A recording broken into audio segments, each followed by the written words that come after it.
this tennis ball trick. Basically, Well, what you do, like, you know how you put your feet together, you sit on and you sit on the ground and you go to touch your toes. That's how you want to sit on the tennis ball. You put the tennis ball behind your butt and then roll back on it until you feel where the muscle is, and then you just roll on it. Like right at your sacrum, right?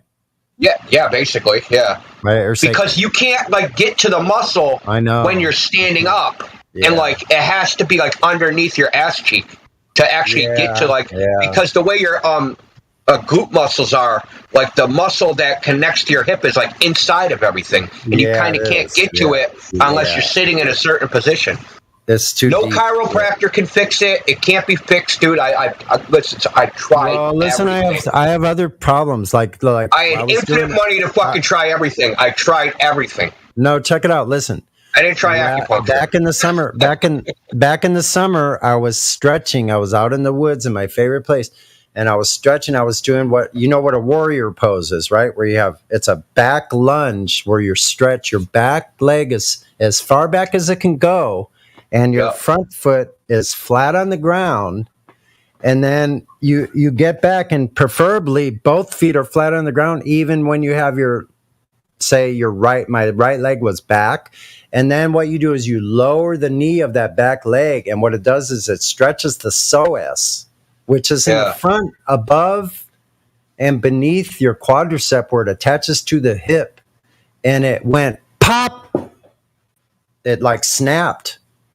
It made a loud noise. I go, oh shit, I could be fucking paralyzed. What? I never heard a noise like that. It hurt because my hip felt like my hip was out of joint, and that it popped it back in place. And doing so, it tore the upper part of my quadricep or whatever is in there to my hip. It literally went pop and released it. So I've had some kind of problems with fucking tendons just snapping like piano wire and recoiling inside my leg. I had that happen in my calf once, and I had to be taken to the hospital. I couldn't walk, but eventually that got better. So I've seen people like rip their biceps and have their bicep like curled up into their fucking arm and shit. Yeah, man, I felt this. My part of my calf recoiled down back into my leg at this event. Fucking, I was trying to push a car myself, which fucking I've done my whole life. I've done this shit my whole life. I've always had to, because there's nobody else there to fucking help. So I've little fucking Sonny. Yeah. Like, the problem is with me, I won't fucking stop. Like, that's the thing I was going to talk about before. I'm a good person to have in wartime, in the battlefield, because I can totally forget about all my pains, aches and pains, bleeding, freaking broken, and keep fucking going. Listen, that's who I am. Like, nothing will stop me. If I didn't have this indomitable spirit, that I would already be fucking dead. I would already be gone. It's not my body. Like, my body regenerates for some, I don't know how it does, but I still remain young looking. Like, I don't know how that's possible. I'm freaking 64 years old. But it doesn't mean my spirit isn't tattered and torn. Like, obviously you can tell by my demeanor. Yeah, you're all right, Tony. You got yourself too harshly. I've been fucking beat up. Like, I've been tossed around too many times, and like, I can be a real asshole. Not that I'm not a nice, because I am actually in person. I'm the nicest person you would ever want to meet. Like, literally.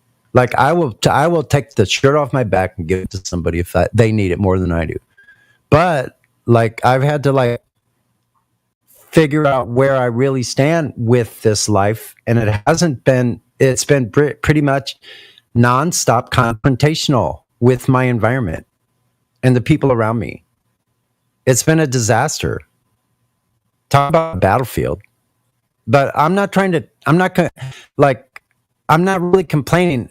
I'm just sharing my experience. Like, it doesn't mean that everybody's like needs to be that way, or like I feel myself less than or more than because of those. Not at all. It's just mine's different than yours. If I was to like take a look at myself from outside, that's what I've tried to ask God, the creator, whatever the creator is. I don't know, man. Like, I just asked why,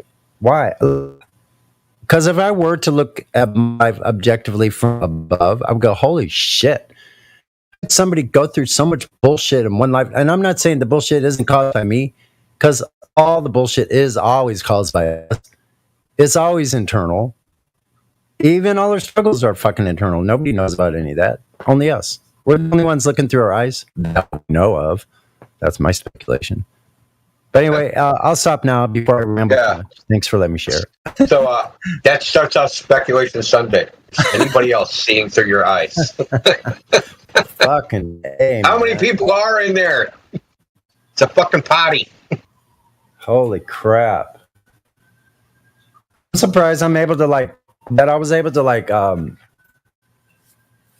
make it through anything, man, because I must have been this way as a kid too. I mean, like, as much as I need help, I would probably refuse help just because I was cantankerous. Like, I was a little angry little kid, but it was really because I was just hurt and heartbroken because I was taken away from my mother and ruled over by this brutal asshole. God, rest in peace, Dad, but I'm sorry. Like, not sorry. Like, he was an asshole. I think he might have been the only person I ever knew that was actually evil. He might have actually been evil. Because he took us from our mom, and I think it was only just to freaking spite her and break her heart. In doing so, he destroyed the whole family. Well, I mean, a lot of people do that shit, man. It's a very common thing. Usually it's the women doing it, but, sometimes the guy does it. No, then he sailed away and abandoned everybody, including his grandchildren, and sailed away and got off and went off to freaking. That's all your cards get. Went off and died, got sick. You don't get money back or anything. Oh, stop now. Okay, thanks. That's what your card's going to be charged, sir. What's that? It's Jenny's. Your hot mic, Jen.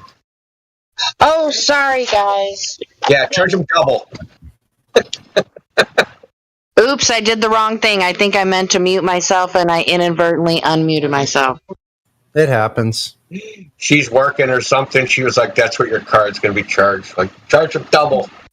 I know. I thought I was being penalized even more. Just kidding. Instead of listening to music, I decided to hang out with y'all for a few. Yeah. Buy yourself something nice with his card. You have my permission.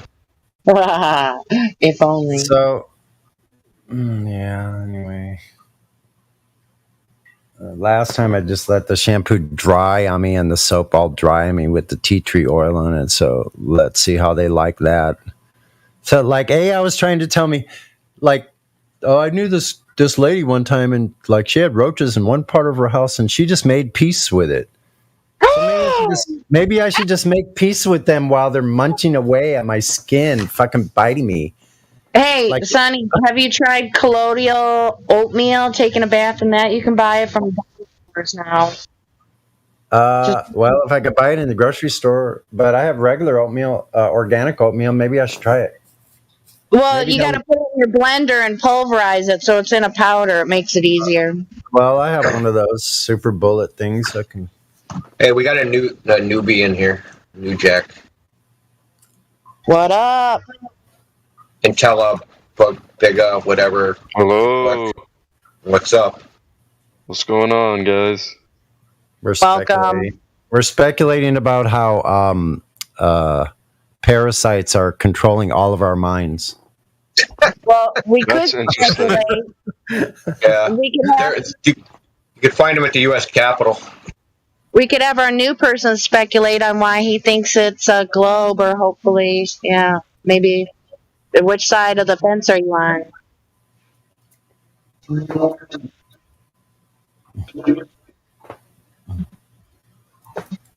Talking to you, new guy. Yeah, what's his name? Yeah. Jen was talking to you. Yeah. So do you contend with the heliocentric theory, or do you observe that it's flat? Shit. If you're talking about the American wall, I have no fucking clue. I don't live in America. My bad. Well, good for you. Yeah, it is. It is good. I'm happy. are you on? What general area? I'm from Europe. Okay. So you contend with the globe? Yep. What makes you think it's a globe? Seriously, though, for real. I'm not trying to poke at you. He already answered that question. He said he's from Europe. Hey, that's not fair. So you live on top of the Earth, though, right? Northern top, yes. Yeah, no, but I mean, you're where you stand. You're on top. The Earth is down beneath your feet, right? I suppose you could say it that way. Right. Yes. So you're living on top of the surface of Earth, correct? Yeah. Okay. So now I'm over in the western part of the U.S. and I'm on top of the Earth as well. Now, if I pointed straight up from where I am, and you pointed straight up from where you are, right? Are those angularly different? If you drew a line straight up from your finger straight up from where you are, and I drew a straight line straight up from where I'm pointing my finger straight up, would those lines be angularly different? I guess not. If you they really would be think about it, wouldn't they be parallel to each other? Exactly. Yeah. So now somebody over in Asia, let's say Bong or Bong over in Australia, which would be way out there somewhere further away, right? Now, if all three of us pointed our hands straight up and the line were drawn from our fingers straight up at the same time, all three of those lines would be parallel to each other, would they not?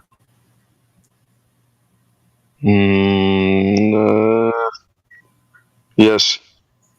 Thank you. Welcome to Flat Earth. I'm glad you're here. Wow, that's interesting. I didn't follow you, Sonny. Wait, I'm not even new, am I? No, I'm not. Oh, you're not new? Okay, well, whatever. I joined in July 9th, 2020. Yeah, that's cool. That's about the same time I did. So, Jenny, if all people are pointing straight up, those directions straight up are all the same direction. They're not angularly off to one side. One's 45 degrees from the other. One's 90 degrees because it's on the other side of a ball. No, they're all straight up, same direction. Slow down. All right. When you ask me to think about the word up, are you talking about from a globe or are you talking about from the reality of flat Earth? No, I already pointed that out when I said you're on top of the surface. On top means the upper part. Not exactly on the top. I mean, if you're trying to picture a globe. I'm not picturing anything. I'm just saying the way it is right now. Not imagining anything. Just we're on top of the surface of Earth. I don't care what you want to call it. Right. It's on top of the surface of Earth. So if 3 or 4 or 5 or 1,000 people all point straight up, all of those lines going from their fingers straight up are all the same exact straight up. In other words, any of those lines are not angled away from each other at all. So therefore, their up in all of those locations is the same exact up angularly as it is in every other place. That means Earth is flat. Horizontal plane. You're pointing up from the perpendicular of the horizontal. All those perpendiculars to the horizontal plane are all the same direction, all the same angle, straight up. So Earth is a horizontal plane. Otherwise, somebody's arm would be pointed away. Do you get that part? Like from the West Coast? Jin in Japan, his arm, if he was pointing straight up, if it was a ball, would be pointed away at some angle, different than mine here in the West Coast. And if you pointed your arm straight up, Jenny, in the Illinois area, your arm would be angled away from mine at some angle. They wouldn't be the straight same up. Well, now all the nautical almanacs, the zenith from all of those luminaries are straight up. Why would that be? Anybody? Because the Earth is flat. Because you have to start with the horizontal. Otherwise, how would you know what the zenith is? It wouldn't be the same place every time you did it. If the Earth was spinning a spinning ball. So none of navigation doesn't work. Nautical, like celestial navigation doesn't work if it's a ball. Period. Because you have no horizontal plane to start with. I'm done for a while. How do you like them apples?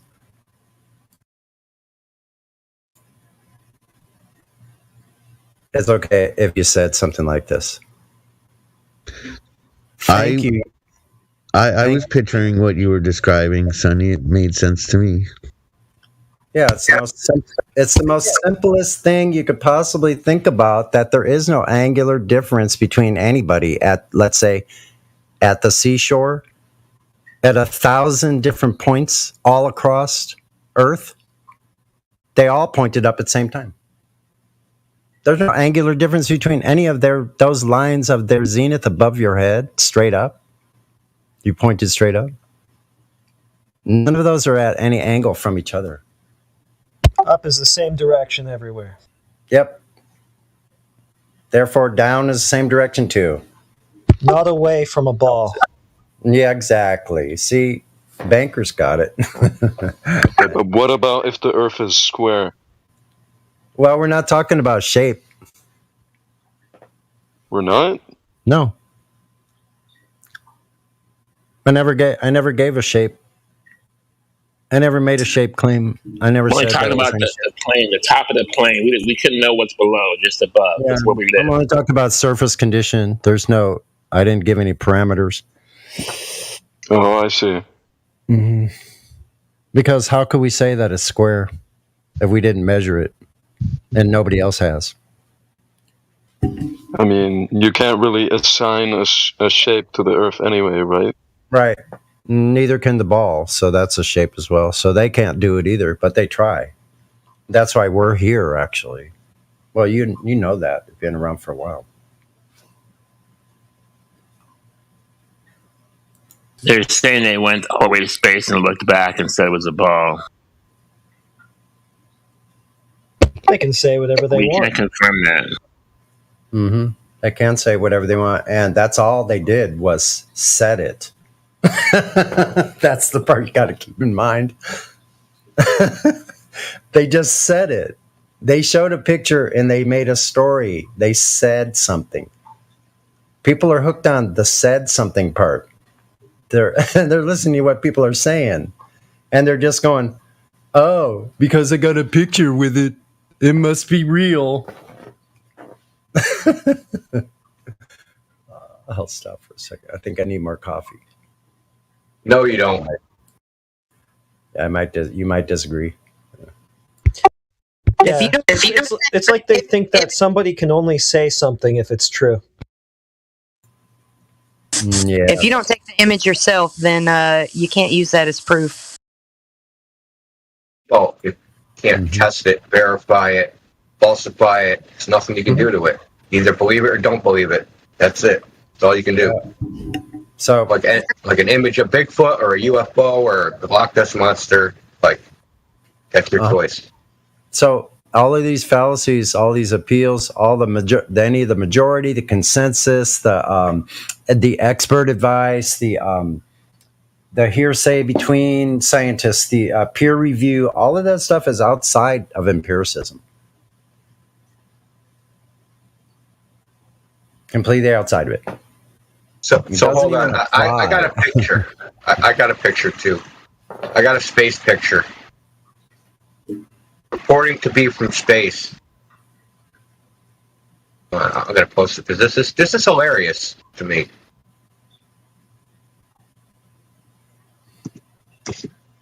So this is picture China says was taken from space from their space station. So who's lying? NASA. So NASA or China? Which one's lying? Who's making the fake images? NASA or China? How can we determine? Go ahead. I think that if you have to appeal to your a government agency as proof when clearly the government lies, probably can't use that as your proof because nobody's ever seen outer space or the ball Earth except through their government agencies. So it should be able to just appeal to a lake or an ocean. Yeah, that's right. That's all we need to do.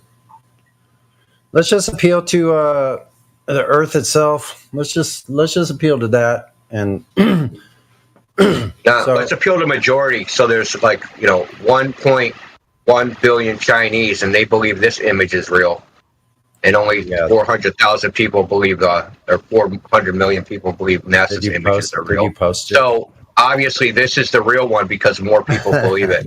Yeah, we voted on that consensus. Look how flat that shit is. What the hell? It looks like a paper towel roll. Like, oh, weird. Well, that's what Paul Larson said it would look like. Seems to check out. NDO, the picture you sent looks flat. Is that from China? It's from Chinese space station at 384 kilometers above the Earth. Wow. The Chinese are okay with it being flat. What do you think?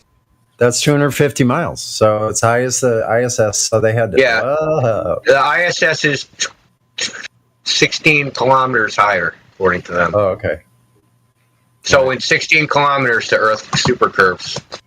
Super duper curve.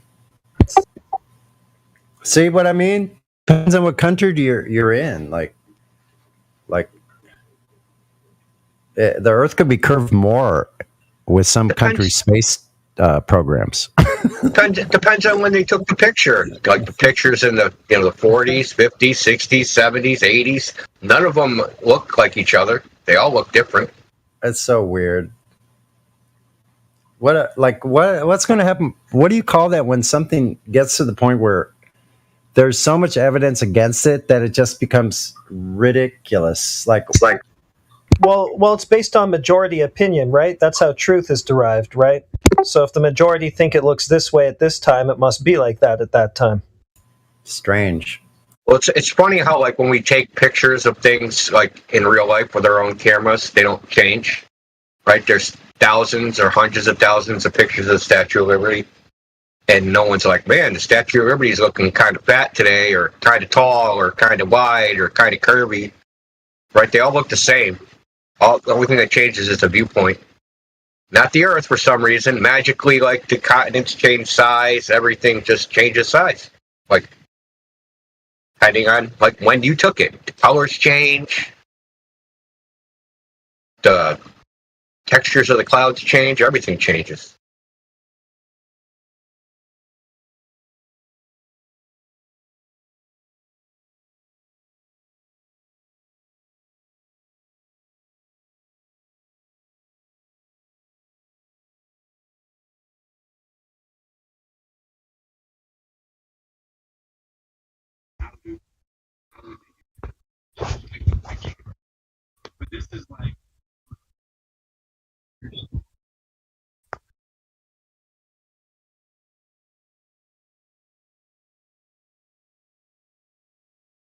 Yeah, if it were true, it'd just be the same thing through and through every single time. You're just taking a picture of that same thing. There it is. Hasn't changed. Still is what it is.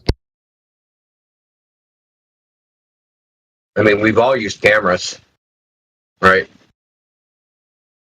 Compare the video you take versus what the video from the so-called ISS takes, right? Inside there. Your video doesn't look anything like that, and they say they're just using regular retail off-the-shelf cameras. There's nothing special about them. That's what they say. They're not special NASA cameras. Just regular cameras. And I take home video, it don't look like that.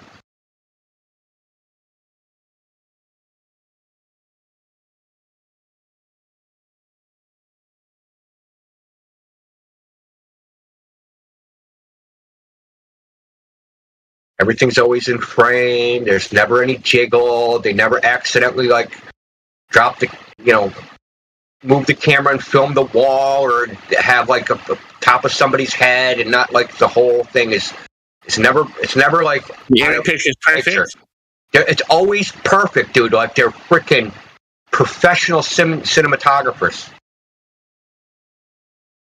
Even better than professional cinematographers, because if you watch a movie is multiple takes, right? And it's cut like the longest single take movie, the longest single take scene in a movie is like 2 minutes.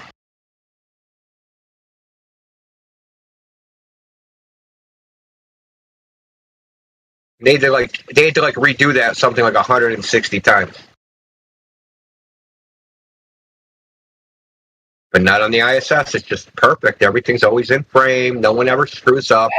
Hey, camera's never tilted. It's always perfectly leveled.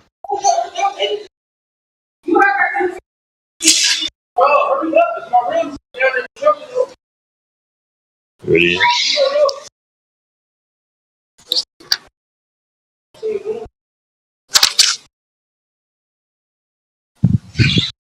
So there's a YouTube channel called Pablo's Dog. Every day he goes to the University of Southern California in Santa Barbara, and he goes to a particular spot in a parking lot there. It's 45 feet above the ocean. And he films all the oil rigs that are out in the bay. You know, Platform Hogan, Hill House, A, B, C, D, E, F, G, whatever. There's a whole bunch of them. So every time he goes there, he takes a picture of this. So these shoals, these rocks. I'm gonna show a zoom in image too.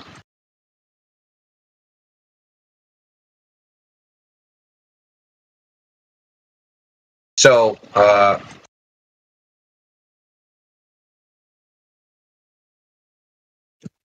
the horizon from this altitude, this elevation, is supposed to be 8 miles away.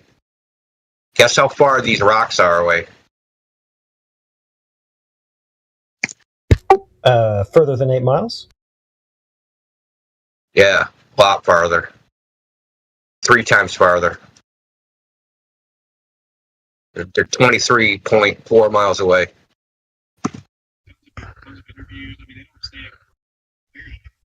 Well, they must be really tall rocks. Yeah, like that water surface beyond the rocks. Yeah, that's just really tall water too.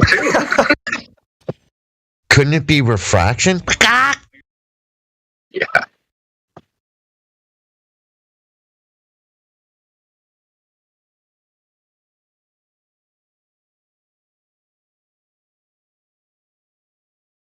Yeah, no bendy cranes to point at in this one. That's a problem.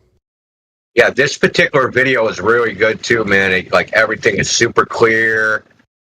The water temperature and the air temperature are almost the same, so it's like here, I'll post the video.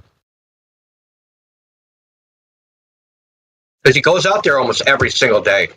He has like several dozen observations. It's weird, like the less distortions there are, the further we see, though they tell us it's the opposite. Yeah. And the less like the weather conditions where there would be distortion. So like when the water and air temperature are almost identical, right? Where you would get, like, you don't have that heat transference from the water to the air or the air to the water. That's when we see the farthest too. It's kind of just weird like that.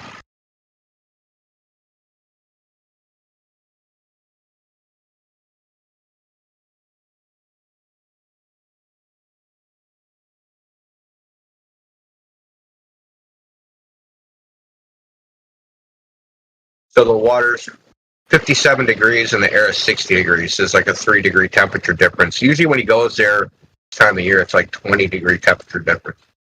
So this is a particularly like optimal day.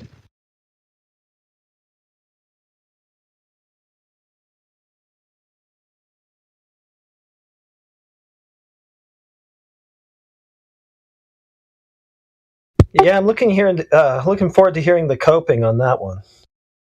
Yeah. Oh, I bought my space pictures.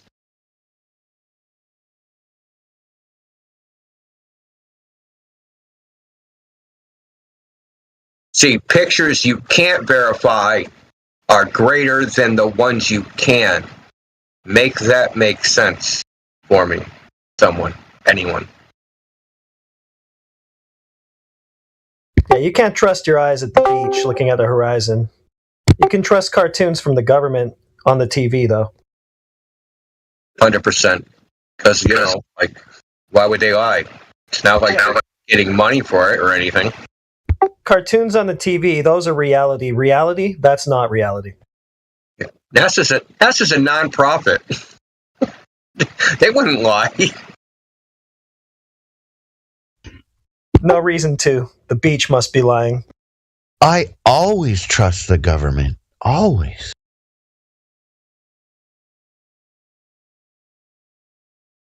Especially when everything they use is dual use for the Defense Department. Of course they'll protect me if I hand over all my weapons. So the SR-71 Blackbird, which is a military aircraft, the very first model of that was NASA's. And it actually went faster than the military version. It was a little bit smaller, I guess.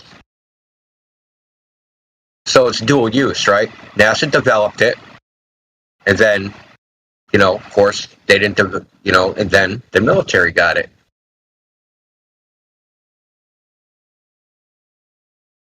So NASA's just basically the research and development for the military, but they have to say, oh, it's for civilian use because the military already gets so much ungodly amount of money. We have clowns come in here and say, NASA's budget is only 1.3. I just told you why. I'm sorry, I was not paying attention. Could you reiterate? The SR-71 Blackbird. Could you explain deeper, please? Okay, the SR-71 Blackbird is a spy plane. It's now defunct, but it was from military use. The first one was it from NASA? Yes, was developed by NASA. The first one was NASA's. It was white, actually, not black.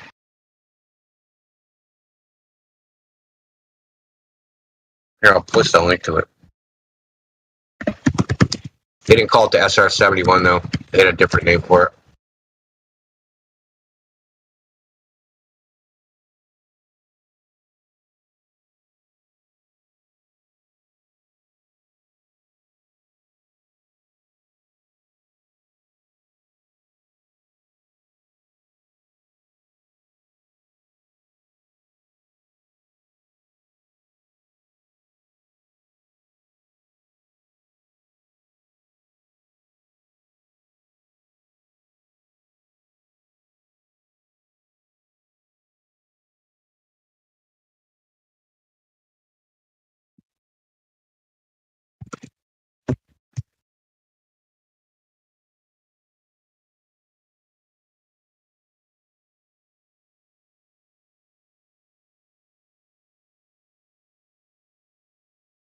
Oh, yeah, the A-10, too? Yeah, it doesn't surprise me.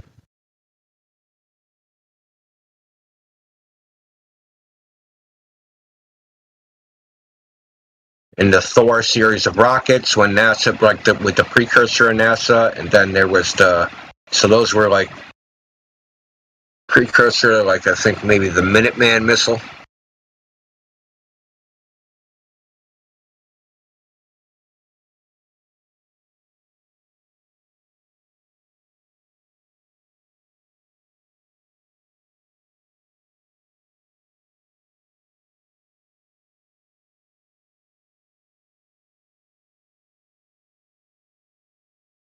Then there's the obvious, right? So all the first astronauts were military personnel, and they were still in the military when they were with NASA. They weren't like retired military; they were still in the military.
They were just talking about how NASA is really a top secret government project.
Let me see.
Live stream gone to sleep.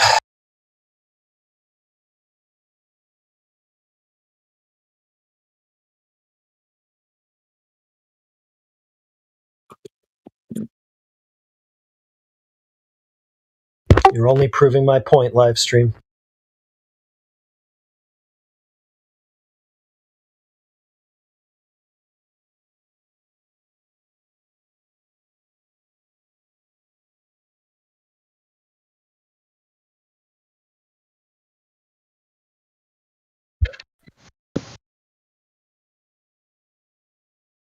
I would talk more, but I've got too many kids around here. Yeah, it's okay.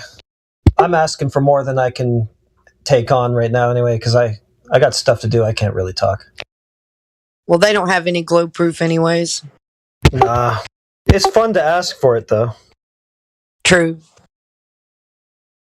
It's a fun game.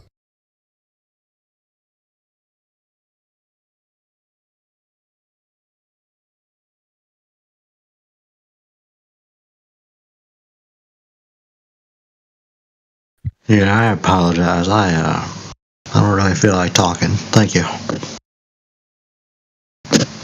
It's all good.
Okay, I changed my mind. The Darwin Evolution Award goes to that guy. Which guy? The guy who was just grunting? The guy that's working in the sound effects studio, that guy. Gotcha.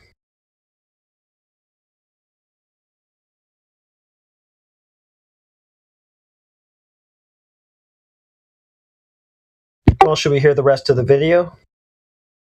Or fire up a conversation? What do you say? Well, I think you already told me what you say. I'll fire up the video.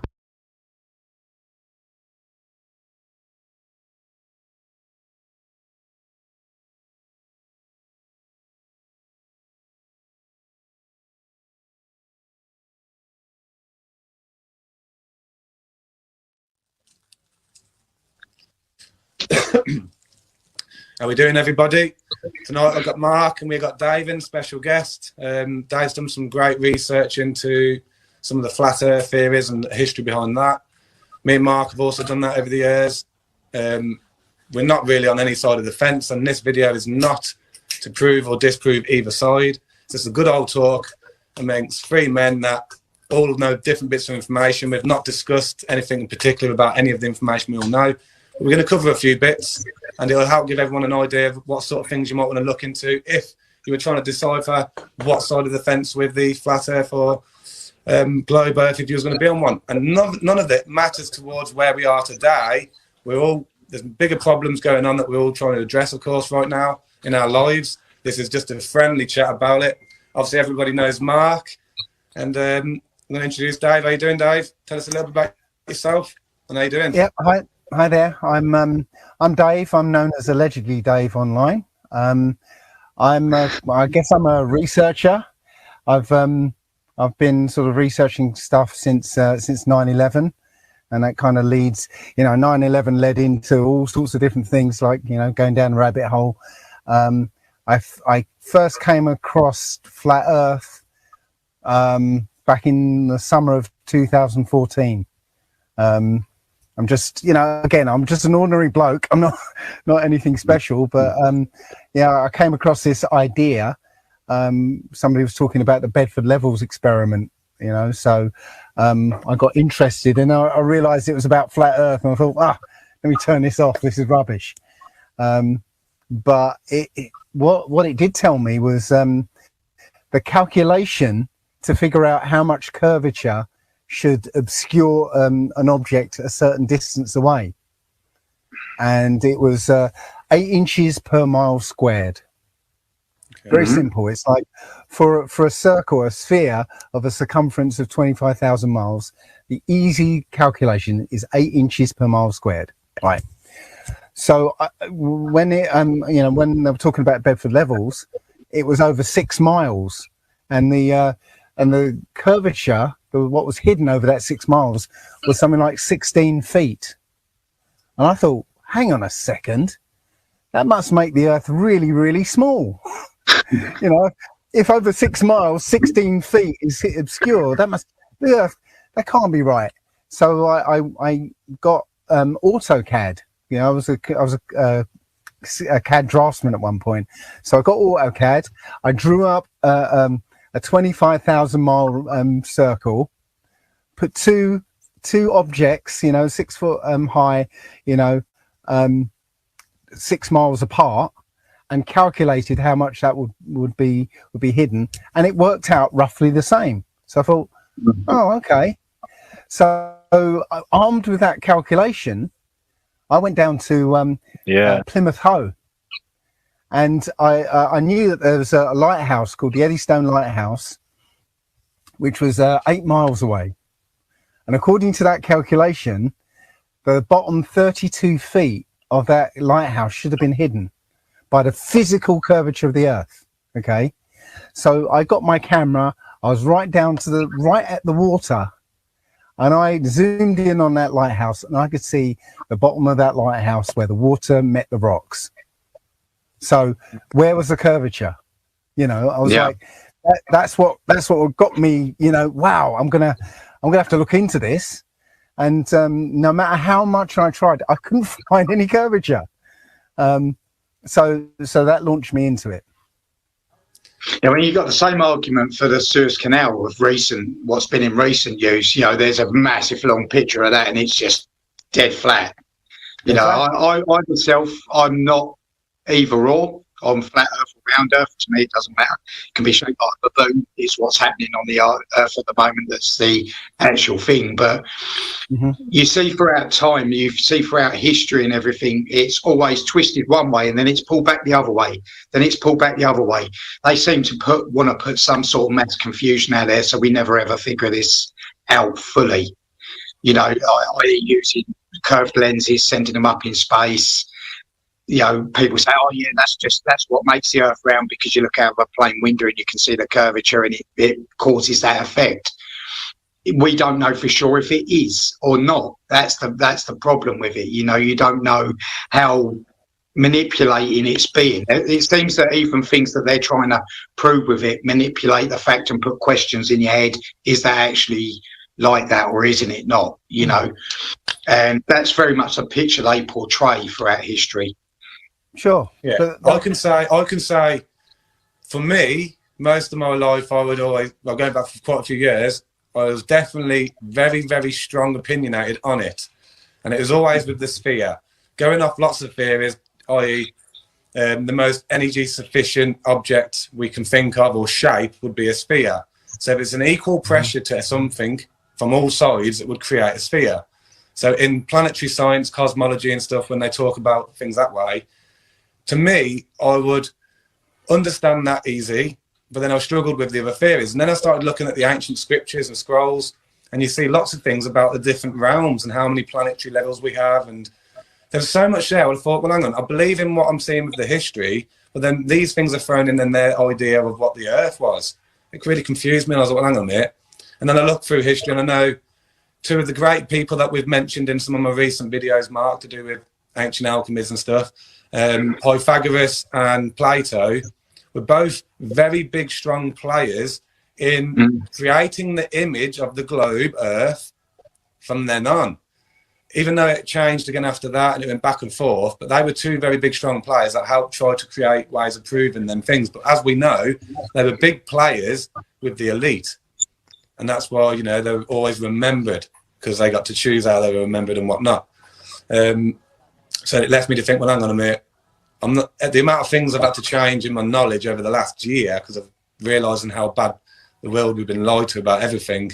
This is something I thought we've definitely got to talk about, because, you know, I want to learn a bit more to see if there's anything behind it.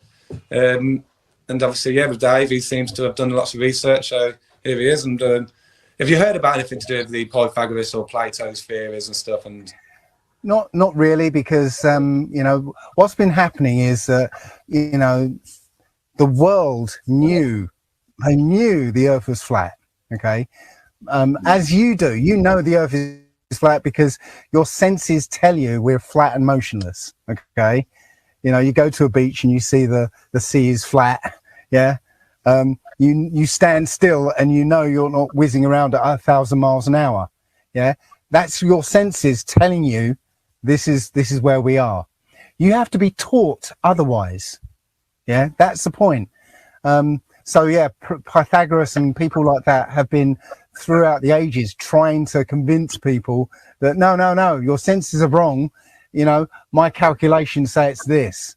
It never got any traction until about 500 years ago, when this bloodline took over.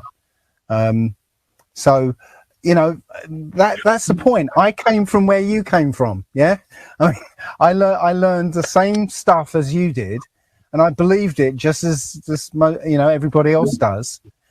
But the point is, I did the thing that most people don't, is actually ask the questions that we asked when we were children, and we never went back to. Right? And one of the things that makes it a strong, you know, makes you sort of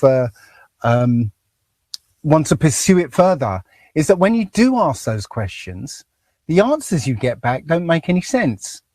Yeah. And you know, you diffuse one of their answers and they come back with something completely different, that, you know, out of left field. So, okay, you know, where did that come from?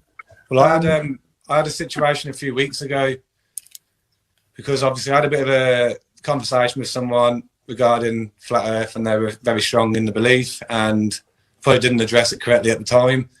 And a few things have been said to me where, again, I looked into it. Lots of people sent me videos to look into. I spent hours and hours looking over stuff. And then I went to go and pick my daughter up from school. And something happened for the first time in my life, guys. I'm not going to say anything. I don't want to start thinking too much about which one I believe. I'm going to tell you something that happened, guys. So I got it on video. And to me, it's been a great example of trying to understand something that now I can't really understand unless I accept the flat Earth theories with something. The sun. Now, I know what we're told about how far the sun is away from the Earth. Now, I do this with a torch, and I've even done it with a torch that's the same size as a ball, which is obviously not the case with the Earth and the sun, if we're told by science. And by right, should get light equally around. Now, if it's slightly spread in the atmospheres, slightly changed angles of light, no problem. What happened to me when I was at my daughter's school was very, very strange. So I'm stood there waiting for her to come out, and I'm looking around, and the clouds are quite, you know, it's quite cloudy. And I'm looking to the distance over there, and all of a sudden I thought, hang on a minute. I see sun rays in one small area coming through dead straight to the ground, then on a slight angle, then a bit angle, then a real far angle, and there's no rays coming through any clouds anywhere in sight. Now, I got it on video because I freaked out. I thought, hang on a minute, that looks like the sun's just above the clouds, which I know is not quite the case, but maybe it's not as far as what I would have known from my science to add up. Now, because of the degree of angle. Yeah, I'll try and get the video so you can see if it shows on an angle, but I don't know if it's going to work very well because it's on a smash phone, but I don't even... You put a bit... I'll press play anyway, but hopefully... Oh, no, you can't see from there. I'll get it onto this phone sensor at some point. I'm going to pull it up because it was great, but you see the rays in the space of one field going on real far angles, and then slightly, and then slightly, and then down, but nowhere else in sight across all the land could I see any sun rays coming through. That really confused me. I thought, well, that doesn't quite add up to what you'd expect. Yeah, I mean, the thing is, like, you know, regarding the sun, people can turn around and question, well, if the Earth is completely flat, then the sun would be, when it's light in Australia and it's dark here, and it's dark in Australia and it's light here, how does that work on a flat Earth? Because you would have light radiating from some way or source, or it'd be dark everywhere or light everywhere. So how would you explain that? Well, let me just speak to Ricardo's point there for a second. The thing is, according to the globe Earth model, as you say, the sun's 93 million miles away, according to them, right? Which means all the light that arrives here should be parallel. Yeah, because it's so far away, all the light should come down from the same direction. Yeah. So what you see, right, what you observed, it goes against that model completely. It did. Right? Because all the light should really all come down at the same, straight angle. Yeah.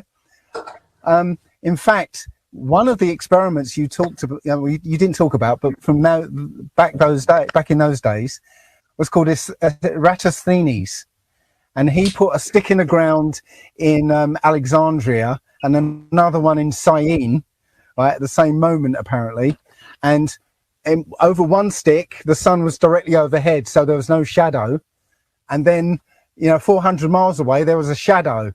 And from that, he said he could calculate the Earth, the size of the Earth. It's Syene to Alexandria. It's called the Test Stadia, and it was 7 degree, and it was 300 BC. They did that. Now that's to do with the same sort of theories that I was on about earlier, Plato and Pythagoras. So what you're saying there, yeah, is definitely what I'd come across. Right. That's the point, though. Of that is that the light has to be coming down at parallel for that to work. Right. Otherwise, if it's coming down at angles, right, then that means that the calculation is going to be off, and the Earth is going to be really, really small.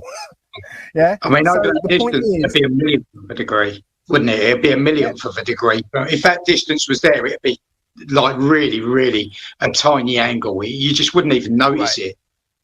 So I'm picturing the size of the Earth, and I'm picturing, from what I'd know, but when I was at the school that day and looking across in the distance, and that confused me, even though there's light generally everywhere from where I could see.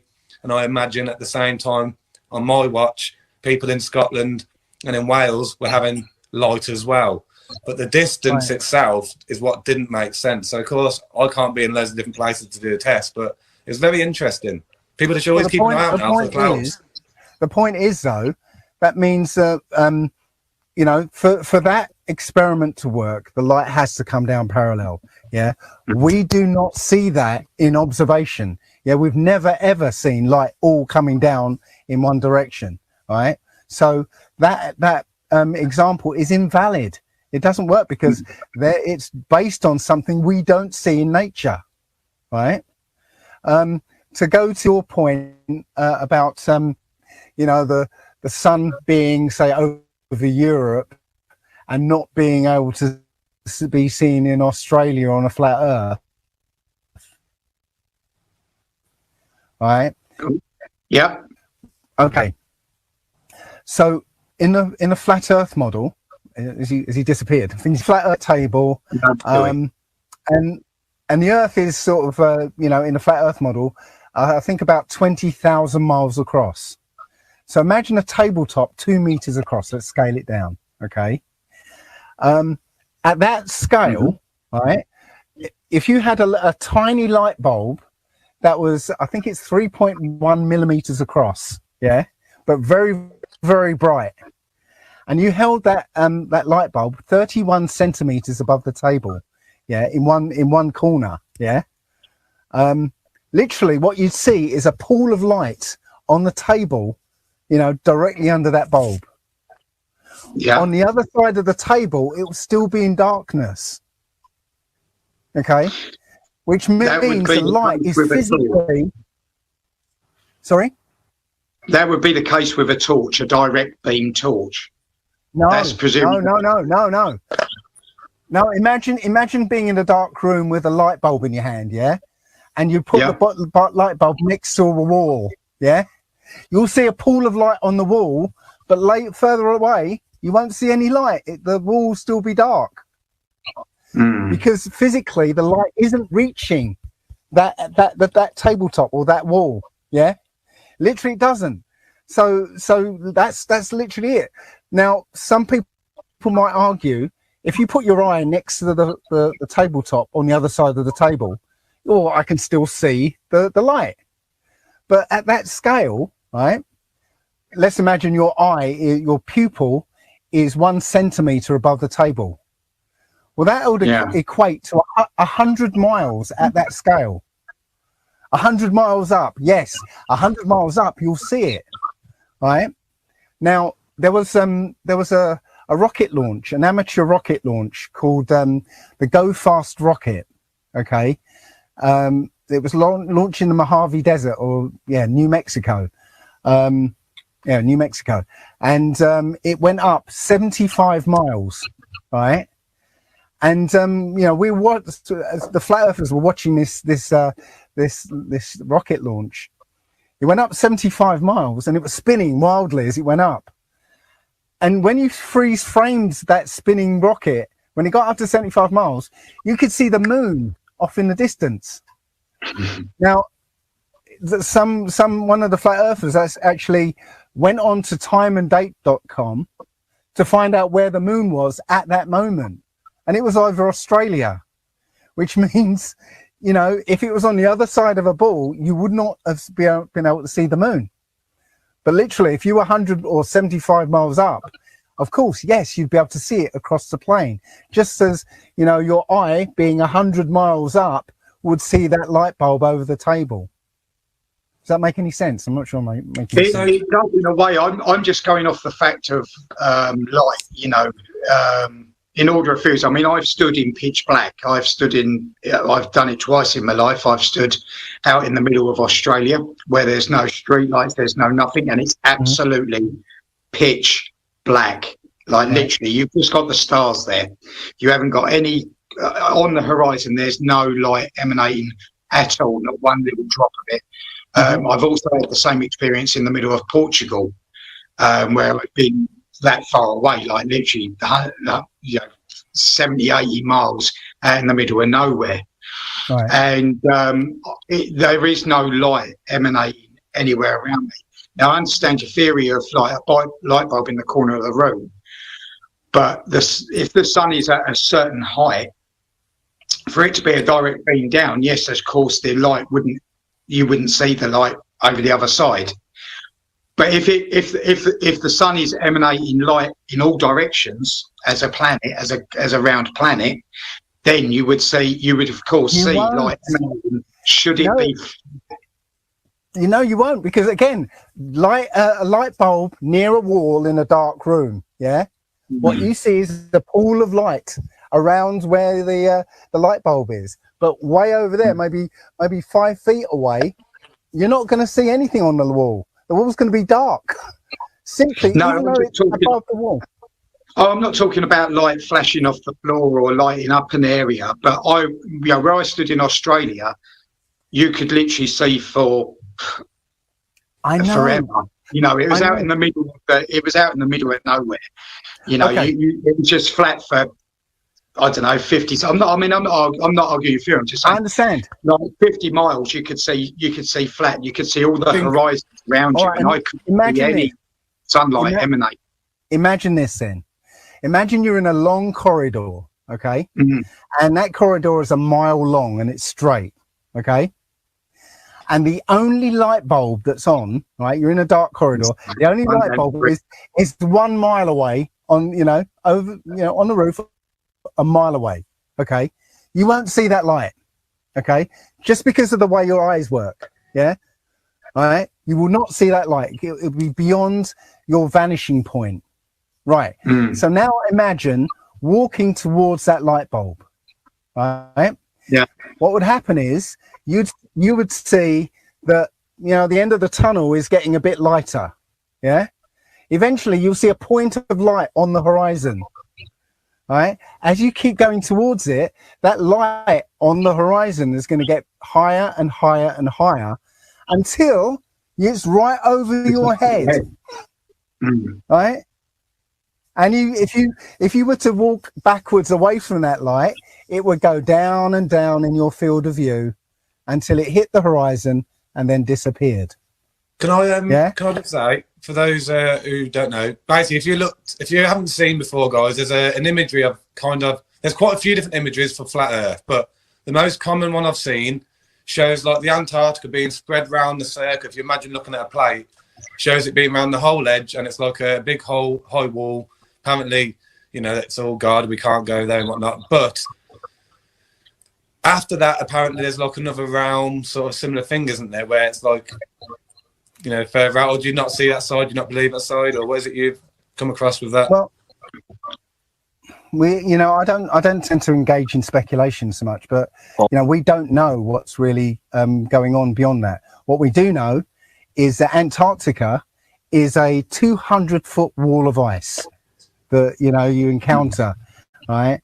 And then something like 300 miles of ice plain, followed by about 2 mile high mountains called the Rockefeller Mountains.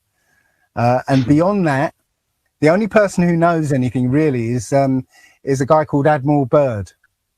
And when he did a military expedition. He went there 3 times, but the last time was a military expedition. He took lots of personnel, loads of planes, and he went exploring. Okay. He came back after a couple of weeks, even though the mission was supposed to be a few months long. Yeah.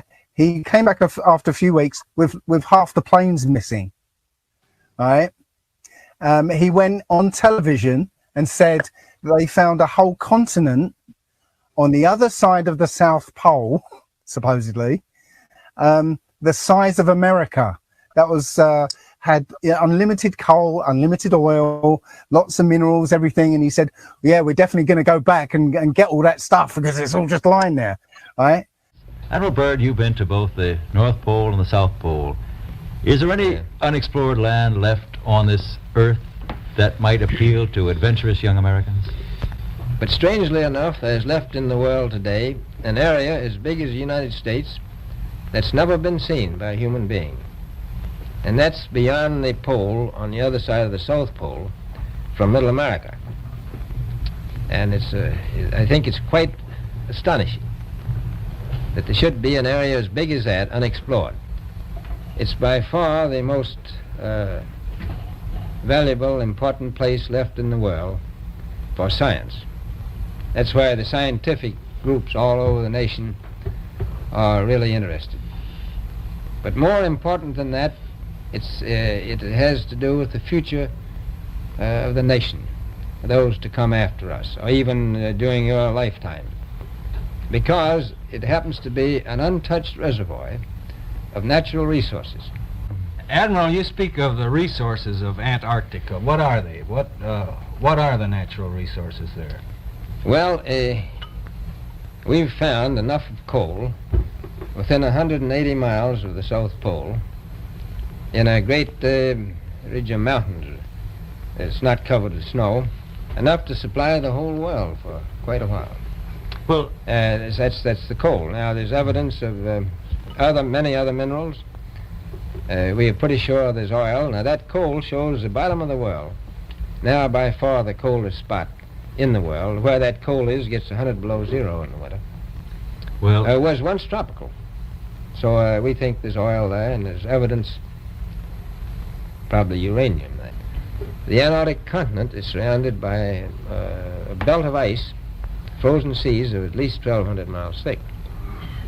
Now, the south is a plateau. It gets, in some places, 14,000 feet up. I've been over areas about 13,000. And it's a little bit chilly up there. So there's that big difference between the top and bottom of the world. The north really isn't very cold up there on the Arctic Ocean. Not compared to south. But then they locked it all off. They said, nope, nobody's going back there. Yeah. And the other thing, two things about that. The next year, the Encyclopedia Americana, I think it's from 1958. If you look up Antarctica, it says there's a dome at 13,000 feet. Just you can go and look it up. Yeah.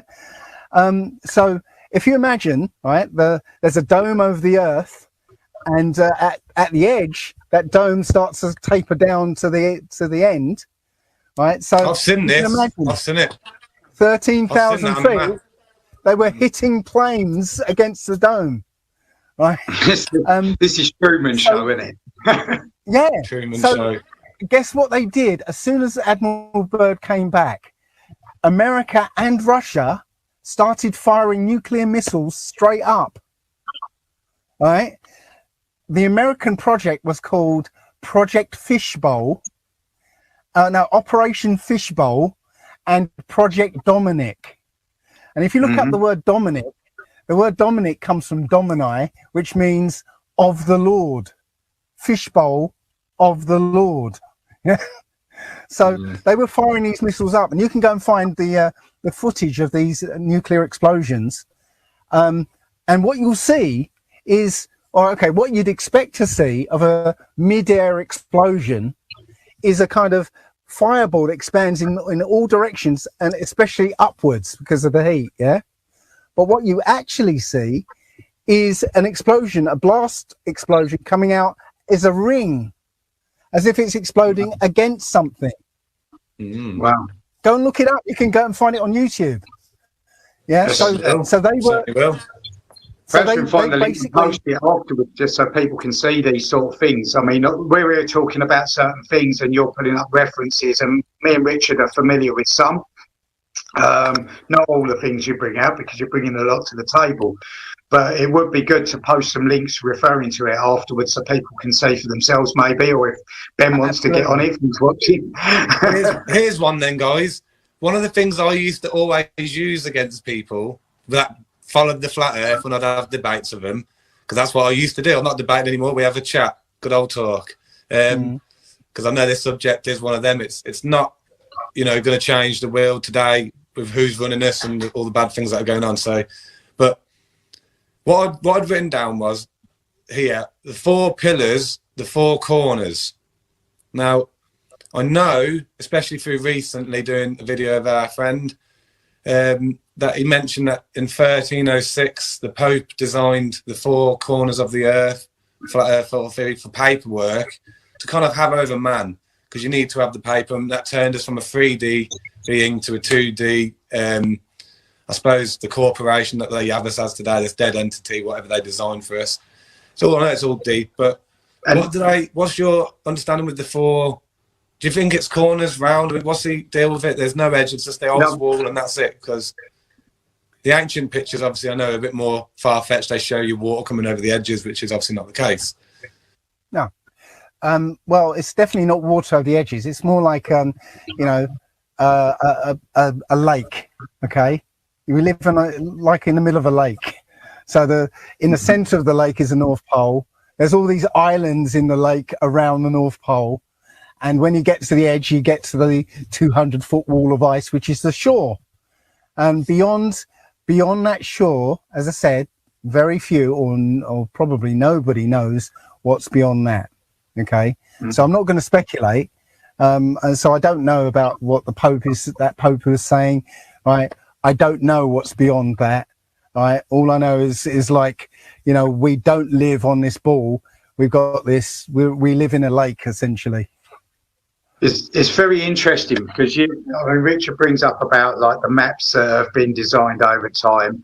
I know it got redrawn in the 1500s. It was part of the Tales of King Arthur. My mate again, but he redrew the map of the world and he made it into a 3-dimensional shape after it previously being a flat Earth. So it keeps twisting and turning all the time. I mean, there is even calls for people out there saying it's donut shaped. You've got a hole in the North Pole, no hole in the South Pole, and you've got Agartha in the middle. You've got an inner Earth inside an inner Earth. There's calls for that as well. I mean, it's really intriguing how they've really sort of twisted it. I mean, it could all by all means be flat, and there's levels underneath it. We don't know. We don't actually know what's on the underside or underneath. We don't know how deep it is or anything like that. It's never, the core's never been found. So here's one. NASA. Apparently NASA have never really took a real picture of the Earth. Everything they do has to be doctored for us to see. Is that true? Yep. Absolutely. The only picture that they claim is an actual photograph of the Earth is the famous one from 1972.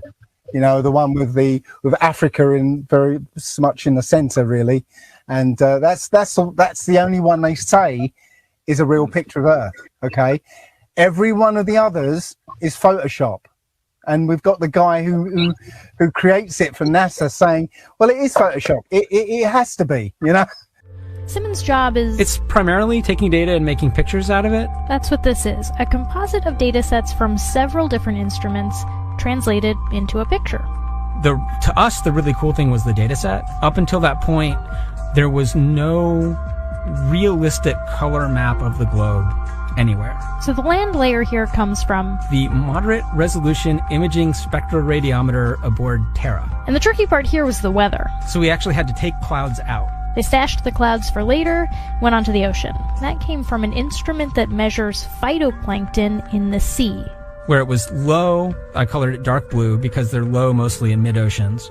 And then where it's a little bit higher, it was like a little bit brighter green. Then add the clouds back in. There's a small problem with it because there's a very slight gap in between each orbit. So some of those are painted on. It is photoshopped, but it's has to be.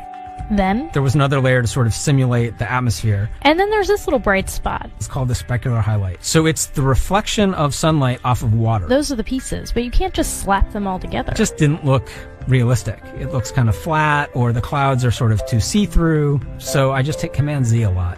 There's artistry to creating the world. What I imagine it to be. Unfortunately, I'm not an astronaut.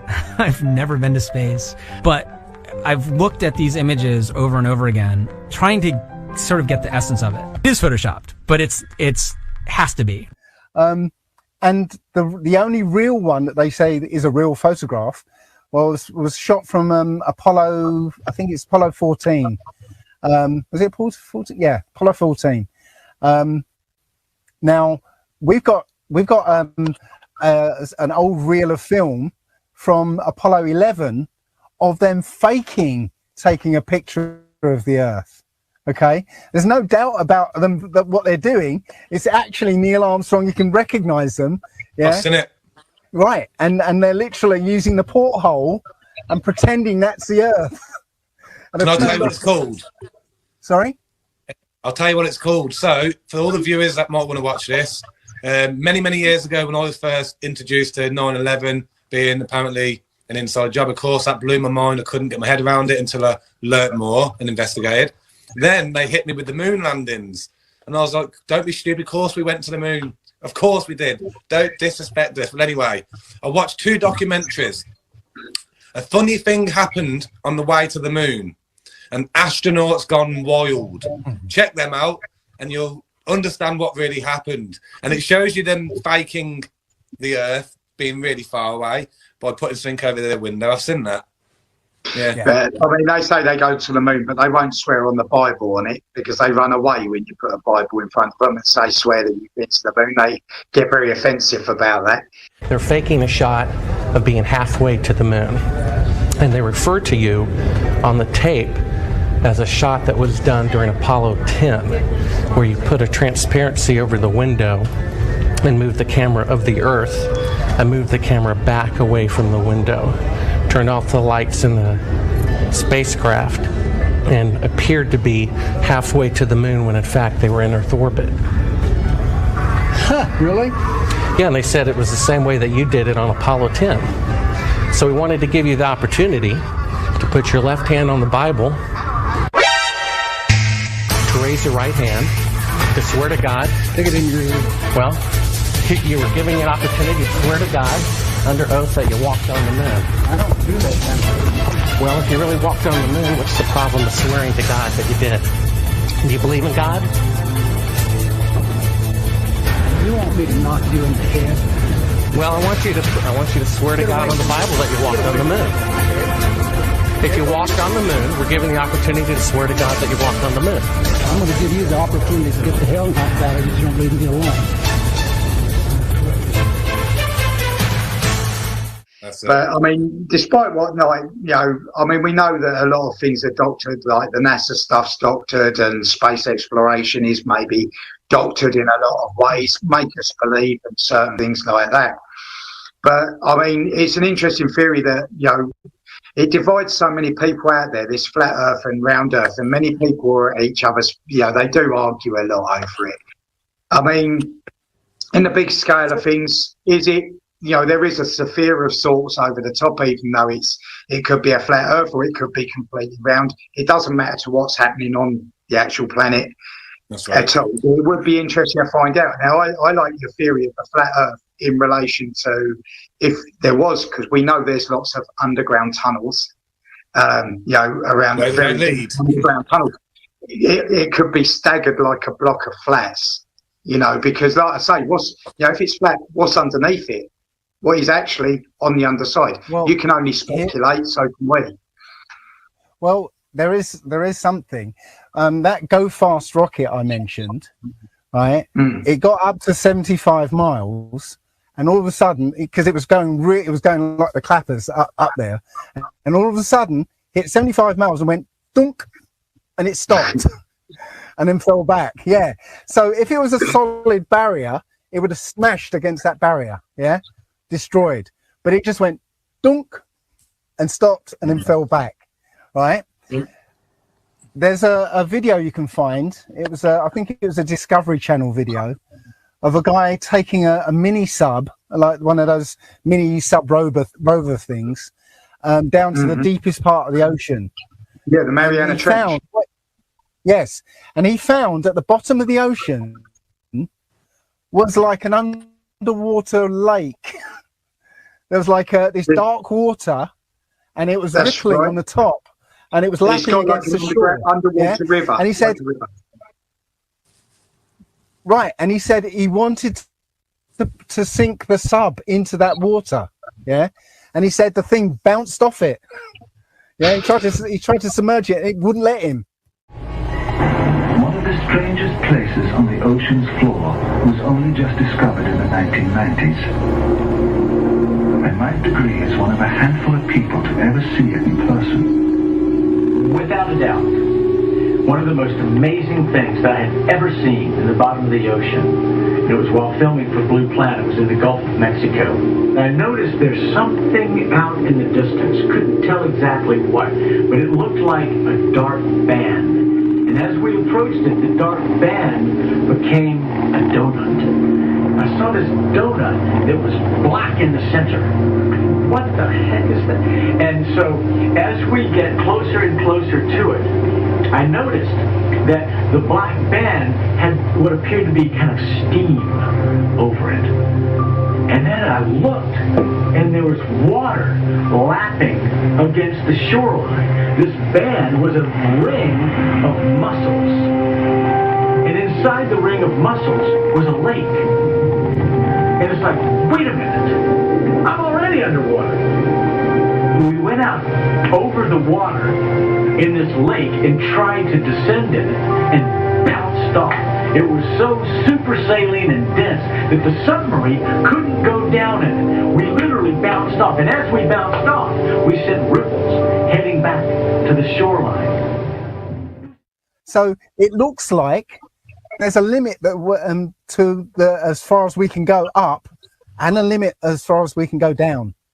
So we don't know what the hell is beyond this. Personally, I think there is nothing beyond it. I think we live in a bubble of 3D space and time, and there's nothing outside it, because that would sort of imply 3D space and time. Yeah, just like asking the question, what's on the other side of the universe? Well, it can't be more space, because then that would be universe. Yeah, so it's got the universe is continuously expanding. Yes, but what's it expanding into? It can't be expanding into space, because then that would be space.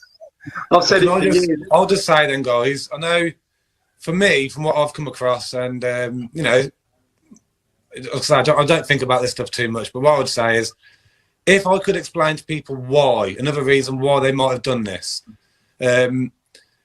ultimately now I will sit there all day and preach that we are spiritual beings, or supposed to be, and the leader or the rulers of the world, these authoritarians, elites, whatever, they are trying to remove that from us, the heart, mind and soul and consciousness, whatever.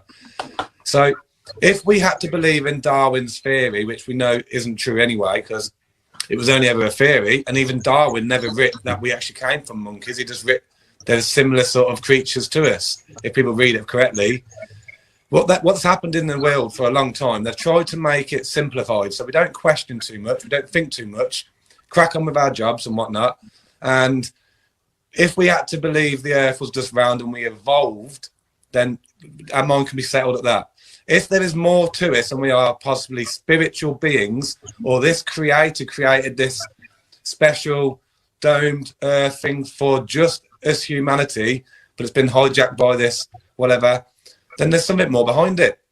There's definitely something behind it all. So there's a lot of people that love doing their research. You might want to take a few hours off the normal COV situation, have a look into this, because there's hours and hours worth of things to look at. I had a bit of fun. Though less now that the social media platforms have hidden all the flat Earth material. But you're right. What they've done and why they've done this, is if you combine the globe Earth theory with the Big Bang theory and the theory of evolution, that renders each one of us down to a blob of goo on a speck of dust, hurtling through an infinite, uncaring, unimportant universe that came about by accident. We've got no purpose. There is no purpose to life, right? And that's it. There's no one in control. Okay. But if you know that you are the chief of the creations in a created place that was created for you to live in, then nobody, right? Well, first of all, there has to be a creator that did it, right? So, hang on, there's a creator. But then that makes you one step below the creator. Nobody can insert themselves above you. You're one step below that creator. In a ball model, right, with all those three theories, right, there's no creator. That means, and there's no purpose for your life. That means rich, powerful people in the world can now insert themselves above you and say, you do as I say. I'm more important than you. I've got more money. I've got all this land. I've got this, that, and the other. I'm more important than you. You do as I say. And that's what they've done. They've reduced us to nothing, to insignificance, and then raise themselves up to be significant. And now we do as they say. Now, that's really interesting. That is extremely interesting. But throughout history, it's always changed from one to the other. Now, why would they do it? Can I jump in there, Mark? I'll jump in there. Because obviously, going back to my Aryan video a few weeks back, and being the bloodline of this elite that runs the globe, possibly that came from the Atlantean race. Well, it is Germanic and the Norse tribes were the ones that went around the globe spreading one side of it, and then you had all the other people and cultures and whatnot that were generally in their still frame of mind. They have an island, they live on an island, you get to the end, you got water, and that was the way they drew their maps, because they couldn't really travel. So during them times, it was vastly spread, and the mass of the globe was following the understanding of what was being proven about the spiritual understanding of flat earth and stuff. And of course, there've been forever debates, but it seems to be this bloodline that hijacked the earth, which hijacked a lot of cultures and hijacked a lot of beliefs and hijacked everything else one by one until they have got to this point where we are today, and we're supposed to think it's a multi-run world. It's not. They have literally got their positions in every part of the globe, or every corner of the globe, whichever way we look at it. So, Exactly. No, all cultures knew this was a flat Earth. Okay. I mean, the ancient ones. Sure. Yeah, and as Ricardo said, there's a bloodline that's been trying to push This ball Earth model. And as I said, they finally got it in 500 years ago, and they've been pushing it ever since. And they essentially made up NASA, right? This whole moon race thing to silence the whole debate. And then that's what happens. Dave, you'll love this. If you go back on my wall a few weeks ago, me and Mark did a video called Dinosaurs. I found out that the Masonic Renaissance in 1826 was the first time in history the word dinosaur was ever used, and the first time they ever went to look for bones, apparently. And still to today, not one museum on this planet has a full dinosaur fossil structure. So they're almost made up, just after the... it's all crazy. It's the age-old thing, isn't it? Is there life out there? It's to make people to go and not realise they're standing next to you. Yeah, exactly. It's as simple as that. It's the old confusion, isn't it? And that's why they've done it. It's just to confuse people. They flip the script and keep people confused, and that's why they still there today. Mark, what I want to say is what I've always said to people, from my opinion, when I had friends that were around here and we'd discuss, flat Earth and globe, and I was just shut them down, give them a few things that I knew. I'd always say that the 4 pillars, apparently, that we talk about within religious terms of flat Earth theories and stuff, I always said it was banking, religious structure, the monarchy structure, and the government structures. They've always been there, the hierarchy. And ancient Sumeria, which is the oldest civilization as far as we're supposed to be concerned at the planet, even they did drawings and whatnot of it being a flat realm and having these different heaven levels and the underneath part. Very, very strange stuff. But, they were meant to be the masters of cosmology and the universe. They're the ones who started it all. Here's something. Oh, sorry. Go on. I was going to say, here's something that everyone can do, right? If they're near a beach, okay, go to the beach, right? Find a sign that's been put up by the beach, right? And line the bottom of the sign up to the horizon, okay? And just go side to side, keeping the horizon at the bottom of the sign. You'll see that horizon is completely flat and level. All right. Now, your horizon, when you look out, your horizon is if you're 6 foot tall, your horizon is 3 miles away. Okay. Again, there's something you can look up. So mine's about 3 miles away. A short ass, yeah. So literally, it's okay. It's around about 3 miles away. So, according to their model, right, you can watch a boat go out to sea and go over the curve, right? And that curve is 3 miles away, right? So, when you look across at the sea, if you look to the left and then to the right, you're looking over a span way more than 3 miles. Yeah. And so you should be able to see a curvature that's big enough to hide a boat behind. Yeah. Just by looking, but you can't find it. Yeah. You can use the sign to verify that you're not seeing any curvature whatsoever. But yet you're supposed to see there's enough curvature for a boat to disappear behind over 3 miles. I think really the water's the best way of doing most tests, isn't it? Because we know land is all over the shop anyway. So if we look at it from the water point of view and people have done tests on the waters, it's probably the safest way of doing an official test, really, in my opinion. Right. And also that 3 mile, that boat going over the horizon, well, that's the oldest proof, 500-year-old proof that we're on a ball. But when you see that boat go over the horizon, get out your trusty P900 camera, yeah, all right, zoom in on it, and all of a sudden the boat comes back. It didn't go anywhere. It was just an optical illusion. And at that level of zoom, you can watch it go over the horizon again, zoom in some more, it comes back. It never goes away. It goes. You can do that to the limit of the zoom, and there's the test, everyone. Back. That's the test. That is the test. It's a good test. I like that. Definitely like that. So, in relation to you saying that we're inside this globe, which you say is inside this globe, that means that all alien life already existed on Earth, or is there a way in? Is there a way out? Is there something? Mark, I will say, I have seen on one of the things I had come across is that, like Dave explained about us being in this kind of big, humongous lake with ice walls.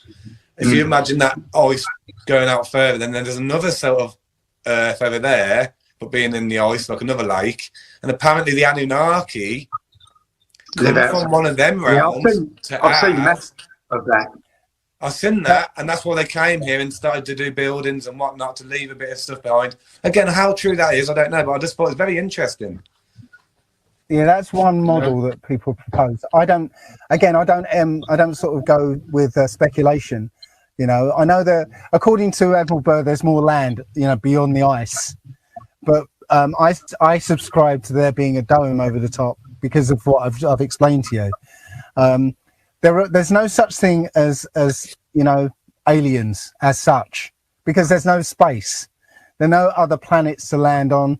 Yeah, there's no such thing. But these entities have always been here. Now, when you find out, know that. Yeah, when you find out who was behind the Roswell incident, right? The Roswell incident was the thing that brought aliens into the mass consciousness. Yeah.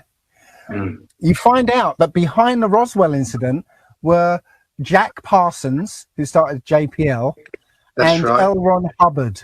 Okay. L. Ron Hubbard, but he's Scientology. I know all about that sneaky get everywhere. Right. Well, both of those guys were disciples of Aleister Crowley. And if you look at Aleister Crowley's book, I think it's the Book of the Law. Yeah. In it, he draws one of the demons he conjured up. Yeah. Corazon. A character called Lamb. Oh, Lamb, not Corazon. No, this one is called Lamb. Yeah. No. This being called Lamb, he conjured up. Okay. The problem is, Dave, at the moment, if anybody out there looks into anything to do with these things, you get labelled at the moment. It's ridiculous. But you've got to study them, haven't you, to see. Yeah. So if you look at what this character Lamb looks like, he's an alien grey. He looks exactly like an alien grey. Well, we're doing a good old talk in the next couple of days about greys, aren't we? Can't wait for that one. So literally, when Aleister Crowley died, Jack Parsons and L. Ron Hubbard carried on his experiments, and they were conjuring up. They called it Babylon Rising or something, or Babylon Working or something like that. Yeah. And they were conjuring up these beings, these demons. Yeah. Aleister Crowley said these beings, they've been called demons, they've been called nature spirits, they've been called all sorts of names, and he said tomorrow they'll be known as something else. So we know them now as aliens. Yeah. They mold themselves to the society that they find themselves in. That's it. It seems to be something that's going on. There are many races out there. I mean, I watched footage a little while ago about an Australian archaeologist who's been digging around Uluru as part of my research and everything like that into the lost continent of Mu. And around Uluru, he found 5 different species that were nothing to do with us, buried around Uluru. And he said they were so far out there, the bone structure of these species that he found. And the Australian government threatened to put him in the prison for 10 years, give him £1 million fine if he goes anywhere near it again. Yeah, he's not allowed to dig there at all. But he found these weird structural beings. Now, we look at things like the Nephilim, for instance, which are these giants of the land. I personally believe they lived on the continent of Mu. I personally believe that moved the continent of Mu. I don't know where, but it was connected to Easter Island, which is where the giant statues are. So how do you feel about all these beings like the Pleiadians, all living out in, like Richard says, and in a circle outside of this ice wall, if in fact there's many inner circles outside? Do you think that's a possibility?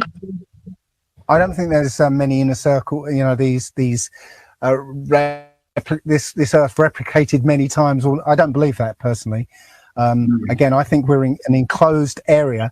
Yes, there may be more land beyond the ice, but I think it comes to a finite end, and we get the dome. Right. The Nephilim. Right. Well, I've been studying the Old Testament, and yes, I believe the Nephilim existed. I believe that the bloodline of the Nephilim are still here today, and they're the ruling class. The ruling class, the ones that are out to murder, 7 billion people right now. They're the Nephilim who hate humanity. So yes, because of what happened in the Old Testament. Yes, there were these other beings. There were these half human, half animal creatures. All sorts of genetic engineering was happening back in those days, in the days of Noah. Yeah. So yes, these strange skeletons are found everywhere. But as soon as they're found, the Smithsonian Institute or the Vatican swoops in and takes the bones away, and you never hear about them again.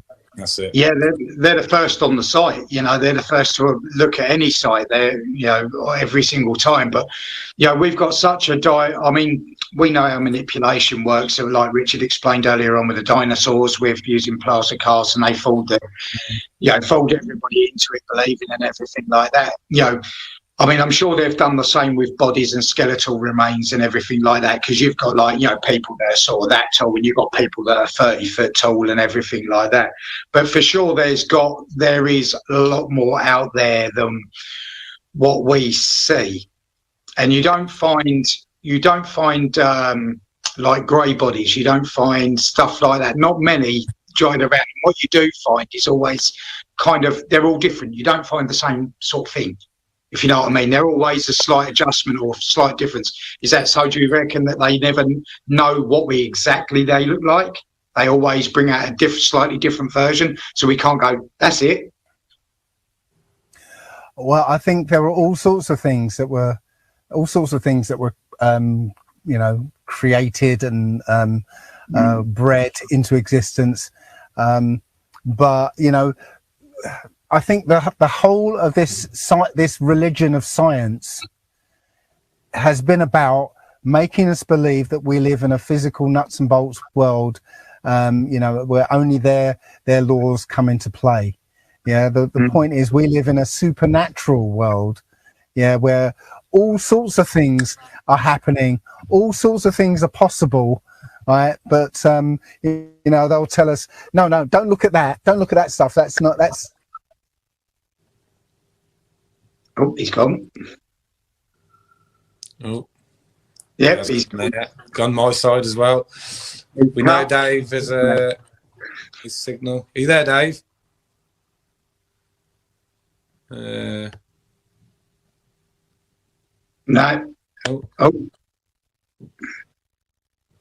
Oh, they're both gone. Are you there, Mark? I am here. Oh, well. Can you hear me? I've lost Dave. Well, it's just been about an hour anyway. I'll tell you what we'll do. We'll call it there. We'll have a chat with Dave, make sure, obviously, we're getting back. So there's a lot of people that love to hear off Dave. So we've only just met Dave ourselves, guys. I do apologise. Not sure what happened there. They've got flashes going on here. Yeah, let's try again. Yeah, it's gone. What happened there? God knows. But don't worry. We know he's in the middle of the sticks. So his signal, he did say here and there. I mean, it's so interesting, like when you sit there and listen to it, because I just wanted to sit there and listen. Really, I wanted to be an umpire tonight and just watch you two smack off each other and everything like that. Not in an argumentative way, but bounce the knowledge across.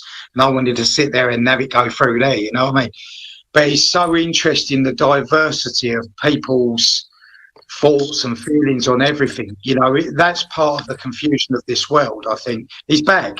But that's part of the confusion of this world, is that so many people have so many different views and opinions on things, and you can never, ever try and agree on something. And that's part of humanity. He's putting the objective of choice out there to confuse people. You know, some people, I'll only wear Adidas trainers, I'll only wear Nike or whatever. You know, the diversity of choice is absolutely fantastic out there. That's another part of this causing the divide. The only way we can get rid of that is all to come together and agree that there's one person out there that's against all of us. And that we can agree on, can't we, Dave? Yeah, I say there's a whole bloodline that's against us. Exactly, and, they're all the same. They're one target. We are all a target of them. And they're not entirely human either. No, we agree on that too. Yeah, and you know the thing is, it's in the Old Testament who these characters are. Yeah, they're, as I said, they're the Nephilim. They're the offspring of human and fallen angel. And essentially, I mean, they admit it almost all the time as well. You know, the royalty say they have the blood of the gods. Yeah, which gods are they talking about? You know, so yes, this has been we live in a constructed reality. Yeah, they've made this reality for us to believe is real, but it's not. Yeah. It's a fantasy Disneyland.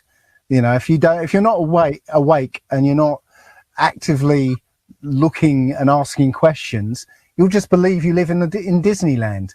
You know, everything is just so, and there's explanations for everything, and you know, you'll live your whole life in complete and utter ignorance.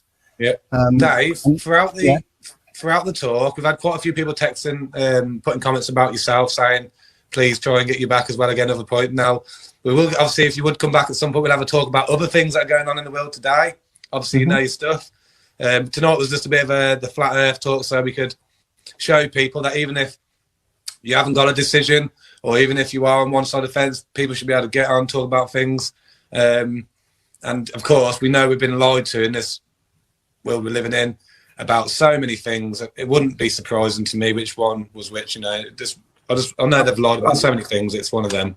I think it's important that people put, you know, you've got flat earthers, you've got donut earthers, you've got round earthers and everything like that. Yeah, it's not important right now. We're being attacked. And we need to put those differences aside, and any other differences that are out there, you need to put them all aside. Yeah, take all those divides, just shut them aside. Have the row after if you want to have the row after. But for now, we need to put them aside and concentrate on what is actually against us. Yeah. And that's a greater threat. Yes. And you know what? If we fail to stand up to that threat, yeah, life will not be worth living. It's be intolerable. You know. Humanity's last chance, guys. So Dave, we really appreciate having some time with you tonight. Sorry we didn't get on as early as we should have. We should have had more time. But obviously we didn't make it as early as we could. But Dave said he'll come back, guys, and we'll have a good chat with Dave and put some ideas in the comments if there's any specific subjects and whatnot. And thank you, everyone. Much love, Dave. Much love, Mark. Take care. Let's do this. Speak again soon. Bye, everyone. Cheers. See you later, guys.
You're going to be this quiet on my live stream? I don't think so. Not for very long. It'll be the continuation of the Sunday Sunny show. Sunday show with Sunny. Come get your Sunny D. Sunny D.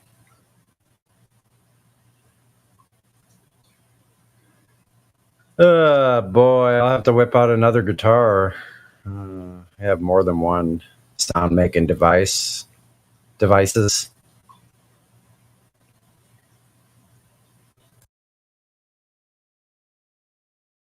Oh shit, I thought you were just gonna play something.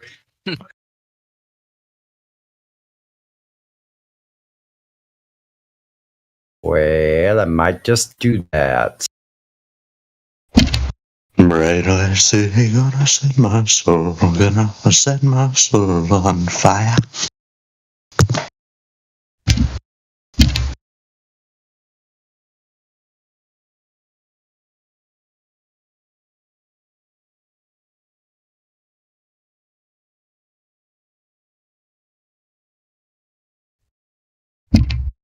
You tried to face another day, dreaming I'd be here to stay.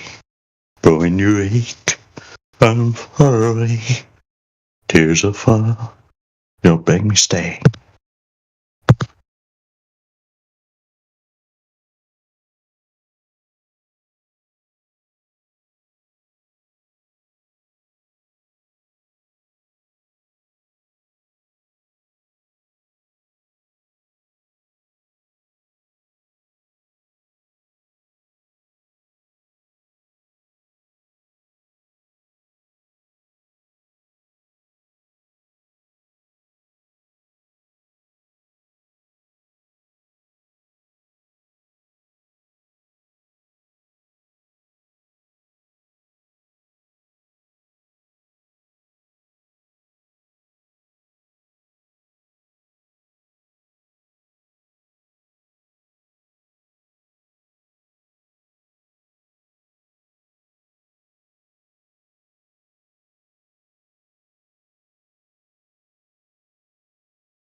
Well, shoot, man. I thought you were gonna play the guitar.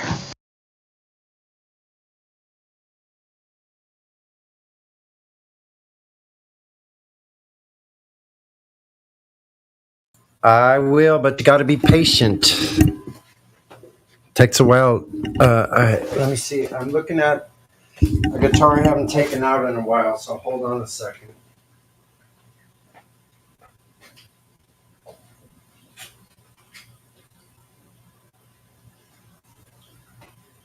Because I got to clean everything before I touch it.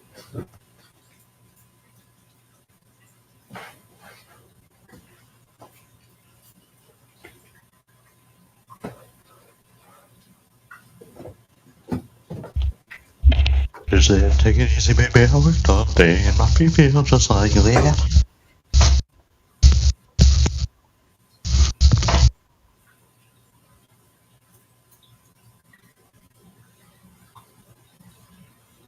I've had this particular guitar that I'm talking about. I'll take a picture of it since 1981. How long ago is that? 42 years. What the hell?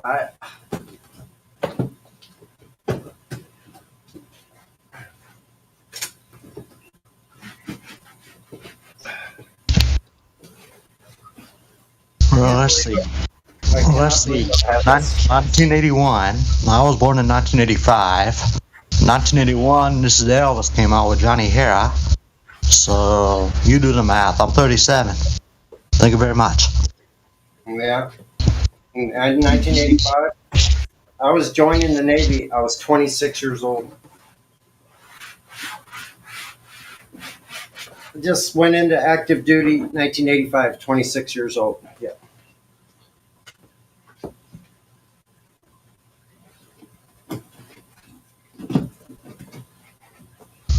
But this thing's missing a string, I think, or two. Let me see what it's missing. Well, I, for one, don't have anything against the military, but I won't join the military. But God bless your service, man.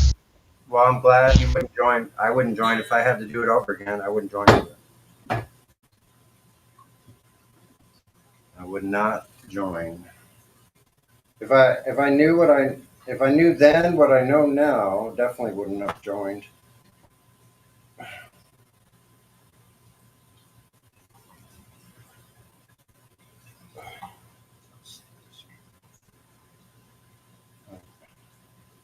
Artifacts from the freaking past, like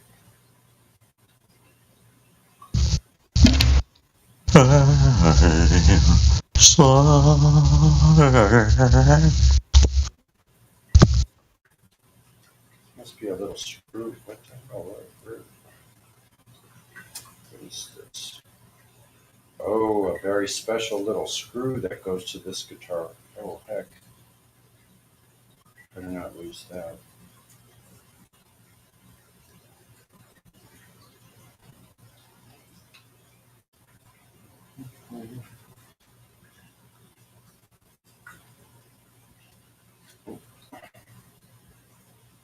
Yep. Oh, that's a trip. I still have that. The special little wrench is gone. What do I do with that? Anyway. You tried to face another day. Strings. Dreaming I stay. Brewing you excuse me, you'll make stay. Fate may take it away from me. They can't take memories. Lisa Marie.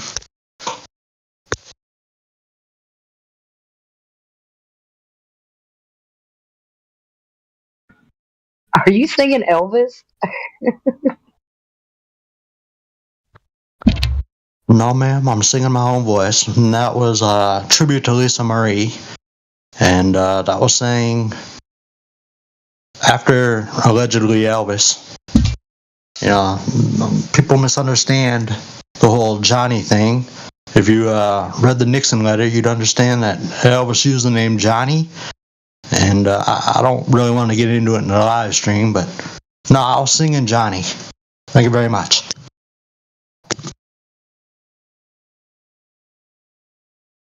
Well, old Flatsy Klein over here, the globe falls to pieces each time we see too far again. They say I'm crazy for feeling so crazy.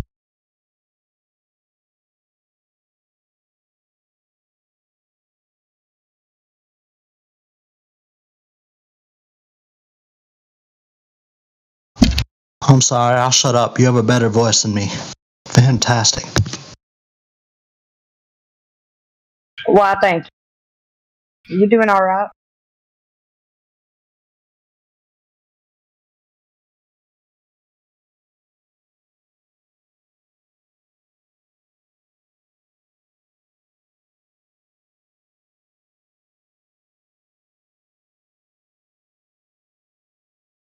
But anyway, where'd the guitar man go? Well, Sonny,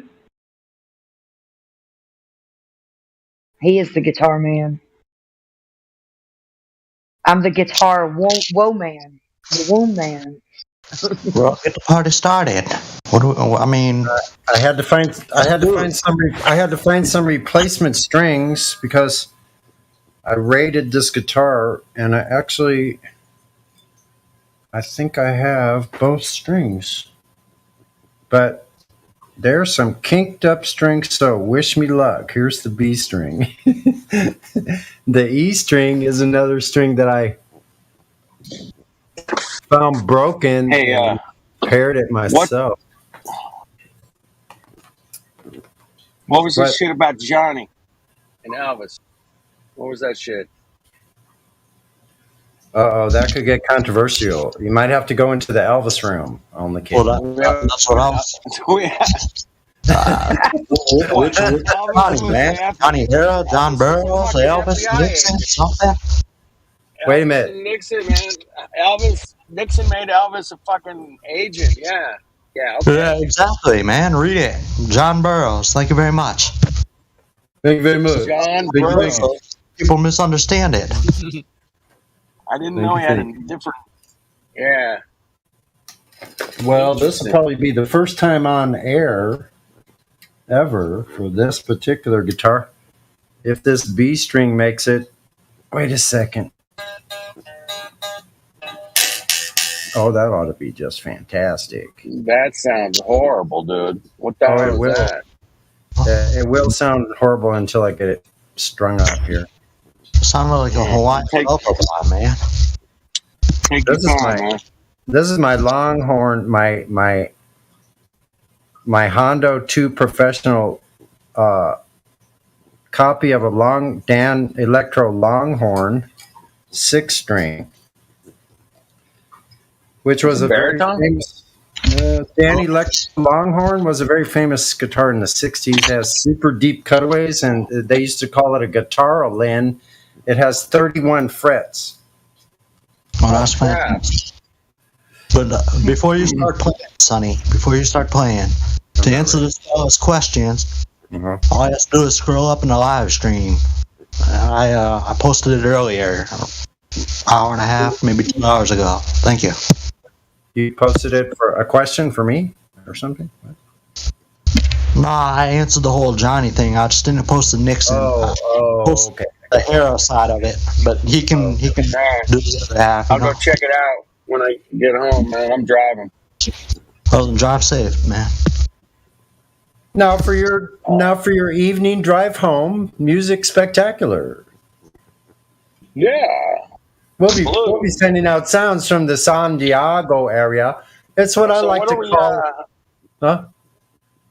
What's the fucking speculation, man? Did you guys? I had this girl tell me once, man, that trees grow upside down. And I was like, damn, that's pretty wild.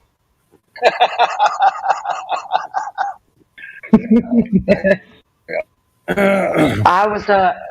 came up with a really a good version since I'm Flatsy Klein.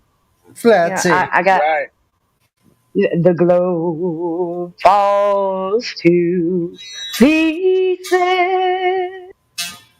each time I see too far again.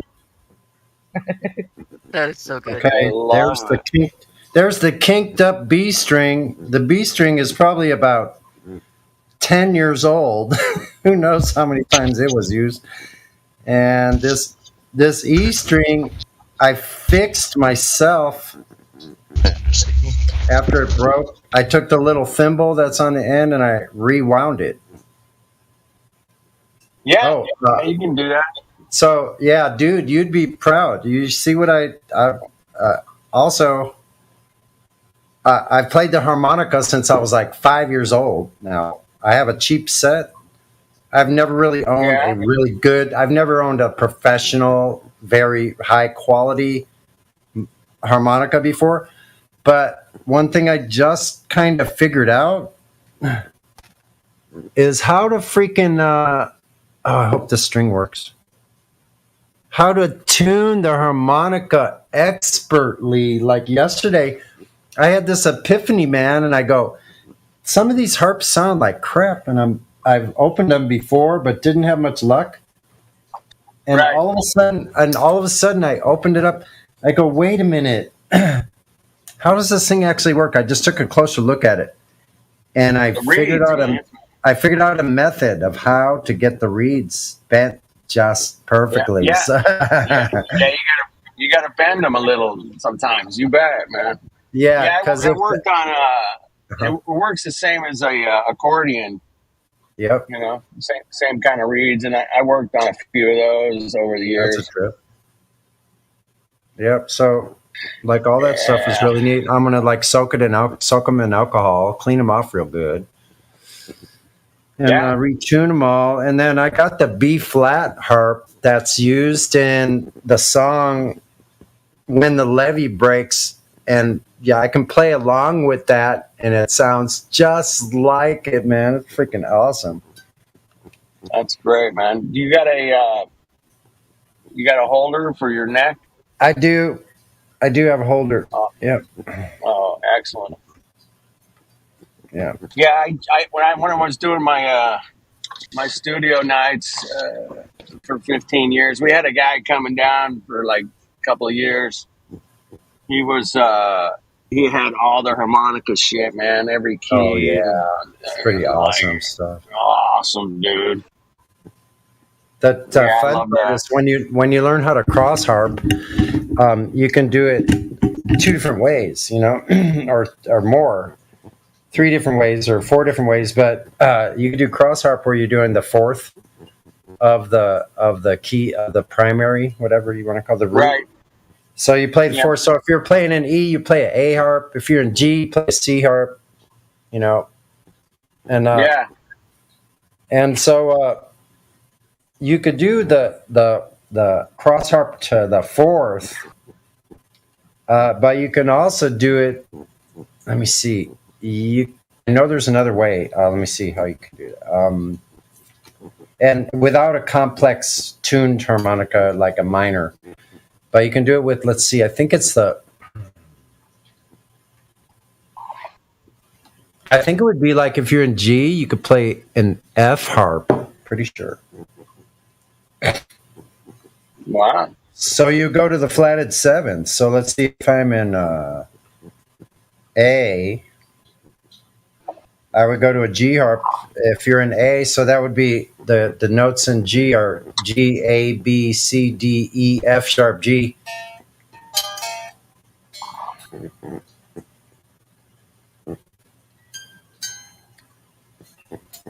So the only difference would be, whoa, what the hell happened here? Oh shit.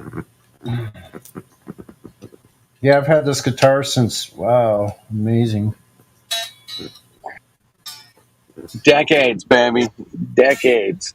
Since I lived in my dad's sailboat in Marina del Rey in the 70s, like I bought this in 1981.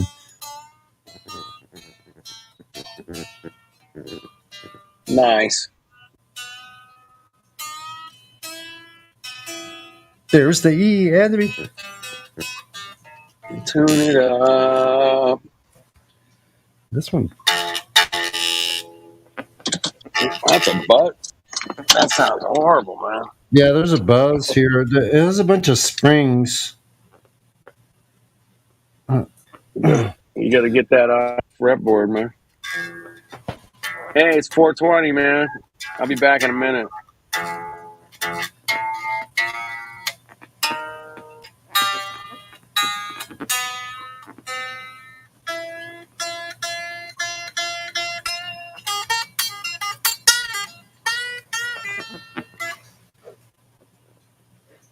What's the deal with this? It's the way this stupid bridge is made. I'd like to get another bridge for this. And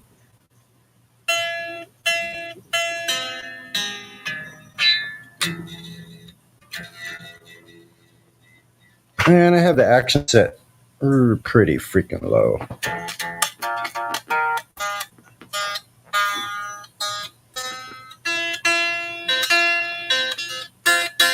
Okay, let's get an appropriate strap for this thing.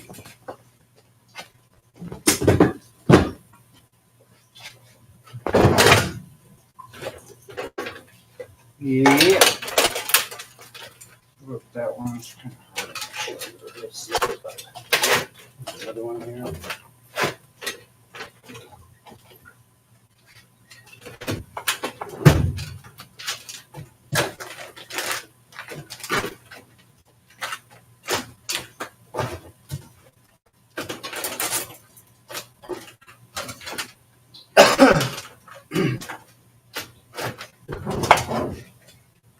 This guitar is made around like the time of the Van Halen, you know. It's a single humbucker. right near the bridge. It's got a bunch of fancy stuff on this guitar that I probably won't use. It's got a built-in preamp. Let's see. This one.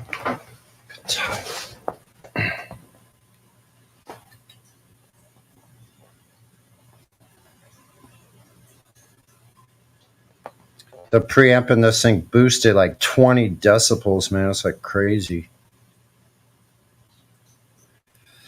But let me see if I think this guitar's got some of my hot rod stuff I did. The very first modifications I did on guitars was on this guitar. So the tone control is a mid-range boost instead. And a bunch of fancy stuff on my volume and tone controls, like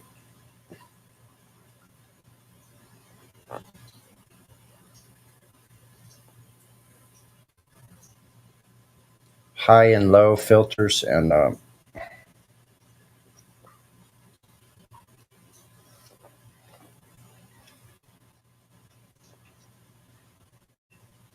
little tricks to taper out your volume so it actually works like it's supposed to.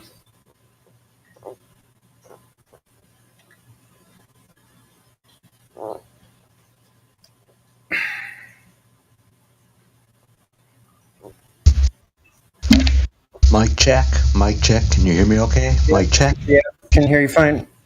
Okay, fantastic. Thank you very much. Okay, this one doesn't rip. Let's see. This guitar, speaking of rip, this guitar rips. Let's see. And the strap I'm using is also at least 40 years old, probably 50.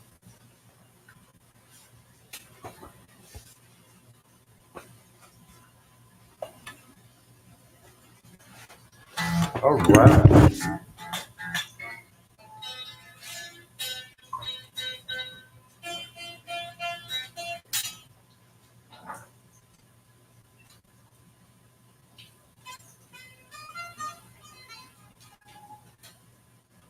I've played this for quite a while.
request. Now that I got this thing working.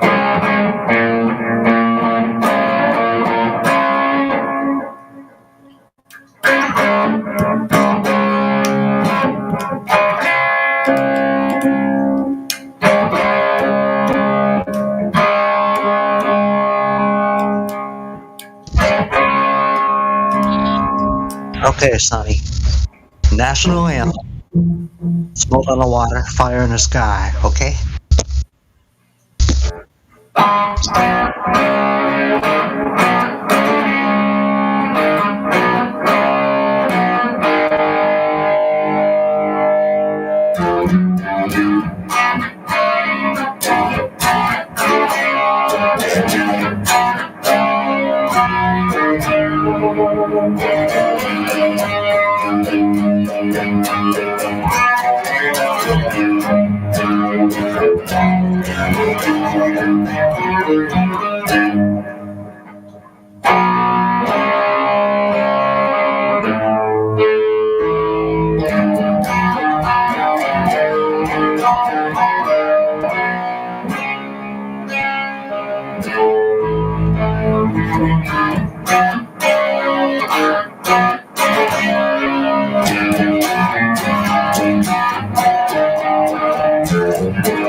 Any others?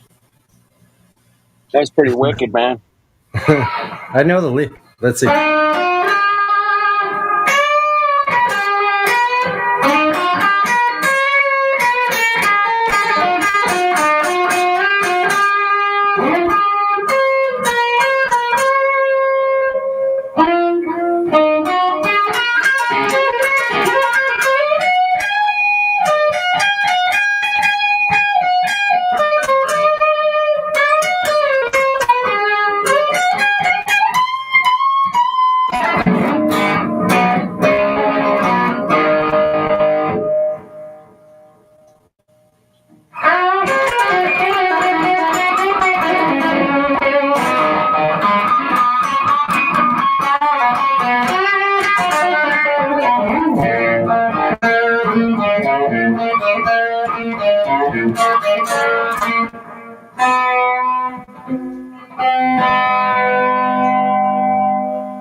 Whoops.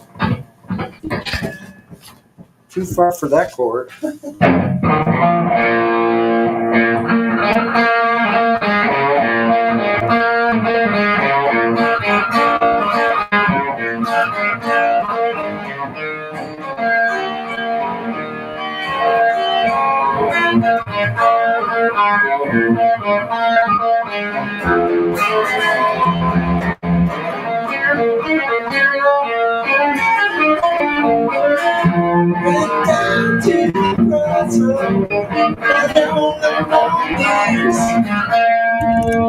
Let's mic this one. Down to the crossroads, down on my knees. Yes, Lord, for mercy, take me if you please. Went down to the crossroads, tried to flag and ride. Back to the crossroads, try to flag it right. Nobody seemed to know me, everybody passed me by.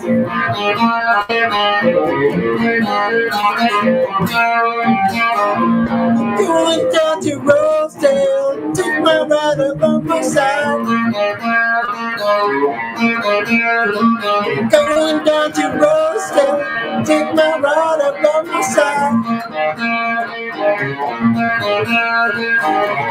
We can still build a house, baby, on the riverside.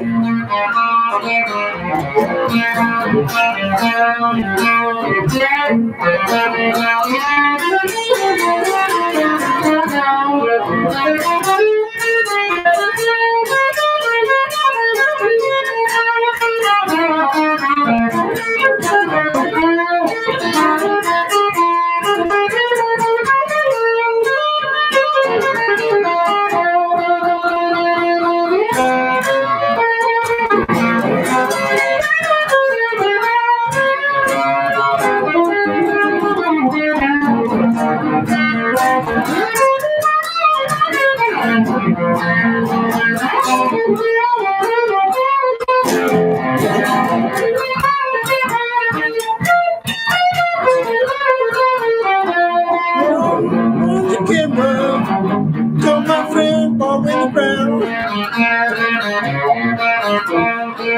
Run, you can run. Tell my friend Bob Willie Brown.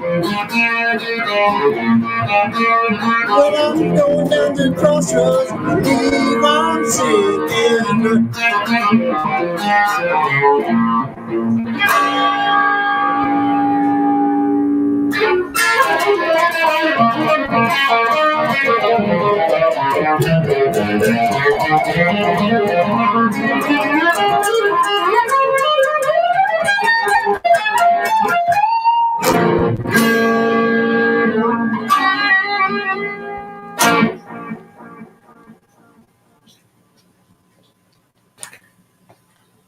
Yeah.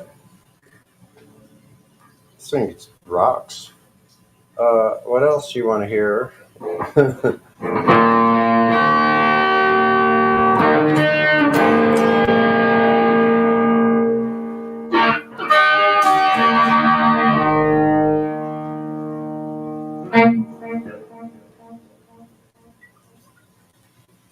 Ugh.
Oh well, we can try.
Well, this thing sounds good.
I changed a lot on my front, so you can't find me anymore.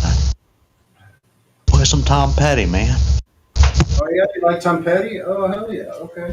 Didn't know. I was saying, you got it.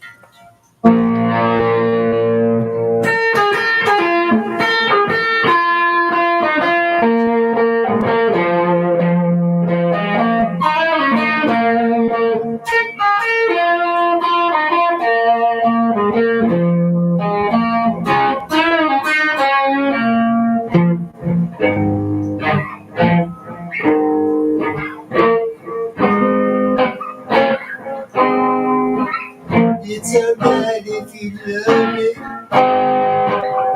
It's alright if you don't. I keep going too far. I'm not afraid of you. To find you up. Sense of returning. You're as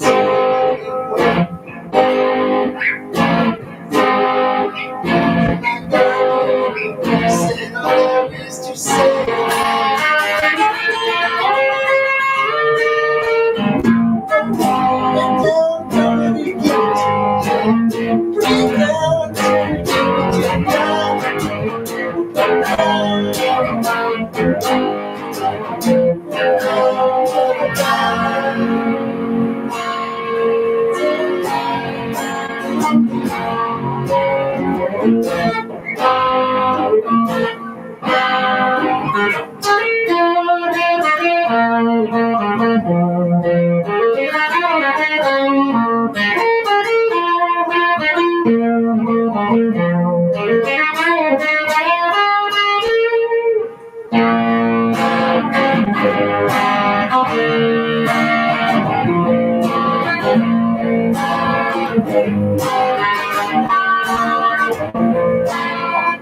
Oh, get the words. That's a good one. I like that one. Last chance.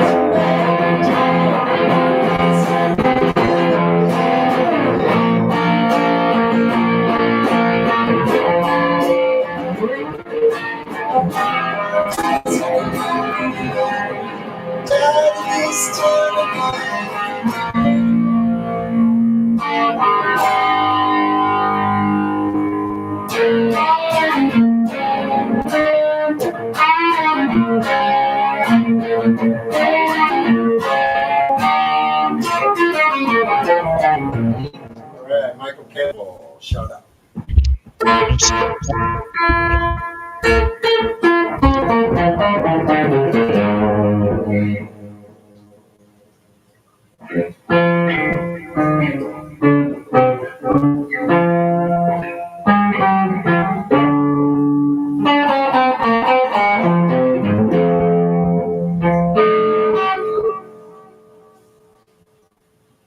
Let's see what else. I know some other Tom Petty, but usually done on an acoustic guitar.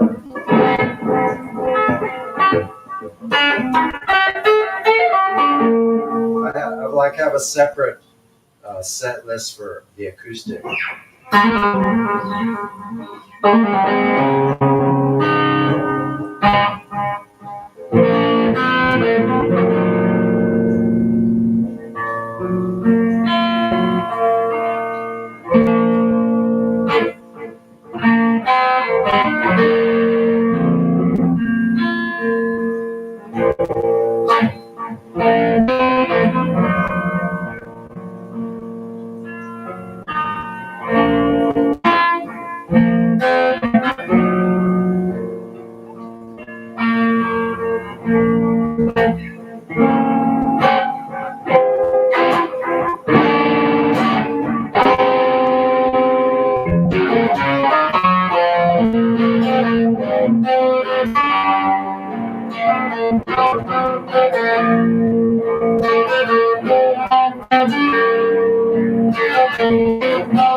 Then as it was, then again it will be.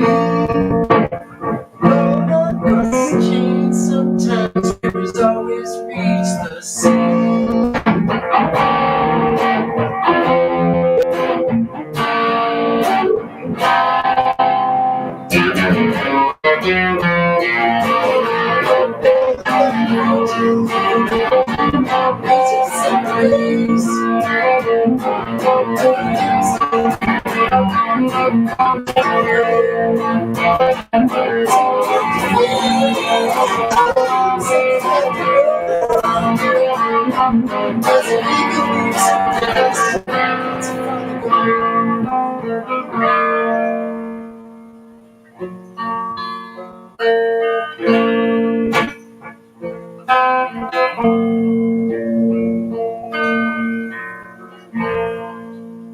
Changes fill my life, baby, that's alright with me.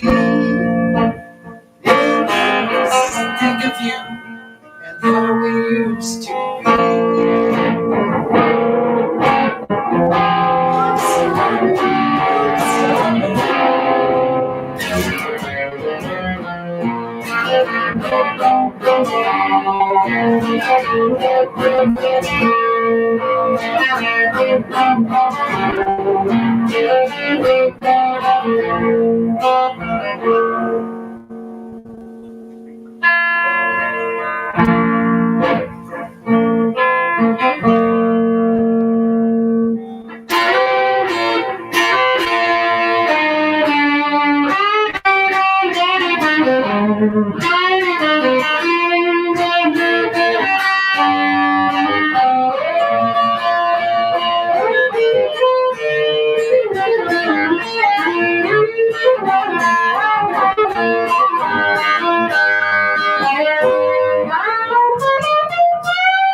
There you go.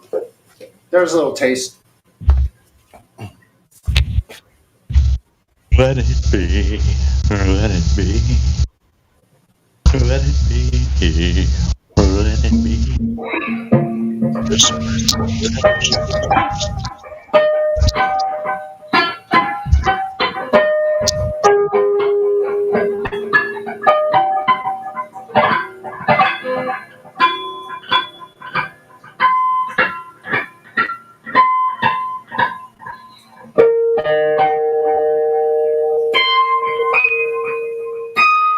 Listen how high this guitar goes.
rock and roll.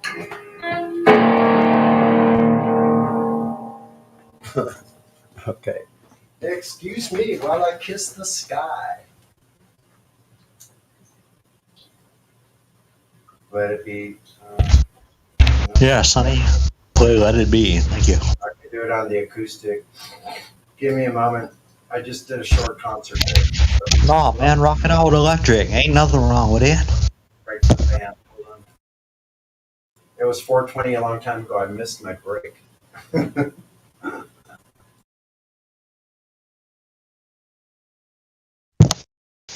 I was gonna clean my room, and then I got high. Nah, don't start that.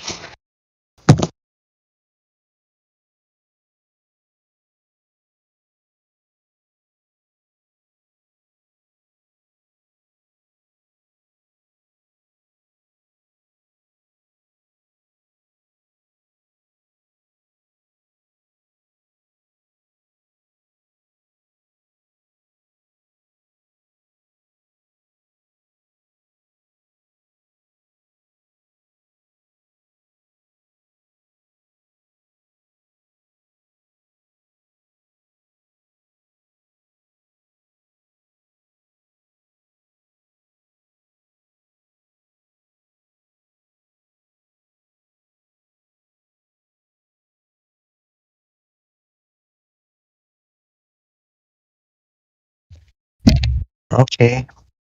Now I need Flatsy Klein, thank you. Where'd she go?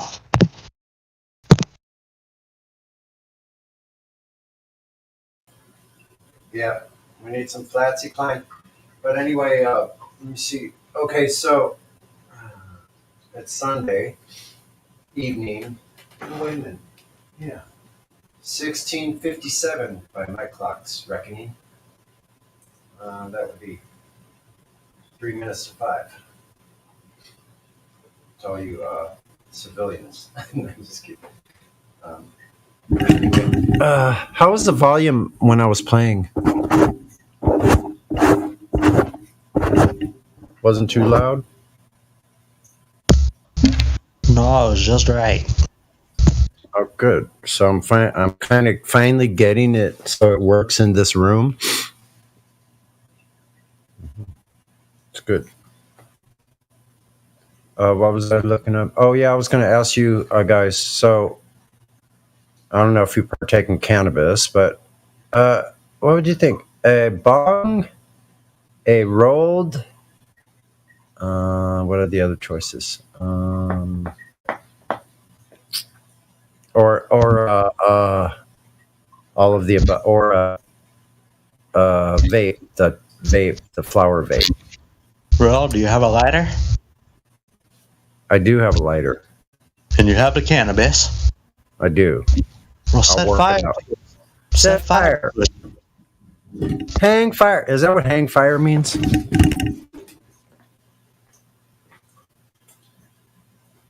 Or better turn this amp off. Ooh, yeah.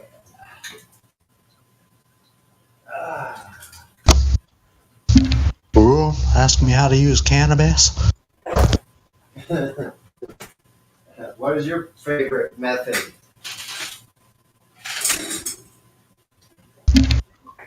With fire and smoked, man. Preferably indica, thank you very much. I do like that, but I should actually call my friend. Well, And I don't want to offend nobody, but, you know, cannabis is a God-given herb. It's not a drug, it's misunderstood. And I ain't gonna take no slack for it. Thank you very much. that's right. Yeah.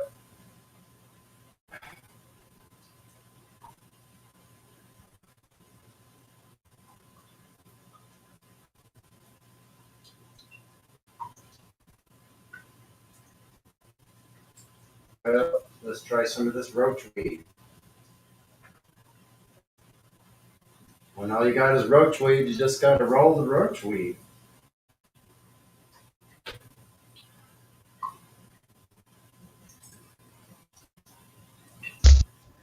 Well, I used to be very judgmental. Some people drink booze. Some people use cannabis.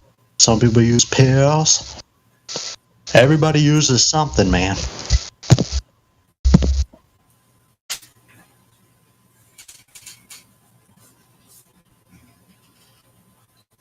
Yeah, some people use caffeine. I don't know if you can hear me still. Can you still hear me? Is my mouth loud enough? Can you still hear me over here? I hear you, but it sounds like you're on the other side of the Titanic, man. I'm on the other side of the room.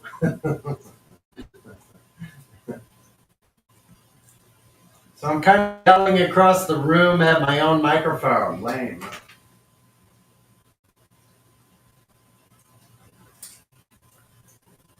Well, it rained here today.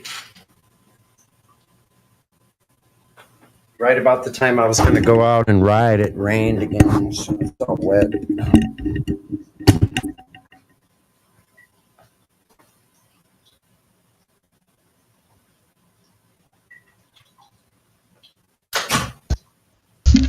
Crazy.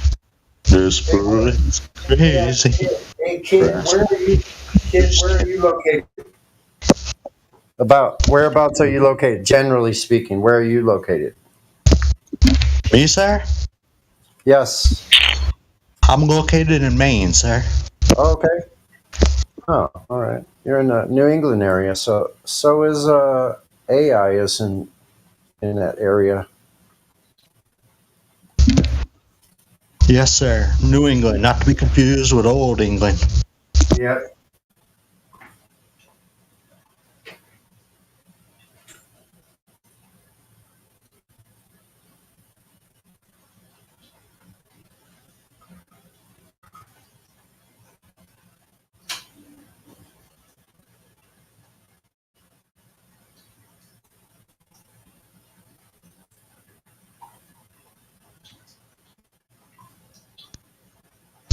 New England, Old England. In a way, did those Yankees ever do anything right?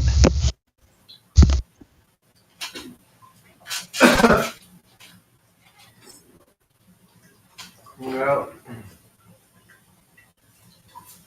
what happened? Everybody petered out on Sunday? Like, was the weekend really that rough?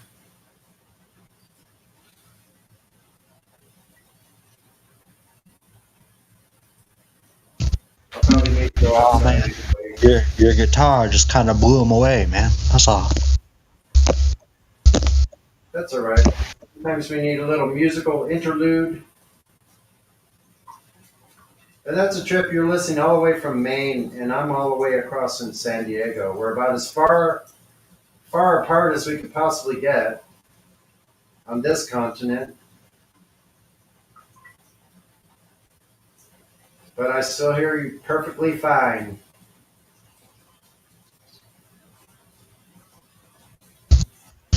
And yet the microphone cuts out when they go to the moon, allegedly. Fantastic how technology works. So weird. Yeah. Like,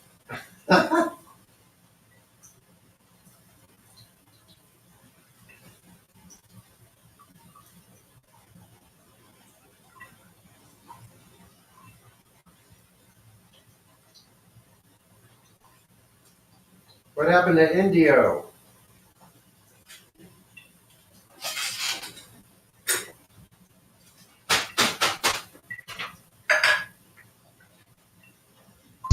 I don't know. What happened to Helio? I don't know. I like it when Indio's around.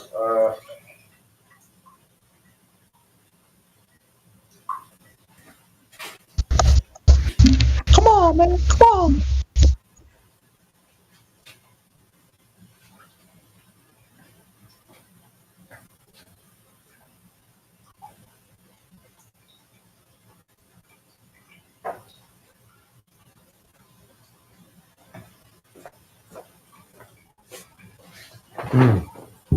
I settled for a joint.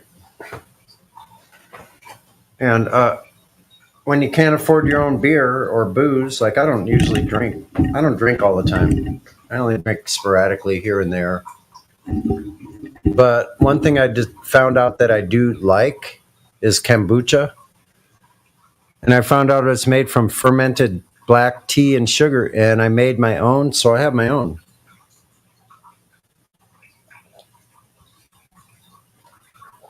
It's really pretty good. Very lightly alcohol.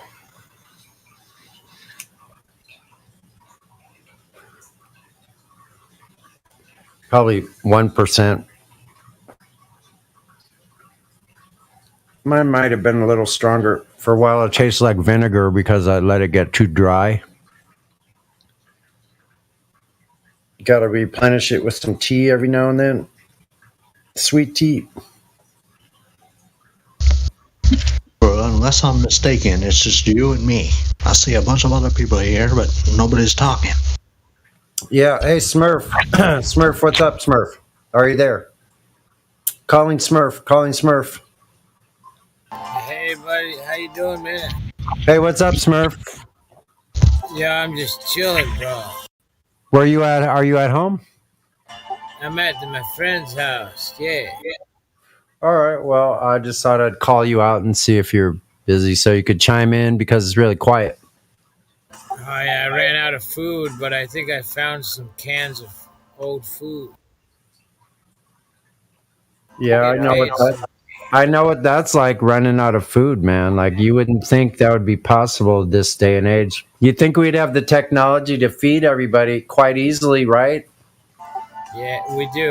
Yeah, but here we are, and sometimes we have to tighten our belt because we don't have enough food. That's crazy. It's all Hey, I'm here too. Anyway, they do the communism next, you know. Sorry about that. I didn't mean to. Hey, No, go ahead. What were you saying, Kim? What'd you say, Kim? I was just saying that I'm here too. I'm just cooking dinner for these kids. Oh, cool. you hear about that Ohio thing, man? The train? Yeah, I forget, some sort of chemical spill. Well, I forget what it was.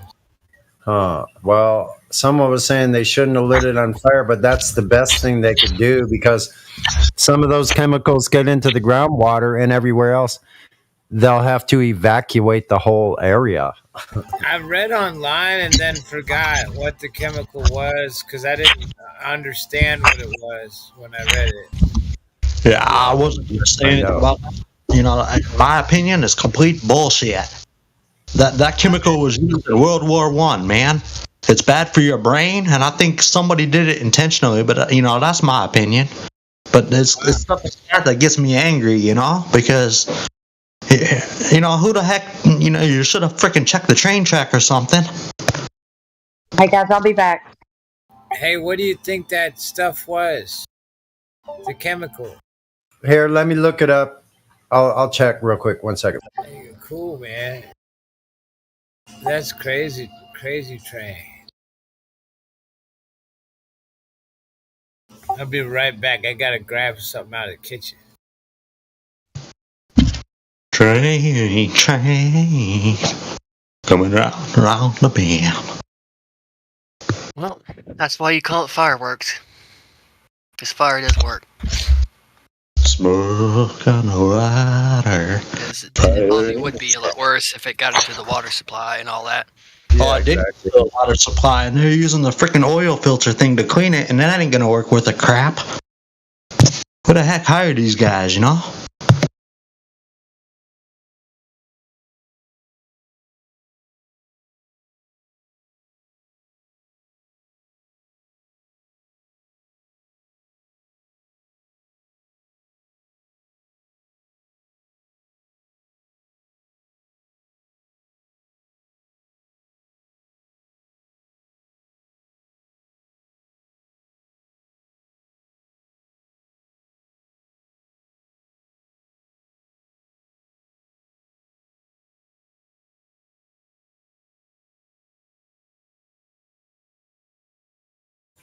Okay, it's a Sunday News with Sunny on the Flat Earth Discord. Let's see. What chemical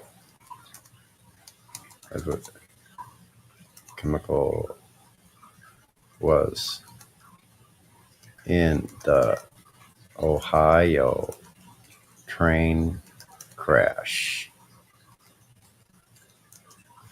What did it run into? The track? Yeah, ran into the track, the wrong angle. Oh, let's see, what was it? Here are the full list of toxic chemicals. Okay. From Newsweek.com.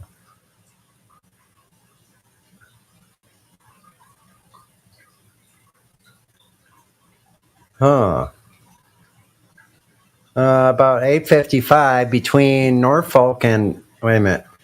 The EPA published a list of toxic chemicals that were released when a cargo train derailed near the border of Ohio and Pennsylvania on February 3rd.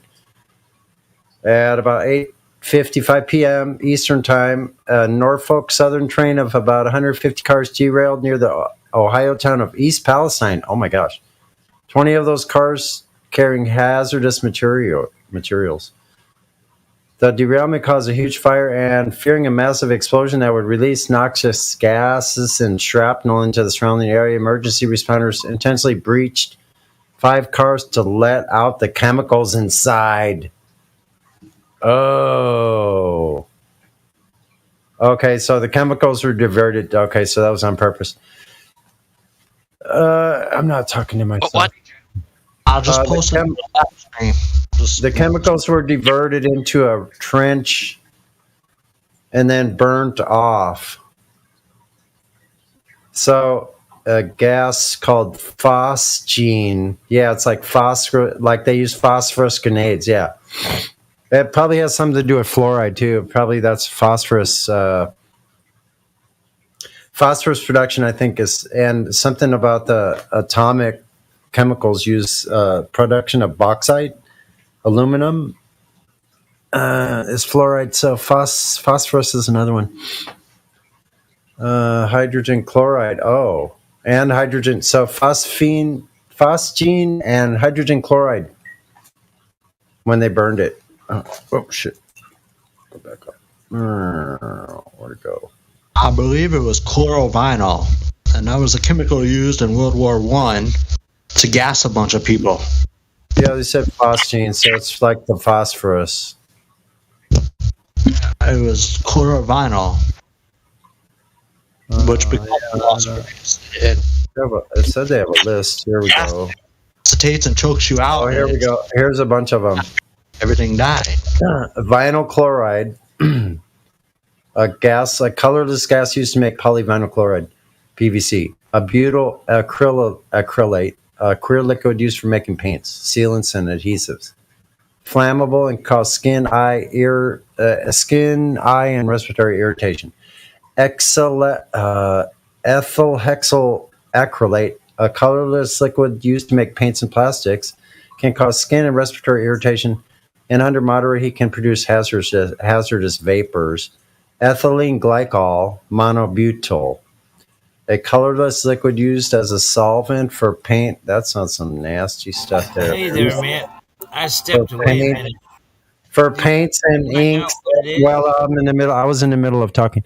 As well as ethylene glycol monobutyl, a colorless liquid used as a solvent for paints and inks, as well as some dry cleaning solutions, is classed as acutely toxic, able to cause serious or permanent injury, and highly flammable. Vapors can irritate the eyes and nose, and ingestion can cause headaches and vomiting. Sounds lovely. Sounds like a nice afternoon, don't it? Yeah. So how do these things just derail? Like, don't they have anti-derail like things? There's no way to stop trains from derailing? Come on. We're in 2023. No? Okay, so I might be the conspiracy theorist one here, but doesn't Hunter Biden own train tracks or trains or something? Well, why don't they just invent some clips to hold the freaking train onto the track and make sure the track doesn't come up either? You think they would have the technology to do that, right? We have the technology. 2023 is my speculation. My speculation is this, that we have the technology and the ability to keep trains from falling off their freaking track. Okay, so they blow up while they're still on the track. Well, that's another issue. We'll have to deal with that one later. First of all, let's make sure they don't fly off the track. Wouldn't that be helpful? Just kind of guessing. Okay, moving along. That's enough, Sonny. Sonny, we've had enough of your shit. I don't know why there's so many flat earthers that are silent on freaking Sunday. Shit's so flat that even the train had to go up in the air to make sure. Oh, I like to sit back and hit the water pipe. Yeah. I know. You know what? But the pipe was too harsh. Even I don't have the highest quality right now. Actually, that's part of it. But what I did is I took some. Like what I do is I cut the charcoal part off of the ends, you know what I'm talking about when you're rolling one, you roll one, but they're only good about halfway down to a third. So you cut the charcoal off, cut it, and then you save those, right? Yeah. And those. But wait a minute, I was going to tell a story about that. They call roaches. Those roaches seem to be the smoothest smoke, though. Actually, now it's like special blend. I was just saying, this place is great entertainment, and I like to sit back and listen. But sometimes I start talking when it's like 3 a.m. You know. Really? There's nothing going on, but this place is great. I like to hit the water pipe and just. This is the most entertaining place I've ever seen. You probably have a better water pipe. I just have a little tiny one. It's about 8 inches. Oh man, you gotta invest in quality. It's always about having the right tool for the job. See, it's got to be glass. And the larger the better. Larger the better, huh?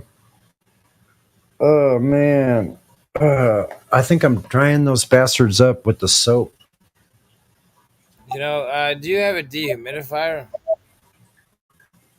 Yeah, air conditioning unit. Yeah, that dehumidifies it pretty quickly. Yeah, that helps a lot.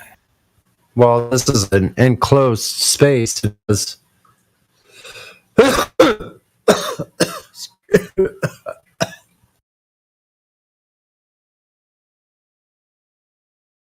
Yeah, it's ventilation coming in, so it has like fresh air duct coming in all the time, and it's sort of tied into what I have the thermostat set to. Good.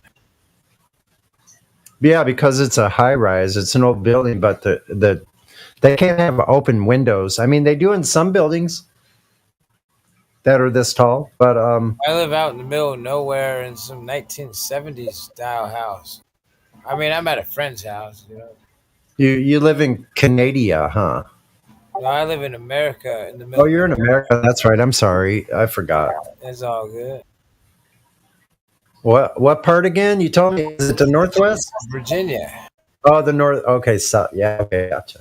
Yeah, we're the best. Actually, I've never been to Virginia. Yeah, everybody knows we're the best. Yeah. We don't even talk about it. We never even talk about it. You know? Okay, well that's good. Because everybody just knows, you know. Then I won't talk about it either. So, like, when I was a kid. Listen, when I was a kid, my dad was in the shoe business, and well, apparently he was some kind of like. My brother said that our dad was some kind of like freaking gangsta. Because we were at the opera. But anyway, I digress.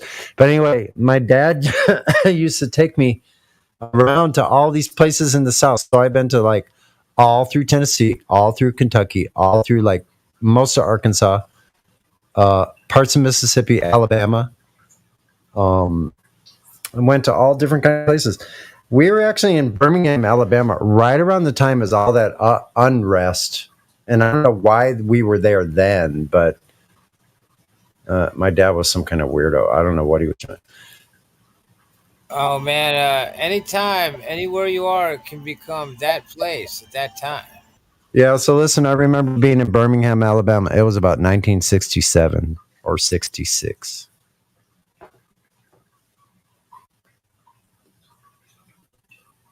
That was a while ago, man. Yeah, quite a while. Amazing I can even talk to you about what I remember that long ago, right? Oh, the brain damage. You know what? Still didn't affect me. It's still the same. Fuck. I'm just going to freaking laugh about it from now on. It seems to be the best medicine. Oh yeah, man. I think I got desensitized to reality a long time ago. Yeah, it gets weirder and weirder. I think I'm still going to go out for a ride. I think I've just accepted that reality is something like a scary movie. Yeah, I realized it can be much scarier than I ever thought, actually. And what I also came to have an understanding about more is how powerful the mind is, that the mind can create anything. So we ought to be careful about what we think. Oh yeah, I believe this. Yeah, and I witnessed that firsthand. The world is like a sound stage, and like the stars are like speakers, kind of like cell phone towers. But anyway, so I think the world is kind of like holographically held together. You could say astrologically, the energy fields. So my point being is that I think with salt, the brain makes with different salt crystals, like the astrological salts, I think it makes holograms. And so I think it interfaces with the bloodstream with the holograms. Well, anyway, my point is that I think that the micro and macro, what you think, affects ripples through the pond water. Yes, and like that's the thing, All because that background context that I think our thoughts affect reality. How's that? well, the thing is, we have a choice in some of those things, and then if we forget, like I've forgotten, because you know how life gets pretty fucking busy, and different things start occurring, and you start, sometimes you forget that what you think about what you are and who you are and what your body is and what the food is far more important than what it actually is. Yeah, you're right. It's your body's just your mental projection of your mind. So listen, because so your identity like resonates outward. well, see, because the reason I bring it up is because I can have a little bit of a negative attitude. You've all heard that. I'm pretty open about that. I don't really try to contain that. I just let it go because I don't see why not. Holding shit in was never good for me, and it caused me a lot of pain and misery in life. But anyway, I digress again all the time. It's called venting. But you forget, so I got to forget. I got to try not to forget, because of this partly negative attitude that we all have, this negative side of us, a self-detrimental side, like a part that is actually out to get us, really. Like those all have their purpose, but they're inside of us nonetheless. A self-destructive side. So if I let that negative side take the reins, I could be in really very bad trouble as far as what starts happening physiologically to me about what I think, where I am, and maybe I start thinking about these fallacious ideas that really aren't based in reality, but they're just ideas that I have about where I fit in reality itself. I gotta not be too negative, because I could actually create a freaking living nightmare. Yeah, I believe that. Yeah, I'm not a psychologist, but I do suspect that it's important to have a positive perspective, because I think perspective shapes reality. And I'm not talking about that quantum mechanic double slit bullshit, because I'm skeptical. I can't reproduce that. Yeah, we can't be right. Awareness does shape reality. I really believe strongly. Yeah, I know. I'm going to start trying to use that more, like I did before, and I was doing quite well. When I thought I was doing great, I really actually was doing great. So it's almost like something about controlling our chemical storehouse that we have in our own selves, like in our mind, in our brain, in our adrenal system, like in all of those systems, those glands that release endorphins and all these different things, that we actually have more control over those things than we possibly could imagine we Well, do. I speculate to combine different fields, and I'm uneducated, but I think there's something called hypnotherapy, which affects your subconscious, and so what you can Exactly. do, and there's a reason for this, is not to do with altering your mind at all, but actually to alter reality, because the thing is, if you were to go to sleep at night when you have these on YouTube, you type affirmations. I don't know if this works. I mentioned this is a realm of in my imagination. I've speculated. I'm aware these things exist on YouTube. They're called affirmations. Yeah, yeah. The brain would probably subconsciously pick those up, like really optimistic bullshit.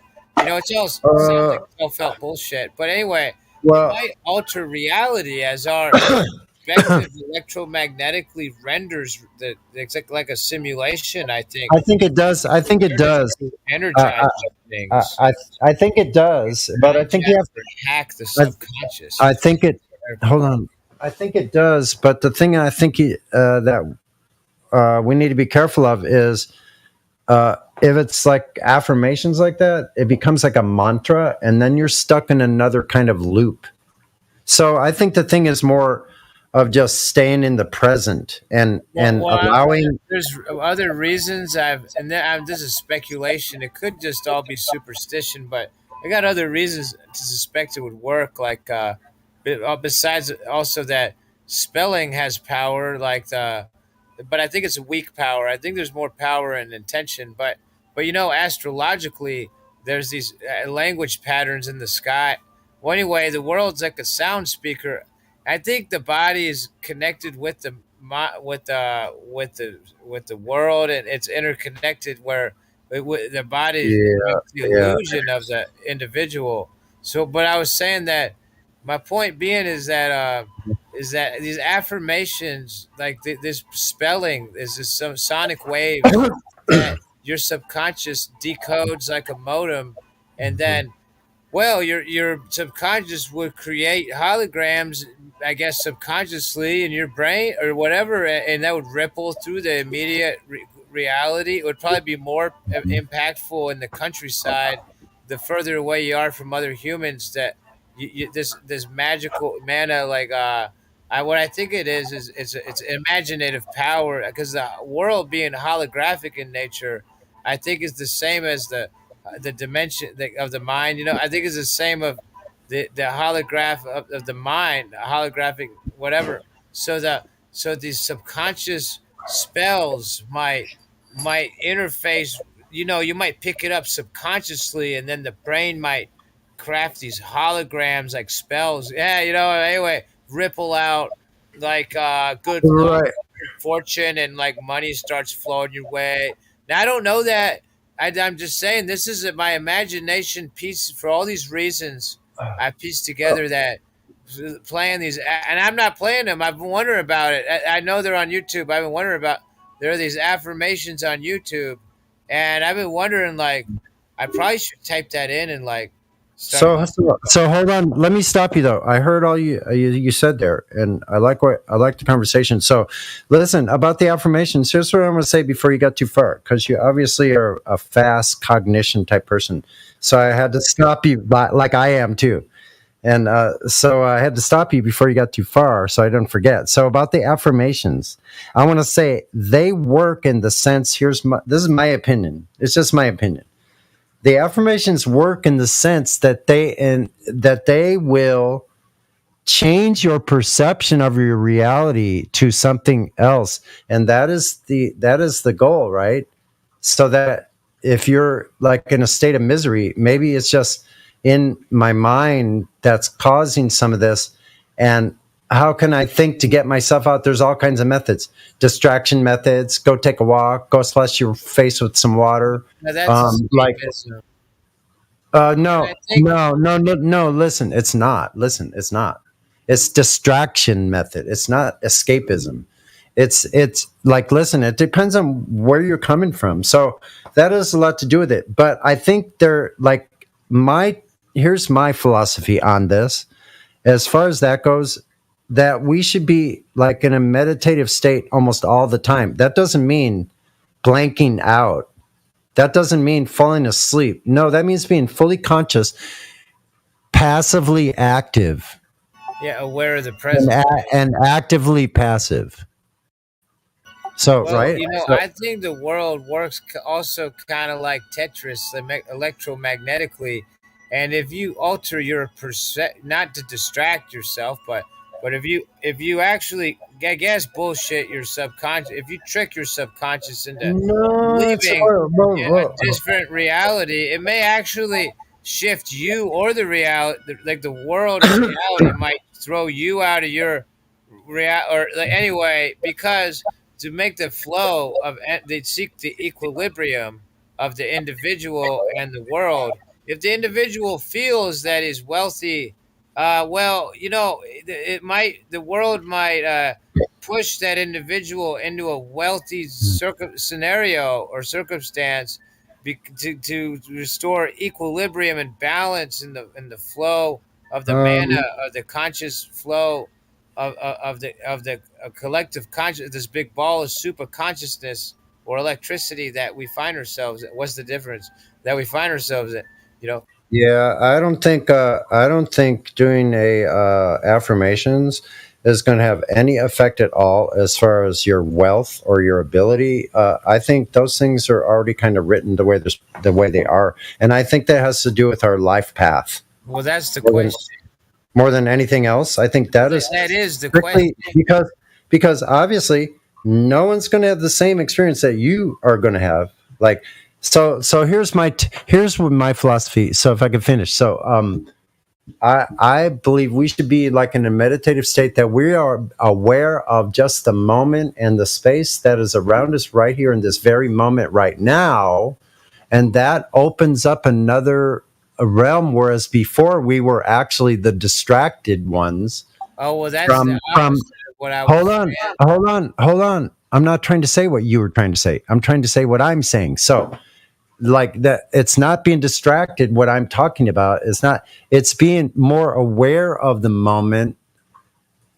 But sometimes we need to be like, we need to have something, a catalyst that will change us from the way our mind is thinking about those circumstances.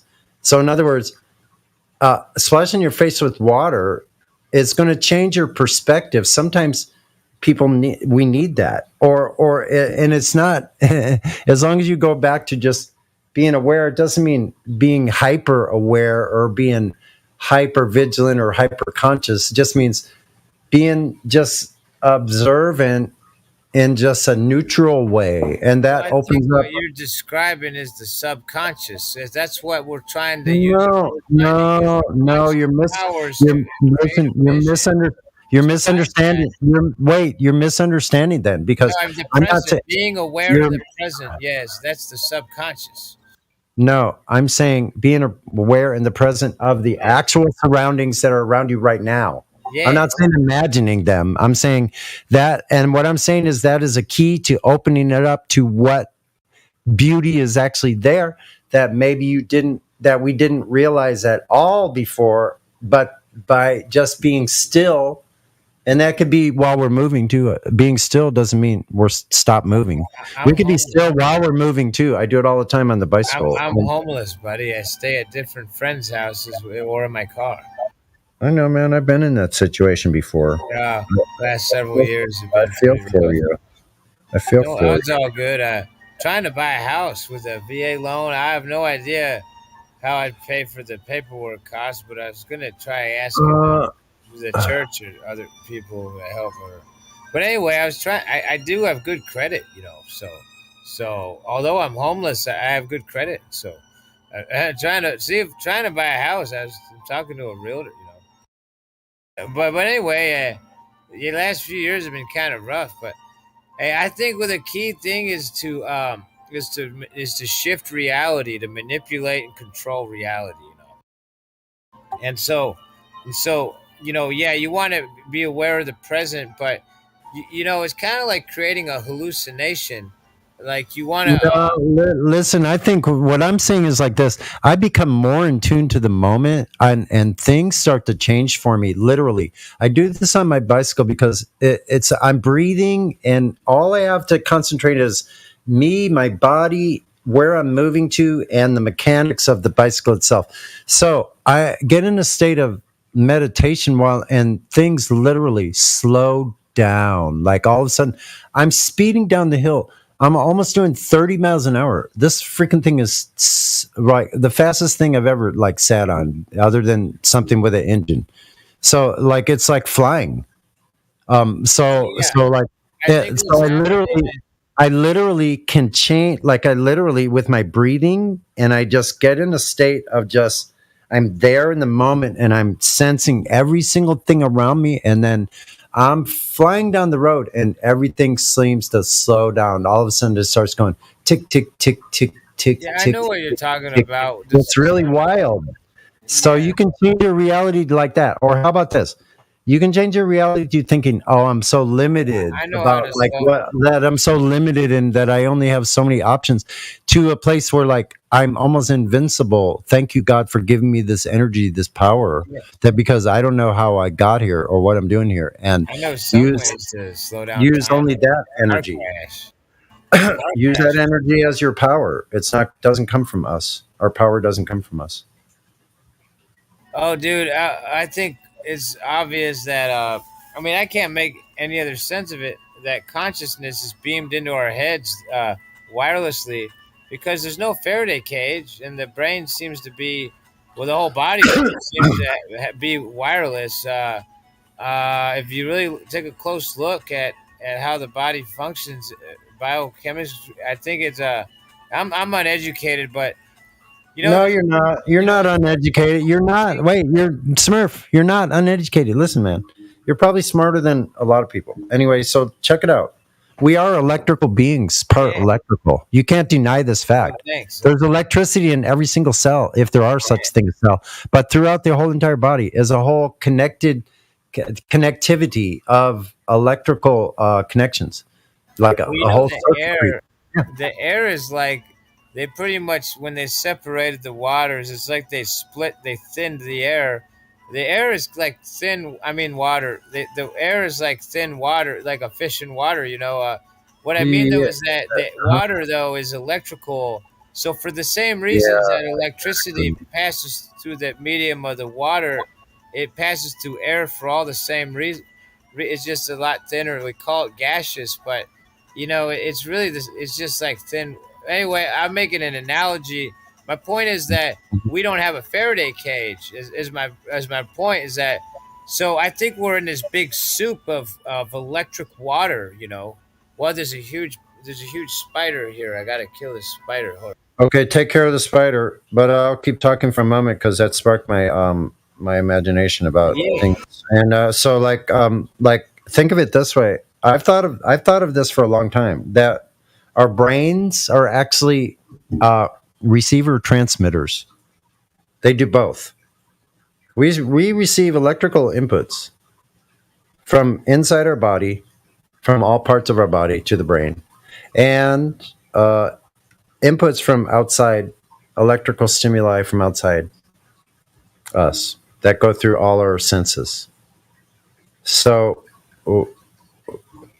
they've also measured electromagnetism changes outside of the body in some Zen masters as far as like 10 feet. They did, like you said, a Faraday cage is at a completely isolated, well, they made completely isolated rooms and tested these things on people to see where the energy, I think some of this is in the documentary Heart Math. You'll find some of that as far as how far they've measured electric pulses or frequencies. Yeah, I killed that spider. The thing was huge. So I think like you know I get confused on this subject because, and I've been outside my body before. One time when I drowned, my heart stopped beating a couple times when I was a child. You know, when I didn't know how to Really? swim, but I was outside my body really briefly. So I know that I know that I can be. I know that a human being, from firsthand, from my personal experience, I know that a human being can be outside the body. So it seems like awareness can detach, or so it's not that. So anyway, so that's what's confusing. That's the confusing thing is that it seems as though we're like a bunch of brain cells. I know the world appears to be holographic, but I make this analogy. We're like holographically or virtually, either way you look at it, we're like a bunch of brain cells in God's mind that like in this big soup of electrical water. And when I think of Mm. God, I visualize like an electrical storm. But I'm mixed up that there may be, like, they make an analogy like the silver cord or something. There may be a layer of reality where our consciousness is, or maybe within this real, for some reason, our consciousness seems to be separate. Or I mean, our awareness that seems to hook into our third eye, or the mind's eye, whatever, the pineal gland, I think it's called. That whatever connects to that seems to be separate from the rest of layered reality, like that was. So I think the consciousness has a soul and a spirit are two different things, and the spirit is probably like the awareness, like, Uh, and the rest would be probably the soul, all the other stuff, like. Hold on here. You have to break this down slowly because, like I said, you move really, really fast. So hold on. So listen, you are not your thinking or your thoughts. Those are not any. Those are not you. Yeah, Your whatever those thoughts are. Hold on. Let me finish the thought. So those thoughts are not you. Here's the proof of it. So take it easy. Slow down. Here's the proof of it. I'm going to tell you. You can lay there in your bed at night in the quiet, in the dark, where no one around, no distractions, no noise, no nothing, and you can observe your thinking. Who's doing the observing? Yeah, I was trying to. That's the. Well, wait a minute. Wait a minute. I asked the question. Okay, answer the question. Who's doing the observing? Yeah, that's the confusing thing. I think it's the awareness is observed. Wait a minute. Wait a minute. I just told you the fact, and that is a fact, that there is an observer inside of you. The proof of it I gave. You can lay there and observe your own thinking. So you're watching your own thinking. You're watching your thoughts in your mind's eye. Who's doing the watching? Well, that's the mystery. No, it's not. Listen, it's not a mystery. That's you, my brother. Well, You are the observer. This is objective. You're the one observing your own thinking. So you are the observer. You're not your thinking.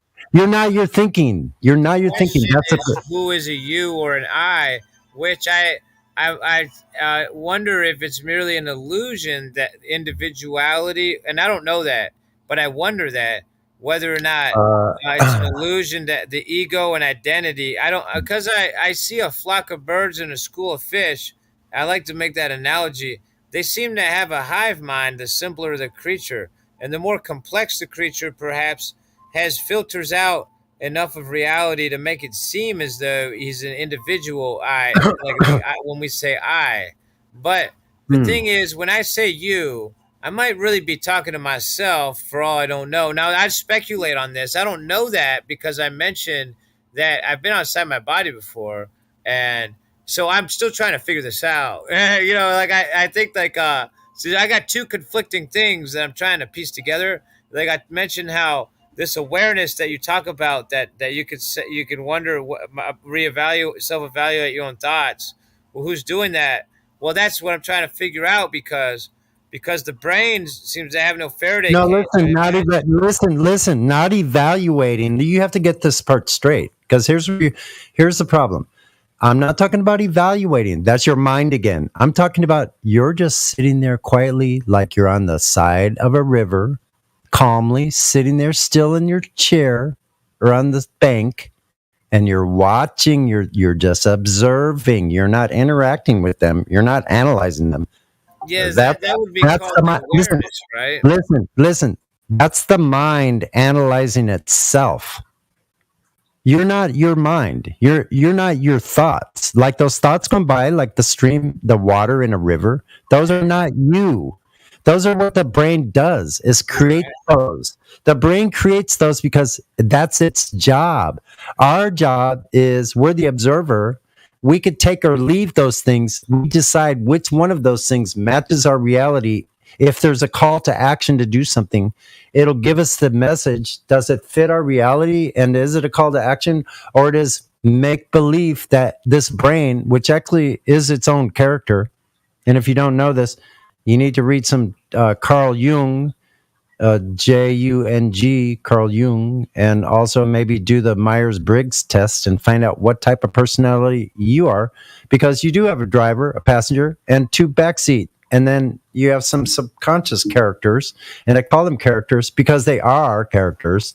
Some of them are quite devious. They all have a purpose, though, to help propel you in a positive way and not a reckless way in through reality. So the ego is the first one. The ego is the driver that propels us. So we all have a different one.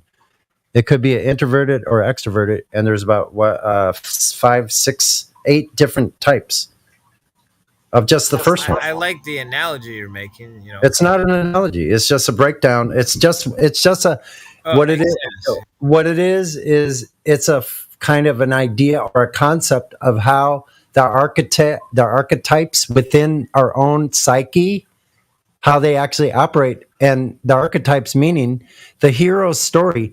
If you ever heard of the hero story, every single epic story that you could imagine all has the hero story. It's the journey of our own psyche. We are all those characters at some point along the way, and we're all on a particular path. And so we're all in a different space. Some of us might be in the same era in our psyche. That's a funny perspective. It's not funny, and it's not a perspective. It's not funny. It's not a perspective. It's real life. It's real life shit. I really like how you explained that the ego is like the driver, and you got passenger, back seat, and stuff. But I wonder if like there's an awareness, like when there's something that is. I've been outside the body once, one time, and I didn't go on any adventure or anything, but I do like think there's something multi-layered about what do you call it? There's like something different from the spirit and the soul. Like the mind, I think, is it within the soul? I mean, I'm still trying to figure this out, but I think the awareness is like the spirit. There seems to be, more than just different areas of the brain. Which I like how you explain that. It makes sense, but there's more to it than that. There seems to be. I think it connects in the mind's eye. I think it connects to it wirelessly or seemingly wirelessly. Anyway, No, listen. Here's what I think. I think it but I'm connects still through. confused. I think it connects through the electricity, through the electric. We're connected electrically through the medium that we're in. But also, I think there's a etheric, if you might say, there's a realm that we don't quite understand, where I believe communication is happening from the spirit world, as you called it. Or let's say in God's realm. Well, I noticed there's water out there, probably. I mean, I haven't been outside of the world, but I mean, I presume there's water out there. They separated the waters and such. And so when I think of ether, I looked up the word and I saw there's different definitions of the word. A lot of it seemed to be petroleum, but I noticed consistently liquid is the consistent pattern with ether. So I think basically now the water, I mentioned is holographic, in that I seen a video, somebody wrote sailboat and they flash froze it and it was a sailboat, and I've seen other stuff like that. So like the blood, the water is also holographic. So I think like how I think the blood and water both I think Yeah, yeah. holograms ripple through what we call the ether. It's really the air. I think there's, yeah, I think there's something very special about our blood as well. I think our actual heritage, our ancestry actually flows through our veins in the blood. There's something very special about our blood because, I don't know. Like, I may be oversimplified. anyway, hey, I got to get off for a little while. Oh yeah, good talking with you. I was saying I might be oversimplifying stuff, and a lot of the stuff I said is speculation. But hey, good Yeah, talking. well, listen, all of what we said is speculation because we're talking about things that are in the realm that cannot be defined. It's speculation Sunday, brother. Yeah, I know. It's perfect. So I love this kind of speculation because we don't know what the brain actually is. We don't know what the mind actually is. We don't really know what the spirit is. We I can have only. a really good idea what it. I think it's like a wireless radio. But anyway, good talking with you, man. Yeah, I think it's like that too. But I think we also are this observer, or we're actually seeing, like maybe what we're seeing through, like, the vision that we see. Maybe that's God, actually, the creator, looking through us, Wonder this all the time. looking through us, And can you imagine? Listen, here's what I think the creator is. I think the creator is an actual being, an intelligent being with an intellect, and the smartness of, like, you can't even call it smart, but the knowledge of how whatever this creator is, put these natural laws into place in the first place and created a bubble that we live in. We do live in a bubble. There's no doubt about it. Clearly, it seems that We live inside of a bubble with water inside and water outside, and we live on a horizontal plane. So whatever God made this bubble with us inside of it, made us too. How in the hell could this ever happen? How did this happen? Well, So you have we may be made in his hologram, but I don't know. But I think about how a flock of birds or a school of fish might be like fingertips to a hive mind where there's an invisible finger, but the fingertip being the individual bird, and the hand being the birds. And Yeah, I'm I making think. an analogy like a parable. I don't mean that literally. I mean that I'm making an analogy, man. That I'm oversimplifying. But But it's okay. It's okay though. well, I Like, think it can apply to humans in a multi-layered I think way. I think it does. I think we may have a hive mind that we filter out that's telepathic if we find a way to. Oh yeah. Now see, listen. Now you hit on something. So have you ever heard of the 100th monkey? Yeah, I've heard of that. Okay, so the 100th monkey is based on, real simply, the K field. The K field is every different type of animal. If you're a squirrel, you are connected to the cloud, like the computer cloud, the information cloud for that species. And I only use the species colloquially. I don't mean that their species or speciation exists. So the different kinds of animals are under their own cloud where they get their information, where they get their intuitive information, where they get their ancestral information on how to find places because their ancestors are going there for thousands of years. Well, I'm a half Jew. Is that why life is so difficult? Oh man, I can relate. If I'm connected to two hive minds that are both opposed at each other. No, I don't know about that, man. I'm No, kind of joking around, but I mean, But 'cause you're- I grew up in a secular, non-observant. I grew up like everybody else, but I feel like I don't mix with society like oil and water.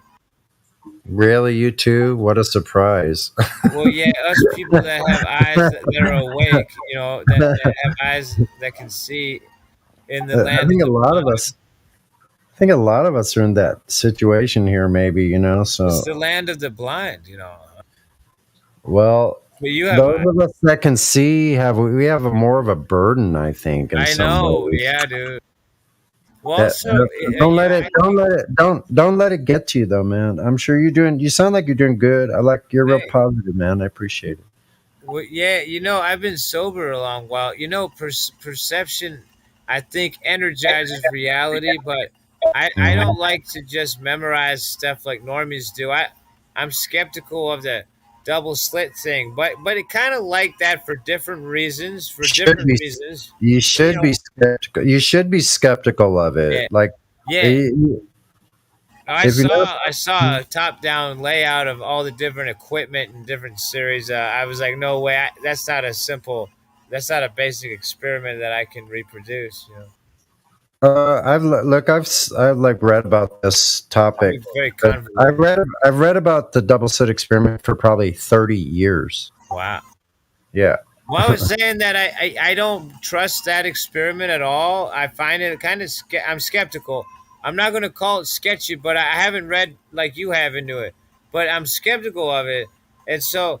But I think I come to similar conclusions anyway for completely different reasons. For completely far out like reasons. Well, see, here's the thing. Here's the thing with the double slit. We don't really know what it's doing. Like from point to point, they can't tell us, so they don't really know exactly what's causing it. It could be something so simple like Indio has said that we just all freaking miss it because, like, I don't know, man. Like, uh, there's Notice something they that's make up stuff, and they make up stuff when they already know the truth because they got the esoteric truth. So then they make up an exoteric bunch of nonsense, but maybe sometimes the result, or oftentimes the result is the same, but they have these totally fake for publicity's sake or for whatever scientific funding or what for some bullshit reason to lobby the government. They do the paperwork, but maybe it's true and they just made up the experiment. It looks super convoluted, but maybe oftentimes things might be true and they just make it up, because they already know the esoteric truth. You know what I'm saying? And that's for patent yeah, that's licensing true. reasons, That's true. to patent stuff and to own stuff. Oh, But I yeah. mean, I just wonder that. I don't know that.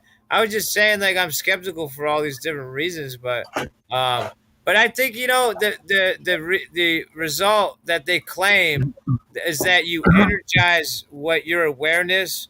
I strongly believe that's a high probability. I can't prove that yet.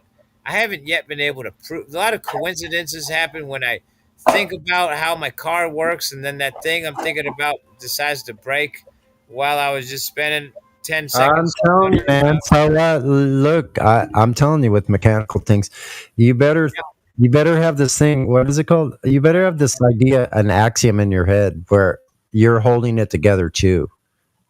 Yeah, exactly. Yeah, I think we hold reality together with our overlapping perspective or perceptions. You know, Yeah, like I've thought that for a long time, and I think it really helped me through binds I got in with mechanical devices. Like, yeah. I noticed if I think real hard about how a device works, it'll just break all of a sudden. I don't have to touch it. It can be something I'm not touching. So I think we energize stuff merely with our attention or awareness, and so I haven't done it yet, but I wanted to share that I think that if you find affirmation that you might resonate with, that's kind of a generic thing to say, but I'm skeptical. It might work that play these positive spells in the background. Your subconscious might trick your present. That present awareness of the present, I believe, is a subconscious on a level of it. You got your subconscious that regulates the body, But anyway, the internal processes. But that sense of being present all the time. Well, we want to hack that and hijack that because we want to shift reality. You know what I'm saying? So our conscious chooses that we want to listen to positive affirmations to I just made this idea. I'm sharing with you this idea I've had that I think I've heard of this other thing called hypnotherapy. I heard that on the Alex Jones show, which I hardly listen to, but sometimes or whatever. But I was listening to that a couple weeks ago, and this woman said, or this McAdoo person, she said hypnotherapy, and I'm thinking, well, yeah, I already was listening to these binaural beat stuff or whatever, but she commented on that and said the word hypnotherapy, and I think, yeah, I think our overlapping perspectives shape reality. We might energize and give attention to things that things are kind of spring and wound up when I don't know why. This is a lot of speculation. I wonder about what it is, that mechanism, what triggers the energizing of stuff or people or things when our awareness hits it. But I don't know. I think there's a possibility that, and I don't know, but the awareness might be.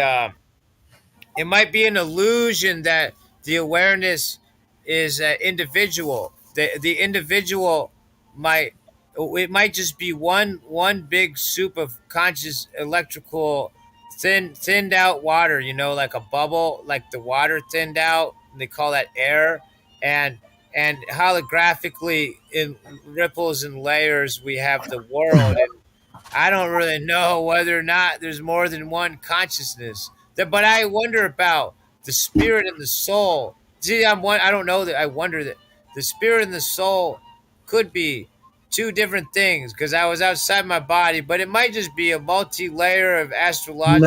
No, that was you. That was you. If you had an awareness when you're outside, that was you. Yeah. Well, I don't know That was what to you. he That is, was though. the watcher. That was you doing the observing. You were the I observer. feel like, and I can't prove it, but I feel like this me is hooked in from another dimension, kind of like that Of Matrix course. movie is a good analogy. I Well, felt like yeah. Well, body's yeah. a vehicle, and I can't prove that, but I had that personal experience that reinforces that. Well, you're not alone. You're not alone. You're not alone, though. Listen, you're not alone in that because a lot of us feel that we're from another place. I've felt that my whole life, that I'm from another place. Like, I don't know how I really got here, but I have this sense of some other place that I call home.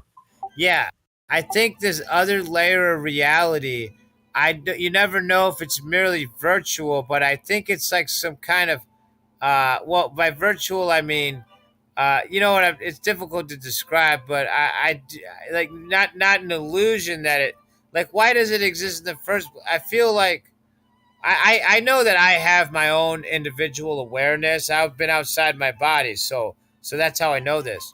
But what's that cooked up from? Like, I keep thinking of the Matrix movies. A good analogy, like, I think it's interdimensional. The body's a vehicle, is what I'm trying to say. It's a mystery, though. A lot of this, I have shared personal experience with speculation. Hey, well, I say it was Well, good yeah, talking with you. yeah, yeah, and yeah. Likewise, yeah. A lot Well, of this, I really, don't know. a lot of this is really, it all is speculation because Yeah. how else do you talk? It goes into alignment with philosophy actually because we're talking about things that we have no really we have only descriptors of. We have nobody that can tell us. Nobody's come back from there to tell us what it's really like. I So think there's a way. Indicators suggest the world's like, to me, some kind of astrological sound speaker. And I mentioned the ether being holographic, like water. But so I think you can just tell yourself 10 times throughout the day that I will be awake in my dream. That works for me. Now, if you also add to that, and I'll access the Akashic records. If you know what that is with your intention, know what that is. yeah, and so that has to do. Yeah, When you that pass has to. out in your dream, it might work. That's exactly where I think we connect back in. Yeah, you have to tell yourself it 10 times a day and then go to sleep. And do that every day for a few days, and I bet you it'll work. It'll just kick in while you're asleep. You'll be like, accessing the Akashic record. You may want to give a more specific, precise subject when you say it to yourself. But that's a theory I have because it works for me to stay awake, to wake up, to be lucid. I think it's called to be awake or consciously awake in my dream. I just say to myself, I'll be awake in my dream like 10 times throughout the day at random. So, hey, why not add on to that? Like whatever you want. I don't know. I prefer I prefer to in the daytime while I am awake to check in with myself. Am I awake or am I still asleep? Oh, I often wonder that all the time, dude. Well, no, because like I think I've sleptwalked through a lot of my life. Don't we all, man? Yeah. So like now I prefer to be conscious. I don't want to be like unconscious while I'm awake. Like that's ridiculous. So I don't watch television at all. don't take my word for it. But like People that watch television, it's like they're asleep while they're it becomes a zombie trance. You know, it's. I prefer to be awake. Yeah. I mean, like, yeah. But hey, I think I was just saying I like to kick back and hit the water pipe, and I wonder all this sort of things that we was talking about. I really like this place because a lot of these subjects come up. You know, I wonder a lot about the nature of consciousness in reality. I wonder a lot about this, like all the time. But yeah, I just like to sit back and hit the water pipe. You know.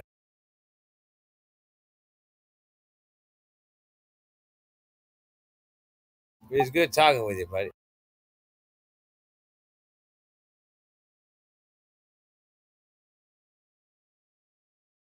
Yeah, likewise, Smurf. I've always known you have interesting things to say, and I'm glad you're hanging in there. I've had my troubles too. Alcohol's not my problem. Well, thanks, buddy. Yeah, alcohol was a bad idea. Yeah. But listen, alcohol used to be my problem, which is freaking amazing because all you need is the green, brother. You're not supposed to be cured of it, and I really am. I've been cured of that, but it doesn't mean I'm cured of the other addictions. You know, I know a retired Navy SEAL, and I asked him how he did it, and he said marijuana. You know, well, of course, you know, he That's how I've done it. That's how I've always done it too. I've always done it that way myself. I'm just saying, you know, it's a lot better than alcohol, man. If you got to have something, I think it's a God's gift. I think it's a medicine. But anyway, Actually listen. I traded in like probably 5 or 6 different pharmaceutical chemicals for one. Yeah. One natural one. Well, marijuana is great. That's why they prefer it being illegal. But it's just so absurd, you know. That's the one good thing about the criminals is they're allowing marijuana to be legal. The politicians, whatever, the criminals, same difference. It seems like laws are just for the sheeple, you know. Oh, something else that came up when we were talking. I just remembered. So also, there's something called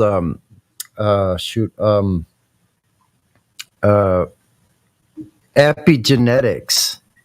You ever heard of that, Doctor? Heard of it? I kind of forget. Is that to do with the environment?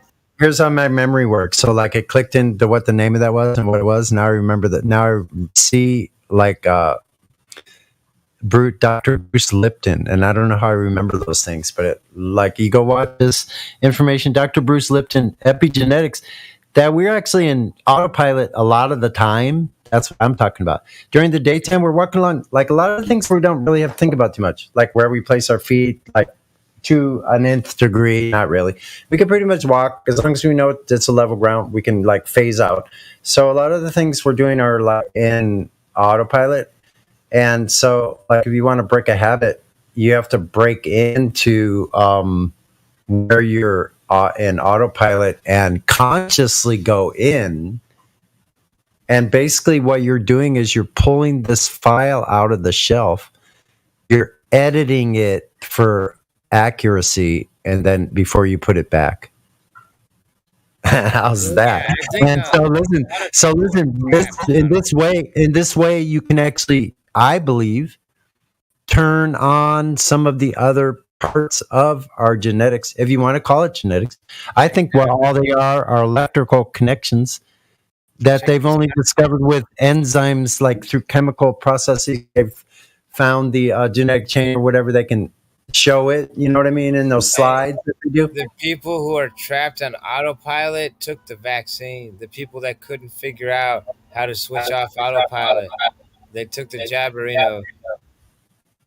Well, I wouldn't even say that they made a decision to take it. I think they're just people that are just in constant autopilot. That's what I'm saying. Yeah, and they had the all the signals directed them to take the jab, and they couldn't escape because they're in constant autopilot all the time. Well, because they're being directed by their higher source, the media. Yeah. That's their higher source. But So yeah, that's what autopilot all the time is. That's that thing. That's the normies, basically. They gave the normies a self-destruct code, and they the sequence whatever, and they received the self-destruct signal, and they processed it, and they went and self-destructed.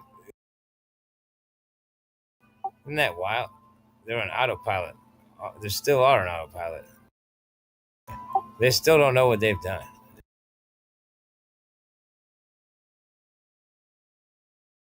But yeah, man, it's good talking with you. I'm going to lay down a bit. all right, I was going to take a picture of this guitar. Let me see if I can find a picture of I still hang out here. I got my laptop on the coffee table, but I'm going to lay down is what I'm saying. I don't blame you. I'm going to get up and go ride because I haven't been out yet. Cool, man. It's good talking with you, buddy. Yeah, likewise. You have a good night, man. Oh, I'm still here. Stress caused me. I know what it is. It caused me a headache. I ran out of food, but I get paid in a few days. So, it's good talking with you, buddy. I've been in that situation quite a bit. Yeah, it happens. I'm trying to get better about it. Yeah. Oh, I've tried to get better by just making a decision to not tighten my belt, not make any more holes in my belt, because I looked through the years ago, nothing but tighter. Like, holy crap. Oh, life is rough, but we'll get. I was talking about affirmations might work. Oh, no. Well, listen, we're making it through whatever we're going through. We're making it through it right now. We're making it through it. So I have to keep that in mind. Oh yeah. Well, yeah, there's about to be a max die-off of all the vax people. They all got AIDS. Listen. I don't even I wouldn't even bother your head with any of that crap. I don't I don't have room for any of that bullshit in my head anymore. So I don't care what source it comes from. I don't even care to hear it. It has no correlation to anything in my life. I could care less Happening right what now. any of them do. Now listen, I have family that decided to make those decisions. I have nothing to say about that. I'm powerless over anybody else's decisions. So Well, my entire family took the Jabberino, and I was just saying that I might be able to get a better paying job one of these days when all these jabbed people are dead. The graphs indicate that suggest, within a few years now, by 2030, most of these jabbed people won't make it that far. Well, someone said whenever God closes a door, there's another one opening. So yeah, that's all I was saying is maybe I'll make enough money to get me a place of my own to live one of these days. I just bounce around between different friends' houses. They always want something from me. They try to get me to help them with different things, whatever. But anyway, I'm gonna lay down, man. Good talking with you, buddy.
All right.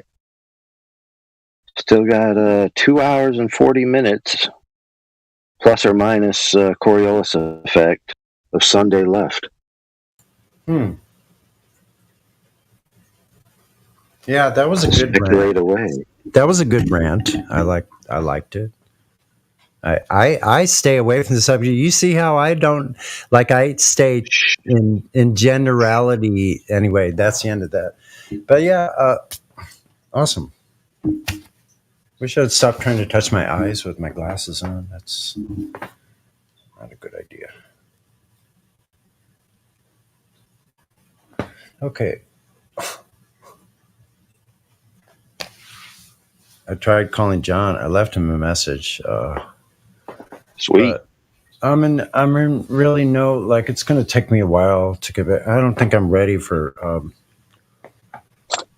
to be around anyone right now. I'm just not doing so hot till I get over this particular problem right now. But anyway, Earth is still flat, and I'm happy about that. I don't know. I don't think there's anything to be unhappy about Earth being flat. It's actually, I'm starting to really, I want to rejoice in this fact.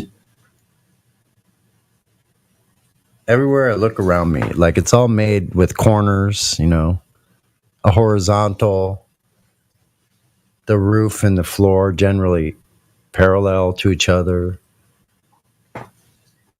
Everything's squared off.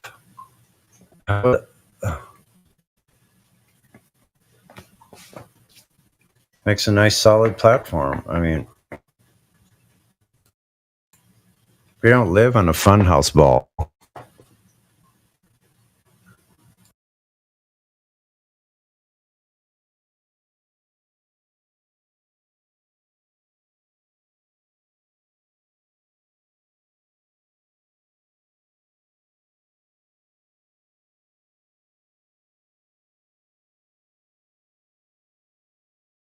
You hear me playing earlier, AI?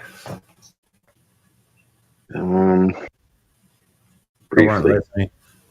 Oh, okay.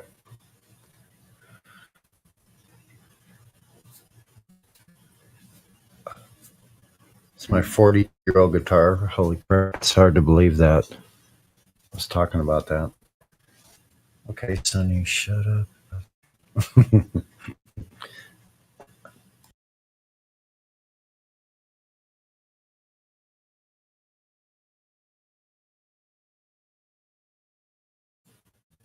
I have to go take care of some water concerns. What, you got to get rid of some used water?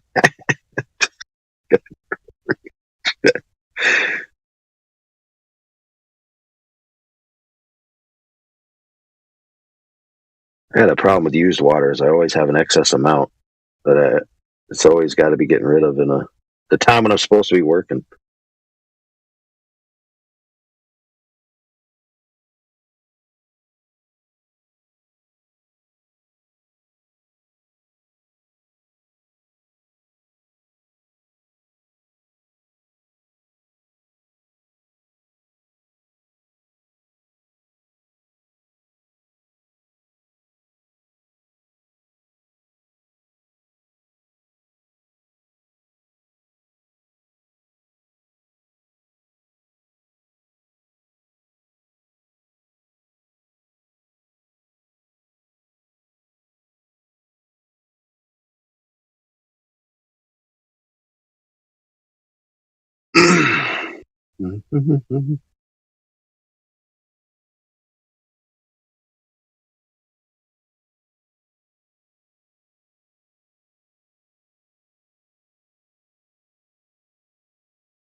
Oh man.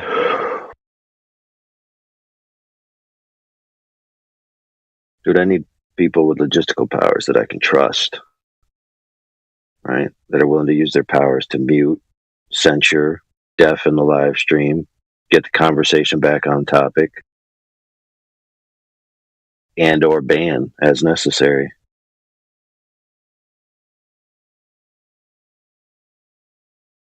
So let's see. The most trustworthy person with a ban hammer, clearly Smurf. Yes. All right, let's give him all the powers needed to ban at will. Okay, buddy. Woo. Smurf, you randomly banning people would probably be more responsible. I'm up to the challenge. It's fair, dispassionate. 50% banned, out of existence. Can do. Once the 5 mute power buttons are mine, I could just snap my fingers and it'll be done. Yes. If it wasn't for those darn Avengers, my plan would already be accomplished. I locked them in cages a long while ago.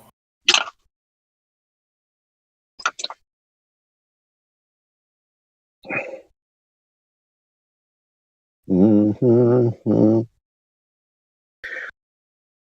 Oh, man. Man, anybody coming back on alternate accounts trying to ban evade lately?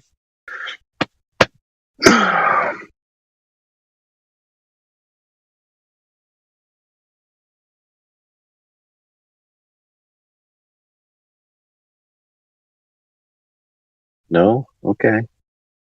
Fair enough.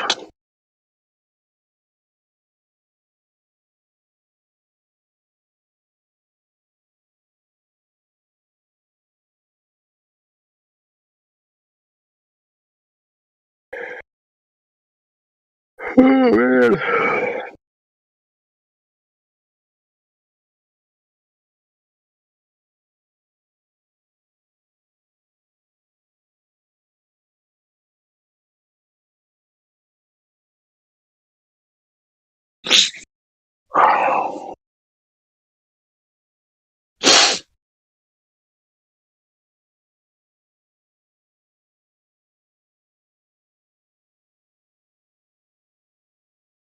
Mm-hmm.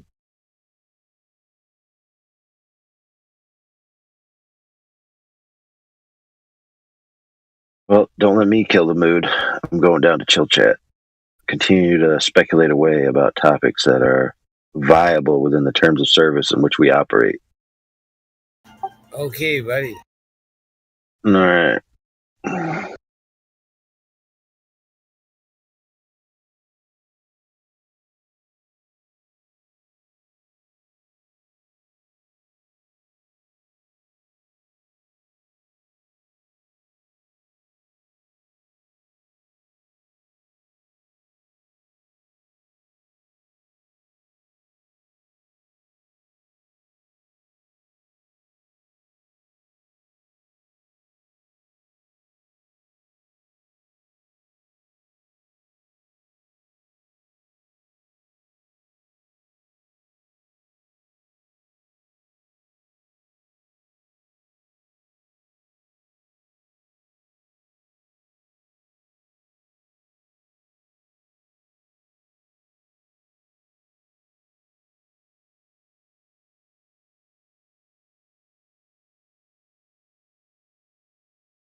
Okay, the guitar picture as promised.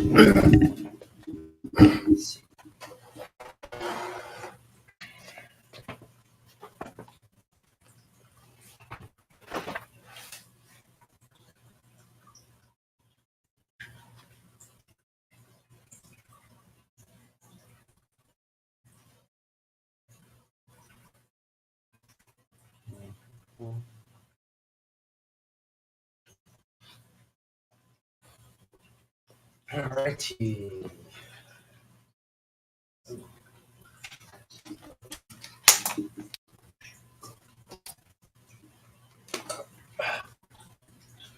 Had a conversation with Smurf earlier. That was.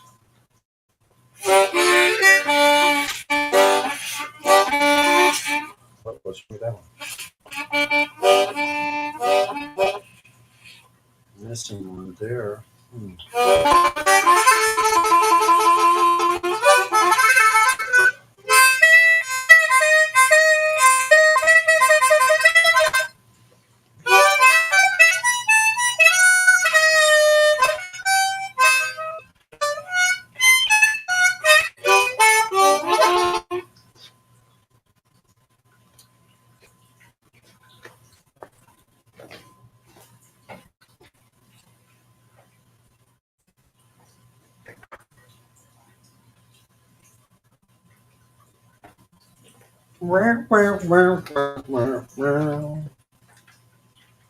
Look how the Terps do that.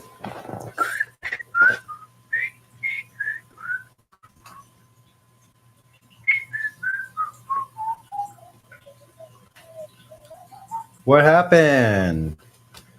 Everybody left us? How dare they?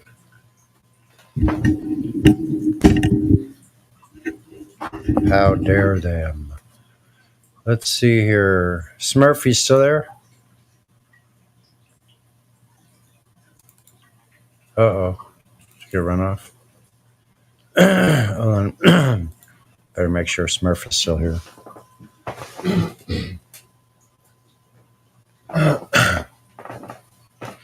Yeah, so we don't bring up the topics that are not to be brought up.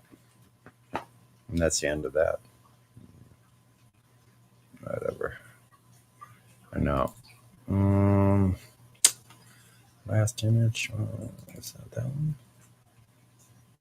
Which way did it go? No.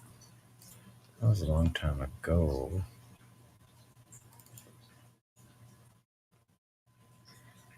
There we go. Look at this badass guitar. 42 years old. What a beauty.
Not even no dude, flat earth dude, not in here. Professor Dude, calling Professor Dude.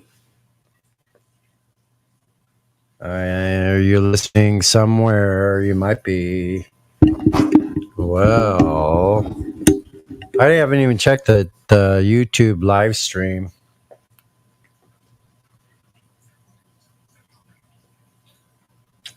Who is Systems?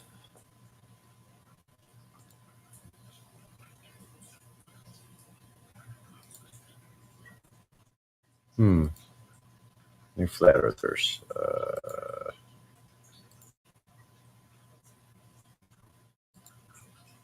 Wow.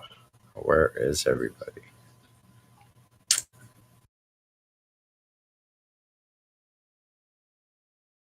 Okay, let's check the live stream, Dad. Any globe proofs? I just put that generically now because when you don't have any proof, what else are you gonna do? Yeah, 56 degrees cold, man. Shit. Looks like it's going down to 49 degrees tonight.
Okay, I'm gonna have to make a ZZ Top song myself. It's called "I Had to Sew My Sleeping Bag." The road got so rough.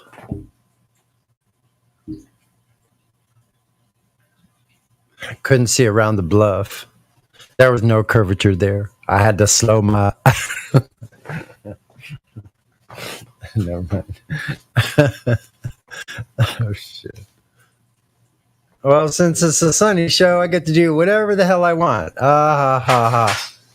What the hell? Things are moving in my room, and I didn't move them. Wait a second. What was that?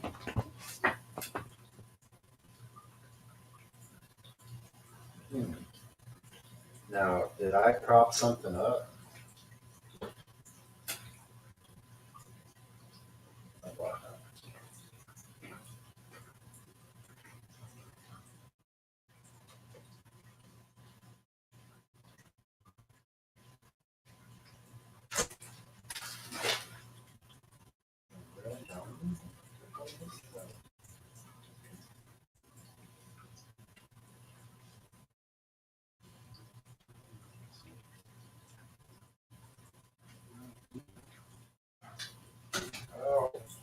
Oh.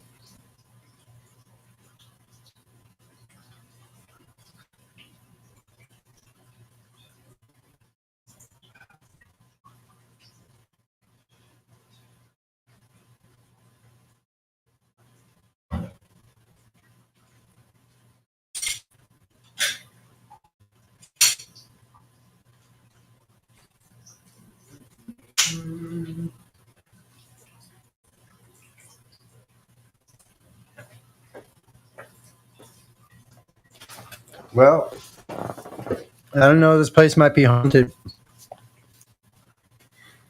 but that doesn't alarm me at all.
Hello?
Welcome to Flat Earth Debate Live.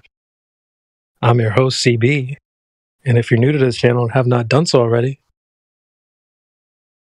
hit the like, comment, and subscribe button. And please share the show on Facebook and Twitter. Sharing the show increases the audience and in turn brings a more diverse audience to the panel. So please share the show on Facebook and Twitter.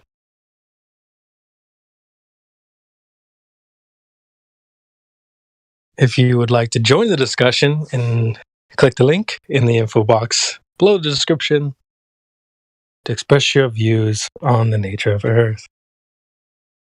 Now, we are joined by Sunny, Truth Acknowledged, Systems, Smurf, Platter, Mike Power Swan, Flat Earth Papa, FV Batman, and a whole bunch of people on YouTube. So welcome one and all. All right. Sounds like the CB show has started. Right on. Well, I got inspired, dude. I just checked this guy in.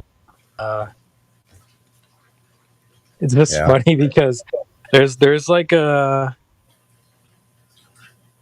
there was two people in there. I was checking one dude in. Right. Seemed new. He asked like, well, there's only so many archetypes of people when they join the server. Yeah. Okay, so you guys are all familiar with like the interviewer. Oh, I'm just here. I'm just asking questions. Right. That's one of the archetypes. You have like the young school kid. He's bored in class. I'm just here, I don't know. Hear what you guys have to say. I just want to find out what you guys think. Yeah. Then you have like the angry. He's been battered around a little bit by the flat earther for a couple years, and he's like angry. Yeah. And they just come back on sock accounts. That's true. And stuff like that. So that was one of them. I had two kids. Like I had one dude who was kind of genuine, young, maybe a little new, and then the other dude was the angry guy. And so while I'm checking him in, like I guess I said a word that set him off. Oh no, all you flat earthers, blah blah blah. And I was like, dude, what are you even doing right now? There's a problem when they start with all. It's like, dude, this isn't even like that. We're in the VC check-in. This is just me and you. Like, what are you doing? Like, getting triggered. I'm not triggered. You're triggered. What do you mean? I'm not triggered. What do you mean I'm triggered? Dude, yeah. It's just, oh, man. And then so he's literally like, all right, I need proof now.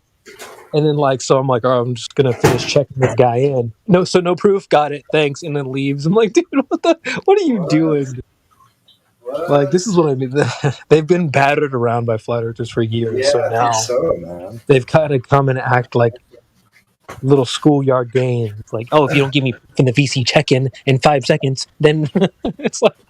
Then I'll be complaining. I'll be complaining on the live stream, the YouTube live stream for 10 years. Yeah, if you don't, like, okay. Well, dude, I called him out. I called him out because he said I have debated hundreds of flat earthers, but then he goes and says like he's like talking about a disc, and I'm like, what? You didn't debate 100 flat like. So not one of them called you out and said, hey, ding dong, it's not a disc. Ding dong, ding dong, ding dong. Don't sit here and brag about I've debated hundreds of you and then you don't even know what you're debating. Yeah, you might want to do a little more homework. I don't know what office you're working out of, buddy, but you might want to check out what flat earthers really think. I heard a good analogy for that today, Sonny. It's like when you're a hunter, you have to study what you're hunting. You know what I mean? So we've studied our prey. Prey. Yeah, but they don't study. They have never studied. So they're like out that's in why the they wild. come in talking about a disc. Oh, well, you stupid dirt flat earthers, and it's a disc. It's like, you're trying to punch a ghost. They're like That's out, not they're even like out, they're like out in the CB. They're like out in the wild in Africa, and they think it's a kiddie playground. Like They think they're, but there's real lions and elephants and Yeah. like all kinds of weird stuff, you know? Yeah, So absolutely. they're going, oh, there's nothing but pussycats out here. They're walking into flat Earth, but they don't realize there's lions. and they're Yeah. actually the prey. They think they're out hunting pussycats. Shit. That's hilarious. Yeah, man, we've studied our prey for a long time, so we know where they're going to move, how they're going to move, Yeah. their behavior. They're like lockstep too. We're like, well, there's another one. Okay, they're easy to pick off. Bing, bing, bing, bing. That's funny, man. That's really funny. That analogy, that cracks me up. Well, I've always used the analogy of like sports or boxing.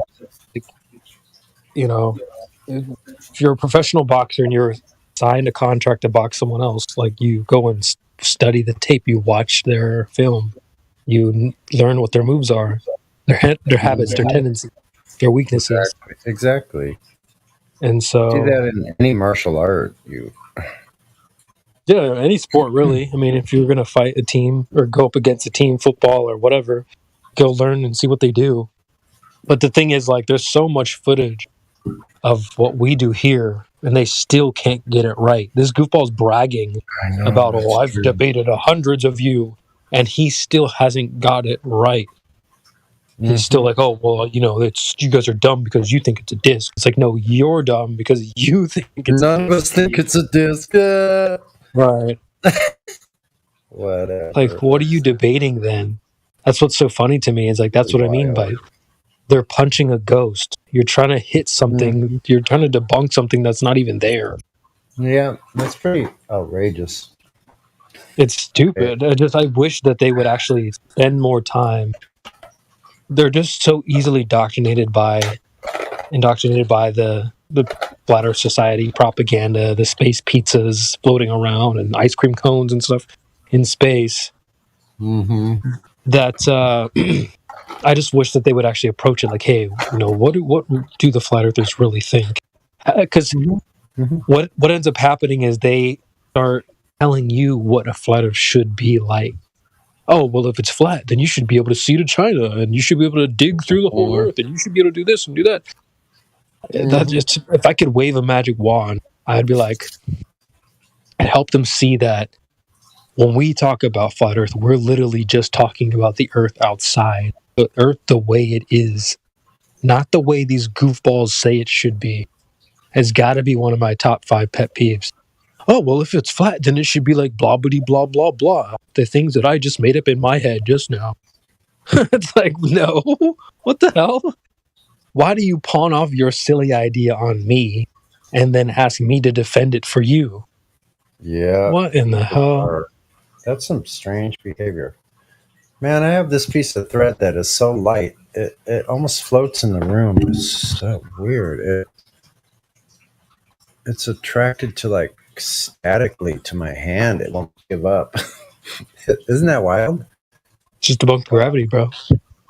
Yeah, because it's made of like some super, super light nylon material, and just a strand of it like came out.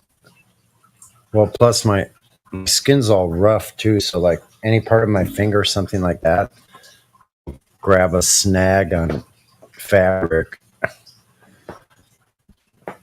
God, I just like, just to go back on the pet peeve, like imagine, that's the thing about the globe Earth, it's already set in stone. You know, you can call someone out immediately when they start creating their own cosmology. You're not allowed to do that. It's already made for us all to believe in. It's a prepackaged deal, so you can't make up your own. So if I come along to someone, I'm like, oh, well, no, if you believe in the globe, then you need to believe like blah, blah, blah, things that have nothing to do with, you know, that worldview. They'd be like, dude, what are you talking about? Shut up. Yeah, like they start setting up a whole different scenario that has nothing to do.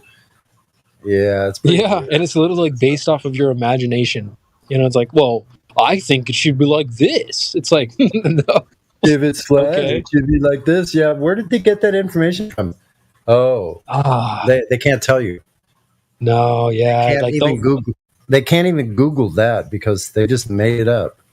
yeah, they do. Like, and honestly, I wonder how much of it is like authentic, like in their own mind, because there are a lot of articles out there like, oh, they do say that. Oh, if it was flat, then you should be able to do this and do that and blah blah blah.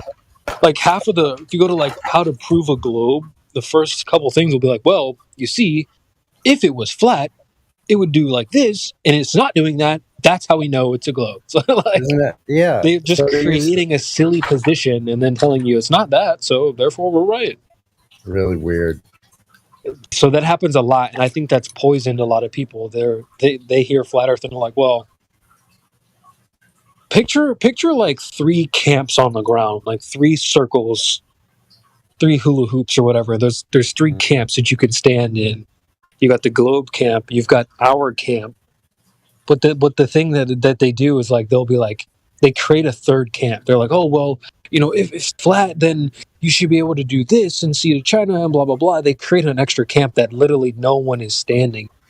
Mm-hmm. And it's like, that's what I mean, is they're debunking something that like no one. You're debunking a ghost. You're trying to punch air, because it's like they're actually doing battle with their own imagination, with their own yes, Sonny. their own, yeah, they're actually creating this drama that is nowhere else. But like, and that's why when you call them on it, that's astonishing that would exist this day and age. To me, like, it's pretty. They're like, wild. I'm glad you said that. They're like having their own inner struggle. Oh well, if it's flat, then it must be like this, and it can't be like that. Oh, so it's like, yeah, it's like, that's so funny. Yeah, with they're having difficulty with their own cognitive bias. They're actually struggling with their own bias. They don't know it. It's their own ideas. Yeah, they're like they find their own ideas ridiculous.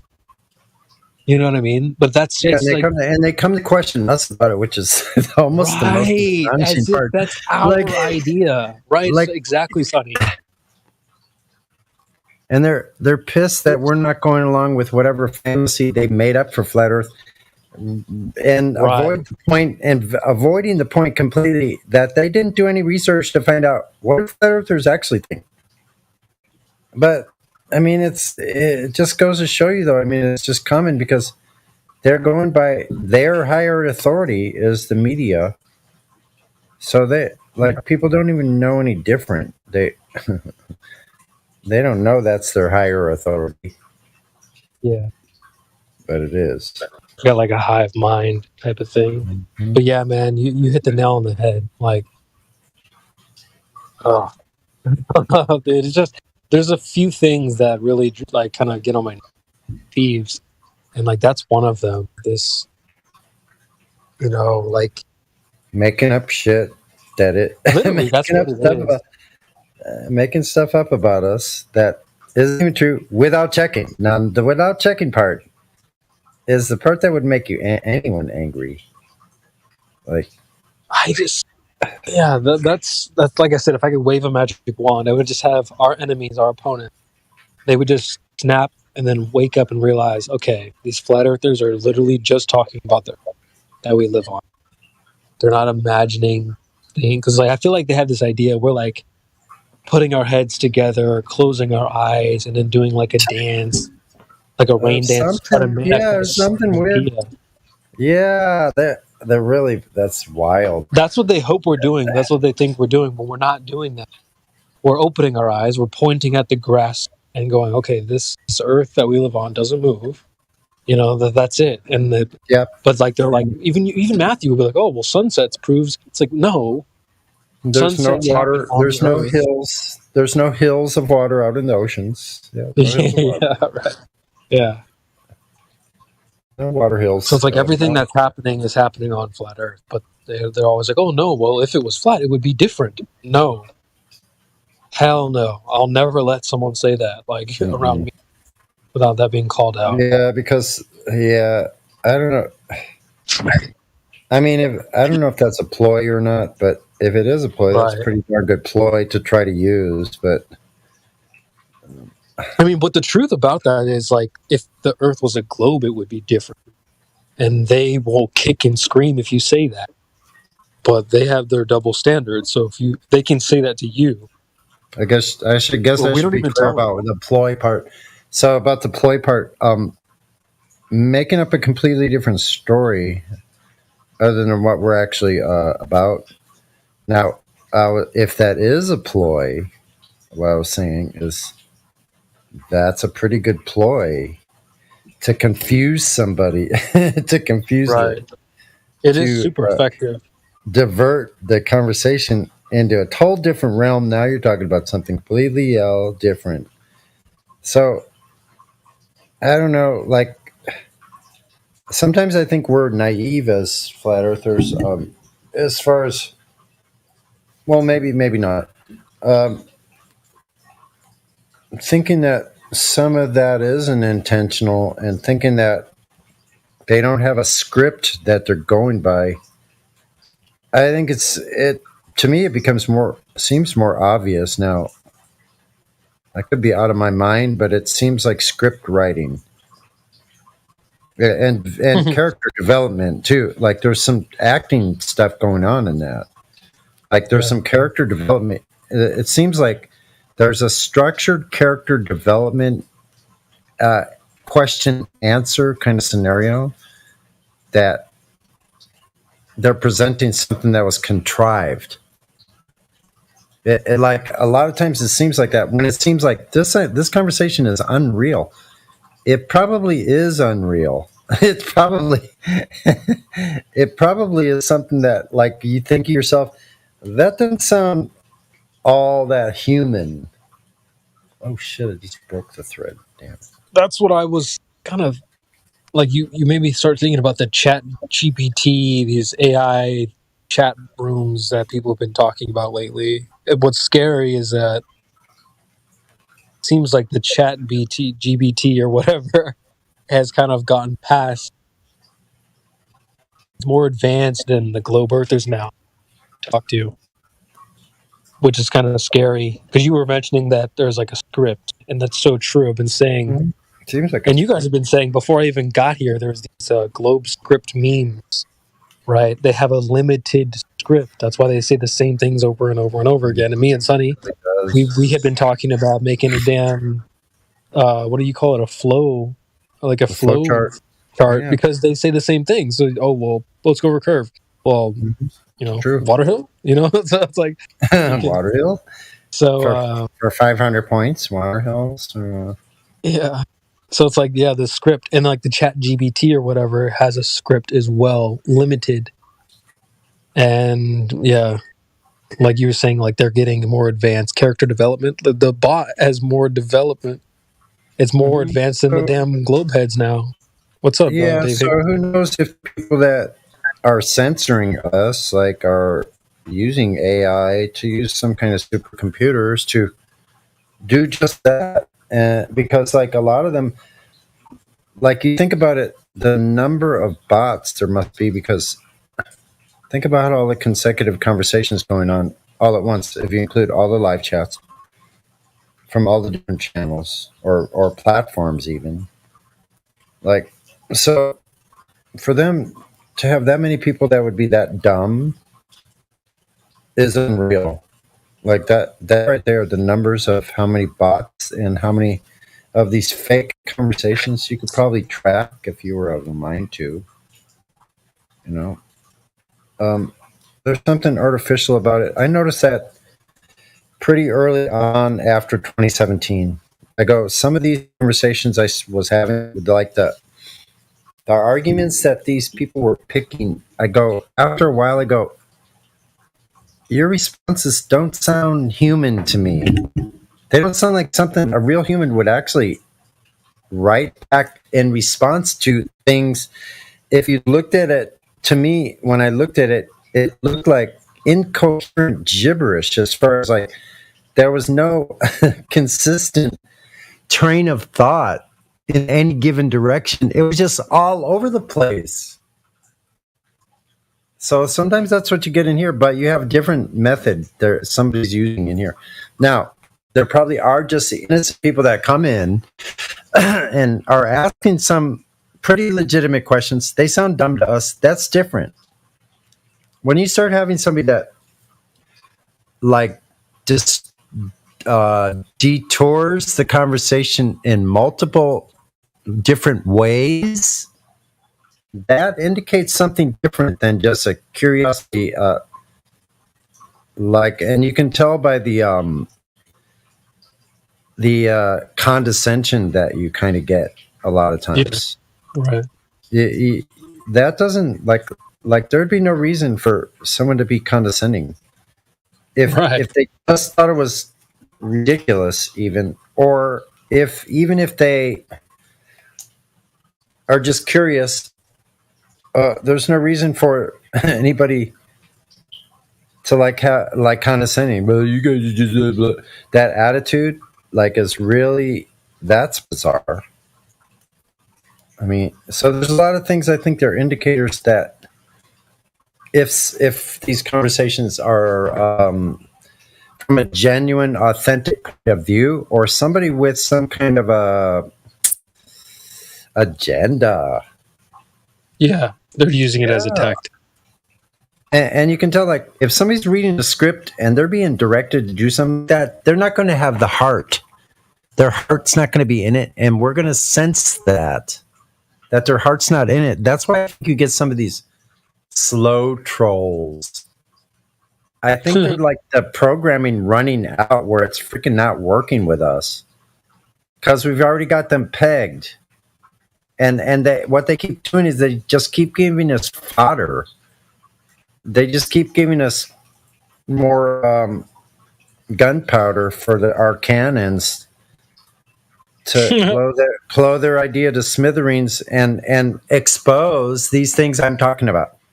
These more intricate things that you would think about if someone were in the business of mind control or just confusing a conversation or stopping the conversation in different ways. Like, you can tell if somebody's just honestly asking, or like I said, they have something back in the background that they're not telling us. That's why I used to call it like they have this card in their pocket and they start saying just a few things, and all of a sudden that card starts lighting up. Oh, it's an ace of spades in their front pocket.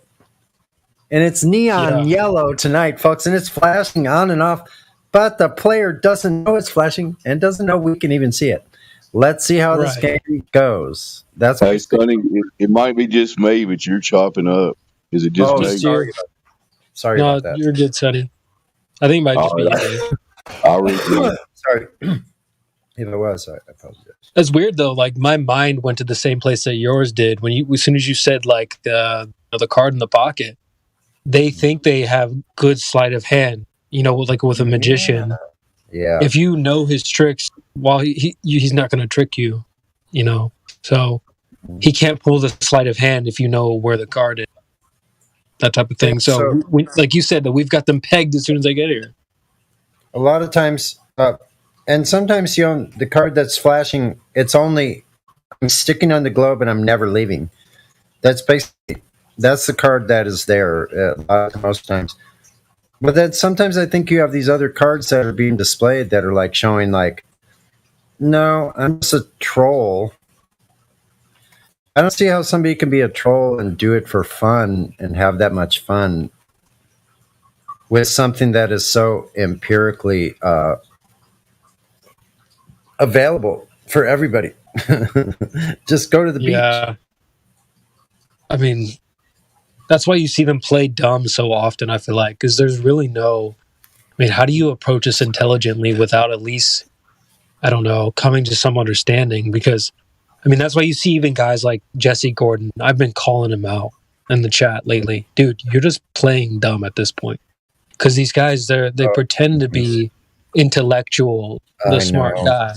But when they get here, they're like, what do you mean? What is the horizon? I don't know what you mean by X, blah, blah, blah.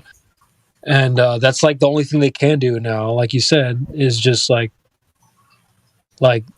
I think that's what they do now, is they just come and play dumb. Mm-hmm.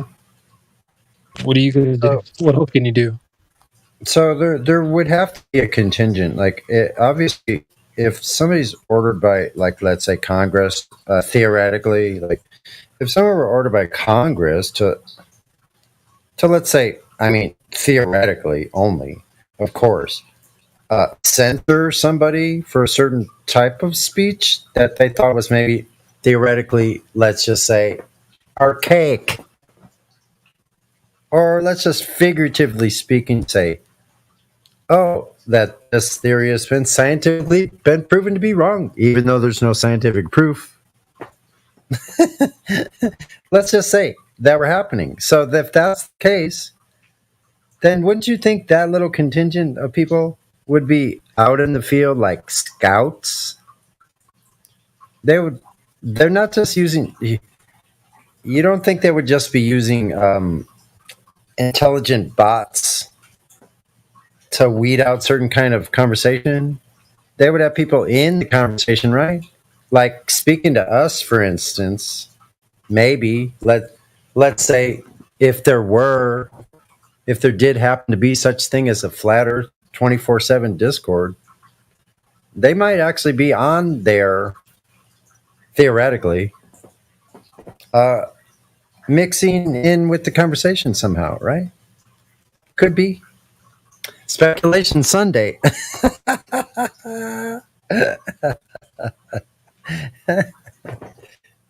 True, I forgot it was Speculation Sunday. This is some people have popped in. Mickey's popped in. Alishness is here. Dave Hinkle. Oh, that's cool. I didn't even notice, man. I'm sitting here sewing my sleeping bag, thinking of that new ZZ Top type song. Because the road was rough. Sorry, go ahead, son. The road was so rough. I ripped my sleeping bag. Things are pretty tough. See, Flat Lloyd just popped in. Dave Hinkle, what were you going to say? I was going to say I posted it. Sorry, Sonny, go ahead. No, go ahead, Dave. I'm sorry. I'll shut up. I posted the latest video by Sky Free, those people that do it's a husband and wife. They do the little RC boat at 1,000 feet and show the bottom of it disappearing. It's great. It's like they posted a new one today. I put it in the chat.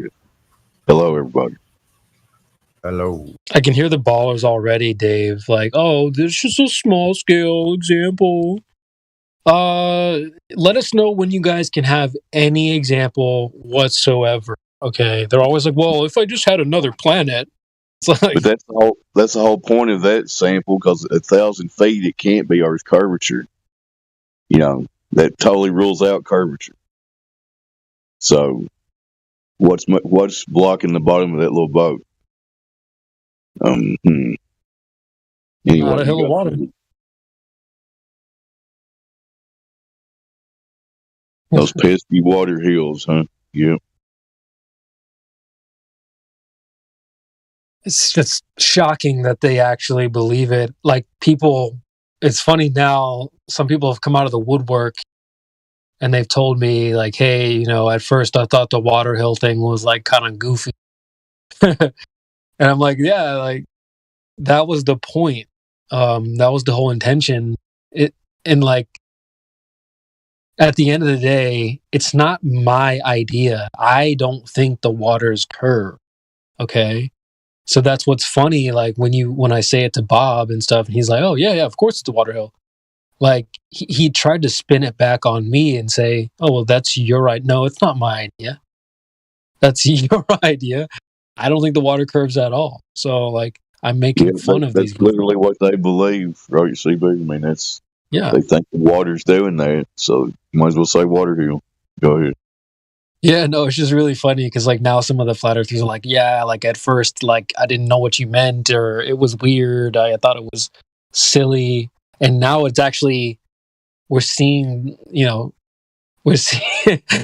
effects of it, and like even Bob, I've got him in text and in voice, going, yeah, of course, yeah, it's a hill of water. What else would it be? And it's like, I mean, I've got a citation saying that it's a bulge. And if they don't like that word, you know, we can call it whatever you all want to call it. I know. It's a hill of water because It has to be. But they just don't like. That's what's funny about it. It's like that the water hill and the moving house is on the surface. When you hear it, you're like, that sounds dumb, and like I said, that's part of the intention. But if you dig deeper, that's what they think. They really, truly think that water forms into a curve, basically, that blocks boats and buildings, and it's like. Same with the houses. They truly, you when you present the question like, "Hey, do you think your house is moving?" Most people, I think your neighbor. If you like went to your neighbor, they'd be like, "No, of course. What are you talking about? It's not." But like since we've been debating people about the flat Earth and that maybe they've caught on a little, they'll be like, "Yeah, no, everything's moving. Of course, it's moving. Yes." So they're just defending their religion, but. It's like shocking how many people will just up front be like, yeah, of course it's moving. So, like the idea behind those two arguments were put up a mirror to their thoughts, but maybe more like a funhouse mirror or something, you know. So no, it's just funny to see how it's like when you throw a pebble into a pond, right? It creates ripples. And so I feel like some of the things, like everyone's throwing stuff in, but it's just cool to see when you chuck something pretty heavy in there and it creates a pretty big ripple. What's going on, Andy? Hold my beer. Yo, dude. I just had to drop out and drop back in because I fucked my mic up. Excuse my language. I thought you didn't like my, pond pebble in a pond reference. So no, like, no, that's your kind of thing right there. But no, just making a splash. It's just cool to see the effects of things that you've done. Here in the server, I love hearing like little phrases or things that I've said. Hearing it kind of trickled throughout the server, like makes me grin. I really like that kind of stuff. So it's like it's just cool to see your work pay off, I guess. That's kind of just all I was talking about there. But yeah, I mean, shoot, we're standing on the shoulders of giants. It's like, I have some original things, but people have been doing this for a lot longer than I have, and I'm surprised that I even got the microphone, because when I first joined, I felt like overwhelmed at how many like brilliant people there were, and just the energy of the live stream and stuff like that. And yeah, I mean, sure, I didn't teach myself all this stuff. I've learned a lot of things from you guys. So, we're here sharing notes. So, and no, it's cool. It's cool. I take things from you guys, and it's cool to see when you all take things from me. So let's just put it that way. You're good, CB. I remember when you first joined. I think I was one of the first people you talked to. Mm-hmm. It's been like almost 3 years ago now, maybe 4, somewhere in there, right? No, it feels longer. It feels long, like 3 or 4 years, but it's only been since 2021. So we just hit I just hit my 2-year anniversary. Yeah, 2 years. Yeah, 2021. Yeah. That's crazy. I only got here in 2020. Yeah, always thought I joined in 2020, but the server. I think I joined the Science versus Pseudoscience server in 2020, and then joined here in the year after. So yeah, this place is so much better than there anyway. But yeah, I mean, when I got here, there was like Wolfgang left amazing first impression. He did my check-in, and I was just like, damn, this guy's smooth, and like Jedi was ripping through the live stream. Hey, everybody, blah, blah, blah, blah. We're tuning in with these people and these people. And, just over the years, I've just been taking notes from everybody. And now we're in season 9. And now I've got some of my own things. And I think like everybody should craft their own little niche, their own little alley, lane, and stick with it. So yeah, it's been pretty awesome to see. And it wouldn't be the same without everybody too, like all these different characters. I mean, and what's cool is I've never met anyone. I've not met up with people and stuff like that. I know some people have done that, but just all these characters, man. Like I can just off the top of my head, like so many people that are standout characters and stuff like that. So, how many people like QE have you met before? And for me, like none. Never. It's just cool to be around different characters. Like even I was thinking today, all the different people from different countries and stuff like that. How cool is it that like we kind of get to hang around like Sasha and stuff, like he's from like 4 different countries, and Andy and Crypto, like all these Englishmen and stuff like that. So it's just really cool to be around all these different styles. That is a really, really cool part of this whole thing. Like when I realized I was talking to people all over Earth, I'm like, holy crap, I'm not alone, like. Yeah. I see people in the comments section be like, oh, I couldn't understand them. Their accent was so bad, like blah, blah, blah. And like, I feel like I can understand everybody really well now because I've had so much practice sitting here listening to you guys, like different accents. People will come in and hear Sasha be like, what is water? And they're like, what? Did you say water? What? What is like, water? We can like literally. Why is the water not curving in nature? Yeah. My favorite thing is listen this.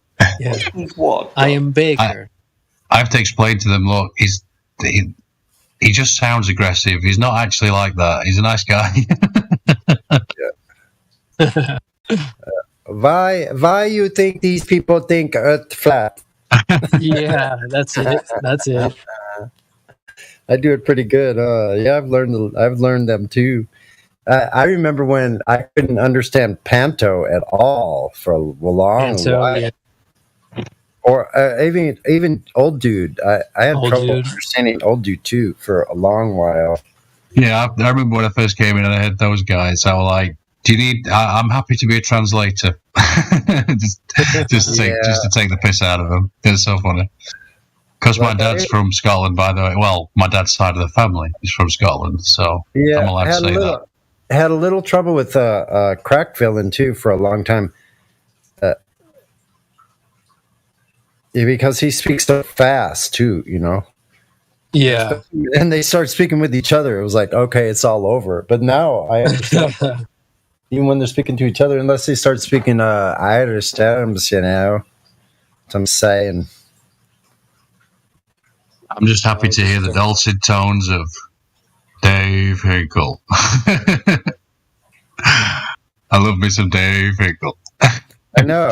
Andy, hope all's good, all's well in the British Isles or whatever you call them. Yeah, it's fine. Same as. I was just going to say, it's funny how when I was a kid, and I looked in, especially the characters, the colourful characters everywhere, especially on American television. Oh my God! Just think about. I don't know if Dave sounds quite old, so he'll know what I'm talking about. Where are they gone?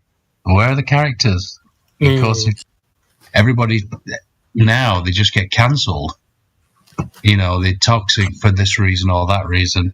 So they just get cancelled and everyone's just like this shade of grey. And it's like, what's happening? Where are the characters, man? So, look at QE. QE is a character. Like love him or hate him, he is a character. He is his own thing, right? So I love that about Flat Earth as well. Me too. Some great characters. I don't agree with all that Witsit stuff. I've made that clear, but he still makes me laugh. I love anybody that because I have an expectation. Obviously, we have a judgment engine in the head, and when somebody goes against that, like QE to me sounds like more Southern American, and all of a sudden he's saying all of these English put downs. They're very, very, very much. He's been hanging about with many English people for too long. He's like, can somebody get this guy a slobber nurse? I'm just doing. I'm like, okay. It's so good. He's been wanking.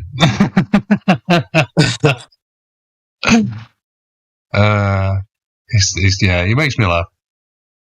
Yeah, me too, man. Like the part of like what the reason why I said it is because recently I heard a girl say, it's something that stood out. She basically was like, explaining why she liked guys. She was like, yeah, like men have their own flow. And I'm not sure how that comes off to people, but to me, that's a good point. Like part of being a character is you're not like it's flowing out of you. It's not copped off of somebody else. You're not jacking someone else's style. It's flowing from the heart, from inside. And so I never really thought about that, but she's right. A lot of men do have their own flow, so to speak. And so when you come here, it's like I've also compared it to like being in like an NFL locker room. You don't just get there by chance. A lot of those guys have spent a lot of years honing their craft. They were probably the best player on their team in Little League and the best player on their team in high school and so on. So like this server is full of people like that as well, who have their own flow, those characters. And that might come off as rude, like, oh, dude, you're a character, but I personally really love a good theme. So like AI, for example, he sticks with the theme. You see him in the chat, like booting ... Like he doesn't have to do that, but that's dude. I find that dude, so I'm gonna do an AI one day. I swear, we're gonna get one day. We're gonna get a Gloper. He's gonna be on his fucking high horse. How they do, throwing all the shit they can. See what sticks. And he's gonna be rambling on, and I'm gonna do an AI on purpose, and you'll know it. You'll know it when I'm doing it. I'm gonna come in. I'm gonna be friends. We need an accurate sample size. I'm telling you, I'm gonna do it. You're gonna go. He's doing it. He's doing the AI thing. Yeah, I really like. So like, I'm a big fan of that. I told that to AI directly. I'm a big. My favorite thing. My favorite thing of AI is when he calls people homes. He doesn't do it that often now, but like you remember I told you that thing that my expectations like of QE when he's like using these English very British like insults and put downs. It's like that. Like because AI, I think of him like as just he's an older gentleman clearly, but then all of a sudden he's like. All right, Holmes. He calls people Holmes. Like, what the fuck? Yeah. I need to steal that. It's so good. I have noticed that. It's like, him being kind of young and using some slang. I really like It's awesome. You guys real quick, and let's do it. Shout out to anybody listening. Invite them to come in here and discuss the shape of the earth. Now continue. Dave's all business. Dave, it's all business. Yeah, it's okay, man. We can tug on the leash if you need me to keep it focused. But there might be somebody on YouTube. Maybe they just stumbled across this subject. They're brand new. Maybe they want to come in here and talk. So I invite them to come on in here. The link to the Nightbot's spamming the link, or it's in the description. Am I right? Yeah, click the link in the info box below this video to express your views on the nature of Earth. QE. We're just talking about you, so funnily enough. Oh, his ears were, what's the old saying? His ears were burning. Yeah. But, there's lots of cool. I'm not in here in 5 seconds and you already call me out. What the hell, man? I was just saying, I like how when the British insults come out, it just makes me laugh because you clearly got a southern type of accent, and so when I hear these English put downs, it's like it just creases me every time. I got it from Adam and Nathan. Like I said, clearly he's hanging about with English people far too much. Yeah. They supplied those. I had no clue. It does rub off, though. I'm not gonna lie. Might call a dude mate every now and again. They come out with some zingers that I'm gonna wear. Even I think it was last week. Nathan said something, and I was like, "What the hell is that?" Mm-hmm. So it's exciting. It's always something new. What's up? Is Miggy in here? He sure is. Don't come off mute. Don't do it. Attention on deck. Did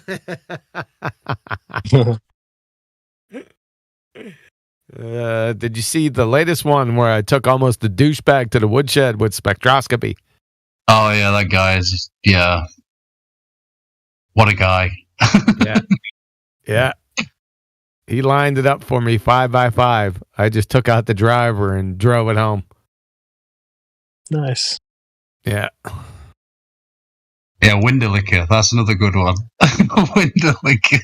Oh, that's all mine. That's not English. I'm sure that's something I used to use when I was a kid. Nah, another one. Winderlicker, crayon muncher, knuckle dragger. That's all mine. I've got a new one for you. I've got a new one for you. Right. Can someone get this guy a helmet? Yeah. That's not a new one. No. Oh my God. It's been a freaking coon's age, John. Yeah. Well, that's mine too. I know. Hey, guess what? I copyrighted Dew Liquor, but I gave it to Quantum. I said you can have this one. The Dew Licking Fungus Muncher. Dew Liquor. So that was mine. Yeah. But you could put Dew Liquor Curtain Ripper together. Those sound good. You might want to use that late. sometime. I just thought I'd stop in for a couple minutes. Yeah, Glad you did. Yeah, it's been like a year. I was gonna say that it's like how you string them all together is really funny too. Like you'll be like rubber room lobotomized. I know, man. Like that's an art form there. It is. It's like you're almost like on stage. It's really good. I've always loved it. Thank you. Yeah. Thanks for all you do, QE. Whatever you're doing. It's my pleasure. Yeah, we've learned so much from you, man. It's all my pleasure. Yeah, that's good. That's all my pleasure. Honestly. Right. Man. That could have double entendre, but that's all right. It's like also, I'm glad that you're on our team as well. You know what I mean? Yeah, no kidding. I wouldn't want to go up. I wouldn't want. That'd be a nightmare having a Glober that was like QE. Oh God. A QE Glober. Hell no. Hell no. Well, they could do it. They just have to have an acumen, and none of them have any acumen. So there's nothing. It's like a vapor. They don't seem to care either. It's a strange. I don't know though. Like to be a globe earther, you kind of have to like replace your backbone with like a wet noodle or something because I feel like so that's something you have that you'll probably would never give up is that backbone. No, all they have is Formica deep superficial horseshit. Right? So it's easy. This is easy. I have to admit it. I'm sorry, but I could do this in my fucking sleep. Well, to be honest with you. That's one thing that's funny you say that because at first, when I first got into it, you see all these big name globe earthers, Fight the Flat Earth and whatnot. And like as the years have gone on, and I haven't really gone on their channels or whatnot, but I've spoken to them, a couple of them, just here. And I'm starting to realize that like there's really nothing to be afraid of. They're not as smart as you think they are. I'm not the smartest guy. I know that. And if I can talk to them and figure them out, kind of outsmart them, then you must be having an easy time. Oh yeah, it's like shooting hippos in a fishbowl. I had to get on my good mic now that Huey's here. Oh, that's enchanting. Yeah, few people they come flooding in now. Now QE's here, they all just come flooding in. Well, we had the lead guitarist. Jedi's back. We have a few guys that are coming back, but it's been a wonderful time in here lately. There isn't a debate. But I was listening to a song that you put out a while back, QE, and I was chuckling like an idiot over here at my house. What was the song? Bad Moon Rising. It was the one you sang with the Baller Tears Taste So Sweet. Angie. And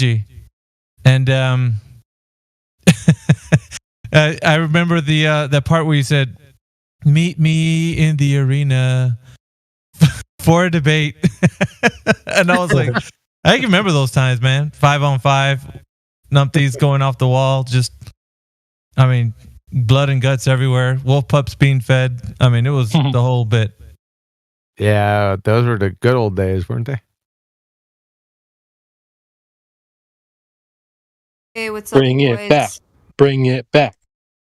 What's up, girl? What's up? We need to find a way to dust off the arena. Yeah, that's the it ain't no Tartaria server kind of a deal. This is like full on now. We have such a position. It's crazy now. It really, all you need is just, I don't know. Really, we're just standing back these days. We'll let somebody else just jump in, because like everybody knows the format. We all know the culture here. Everybody knows the groove. We're just flowing. These days we're vibing with each other. There's no bumping. There used to be a lot of everybody jumping over each other. Every now and again, granted, it does get that way, but Miggy, it's like when you're up, if you're a football team and you're up by a huge margin, you start putting in your backups. Let them get some reps in. And I hear what you're saying. And it is good. It's good to hear and let people get their reps in. The Gizbos and those types of guys, they got to get their reps in to get to, I had to get my reps in. I didn't just get here randomly. You're not just a pretty face.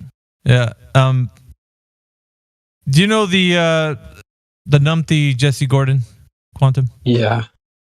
Oh. I don't know if QE's still here. Correction. That's the legendary Jesse Lumpy Earth Gordon. Lumpy Earth. Oh, we've given him a middle name. Okay. I also dubbed him the Confused Intellectual. Has he been back since the last? I've seen he's put some chats in the live stream voice text. I just haven't seen, hide or hair between the last time that he was on. Not unless you guys have encountered him before. Just called him out in chat like maybe 2 days ago, 1 or 2 days ago. That's about it. Tired of his nonsense. It's just like I told him to pick a lane, dude. Like he seems like somewhat of a smart guy, like intellectual type of dude, but he just plays the fool. And it's like, dude, pick one or the other. Either be the fool or be the smart person, but don't be the, don't like try to be the pretend to be dumb while also pretending to be the smart guy. It's just annoying, He thinks he knows what he's talking, but then he'll be like, "Well, I don't know what you mean by horizon or whatever." Yeah. Correct me if I'm wrong. This is the same guy who gave the impression that he set up a theodolite, right, at 10 feet above sea level, observing a boat that's 50 feet tall, right? and then leveled the laser on the top of the boat. I thought he did the tops of a building. Mountains. Or Mountains or building. I thought he did the top of a building. It don't matter, dude. If the boat is taller than the theodolite and you aim the theodolite at the top of the boat, you're not leveling the laser. You can't level the laser off an off-level object. No, but you curve it. It's level curve.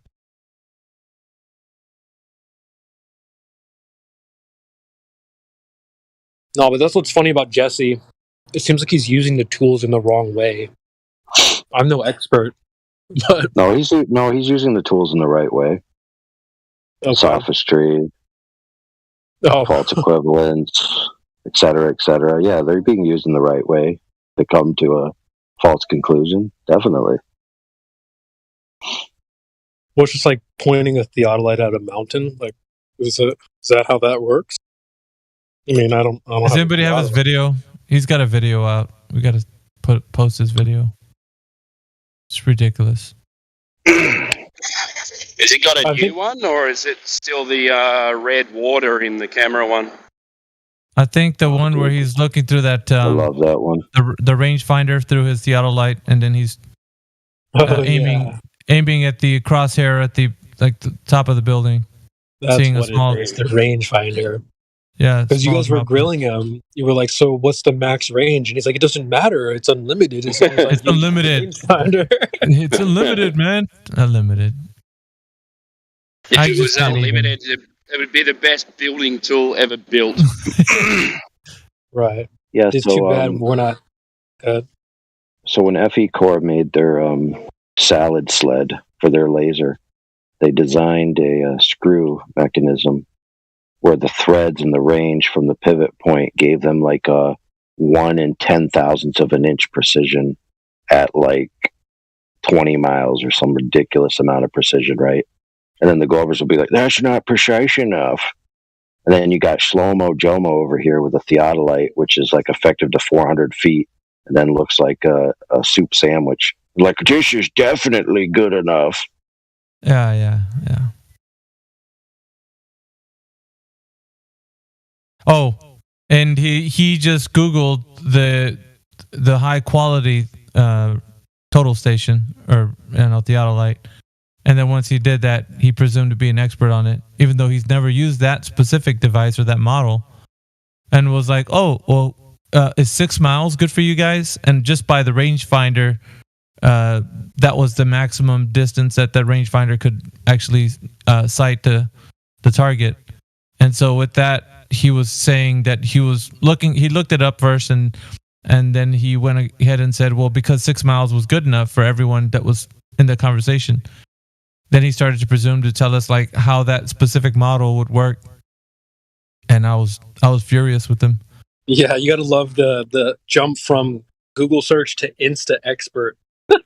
Yeah, that you just don't do that.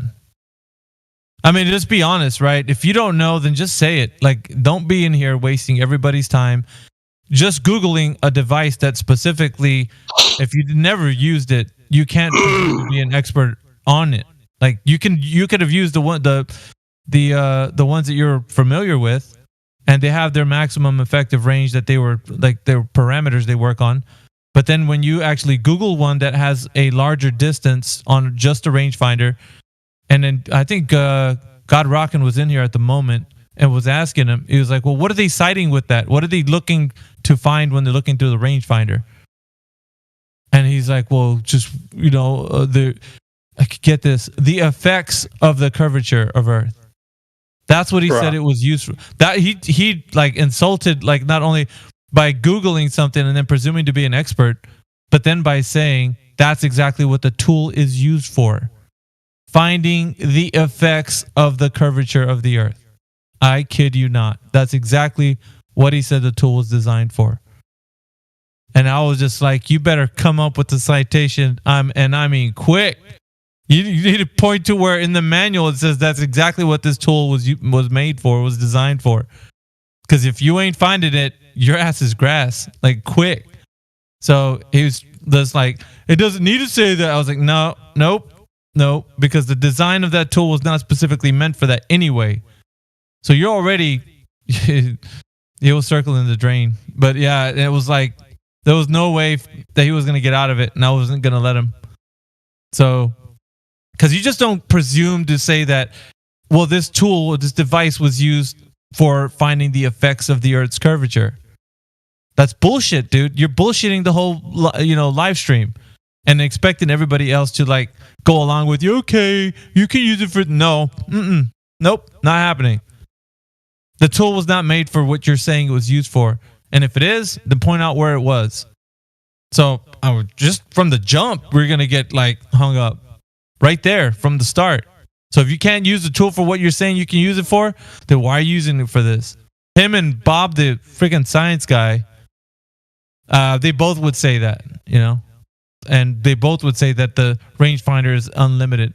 The little scope on the device you can see its maximum unlimited distance. Bullshit, dude. Like, one thing after another, just kind of compounding your problems and making it worse. And then expecting everybody else to kind of like, okay, I'll give you that. We ain't giving you nothing. You're going to earn your way through this, and earn it good too. So there's no, I'm not, you're barking up the wrong tree. Oh yeah, I'll go ahead and give it to you, man, but go and see if you can prove it. Nope. I'm not even giving you that. You ain't getting shit. What you're getting is a hard time until you're able to prove it empirically. That's what you're getting.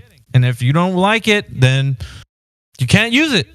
Simple as that. And just be honest with it. Like, what device is being used? Because it sure as hell ain't the freaking theodolite that you're pulling out of your butt or any other device. Because what device is used to measure the effects of curvature of the Earth? I'd like to know. Well, it seems like one person says something. One person says something, and then they all run with it. Because it was that time when he came in. For the next 2 weeks, all the anti-flat earthers were going on with theodolites, and then who else? And then we heard about the Foucault's pendulum, and then all of a sudden, the next week, everyone was going on about Foucault's pendulum. That's Alistus. She and Fauda and what's his name? I can almost remember his Gordon or Gonzo. Yeah, Gonzo. They were in here talking about Foucault's pendulum, because I took him to the 3-point. It was the extended version. I think we have it saved. Yeah, 3 hours. Yeah. Yo, what up? Hey, you remember the reification fallacy with the idea of Foucault's pendulum that you were using in the second question for the 3 questions, which is the spin of the Earth, axial rotation? Of course. So it was an epic conversation, I think. But anyways, like the fact that, well, all 3 of you, I really couldn't count on Fauda and Gonzo. It was all owlishness. She was the only one with any brains. But the thing is, it's like we got to a place where at least you could see that it could everything has to pass through a rigorous method, right? So we're going to actually make sure that the thing you're using is not built on assumptions, or that it's not built on anything else other than what the cause of the effect would be, and be damn well sure that it's going to be that, right? Because we can't have any idea that it could be something else, because once something else enters into the equation, then it's not the thing that you're thinking of, because it could be something else. And we started talking about, and you were honest, you just said, how do we get Foucault's pendulum to actually start its precession? Well, you'd have to see that somebody has to give it a push. And not only that. Nope. Wrong. Precession is a specific thing that requires a specific extra axis that must be assumed to claim that the Foucault's motion is precession. Okay, you can't say the Foucault's pendulum is precessing. That begs the question and assumes the outcome.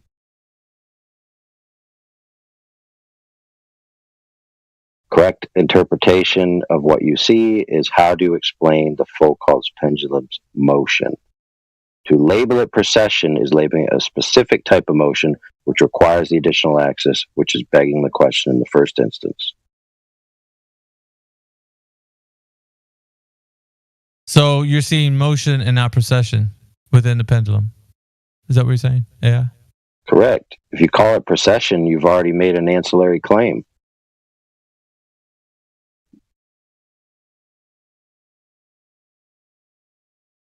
Fair enough. So just by using that, you're giving them that word. Yeah, as soon as you say, how do you explain the precession of the pendulum, you've already screwed yourself in the foot. True. See here. Let me go ahead and just make sure I'm using correct terms. Yeah, like back in the day, speaking of good old days, I used to have to smack the FED panel around, especially Arwen, because he would always say, visual obstruction, obstruction this, obstruction that. How do you explain the obstruction at the horizon? I'm like, dude, where's the evidence anything's being obstructed? By saying obstruction, you're already ceding the point that there's an object between point A and point B. So by saying anything in regards to obstruction, in the argument, you've just materialized an object in between point A and point B. So you've ceded their point. This is where they end up saying a hump. Yeah. I was going to say a hump of water. Like, what? Hello? On a ball, shouldn't it be falling away in every direction? Not a hill. Oh. Speaking of good old times, too, if Quantum Eraser is listening, I did find that debate that Humble might have been referring to in regards to your specific scientific law that was yours and yours alone, which did have to do with information.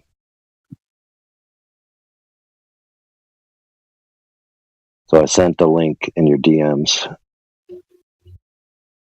All right, carry on.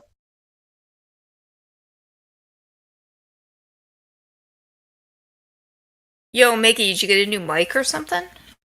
It's my mic that I've always had. I think I was using this one. Oh, it sounds more echoey. It sounds good to me.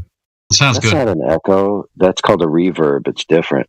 Oh, okay. Sounds My smooth. bad. Reverb. Exactly, man. You never heard the dude that's like Sunday, Sunday, Sunday. It sounds more like you have a reverb on than before. Is it better or worse? No, it's not any worse. It just sounds different. Sounds good. Oh, okay. But Miggy, do for us the Sunday, Sunday, Sunday. Sunday! Flat Earth Sunday.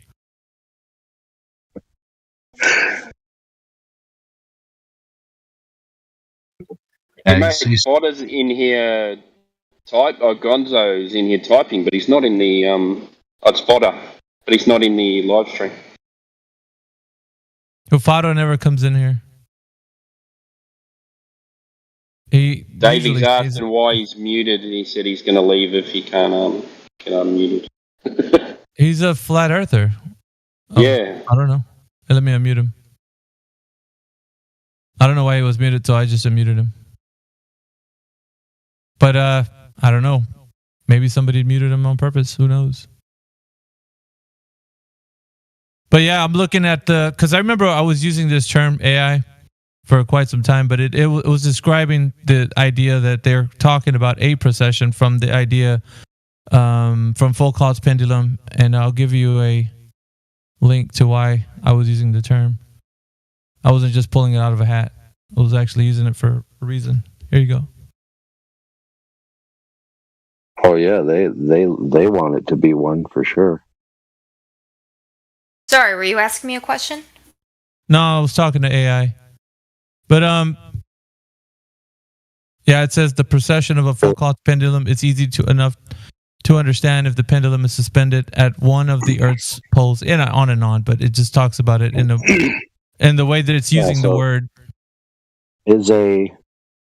Is an impartation of lateral motion from a fixed axis by wind. Is that precession? Well, the answer is no. Now, if you don't see the wind and the wind is immeasurable to you and you just see the motion and you say, oh, well, it went off its axis that I assumed, then I'm going to attribute that axis to a separate rotation frame, like a rotating body, and call it a precession. I mean, do you have adequate information to do such a thing? No. Could you model such a procession? Sure. Could you then call it a procession? Absolutely. You could call it that all day long. But in the end, you end up with a begging the question. Yeah, that's what it always is. But the term that they're coining here is procession.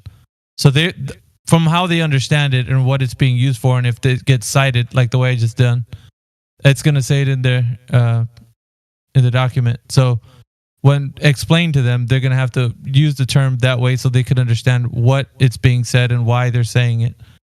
But just like you mentioned, it has to be spoken of in that way so they can understand why it's wrong. Because it is begging the question, but they don't know that yet until you go through it. So it needs to be, because like to them it would make sense, right? So we have to.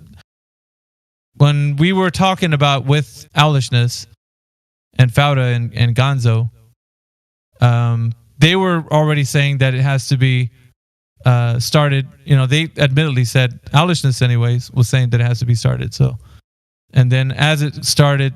It does have a motor to keep it going. So they were already saying that there's two things acting on the pendulum while it's moving in motion to keep it going. Like you have to first push it to get it going. Yeah, but most people don't even understand what the claimed mechanism of why a differential in the motion is imparted on the pendulum. Like they just assume the Earth is spinning, something on it spinning, therefore it's spinning.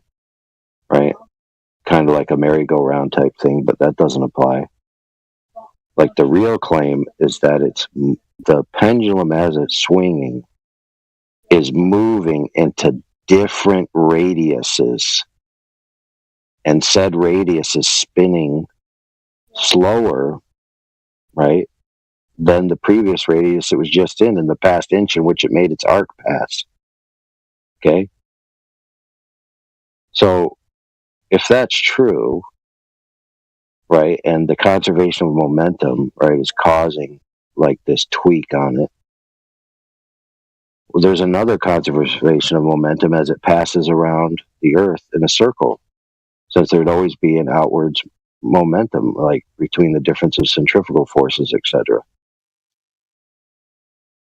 So if their Earth was really moving in the manner in which they say, then there would be some motion imparted, right, onto the pendulum based on their claim simply by the Earth's rotation, which means you don't need to get the pendulum swinging.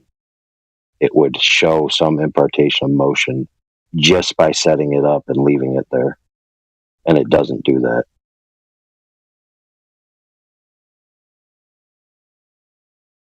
Yeah, so we at the got end of the day, we got that towards the end. Absolutely. She realized, but then it was more of just like a concession of like, yeah, I just give up. I don't want to continue. That's what it sounded like towards the end. I mean, at the end of the day, you just have a bunch of begging the question fallacies. And at best, affirming the consequent formal logical fallacy. So, at least it's formal, in nature. Kind of like a suit and tie is formal. So I guess that's something to pat yourself on the head for if you're trying to use it as an argument. I have a formal argument to present. Just disregard that it's a formal fallacy.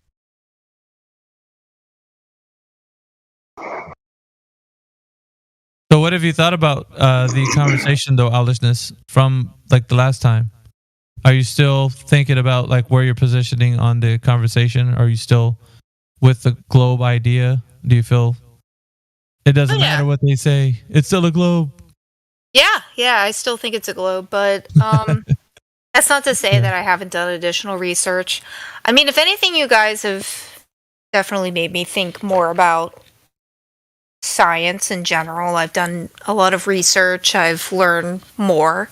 So, and just in general, I've just done more to better myself in science and learning. Perspective. Yeah. I mean, regardless of observational dependency. Thank you. Yeah, what is science? What is science that you're speaking of? Observational dependency. That's what I mean.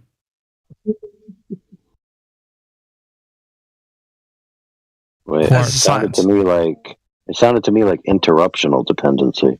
Well, if that's what you want to call it, it's just information. You're welcome. No, information is where she was allowed to complete her sentence. That's information. I added to it, so Yeah. get over it.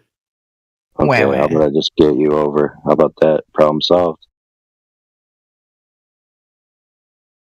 Wah, wah. We all the way home, back to your house. Well, Here's how this not in a works. straight line in a Big curved red path because hammer. we're on a globe, There right? you go. Because we're on a globe. Yo, what's We're on up, a globe. Quark? Where are we at today? What are we working with? What's our longitude and latitude? Yeah, what's long? What's lad? What's longitude? What's latitude? What's up?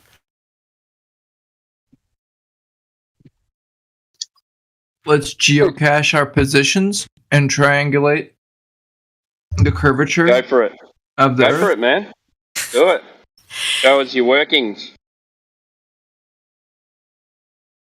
I mean, we can't really geocache our positions. I mean, that's cool though. I mean, I get what you're saying there. We You got a red laser on your forehead, Court. Well, hold on a second. Wait, hold on. Let me hold on. You got Let a me red be- laser in your forehead. Wait. No, I let hope us so. Let us be a little bit civil here. Hold on. Yeah, you came out not civil, so you can start again if you want, mate. Don't piss I off the AI apologize. in the room, dude. I apologize, AI. Oh, apology accepted. How gracious of you. Sounds great. Do over? All right. But what you were saying, Court?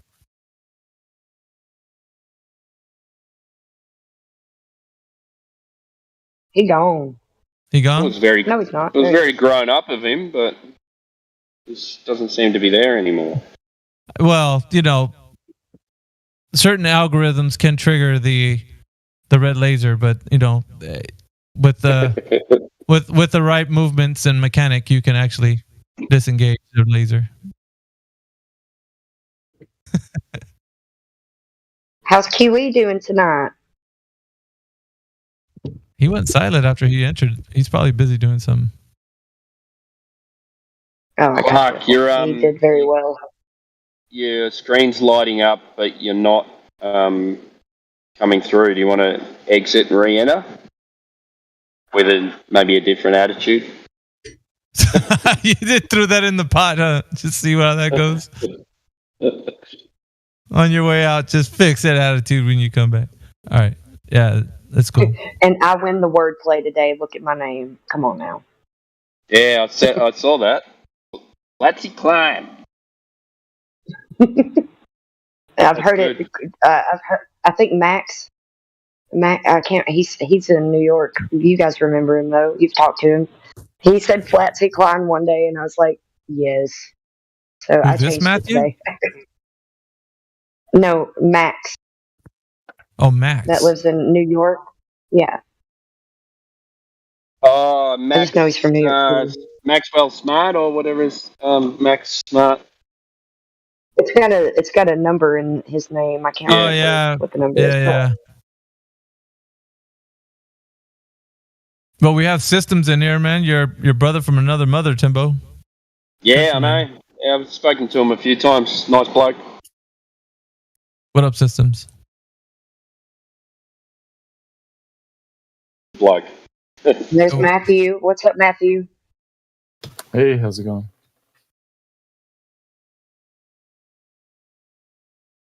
All right. We got Flat Lloyd right in the house. What's up, guys? That's another great name as well. Flat Lloyd Wright. Yeah, it's architecture reference, isn't it? Absolutely. Yeah, actually, Lou Natick. Yeah.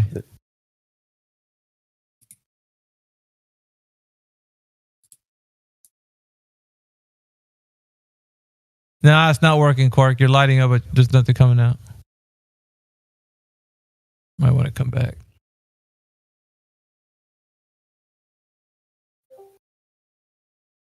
There.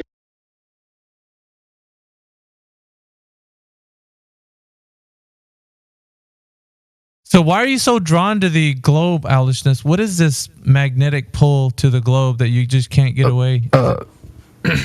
Every time you think about like leaving, it pulls you back in, just like the old gangster reference. Like heroin. Yeah, it's like, oh man, I want to quit you, but I can't. I want to quit you, but I can't, babe. I've got withdrawal symptoms. You know, in the middle of the night when you get up and you're just like, hey, you know, I just need a little Globy in my life right now. Start sweating. Yeah, get the shakes. Open the fridge.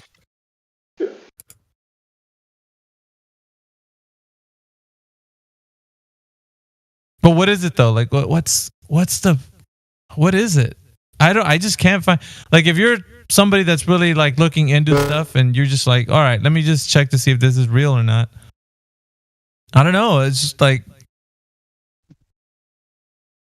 I don't know how people. What is the attraction? Can you guys enlighten me? Quark, Owlishness, what do you guys find attractive about it? What's so wonderful about it?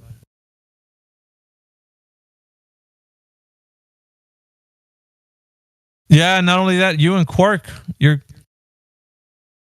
just can't come through for some reason. Quark, you're not coming through. Yeah, what? Oh, damn. That was loud.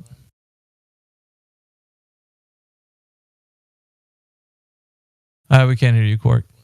If you're talking, we can't hear you. Or Owlishness, for that matter. Just leave and come back, guys. That usually helps. Oh yeah, there we go. All right. It's a bug Discord has, so yeah. There we go. Sorry, my mic wasn't working. Took a dump on you. So yeah, come on, Owlishness. You gotta level with this, man. What is it? Why is the globe so that important to what's the attraction to it? I don't know, man. The more research I do, the more I can't deny it. It's just I keep looking at stuff. I keep trying to find. Like what? Tell me, because like what is it that's really convincing you? Like it hasn't worked for any one of us in here. So what? You must be got some secret sauce somewhere around there. I don't know, man. I just keep doing research. I keep trying to find the truth, and every time it just keeps leaving me back to the globe. As in it just what? Does. Name one thing. Name one thing. Foucault's pendulum? Like that was a bust. Nah, man. So I was thinking about it the other day, and I was thinking like, so clouds, right? Yeah. So you think about water cycle would not work unless there were clouds, right? Okay. Well, why not? Why wouldn't it work? So you talk a lot about how there's no way for gas to contain gas, right? So you're talking about how you can't have gas containing gas. That was one of the points you brought up, right? Yeah, of course. Clouds aren't gas. They are, but not. No, they're not. Okay. Define a cloud. So they're not. Guys. They're not. Okay, all right. Let me get your definition of a cloud before Here, my definition. No, go get the definition of a cloud. You're the one that claimed it. Show what a cloud is right now. All right. Yeah, Kiwi's in the house, so just pull up the citation of the cloud. I got you. All right. QE is no nonsense. So no nonsense. You know what? I Google the word cloud, and I get cloud computing. You know how that works. That's probably the first. Yeah, don't put that in the citation. You'll get steamrolled. Yeah, let me not bring up cloud computing. Listen, guys, fix your hair, straighten up, button up. Huey's in the house. Just saying. Gracious. How do I get the definition of the word cloud? Pull it up on this. What is a cloud? Wikipedia. Type in definition. Are you a Google Earther? You're the one who. Hey, where's Here we go. Right. In meteorology, a cloud is an aerosol. By the way, I have brought it before that the cloud was an aerosol. Nobody believed me. A cloud is an aerosol consisting of visible mass of miniature liquid droplets, frozen crystals, and other particles suspended in the atmosphere of a planetary body or similar space. You're done. Is that gas though? You said it was gas. Aerosols, my good man. Aerosols. My No, good but you said- man. From NASA.gov, a cloud is made of water drops or ice crystals floating in the sky. You're yes. fucking done. You're a moron. Moron. All You right. are. So, but what I'm saying is, here's the point. What I'm saying is, Yeah. if there wasn't any way to contain any gas, wouldn't a cloud just float off into nothing? No, clouds aren't gas. Oh, okay. Yeah. Wait, she's the one. She's the one that, right? She drives down the street and she sees little Timmy, 8th grader, at the top of his driveway. He's got a flat tire. He's pumping the tire up with one of the push pumpers, and she stops the car. She rolls in reverse back and says, "Timmy, what are you, fucking clown? Remove the tire and just pump the rim up." I hope we're talking about a bike because little Timmy in the 8th grade shouldn't be driving. Yeah, it's a gas car. pressure within a fucking container. Moron. Yeah. Moron. That's gas pressure. Okay. Yeah. I'm not okay, talking about that's you. gas pressure, my friend. I'm talking about clouds. Yeah, So- which aren't gas. Oh, okay. My bad. Yeah. It's been your bad ever since you fucking showed up here. Oh, okay. How do you get an elevation angle from a curved baseline? Oh, are we still talking about elevation angles? Okay. Yeah. Yeah. Yeah. Yeah. Can we let me get the definition of an elevation That's your angle fucking again. undoing. Elevation angle. Hold on. Let me look that up again to make sure I Yeah, go understand. ahead and what look it is. that up again. Yeah, okay. The angle of elevation is an angle that is formed between the horizontal line and the line of sight. If the line of sight is upwards from the horizontal line, then the angle is formed from an angle of elevation. All right. So the angle of elevation, your elevation line, is good up to 1,000 miles, right? No. Yes. Yes. Yes. Citation, please. Because your entire Because no, not because. Citation, please. So your Oh, citation, please. my goodness. It's up to Oh my 1,000 goodness. miles. That's a baseless assertion fallacy. Until you A baseless assertion fallacy. correct. Okay, so what is What's my favorite color? I don't know. Elevation angle at 1105 is the angle between the horizontal plane and the line of sight measured in the vertical plane from radar tutorial. Show the horizontal plane on your sphere tard right fucking now. fucking now? All right. So what is your calculation for What? Show the horizontal plane. What is your calculation? 1 + 3 equals you're a moron. No, I'm asking for the calculation you use to determine where the drop off of the horizon should be. What the fuck are you talking about? You know what I'm talking about? The drop off for the horizon. Define horizon. Yes. Yes. Define horizon. You're talking about the drop off for the horizon that you use. I can't remember. I'm sorry. I'm drunk. So what is it? It is. Shut the fuck up. You're drunk. You're drunk when you're sober. You're a fucking moron. I'm tired of listening to your dumb ass. Next up to the bellying up to the bar would be Quark. Quark, are you there?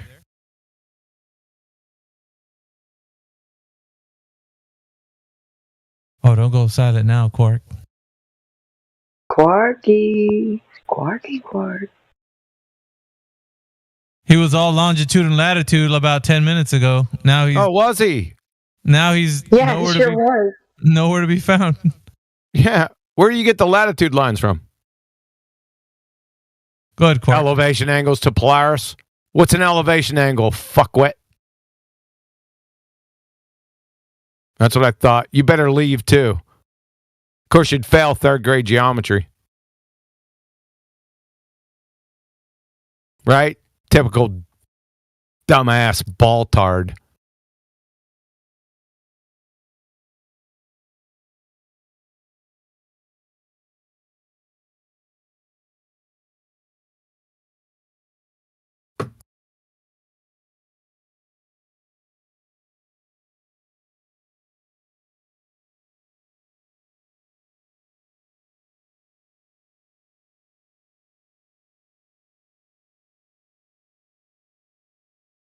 Anybody welcomed False Thanos?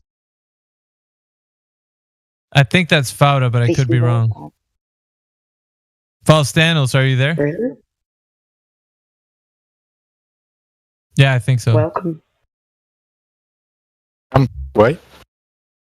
Falstanos, are you there? Yes.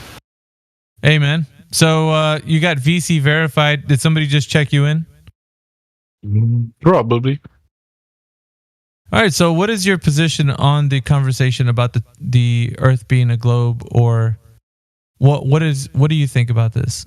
I don't think the Earth is flat. It's not. Okay. And so, what evidence do you bring that it's not? The midnight sun, the Coriolis effect. Whoa. Coriolis effect. Oh, shit. Let's define that shit. Yeah, good luck. No, you claimed it. Good luck, you another fucking clown. Define the Coriolis effect. You brought it up. It's your claim. Midnight sun. Midnight moron, more like it. Midnight sun. Yeah, Flatsy up here goes Let's start with the midnight sun first.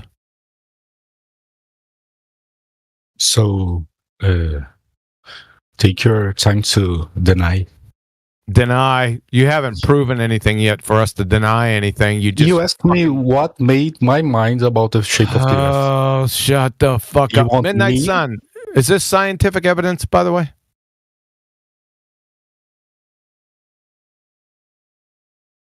Is your bagak midnight sun scientific evidence? Yes or no? I'm not gonna talk to you, man. Yeah. Well, just go on mute then. Thanks. You're not going to talk to me because you're a fucking wiki parroting pretenderical moron. The hell's a midnight sun? That is wow. They're really scraping the barrel, aren't they? Like for these. That's below 2015. That's like 2011, maybe. Gosh, yeah, I haven't even heard that one. To be honest with you, I don't think that has been brought into my attention. I mean, maybe you've heard of it. Midnight sun. How about at midnight where the sun don't shine? Now, one of the things they did say. Go ahead, Maggie. No, go ahead. No, I was going to say one of the things they did mention that I heard maybe was it a week ago, 2 weeks ago? He said, if you want to show me that the Earth is what you're claiming it is, flat and stationary, then point to the sun at night. What? Yeah. And I don't know if this clown was actually going to say the same thing, because I was like, are you on drugs? Because like there was another guy that I think his name was Bendy Light in the YouTube live stream text chat. And he's like, yeah, I'll believe the Earth is flat and stationary when you can point to the sun at night. As in like where it is when it's nighttime. I'm like, dude, you're smoking something or I don't know what. Like, but what the hell? It's like I don't even want to like answer that. It's just ridiculous. Why? There they go smoking the mushrooms again. I don't know. But it seems to me like midnight sun. I haven't heard that, but they are scraping the bottom of the barrel. Like on these, they're just throwing whatever they can these days. I don't even know if there's any more contenders. I mean, the way they used to be. Remember that guy that came in and said he went to Antarctica and saw the midnight sun in July? I don't think I was here for that guy. Was there somebody that? Yeah, well, it's our winter. It was. I think it was. Sorry, he said he went to the north and saw the. No, he went to the south and saw the midnight sun, the sun all the time. In the Antarctic in July, and that's our winter. What's wrong with these backtrack? They're desperate for a win, guys. That's what it is.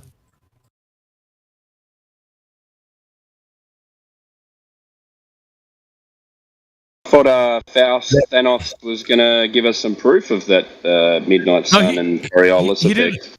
he didn't want to talk to QE for some reason. He's just like, nope, I'm not talking to you, and just shut down. So yeah, have a seat then. That's an appeal I to. go flat smacking. That's a after negative. midnight. No, you're good. It's just flatsy Klein up here, flat smacking. The thing is, if they have any evidence, just bring it. And if they did have any evidence, and the Midnight Sun was a damn sure lockdown proof of showing the Earth being a globe, he would come with bells on and be talking through citation, everything. He'd just bring it all in here.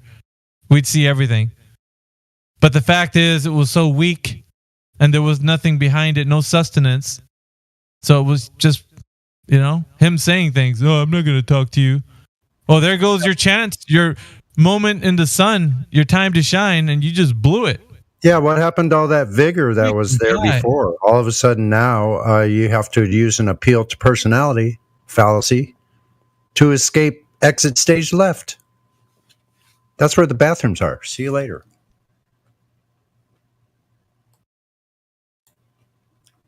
On the way out, you'll be passing to DJ. He's on the right. Snacks are in the back. They don't make them like they used to. They don't come in with that fervor anymore.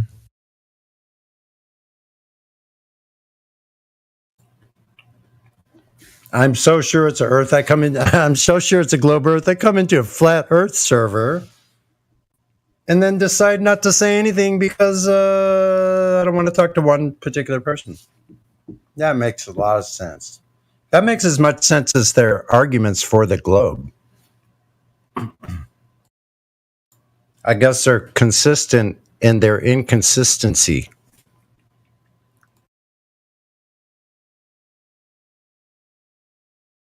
Oh, he's in the lobby. No.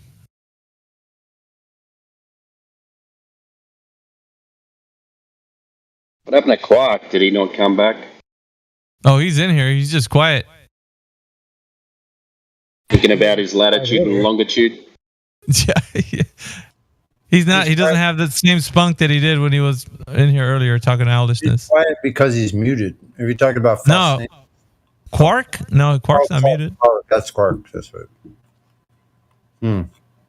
What gives, Quark? You weren't this quiet earlier.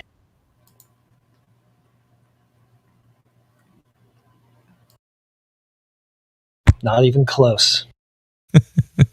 Couldn't shut him up earlier. Yeah. Wow. Is that one of those things they're looking for with the Large Hadron Collider? Quarks? Or is that quarks? Quarks? I don't know, something like that, isn't it?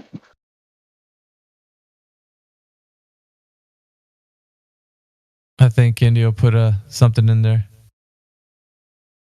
He said, anyone named Quark is a scientism cultist. Did you see what Indio put? It's just, I don't disagree with him, but shout out to Indio.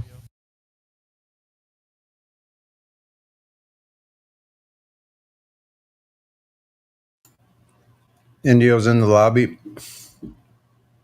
as usual. He does good work in there.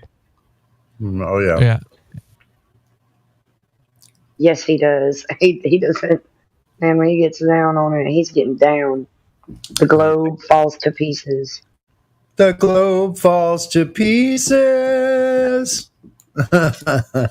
Yes, another flatsy climb, yes. Go ahead and sing I'm just enjoying the new name. Sorry, guys. The globe falls to pieces. Each time I see too far again. We could do a great harmony on that. Well, flatsy for you.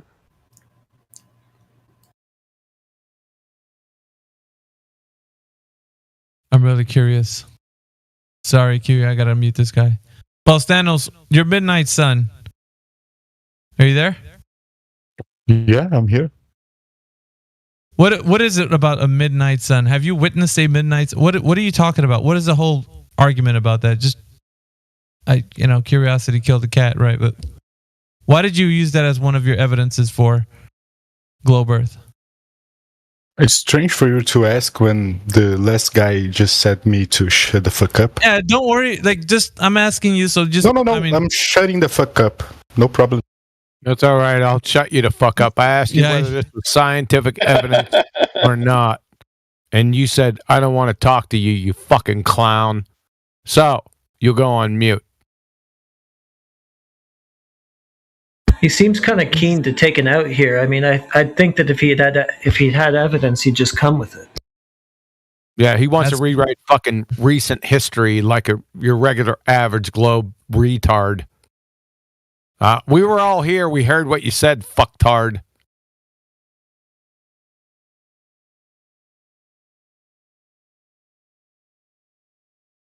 Like, I'd be jumping up and down to show my globe proof, not like, oh, just gonna go on mute. Yeah, no, it'll be good on mute. Yeah.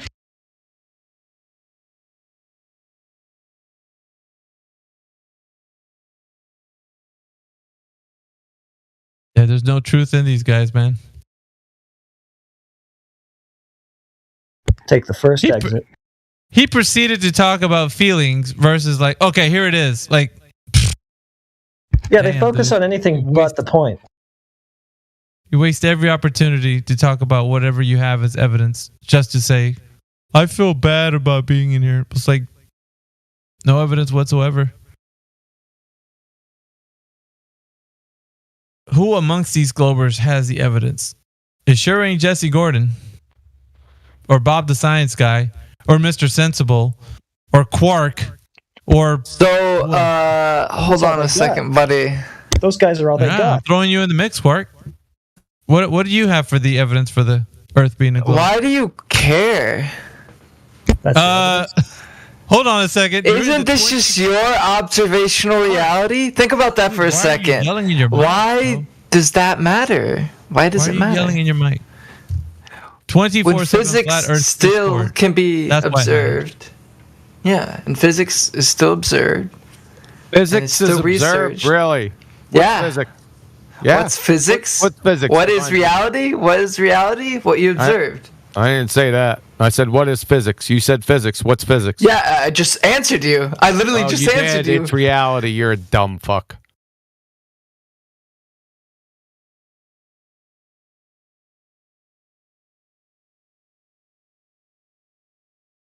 That was quick. There's not much bite in these guys, QE. No, they're all incoherent. It's all gibberish, sentence fragments. It'll get just demented if you let him speak for like a minute. Well, we got iterations of Kosho coming in here, so they're just, basically that. Fucking Kosho and his star rotation. You know who's parroting that now? Who? Professor Dave. Dave? Yeah, he admitted that the sun rises in the west and sets in the east in the southern hemisphere. Oh, wow. He didn't know it, but that's what he said because he's a fucking moron. That guy has never been close to any one of the arenas that we have here. Like, not 24/7, not your guys' channel. No. I mean, he's no. Fuck, no. I feel like he goes after like Dearth or Modern Day Debate or what is it? Tartar. Has he been on Tartaria yet? I have no idea. What's that? It's another. They let these guys, every now and again, there's He's bleeding there, hearts. Boogie. Oh, yeah? Yeah, Is he's he there often. Yeah. Crap. They give these guys, mod powers and whatnot to be in a server, and they all pile in there. They bring their friends and their cronies and all kinds of minions, and it's just a petri dish of, who's who of your globalists, anti-flat earthers. Here you go. This is in honor of Professor Dave the Fuckwit. Professor Dave Tard. There's a whole playlist for you. Have fun.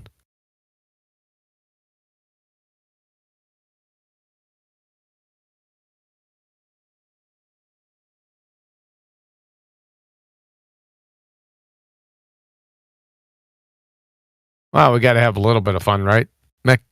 I'd say. Yeah. Go ahead, Alishness. Yo, what's up, man? Your sister. Yo, she's kind of hot though. Not gonna lie. She's married though. She's got a kid.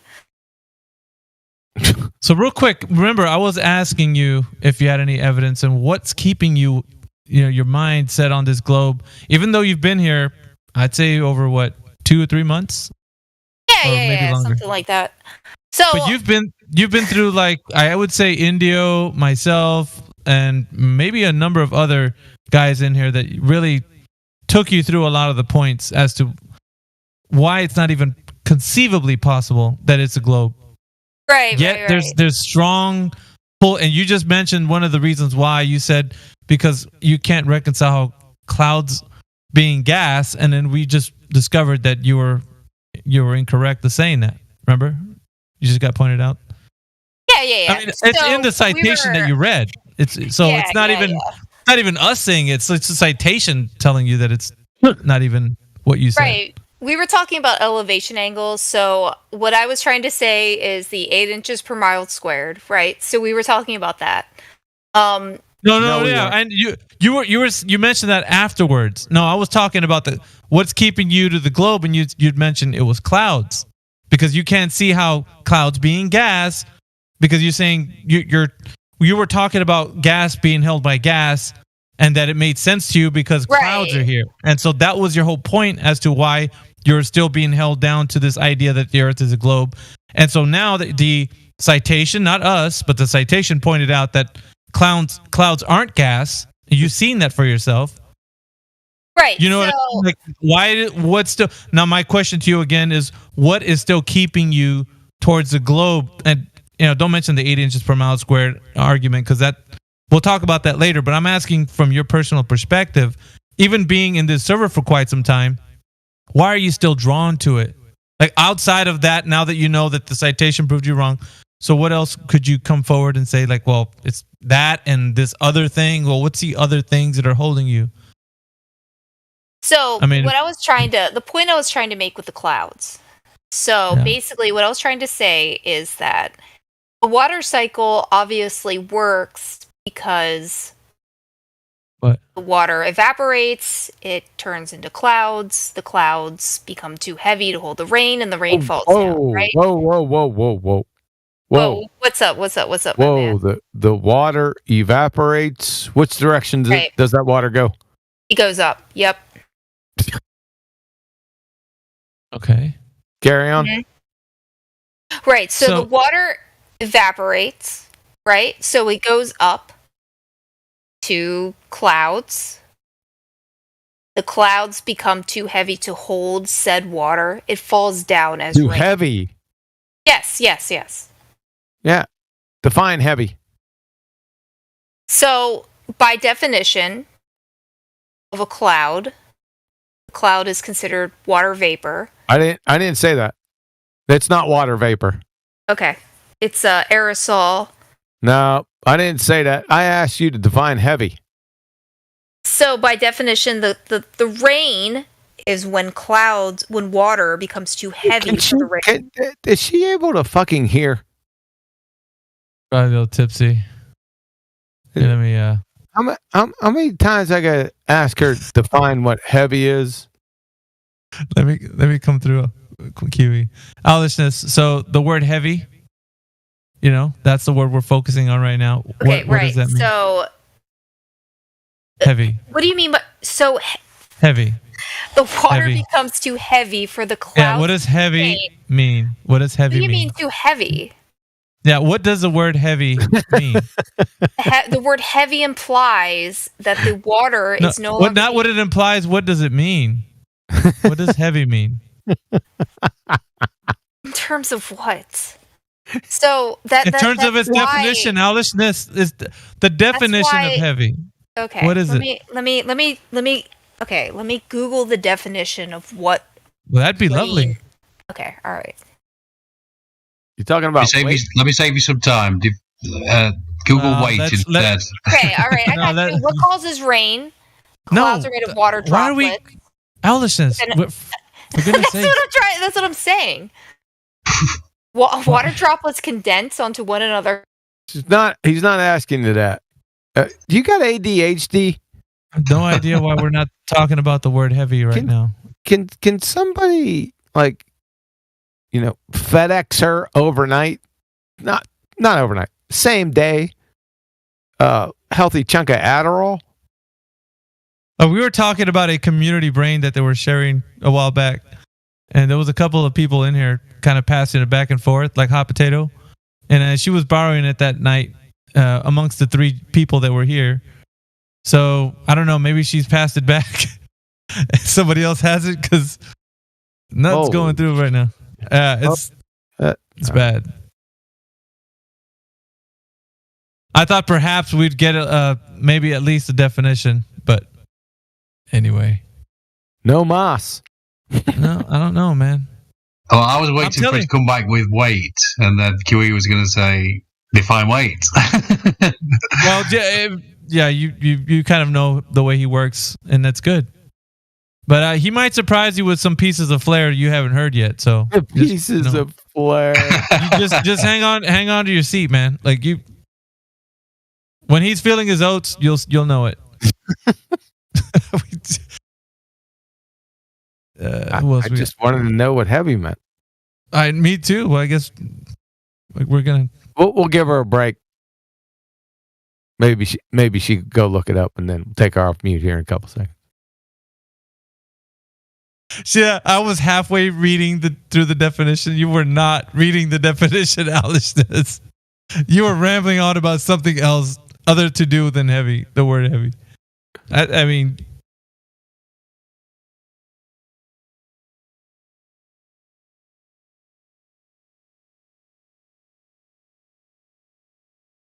Thanos, what do you got? Just mute everyone and keep playing this pigeon chess. Come on, dude. You didn't even spell pigeon correctly. I'll let it slide though. You're typing fast because you're angrily typing. That's fine.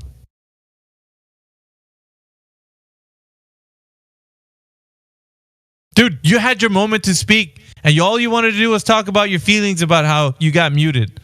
It's like bring the evidence to what you said. Midnight Sun, let's have it, man. No, I don't want to speak because you do is mute. Well, then shut up. Just sit down. Have a seat. Let somebody else who wants to talk about it come and say why their evidence for the globe is the midnight sun. Although I think it's bogus and you know it too, but I mean, hell, take a swing at the champ. See what you get. Be punching air, but might be entertaining slightly.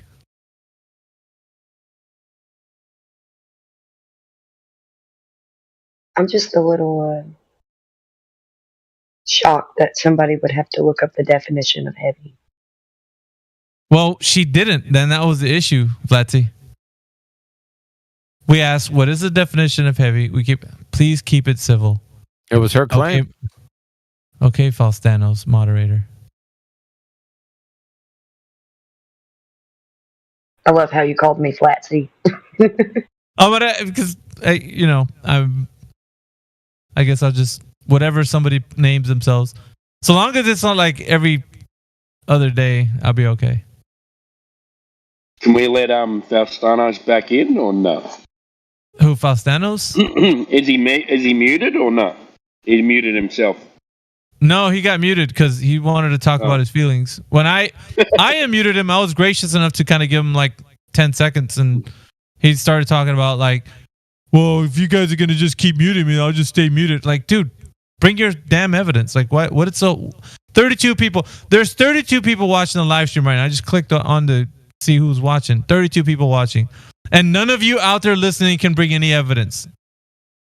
None of you. 32 of the people watching right now have any evidence for the globe. And what do people's feelings get so hurt about random people on the internet? No idea, man.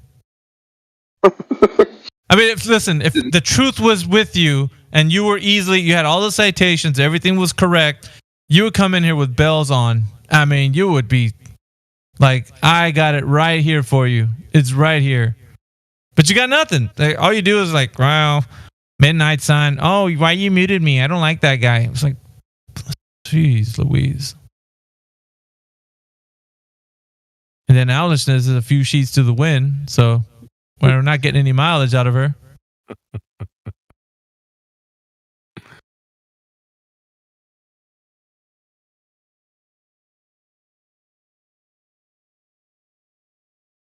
What's the old lobby doing? We got anybody in there with any bite? Let's have a look.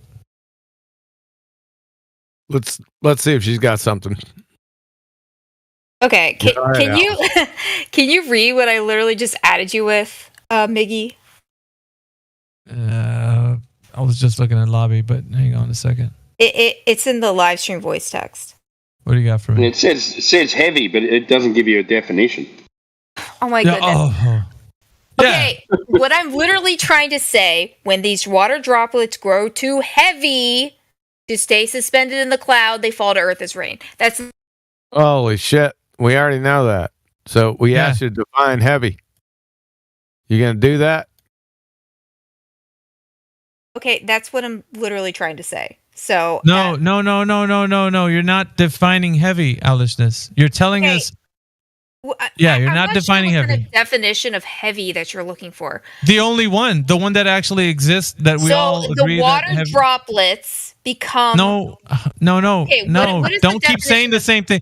Okay, Owlishness, don't keep saying the same thing. Just what I'm looking. So just one word. Don't go into 10 different ones. Just one. The word heavy. All right, heavy. Define heavy. Definition of heavy. Yes.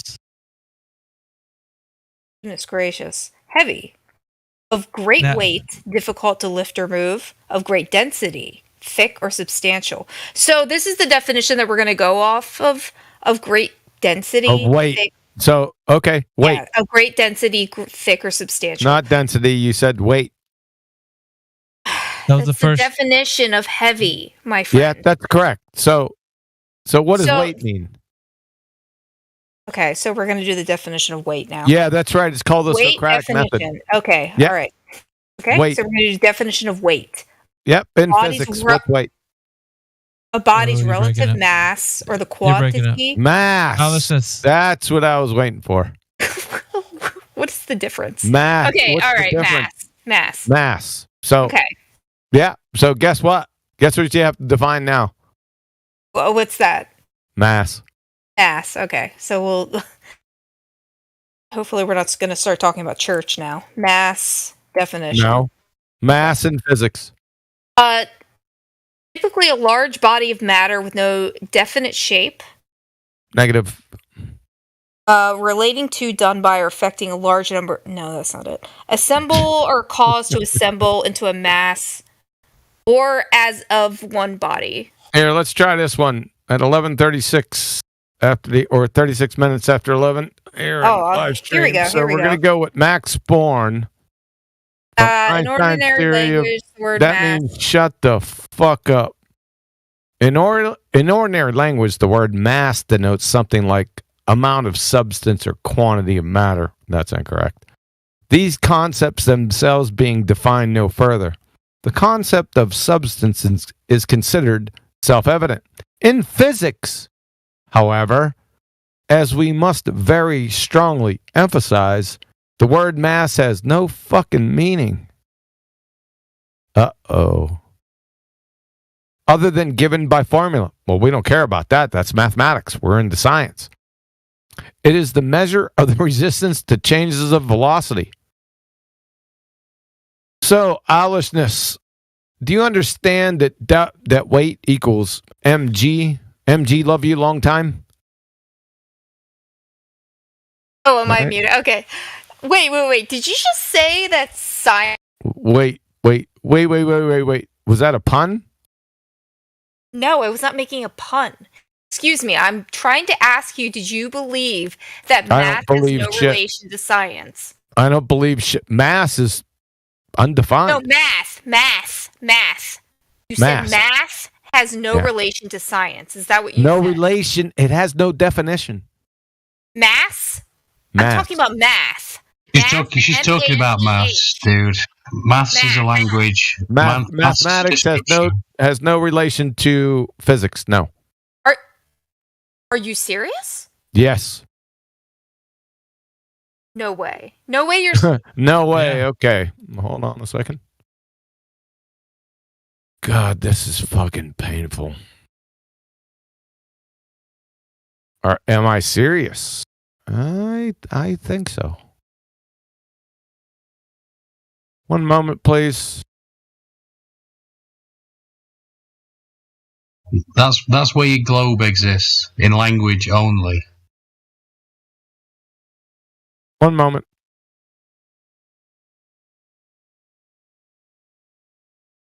She was like, maths has no relation to science? Are you serious?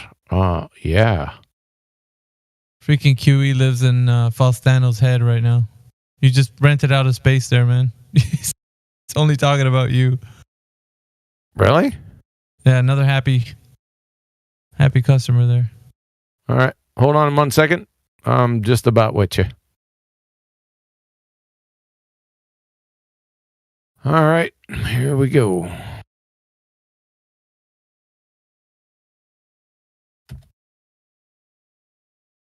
So at Owlishness, can you read starting at 39 minutes after 11, 39 minutes after the hour, please? Absolutely.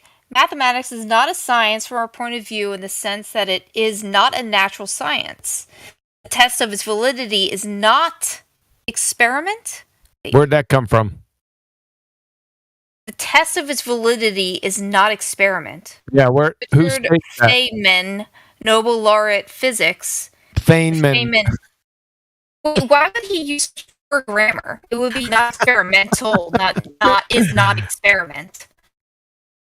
What? That's not grammar. You're talking about the highest of the high. Well, that doesn't mean he's Holy shit, you got diarrhea of the mouth. Richard Feynman, if you would pronounce it correctly. You're talking about the highest of high globetards there, fucktard. Okay. And mathematics, which is not science. Dr. Kary Mullis, Nobel laureate, biochemistry. That's the whole point about physics. It's not mathematics. That'll be enough. Thank you very much. Now do you get it? How I'm fucking serious or not? Yeah, I get it. I got you. Yeah, I'm sure you do now. I just simply don't understand how what? Physics is not related to maths when you usually... Well, it's very easy because physics is related to the physical and mathematics is abstract. They're diametrically fucking opposed. Get it? Diametrically opposed? Yes. Okay. I got you. So what's your next question? What's your favorite color? Oh, my favorite color? What do you mean? Why are you asking him for a question? Seafoam green. Owlish, we're asking you what is the greatest evidence that you have and what's keeping you to the globe. And one of the things... Yeah, I keep trying to explain the definition. I keep trying to explain, but you guys keep muting me. So can I get a proper explanation? Explain what? You keep trying to explain, but you're asking us for a proper explanation? You're incoherent. It's incoherent drivel. That's why. Okay. All right. Yeah. Can I get a full explanation out before I'm server muted, please? A full explanation? Define explanations. Okay, so an explanation is where I say an entire paragraph where... No, not from you. That's not the definition of explanation. Differentiate the difference between descriptions and explanations, please.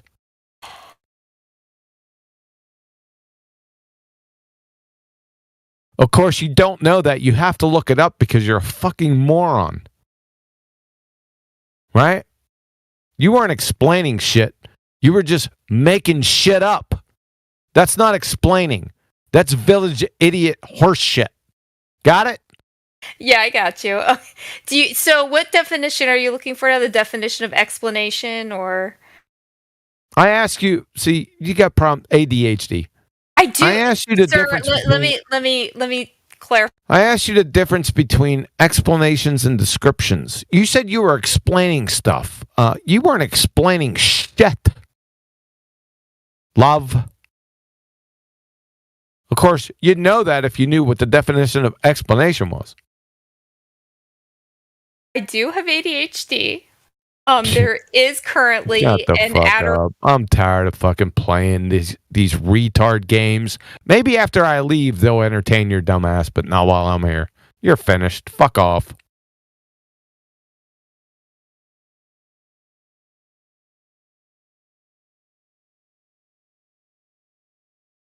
Let's get with Faust. All right, dumbass. Midnight Sun, go. Who, what, when, where, why, and how? Right now, Faust.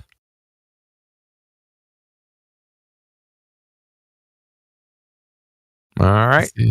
What is this? Thank you.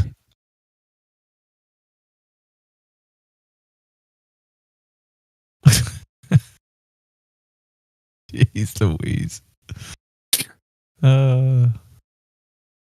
He is so butthurt in the chat. No, I meant the video he put in. Did you click that link? The one that QE put in? No, Faustanos. Oh.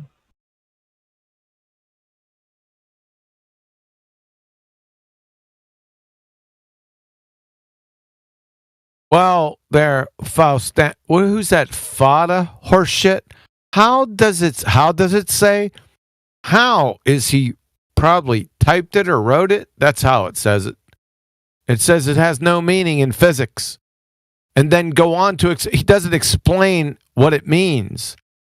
He describes it in mathematics, which is a train wreck, right? Because he said, what did he say? Is this fucking retard in here? Fauda. Oh, I'm sorry. He's in chat. Fauda's not in here. Yeah, he's sorry about that. I thought he was here. Fuck off. These people are retards, man. Man, I'm telling you, we get nothing but the scrubs lately. Yeah. The drovers and the dregs. That's it. Of course, that's what they all are, because you ain't going to get anything different. Yeah, but your higher level mouth breathers are just a bit on the pecking order. Really? They got a little more salt and pepper to them. These guys are just... Like who? The ones that ramble on, incoherent, gobbledygook a little bit better than these guys.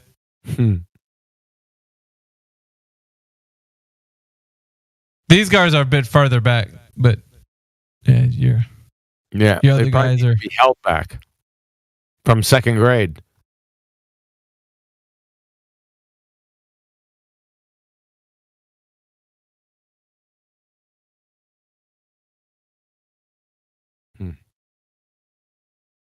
Faust Thanos, please man up and just speak with your chest instead of being a keyboard warrior. Good lord.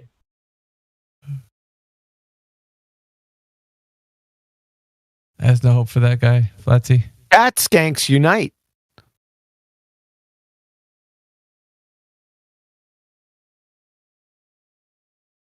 Yeah, they got their hands in. Ready? Chat skanks on three. Let's go. The delay would make it all off. Go ahead, Miggy. I'm going to take off. So have a good evening. You can let these idiots go and have some fun. Yeah, you're going to be listening and you'll be like, I'm back. No.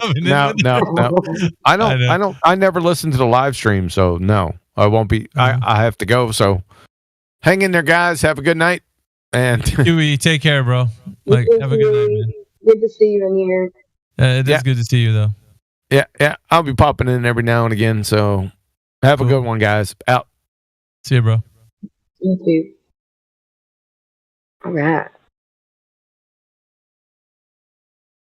All right. The big bad man that made you cry is gone. You want to talk Faust Thanos? Hi. I'm back. Welcome back. Hold on. We have to have some exit music for QE. Quantum Eraser, everybody. Thanks. Oh, that was That's sweet. good. Thank you. Monica. Thanks for that. That's all gravy. Sorry, what were we talking about again? No, I was just asking you what drew you into the globe so strongly that even after the time that you've been here, Owlishness, there's still no getting through to you. There's still no convincing you to the place. Like, I mean, because right now you should be convinced on your own. Like, you know, like we only challenge you, and then you should be like, damn, I'm pretty convinced by looking at it for myself. Like, nobody has to tell me anymore. But it's like that hasn't happened yet. So it's almost like, why? I mean, you mentioned clouds that didn't work because, you know, going into it. Did she leave? Oh. Well, there's that. Faustanos, Midnight Sun. Sorry, I got disconnected. What's up? Sorry. Oh. I got disconnected. Yeah, so, yeah, well, you just found out clouds aren't gas, and that's good, right? Because at least that way you're not talking about gas being held down by gas. So the point I was trying to make was not that gas was being held down by gas, that cloud was a gas, that it's water vapor, right? Well, clouds aren't water vapor. Okay, well... They're not. Even by the citation, they're not. Let me look up the definition of a cloud. Well, look up what a cloud is. You read it, so you might be in your history. Just go back to your history. A visible mass of condensed water vapor floating in the atmosphere, typically high above the ground. So yeah, it is water vapor. It's not water vapor. It's actually, let's see. I'll drop the...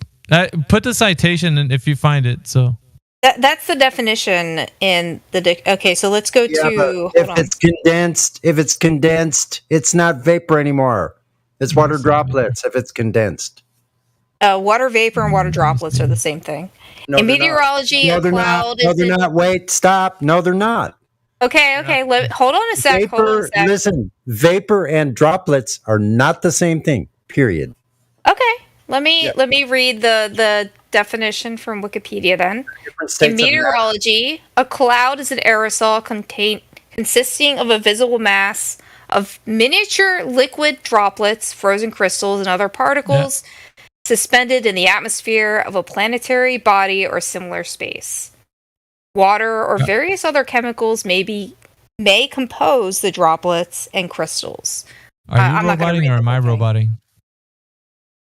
Oh, I don't know. Am I? Do you guys hear me roboting, guys? No, I don't. You sound fine. You both sound fine to me. Okay, Alice doesn't sound like she's roboting. Oh, am I? Yeah. Well, to me, but not to everybody else. But you just kind of read the same thing that we were stating the same thing. Right. So the point? I'm not trying to define what the word cloud means.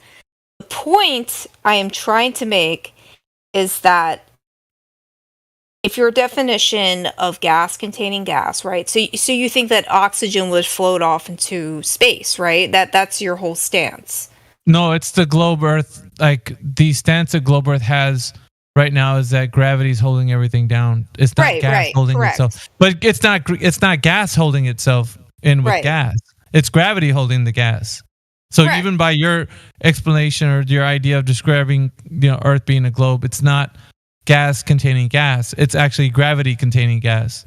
Right. That's my stance, is that gravity is containing gas. However, from the 3 question points that we went over, you said something about gas containing gas because...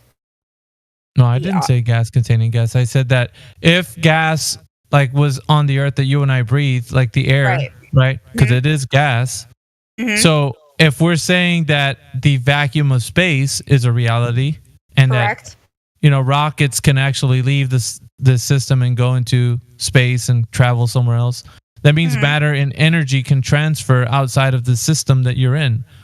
So that means the air that you and I are breathing can transfer to the vacuum of space, because If you have a low pressure next to a high pressure, the high pressure will immediately disperse into the lower pressure until it's all equalized.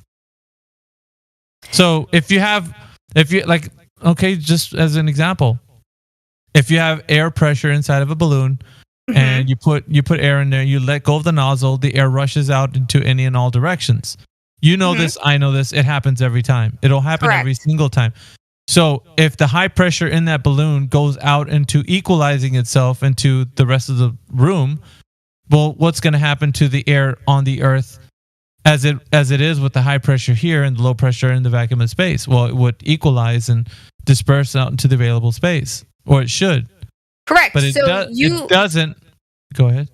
So you yourself said that the vacuum of space is not 100% 100% a vacuum, right? It's not. You said that yourself. It's not. It's not a low. It's not. It's a lower pressure, but it's so low. It's here's the issue.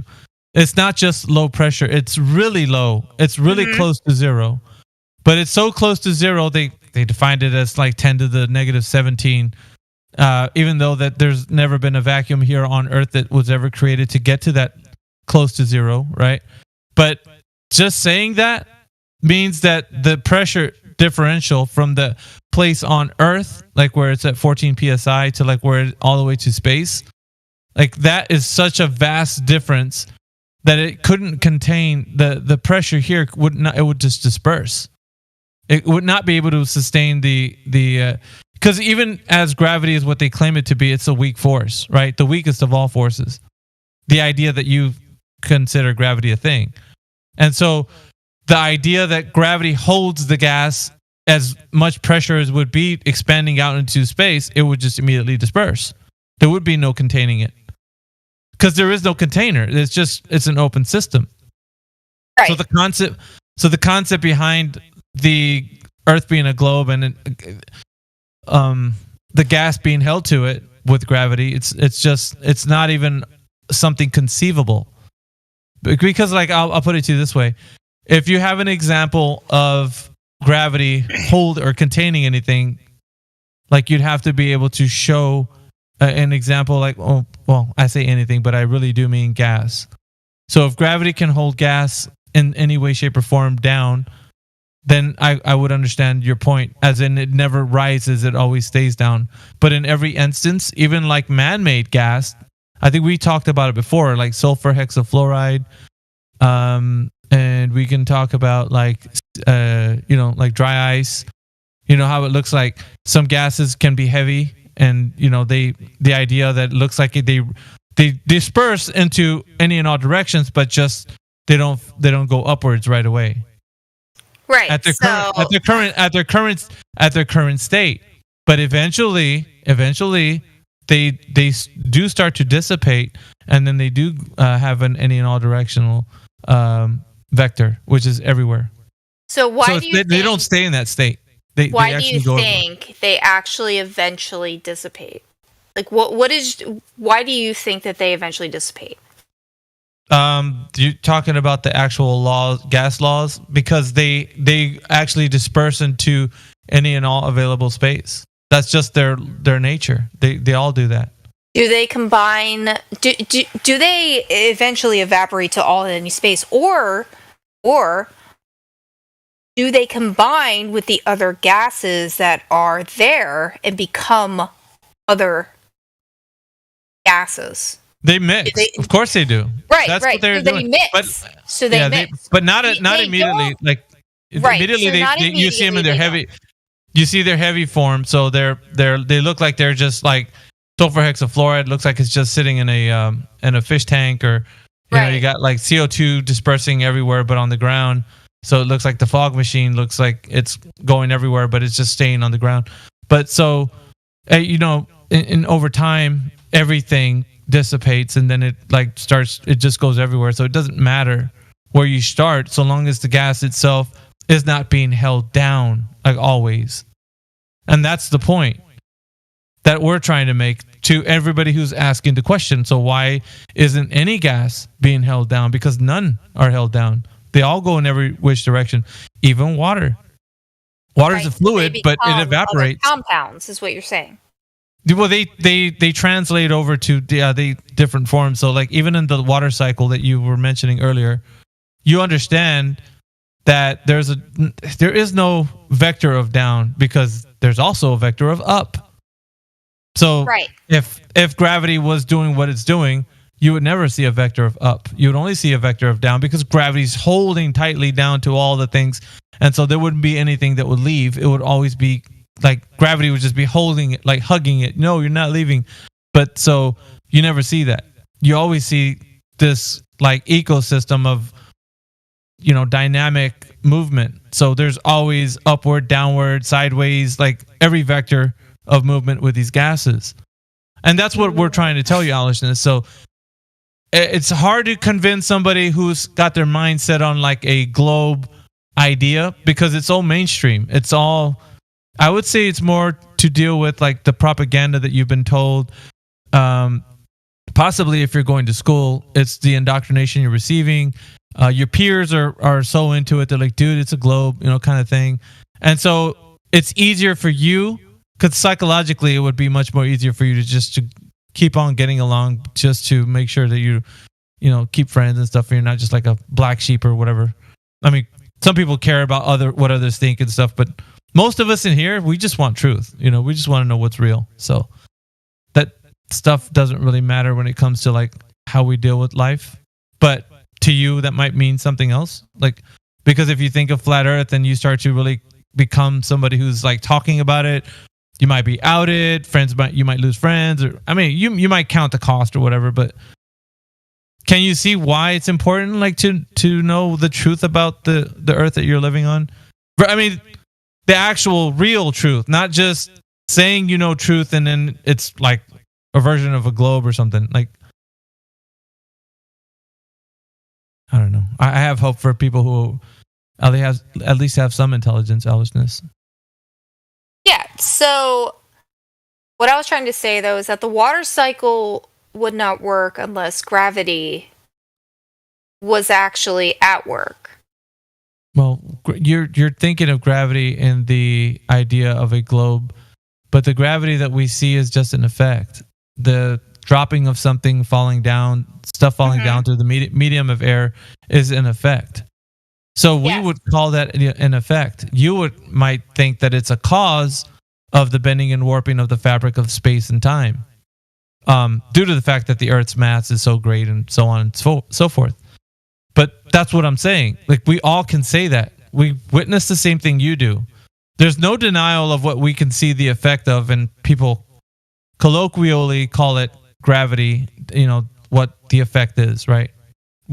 Pretty much everybody agrees that it's an average and you can measure it and to some degree, and it's useful in equations. But like the idea that the Earth is a globe causing gravity, the big G, we went over big G and little g, but so if that's what's holding you back right now, the idea. So maybe you're just thinking about it too much as a globe, and then superimposing that idea as in, well, what about gravity? As in, like, what about my globe existing? And everybody's talking about gravity, like things falling down. Well, yeah, the effect, everybody notices that. But you're just dealing with an object and medium relationship at that point. So the object within the medium. Why wouldn't it work with gravity? Why wouldn't it work without gravity? You said, why wouldn't it work without gravity? Big G or little g? Remember, effect and cause. The cause is the theory. The effect is what we see happening.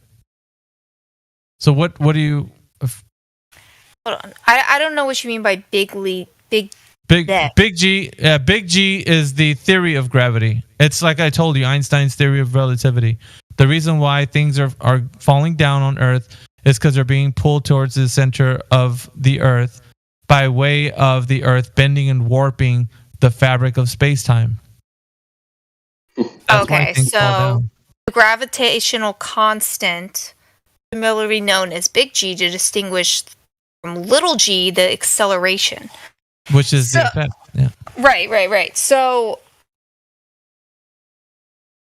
by definition of the water cycle, you have water being evaporated up into the clouds, right? And as I said before, that was defined by the definition of the word heavy. It was defined by the water becomes too heavy for the clouds to contain. They fall down as water back to Earth. If there was no effect of gravity, the clouds wouldn't even exist. Because they would continually rise, disappear into space. Yeah, but there would be no way for clouds to be contained within the atmosphere. So when you see water falling down, right? Why is it falling? It is falling down because it becomes too heavy for the clouds to contain. Yeah, I know, but that's the effect. That's the effect, though. We see the effect once water becomes collected, and then it forms into the droplet, and then it comes back to Earth. Mm-hmm. But that's the effect. That's little g. You're just talking about the effect. Mm-hmm. So now I'm going to ask you, what is the cause of that effect? What is the cause of the water becoming too heavy? Is that the? That's the question. Yeah. Because too much water. Thing that's keeping. Well, no, that's the thing that's keeping you stuck to the globe. The idea, all these things that you have in your head, keeping you to the globe right now, is what you're telling us. This is nothing about globe. This is all to do with gravity. Okay, we're not even discussing a globe right now. So at the moment, how does gravity work without a globe? How does gravity work without a globe? We're gonna separate gravity from the globe for just 1 second. Okay, so we're gonna discuss the fact that when water evaporates into the atmosphere to become clouds, the water then becomes too heavy for those clouds to contain, and it falls back down to Earth as water, as rain, as snow, depending upon the temperature. Technically, it always falls down to Earth as snow and then becomes rain when it reaches a certain point because the weather or the temperature is too great for it to fall down as snow. So we're discussing how the weight of that water becomes incorrect. Okay, incorrect in what way?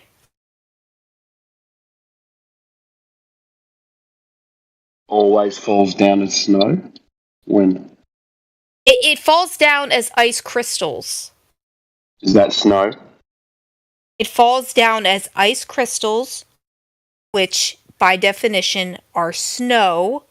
However, but that changes in the air as it's falling. It changes to that because of the cold air.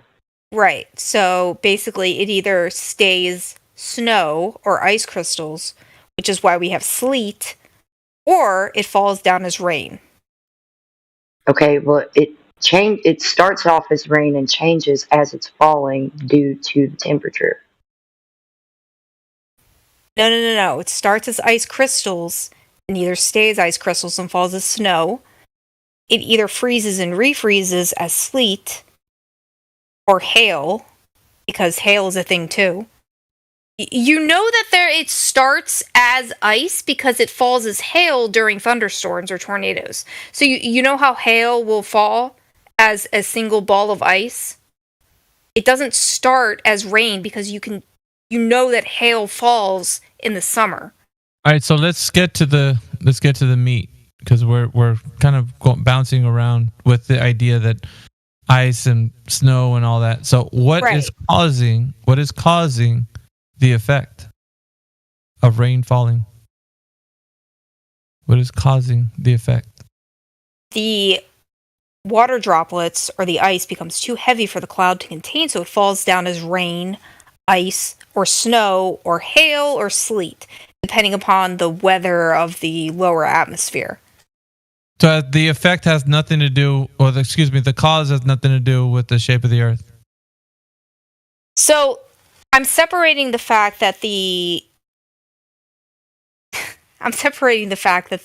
Earth is round for this. This is basically just proving that gravity has an effect on weather.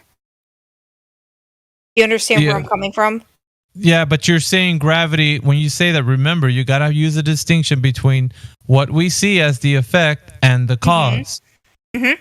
So are you talking about gravity as in little g or gravity as in big G? I'm talking I need to know about what. in both. So No, it's both. you can't use both. You can only use one or the other. Because once you say the effect, I agree with you. Once you say the cause, I disagree with you. Do you see? Why do you disagree with me for the cause? Because the cause is the bending and warping of the fabric of space and time. How is it space and time? Where are you getting time from? This is the definition of what Einsteinian's general relativity is all about. Mm-hmm. It's the mass of the Earth being so big that it's bending and warping the fabric of space-time. And that's why you see rain falling down. I think you're focusing too much on the time portion of space-time. No, this is the cause of rain falling down. The cause is Einsteinian's general relativity, and speaking about how the Earth's mass is so big. So we're talking about the cause of the effect. The effect is rain falling. What is the cause? What the Earth is so big, it's bending and warping the fabric of space-time, pulling everything into itself, which is like gravity. And that's why you say you want to say the cause and the effect are the same. But I'm telling you, one of them you're assuming, the other one is the effect that you can see. Right. So the cause of that would be that the center of the Earth, so the core of the Earth, is where the gravitational pull comes from, because every body has its own gravitational pull. We can tell this because of the fact that we have a moon. Because if we were to assume, no, because you start off with like the two assumptions already. You're assuming that the Earth has a core, and then the second one is that the moon's being pulled by the center of the Earth's core. Right. But the Earth itself does have its own gravitational pull, because otherwise what? Because otherwise the moon would just be circulating around the sun.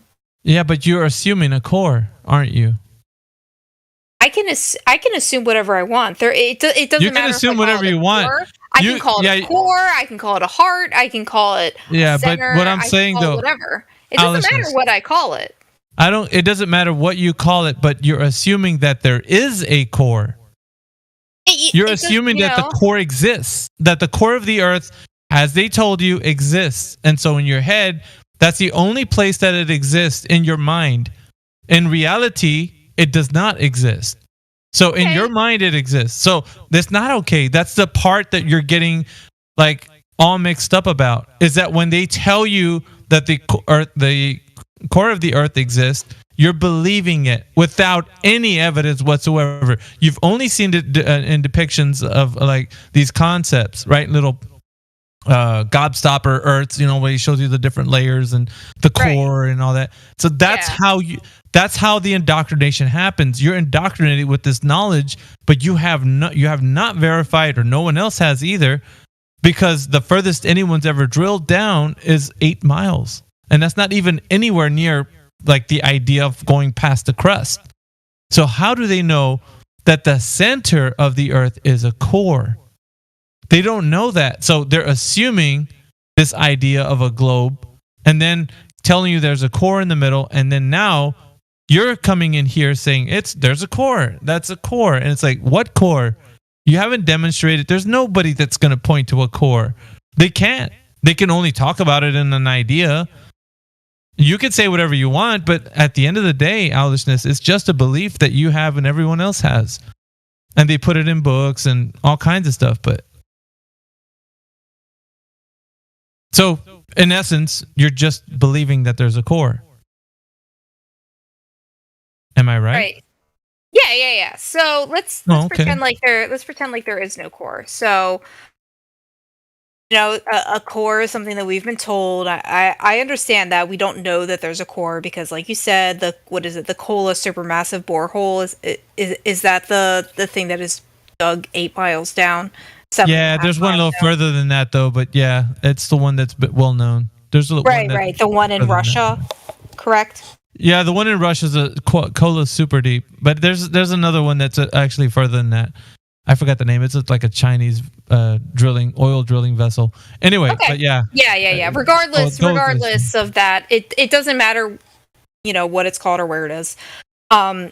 There is something that is attracting the moon toward Earth. How do you know that? Because we can see a moon Yeah. that is up there. How do you know something's attracting it? I mean, where do you think the moon come from? I'm just asking you. How do you know something's attracting it? I mean, there's a moon that is So what? floating around outside of Earth. So how do you know And? something's attracting it? I mean, the moon doesn't just hang out outside of Earth just because. Why not? I mean, why else would the moon be just like hanging Why out not? around the Earth? What Well, do you you're think saying- do you think they you're form telling a me- friendship or? Yeah, like, you know what's what? funny though? What's funny though is you're kind of laughing right now, but you're the one actually believing that there's a magnetic pull with gravity that's holding the moon. And I'm like, why are you even saying that? Like, I'm the one should be laughing at what you're saying because it's more funny to think that you're saying that something's floating above our head with the idea that it's being held down by a core that's pulling it towards the earth. That's funny. Like, I'm not the one believing in stuff. You have all the beliefs of someone who just blindly just says, well, I believe that it's held down because it's pulled to the center of the core of the earth. And I'm like, well, how do you know that? That's fine. So let's pretend like there is no core. Let's pretend like the Earth is just what it is. Mm-hmm. It's flat, it's round, it doesn't matter. There is a moon, right? Yeah, there's a moon. There is a moon. It exists. It hangs out around the Earth. Okay. Now what? Why does it hang out around the Earth? Like, what? Is it just chilling? Is space just Pretty brought it much. to us? It looks like it's just chilling when it's outside. I don't think it's like So each planet, however, has its own moon. planet. Moon? What are you talking about? I only see one moon and one sun and a whole bunch of stars. Correct. What do you So- see? Well, there are planets. They do have There's their own planets. What are planets? Oh my goodness, you're silly. You're a silly no, goose. Alice, what are planets? You tell me what they are. I don't know what they are. There are other spherical bodies that live outside. Spherical bodies? Hell yeah, Where- man! How can you see a spherical body with a telescope, whereas you need two eyes to see 3D shape? That's a mystery, Aliceness. Silly goose. There are other people here who have telescopes who have seen. With one eye, you can see a 3D shape. My can you do that? friend, there are people here. Can't render 3D with one eye. Can you render 3D with one eye? Can you? There are other sources that use two Like what? eyes. Yeah. There are So you're telescopes talking that about they those, have made that can take pictures, which No, are you're talking about imaging rendered. programs. My goodness, you can Yeah. see Imaging a certain, programs. You can literally look at the moon and see it's right. Yeah, you can see the moon. Yes, you can What- see Mars from where you're standing. Right, you can go outside Mars? right now. What is Mars? Mars, What is Mars? a What is planet. Mars? I think they fly Go helicopters outside. there as well. You can actually see Mars with your naked eye from where you are right now. You don't even need a telescope. You can see Yeah. it. What can you tell? What can you tell by looking at Mars, Aliceness? You can tell that it is round. You can tell. that it's Round or spherical? They're the same thing. No, They are the same thing. No, they're not. But you can So- tell with your bare eye. You can go outside right now, no telescope required. Look with two eyes in 3D space at the planet Mars. The planet floating Mars. above you. It feels Yes. good to say that, huh? Like you just like, oh, it's a planet. Look at that Yes. planet. Such a Yes. planet. Such a I look at it. I look at it planet. every. I look at it Do you know some every more night, interesting question? Sorry, go on. and it doesn't. Yeah, go crypto. Go ahead, mate. Do you know what's a more interesting question? Can you see Mercury in the night sky? You cannot see Mercury with your bare eyes. You can't see Mercury in the night sky? No, but if you want, you can get your best friend. You can get your friend here, Helioskeptic. You know that guy, right? You know Helioskeptic. Yeah, I know Helioskeptic, but you're Right, wrong right. about He has a seeing Mercury telescope. in the he has a telescope. He has It doesn't. he has posted images before of You're planets. not getting the question, are you? How can you? Are you How can you see denying that? that there are members of your Discord who have telescopes, who have seen planets, who have posted them in this Discord? Yeah, you're not going to get away with straw man fallacies. That's not a straw man fallacy. Yeah, it is. How is it a straw man fallacy if there are people who... Would you want me to explain, or do you just want to talk over me? Yes, please, go ahead. Okay, then why don't you let me explain? Right, so when you said, are you saying X, you are putting words in my mouth. You are straw manning me. I will say what I want to say, and you can address that. You don't need to put words in my mouth. So, Mercury, can you see it in the night sky? Cannot see Mercury in the night sky. No, you actually can. Yeah? Where is it? What do you mean where it's in the night sky? Where? Wait, where are you from? Are you Australian? Oh my god. No, I'm English. You're English, okay. Yeah. So if you see Mercury in the night sky, how does that work with the sky as you imagine it to work? Hold on, let me see where Mercury is in the night sky. Mercury... Shouldn't take you too long to figure this one out. I'm trying to see what it looks like. It's in the western sky. Interesting. Okay, you can see Venus as well, but you can see Mars much better than you can see any. Doesn't matter. Mercury and Venus have a specific issue for the heliocentric model that the others don't. Why? What's the issue? The reason I asked you where you're from is because the northern hemisphere and the southern hemisphere see different things. Yeah, for sure. That would be the same in both conceptions anyway. Why do the northern hemisphere and the southern hemisphere see different stars? We still see the planets. We still see them down here. So same planets as you do. However, you see the Southern Cross and we see the North Stars. So why? Still haven't got to my point though. Why do you think Mercury and Venus are different to the other planets? Why are Mercury and Venus different to the other planets? Well, Mars, for example, is one farther, and Venus is one closer. Yeah, it's closer. Which means what? What does that mean? When I say closer, I mean that it's on the other side of us, going toward the sun. So if you see... okay. So you get right. Get it. So it's on the sun side of the sky. Right. So you have Mercury and Venus being on the sun side of the right. So you're seeing it at night on the sun side of the sky. Right. Does that make any sense? Yes. What? So you've got the sun at night? No, the sun is on the other side of the Earth. So where's Mercury? It's still there. It's on the sun side of the sky, right? No, that's at night. No, because you can see it because there's a reflection. The sun is still there. It's just on the other side. That's how you can see Mars as well. You just say there's a reflection? Right, yeah, a reflection. You might want to actually see the moon. That's how you see the moon at night. Right, and that's also how you see the moon during the day because it's... You understand that they say that Mercury is about a third of the distance to the sun as the Earth is, right? Right, yep. So how could you possibly have an angle to Mercury without also seeing the sun? It's a reflection.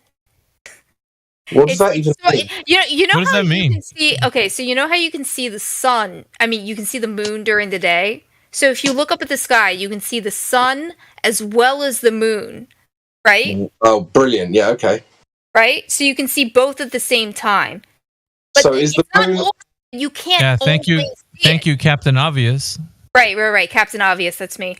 So you can't always see it, though. So you can't go out at every single time of the day and see both the sun and the moon. It's like you're deliberately not addressing what I said. There are specific days that you can't see, and the reason that is because the light is not bending the reflection correctly to see that. On? However, at night, what the hell? So at night. Owlishness, your car has just drove off the cliff. I used to think Thelma and Louise did. My car I used to just think drove you off were the quite cliff? smart. Hold on a Like sec, you I used to haven't come in with some. You used to come in with some decent kind of logical kind of discussions, and now you're just flying off the handle. I think she's been spending too much time with Gonzo and Fauda. Yeah, I reckon. All right. Are you going to address my? I don't actually think that you've really understood the objection with Mercury. Okay. So what's So the objection? Mercury's meant to be 1/3 the distance to the sun that we are, right? And it's meant to be orbiting on the inside of the Earth. Hold on, I just posted a really cool GIF. Can you take a look at it? Yeah, sure. That's the one. That's Does its coolness provide proof? No. I just want you to see it. There we go. Oh, what the car driving off the cliff? Yeah, that's me. That is pretty cool, actually. I have to admit. But regardless, we've got you can get like. This is why I feel like Globers often have like poor spatial awareness, because when you make these arguments, they don't get them right. So there's a problem with the moon and the sun and the Earth as well, which we can go into in a sec. But you've got 3 balls. You've got one ball giving off light, right? Mm-hmm. You've got another ball, say, I don't know, a mile away. Let's just scale it down. So you've got another ball, I don't know, let's say a meter away. Okay? And then you've got another ball a further 2 meters.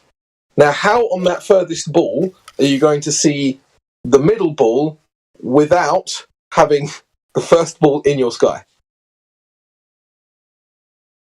It's pretty far away, so it is reflecting a lot of the surfaces. What does reflecting mean?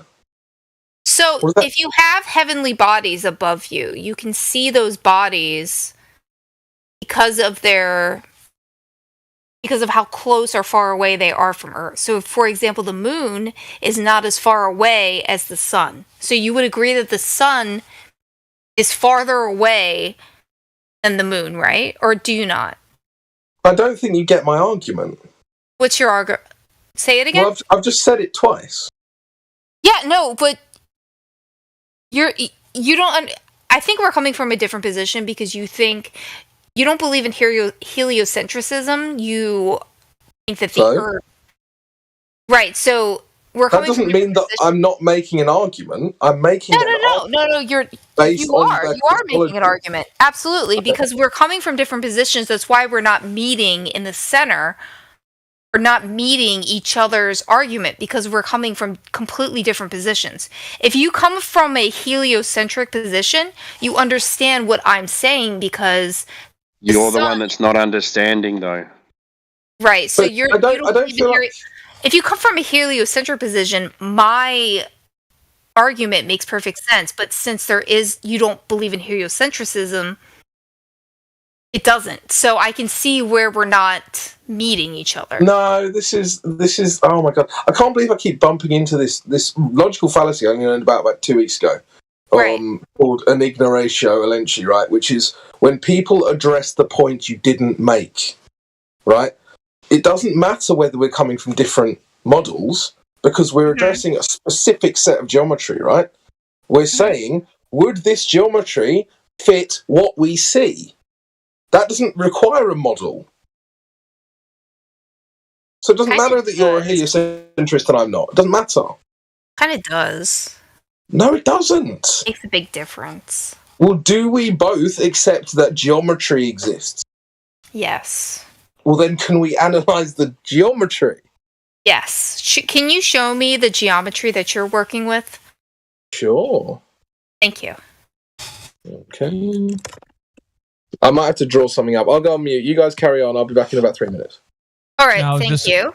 I was just going to say, Crypto, keep in mind, she did admit she's a few sheets to the wind, so. Earlier. Shh. Let's not focus on that, okay? No, it's just a heads up to Crypto, because. Oh, good. Let's not focus on that. It's funny, because he was actually explaining it to you from a heliocentric point of view. So when you say, oh, you're coming at it from 2 different points, he was coming at it from your point. I'm sorry, I'm not very good without. I'm not very good without visual models. I'm not a I'm not an audio learner. Remember we discussed that whole ADHD thing earlier? Oh, that's all right. My son's got that, so. Yeah, I I'm not very good at understand. visualizing things. All right, Crypto wants to come through, I think. I know, I'm just saying it's not a problem. But when I say stuff like I think Glover's got poor spatial reasoning, that's not an insult. It's a descriptor. I think that's just generally true.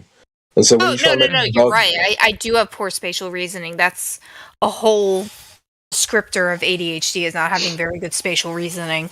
So yeah, if you can draw a model, you know what? I'll draw my own model as well. Yeah, but it also means that you are highly intelligent as well. So just means you learn differently. I deal with it every day. I don't know if we got highly intelligent there. Yeah, I agree with you're Timbo. You're not acting it today, but you normally are. So. Right, what colour do we think Mercury is? Are we going with grey? I don't know what color Mercury is. I can't give you a color for that. Does it reflect sunlight? I mean, everything reflects sunlight unless it's black. Because black is considered a shade, not a color. Can we agree with that? So is white, but that reflects it. That's a shade too. Good point. Yeah.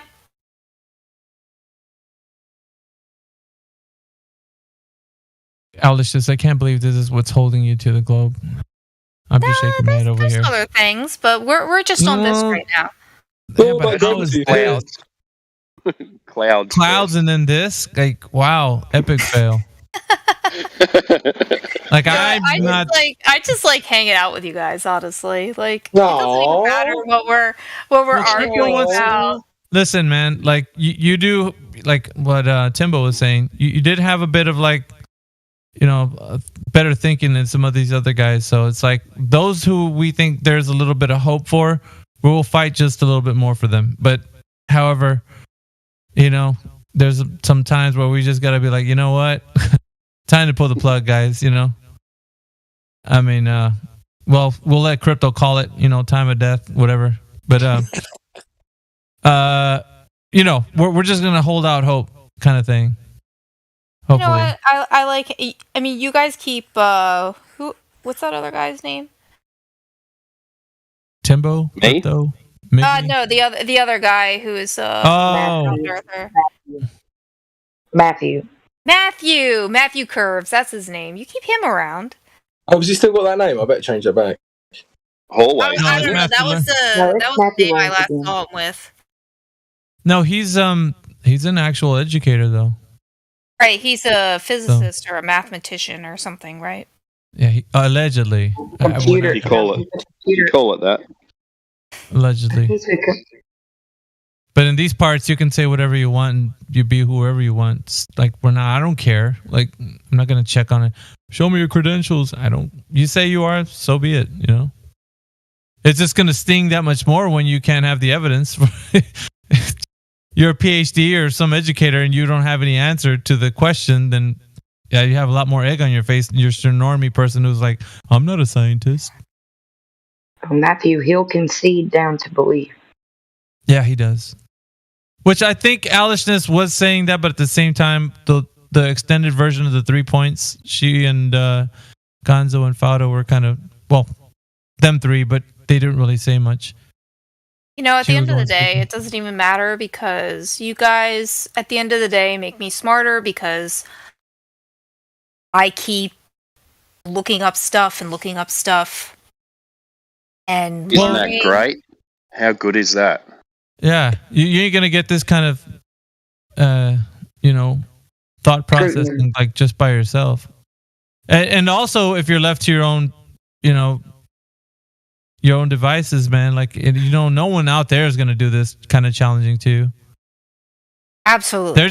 They'll just be agreeing with you. Yeah, it's a Earth is glob, and you're just like, yeah, Earth is glob.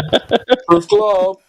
Yep, exactly. So you know what, you guys are just keep on challenging me, and I keep on learning. So keep on challenging me because I keep on learning. Well, that's not a bad thing. We don't want you to be just a normie, Alishness. At least, if you're going to be a Glober and you're going to have some arguments, you can pose some of these questions. And then when you start taking these questions to other people and they don't have the answers, at least hopefully something's going to spark interest in you. Be like, you know what? I've been doing this for a while. I've been asking all these guys for any of these answers that these flat earthers are giving me, and no one has any answers. So I might just now give up the globe. But that's further down the road, maybe. So, can I ask then? I've been looking deeply into this 8 inches per mile squared. So, I am not very good at math, right? So, this 8 inches per mile squared describes the drop off of the horizon for a globe Earth. Right. So, we have what? 395. The one that doesn't exist. The radius. Right. So, right. Yeah. So you're talking about a drop off of how much? 8 inches per Over 100 miles, 666 feet. 600. When you think of a mile square, think of a parabola. But in this instance, you can, in that small frame, you can test the drop over distance in a linear way. Correct. Yeah. So you can, it's basically good up to 1,000 miles, which was what I was trying to say before. Yeah. Yes. So yes. I'm going to put the Earth curve calculator in there. Right. Well, also, you say you're not good at math, but if you wanted to study this one equation, this is where it's derived from. It's 1.22, like 1.225. Times the square root of observer's height. Mm-hmm. That's where it's derived from. So it's really like 7.98 inches per mile squared or something like that. So it's pretty much 8. Right. So it doesn't matter up to 1,000 miles, however, because the drop off only deviates after so far, and then you have the parabola should be more defined at that point. Then, do you think it's significant or it's insignificant, Alishness? The drop rate on the curvature. After no, I meant practically, like if you're seeing something over the Earth, do you think it's pronounced really well, or you can't notice any curvature? It's just very unnoticeable. So can you notice? No, you don't notice the drop off until 1,000 miles. Okay, so wait there. Wait just a second. What? Now I need you to look at live stream voice text. Yes. Okay, look at what I just posted. Mm-hmm. What do you see there happening? That is known as atmospheric distortion. I know, but what is the boat doing? Describe what that GIF is, if you can. Atmospheric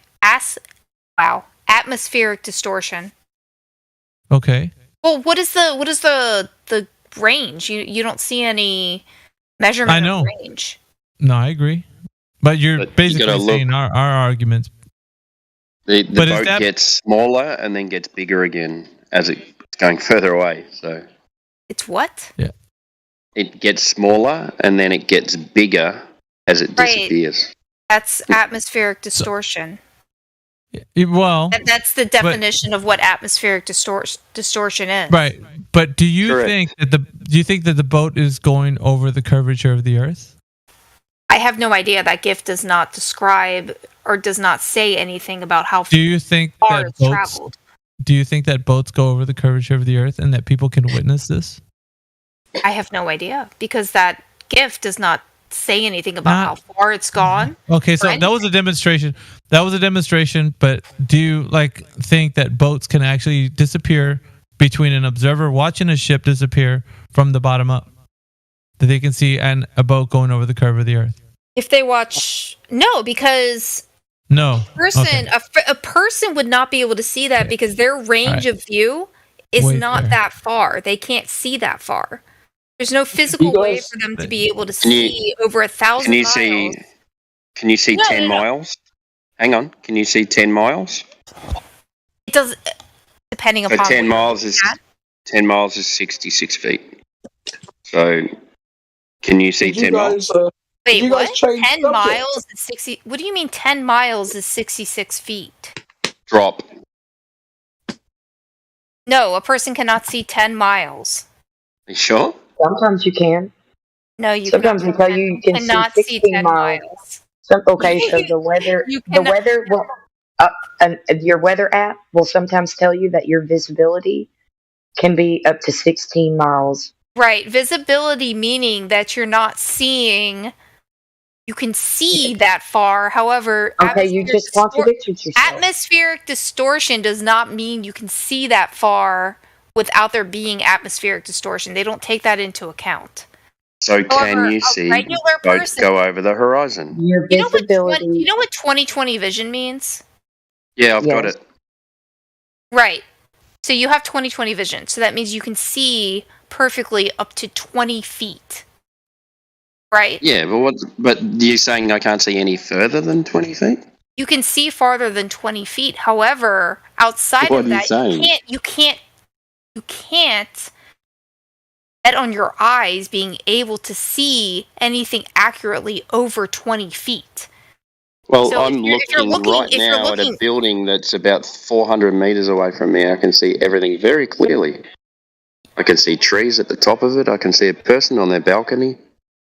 Are you in a building? How tall is the building that you're in? No, I'm not saying that it's on a over. It's not. I'm not saying that. You're saying I can't see any further than 20 feet and keep it in quote. How tall is the building that you're in? I'm not in a building. I'm at a tennis court. You're what? You're standing in the middle of a tennis court? Yeah, I'm playing. I'm watching my daughter play tennis. Yeah. You're on Discord watching your daughter play tennis? Yeah. What's wrong with that? Why is that weird? Hold on. Where are you located? Australia. Oh, never mind. That checks out. It's like 1, 2 o'clock in the afternoon there. No, Right, yeah, I'll that listen would be weird. Yeah. Yeah, Hey, 6 in the morning. I was looking for this. I was looking for this clip. Sorry, what time is it? Here it's 20 to 6 in the evening. Hey, look, I was looking for this clip. It's only like 2 minutes. It's not gonna take very long. Yeah, I'll watch it. Hold on. Well, Yeah, I was just gonna play it. Crypto, did you have something? Do you gonna present before? Or is that all right? Yeah. But I want it to be put in the in the order somewhere. I just didn't want it to get lost. That's all. Yeah, if you want to post it, I'll mute and watch it. No, I'm gonna play it for the audio. I don't know if the bot can play because it's a. Well, it's I an won't be audio able to from see another- it, but if you post it, I'll mute and watch it. Well, it's for everybody to hear. That's why, because we're talking about ships going over the curve, and you're like, Yeah, can you post it as well, though? yeah. Just let me play it, and then I'll post it. How about that? I don't think Helio should get a strike for this, right? Just kind of clearing, or should I mute this? I don't know. What is it? Let me just mute the live stream. Yeah. It should be alright.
that he says extraordinary claims require extraordinary proof. And then not only does he provide absolutely no proof, Wait, did I lose you? it's actually a misinterpretation of what he's seeing. It's just nothing. He doesn't even present anything. Indeed. Sorry, I thought I lost you there for a second. Yeah, boats go over the horizon, but it's an optical illusion. Extraordinary claims require extraordinary proof. He just kind of tells your story, doesn't he? It's just like, oh, if you'll notice that the boat disappears from the bottom. Okay. So what? Bad news, y'all. Yeah, can I present my beautiful image that I spent hours slaving over? Is Owlishness still in?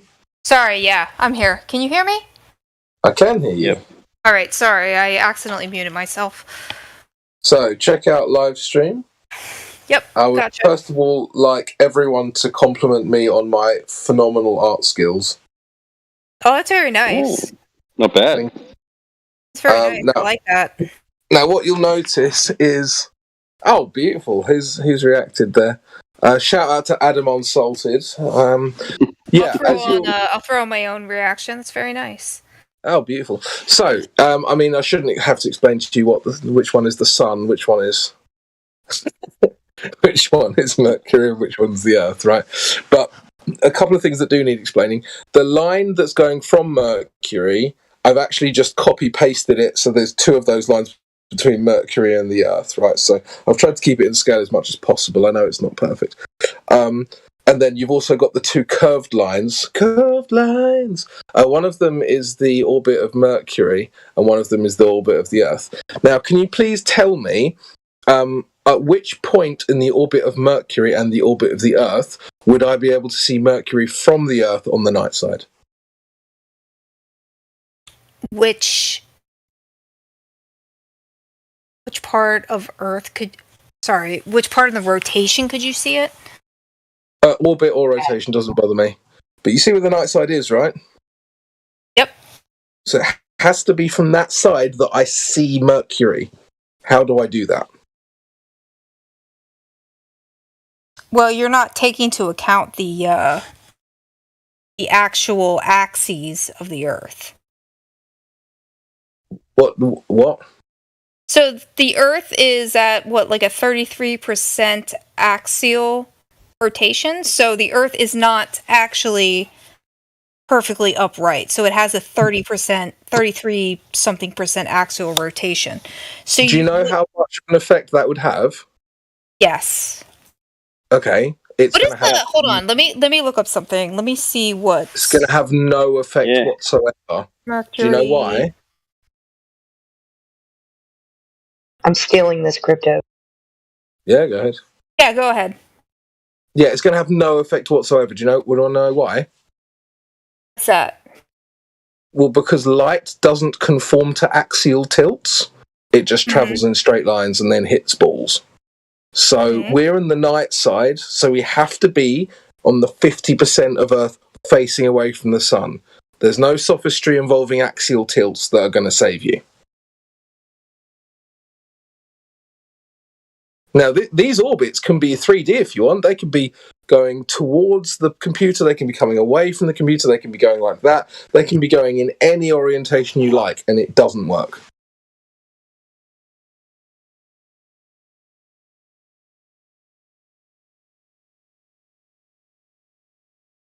Right. So I'm looking at the axial rotation. So I'm looking at the. Doesn't matter. It does matter. No, it doesn't. No, I'm looking at when Mercury can actually be observed. So Mercury can only be observed at certain times during the day. So they can't be observed 24/7. You can't observe Mercury at any point during the night because it, like you said, reaches a point where you can't see it anymore. Like you said, Mercury appears in the night sky, 100%. It appears in the mornings and the evenings. It appears in the night sky. Night. Mornings. And Venus has the same problem. Every night for me. Yeah, Mercury appears in the night sky. So you're able to see it, and you're saying what? So you can see it, and you're saying what? That it's That it doesn't work with your model. That it doesn't work with my model. Yeah. That it only appears in the mornings and the evenings. No, it appears in the night sky. All night. Yep. All night. You see it all the Well, time? It depends on the night. Depends where you are. But yeah, it definitely appears in the night sky. Hold No, on that's a not sec. even- You said depending where you are. Yeah, of course. So what do you mean depending where you are? Because we don't live in a heliocentric model. That's why it can have variation.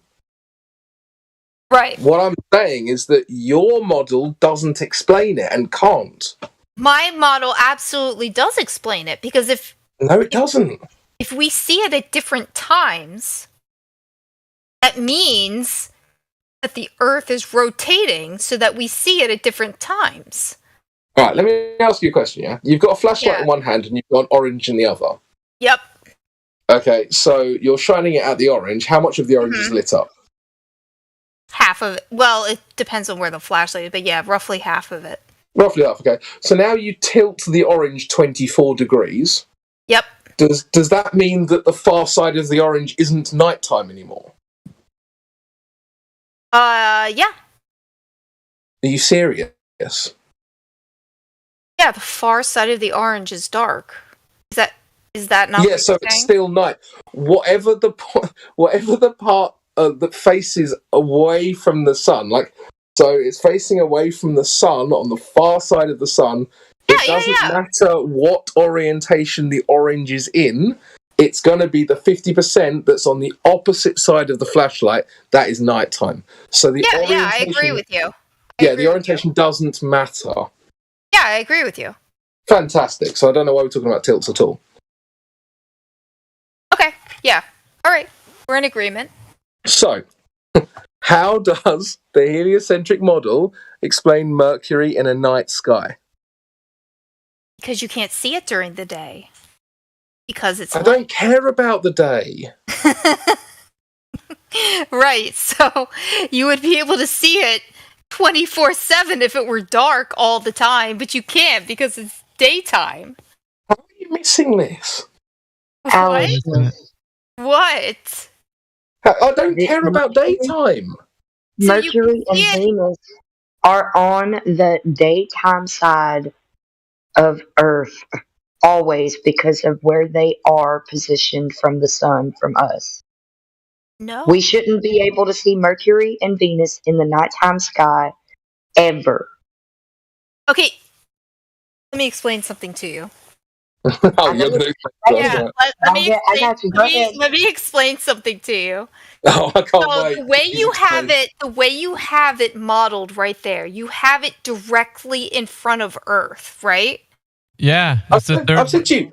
I asked Are you at any point in assuming that both planets have exactly the same orbital time frame? Earth. No, when I first asked you this question, Okay. Alicia, All right. I said, Look. When So, I first, Mercury why, has an why are you talking over me? 88 You've asked a question. You need to listen to the answer.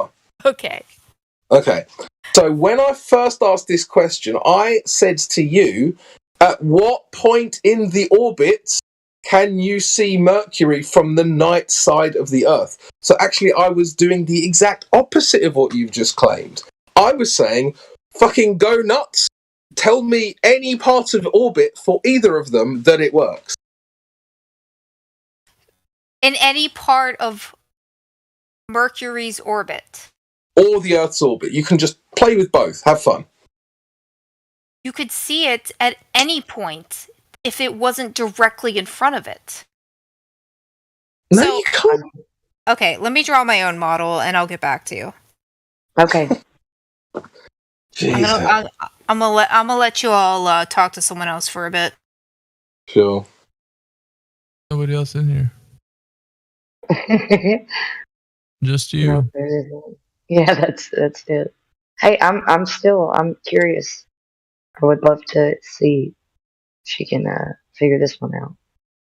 I've seen one workaround to this, but it's not a They put Mercury and Venus like up on the very top portion of the circle, like where Crypto's drawing was. Like, imagine putting Mercury at the very top of that image. Like, we're right above the sun. Yeah. And you know, if you draw a straight line from that point to like I guess you would say like where it starts to turn twilight. You could probably draw a line from there, but you wouldn't be the night sky. I mean, like, there are times when people see Mercury at like 3 a.m., 4 a.m. Like, that's impossible. That's been happening, but that would be the part that. But I'm not saying it's a great workaround. I'm just saying it's something that they use as she might come up with it. So. Yeah, I mean, obviously you always get the refraction thing, don't you? I don't really understand how you can refract through a vacuum, but I guess that's just one of their answers. But it's funny how light is always straight if the globe requires it, and then it's always bending at the exact rate it needs to if the globe requires it. Yeah, talk about the other mysteries that they mentioned, like Earth's shine on the moon. Have you heard of that? Earth shining on the moon? What, the urban glow? Is that what they call it? Urban glow? Are you talking about like light from the street lights and everything else reflecting onto the moon? No. I'm talking about Earth shine. So, like the moon that... I'll just put it in there. I'll cite it.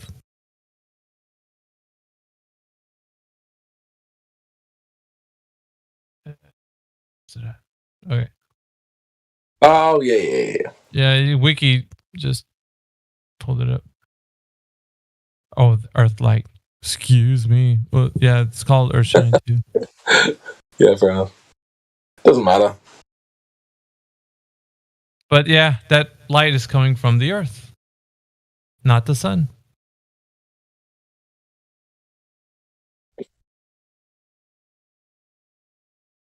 Yeah. Planet shine. What the hell?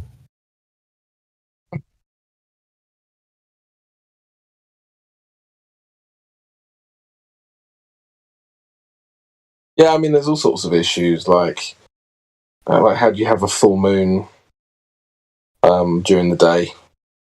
Really simple question. How do you have a new moon at night? They just assert that these things that I've seen with my own eyes don't happen. And that new moon is for 3 days, right? Well, the new moon's a bit harder to prove because you could just say, oh, you don't know where it is, right? But the full moon during the day, everyone has seen a full moon during the day. Everyone. And one of the things I was asking too with the new moon, you could follow it with an app, like let's say in the night sky, because there's some apps that kind of track where the moon is, even if it's a new moon. And if you follow it, it never occults a star. It would, if it was something that was there, but you just can't see it because it's like in the blackness of night. But you could still see it occulting the stars. It would like pass through like that, but it never does. Yeah, it would like eclipse them. Yeah. Yeah. Okay, that's interesting. You never see that. Like, and I always thought about making like a test for this. You know, using one of those apps that follow the moon, because you can just get any one of those apps. And it'll directly put your phone up to like where the moon would be, and then I don't know, somebody might be interested to do that one day. I just thought about it like in the sense of like that would be kind of cool. I don't think I'd be keen on staying up all night and doing it. To add to your point, Mickey, right now, somebody on the other side of the earth should be witnessing the new moon eclipsing Saturn. What, tonight? Yes, tonight. Let me check my app. Oh, is it new moon now? Yes. Okay. Yeah, I have a cool app called Night Sky. From what area? Celestial Sphere. From Radio Australia. Hold on, I don't know if I can figure that out. I'll try.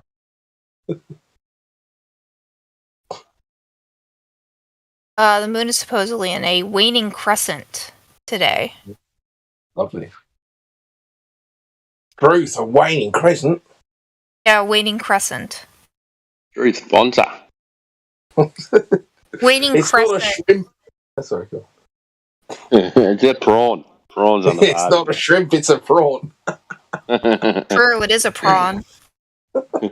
If you live in my state, we make prawns the best. Are you at university, Owlish? No. You're after university.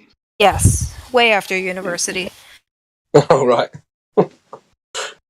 I work at IT though. You're not Indian.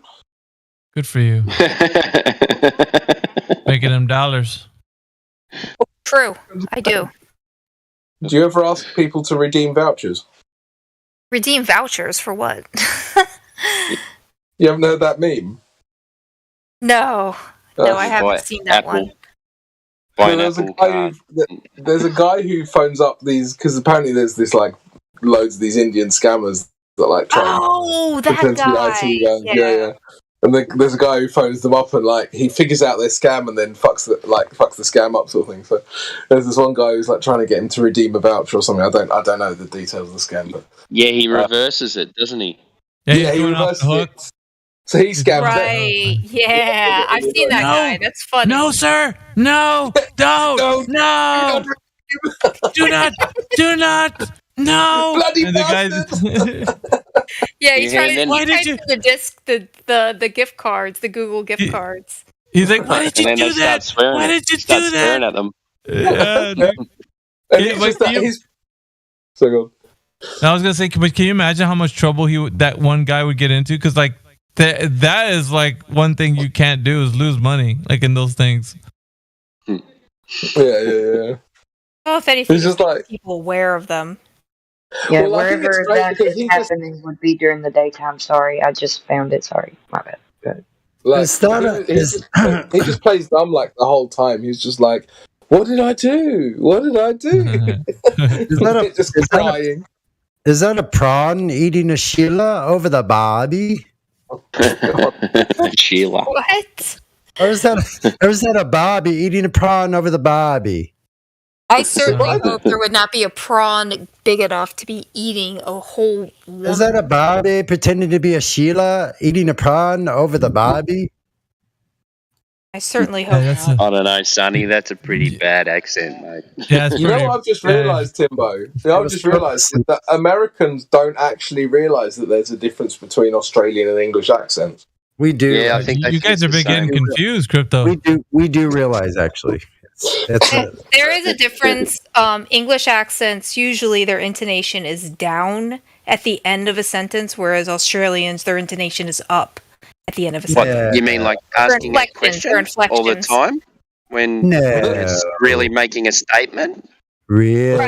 Right. So the inflection at the end of a sentence is usually up for Australians, whereas in English accents, it's usually Is that true, Crypto? We were having a ripe snorting time, and this piker shows up, and it's goodnight, Irene. Irene. I'm not very because I'm kind of I'm only half English, so I'm a bit of a fraud Englishman, you know. Pseudo English.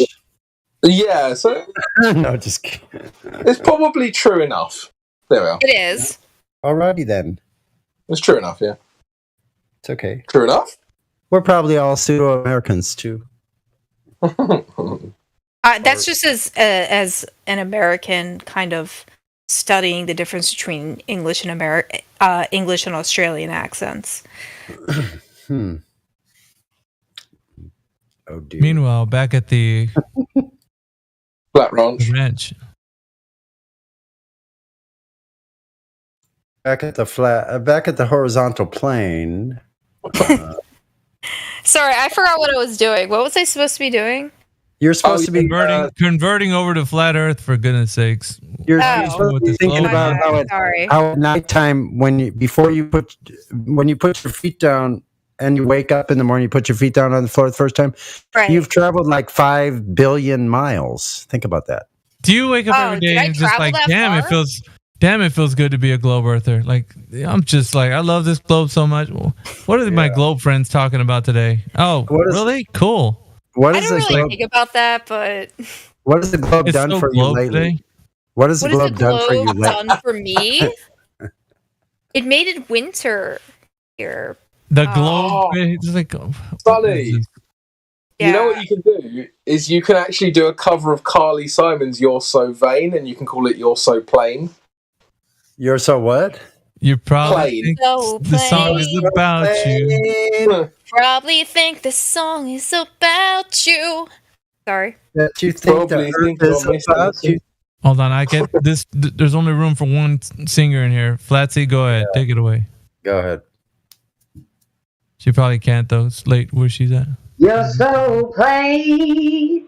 I would say this song is about you. Okay. You're Mic drop. so plain. You're so plain. Beautiful. Yeah, I know. Beautiful, right? Flatty. Anyway. Okie dokie. Pokey. So yeah, you can't see Mercury from the night sky on a globe. I'm glad Well, did. you can in the early morning, in the early evening is what I found out. But I gave up on trying to draw a model because We got Demo Cat in here. Demo Cat, are you there? Hello.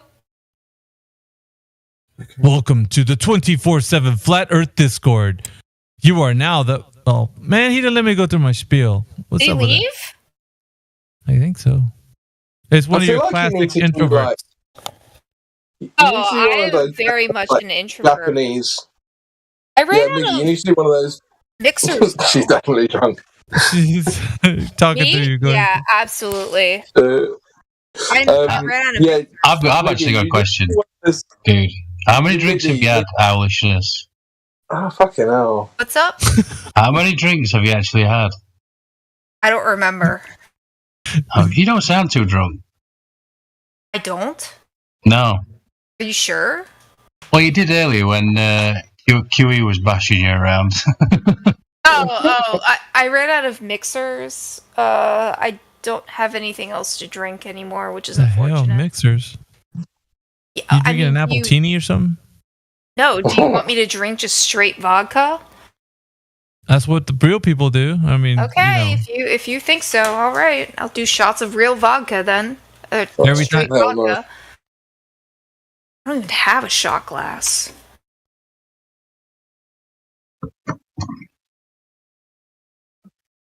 What were you gonna say, Crypto? I've forgotten now. It's irrelevant. Yeah, okay. Sorry for interrupting, Crypto. We're on the vampire shift here. That's alright. Oh, I'm so tired. We're in the bewitching hours, guys. In the States. Morning. Is that you pouring a drink on the rocks? Yep. I remember. Nope, that's straight vodka in a cup. Yeah, Miggy, what you need to do is you need to do one of those like really badass like Japanese voices, you know, from the old martial arts movies, like "Welcome to Flat Eartheru." A bit of Shogun. Yeah. Hey, welcome to Flat Earth Discord. Ready? The Begin. Flat Earth Dojo. Goodness gracious. Did you ever have Banzai in America, like the TV show? Yeah, actually, yeah, we had Kung Fu Theater. You remember that? Well, that's back. That's a little bit further back. Well, how old are you? Yeah, no, yeah. I think you might know Kung Fu Theater. No, I've never heard it. Bro. Never? Oh my gosh, man. Did you ever watch Takeshi's Castle? No. Oh man, That was a great show. Takeshi's Castle. That was the one that was like Ninja Warrior, right? Hey, you guys are Owlishness. You're about the same age as Crypto, I think. So maybe. How old are you?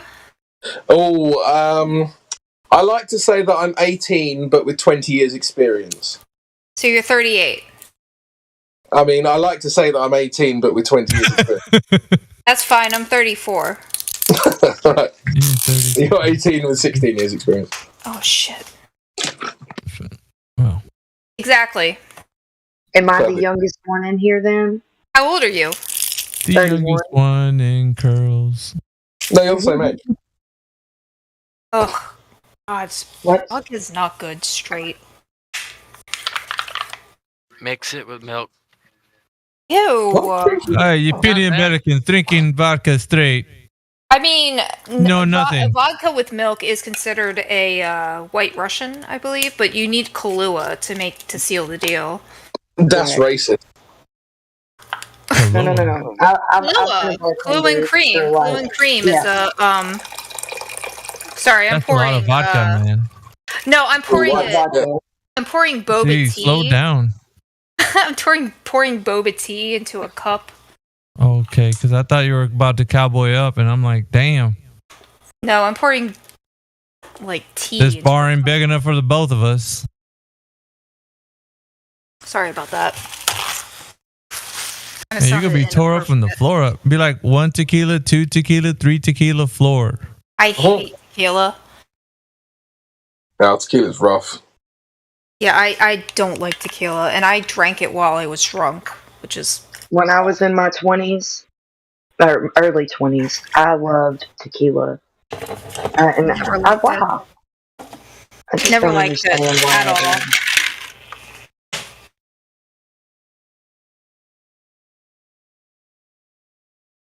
That was the end of owlishness. She died. No, she's not. Somebody came in. BSTXL. Sorry, I was putting ice in a drink and it was loud. Oh, someone's got a lovely Don Pettit avatar. Very nice. Hey, let me try my introduction. Hey, welcome to the 24/7 Flat Earth Discord BTSXL. Flat Earth Dojo Aru. Great. That's good. Night, Blatter. Welcome, BSTXL. You may BST? speak. You feel like it. We actually heard you gulping that vodka. Oh, damn, that's good. Sorry, I just mixed boba tea with vodka, and it's really good. I guess there's nobody there. There's nobody You here just- at my house that I own? No, there's nobody. No. OG Stickbug just entered. OG Stickbug entered the chat. And then- Actually, you don't own anything. If you look at your title deed, it says you're a tenant. Oh, you're right. I mean, the mortgage company does own my house. You're not wrong about that. Do you pay taxes on your property even once you've bought it? Yes, you do. You do pay property tax, and if you live in my state, you pay something called a rain tax, which is even greater. Oh, right. So do you really own it?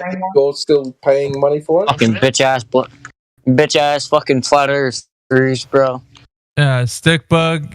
Yeah, you're on the mic, bro. What's up? Hey, what's up, Stickbug? How's it going? You're being greeted by somebody who. It's being great. Hey, what's up? Yo, I'm a round earther. What's going on, man? A ground No, I said round earthers, not flat earthers. My bad. Yeah, you came in a little sturdy, man. What's up, man? We're gonna Let's not come in hot. Let's have to be pat a you little- down, man. I'm sorry. I just The Earth is round. Listen, Yeah, we gotta that's be. great. You're probably not even old enough to be in here. We gotta be. I'm sorry. we gotta I'm sorry. I'm sorry. I just hate people that don't think the Earth's flat. I'm sorry.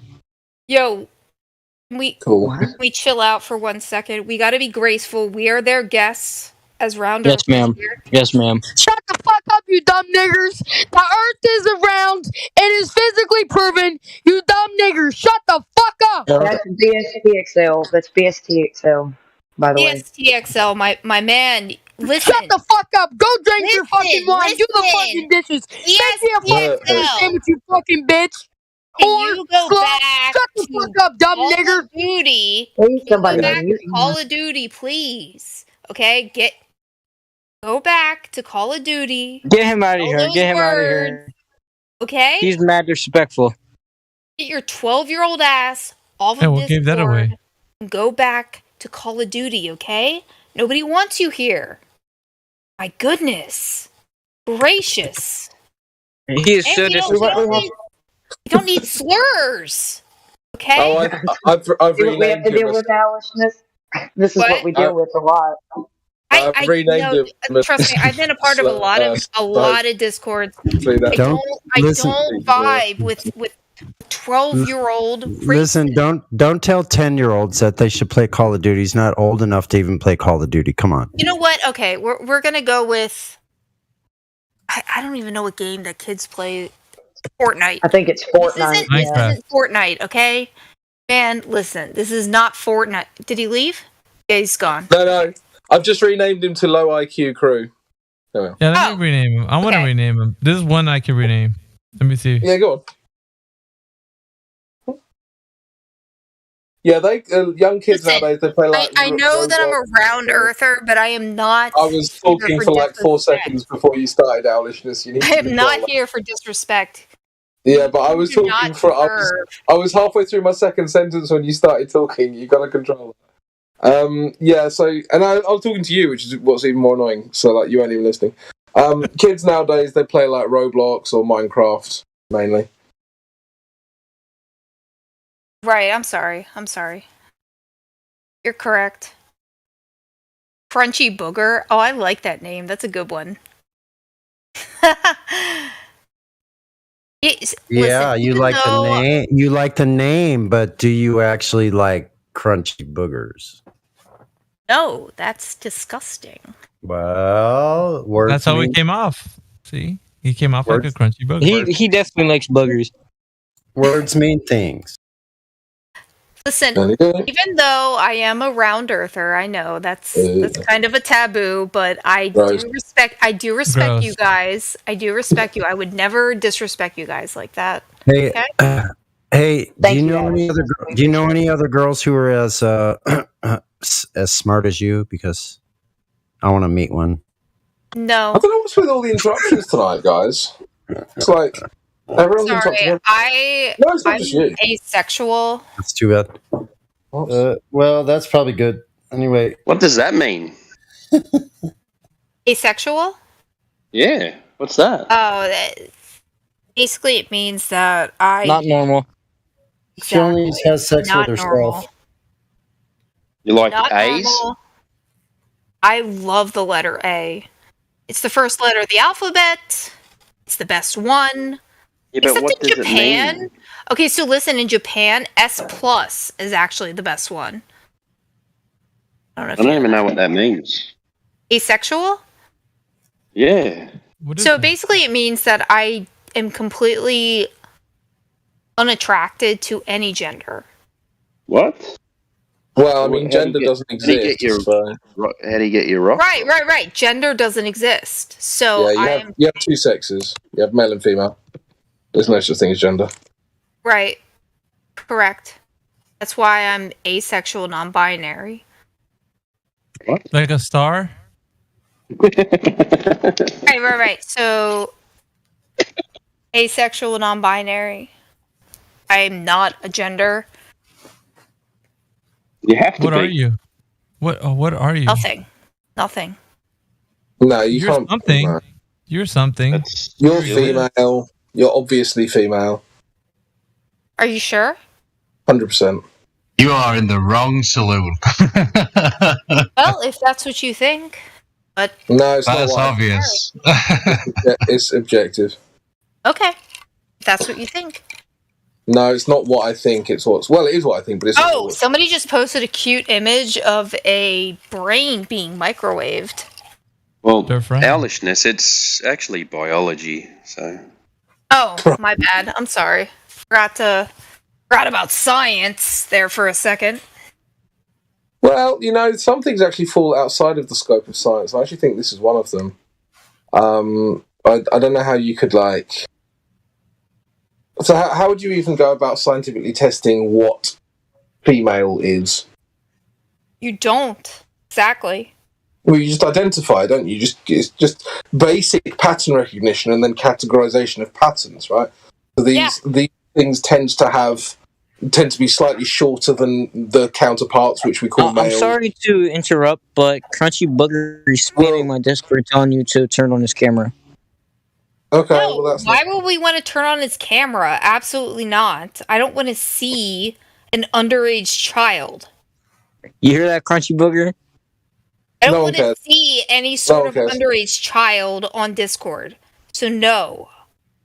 So, Owlishness, do you accept that the categories of male and female represent something that exists in reality? He's spamming my Discord and telling me We he don't wants to care. apologize. We don't care. We don't care. Do I have to say it No, again? We don't care. absolutely not. We don't care about his camera. Disgusting. He's a child. So anyway, Sorry. We actually don't have cameras So, on here either. So sexes, yes. There is the sex male and female. So you are born with a penis, you are born with a vagina. Yes. Correct. Gender, however, is a spectrum. No, it isn't. Okay. Gender doesn't exist. How do you prove the existence of that? Exactly. That's what I'm saying. So then how can you say anything about it? How can you say it's a spectrum? It's not, it's just whatever. Yeah. So we're in agreement. I mean, saying gender is like saying magic, isn't it? Like, oh, magic is a spectrum. Well, that's Right. nice. But does it apply to real life in any way? Yeah. So we're in agreement. Okay, good. Good. I'm glad. Yeah. Because a lot of people like to push their gender ideology on people and then they call you a bigot for not just conforming. I don't care what you call me. I know what I am. Oh, I'm not going to be calling anyone a bigot because I think it's stupid. If you can't debate the facts of an issue, then just don't debate them. Like, No, calling people names I'm not because a of bigot. You're not a dignity. bigot. You know what? We're just gonna agree that we know what we are and what we aren't. Cool. Cool. Why do I feel like you're desperate to get the last word in? By the way, what? It doesn't matter. So, Alishness, back to the globe. Oh, right.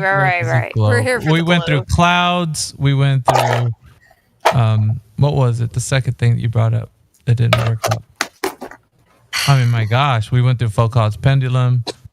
Yeah, what were we talking about at one point? Oh. The angle or something? Yeah. I'm just more like like every single day something's just holding you tightly to that globe. It's like far as we know, everything you brought forward today, there's nothing really there. There's no juice. I mean, there's nothing there. No substance. Yeah. So what else you got in the box of globe proofs? You know, I don't know what else I got today for you. You ran out of gas. Okay. Yeah, man. I'm just here to chill with y'all. All right. I was trying to help you out with telling the dude that I don't agree with his racist ideology. So. Okay. Ooh, Racist. what is that? We got racists in the house. Dude, he was using the N-word. I wasn't about that. Oh, just a word. oh. Why do people allow words to control them? It's weird. No, I just don't like. I just don't like people like dropping that word out of nowhere for no reason. Well, he's just doing it to either wind you up or get a strike on the stream. Yeah, it's not cool though. Like people think that it's cool, but it's not cool. Yeah, but they're just doing it to wind you up, and then you get wound up, so they actually get what they want. Nah, it's not Is about it still turned off anyway? The stream?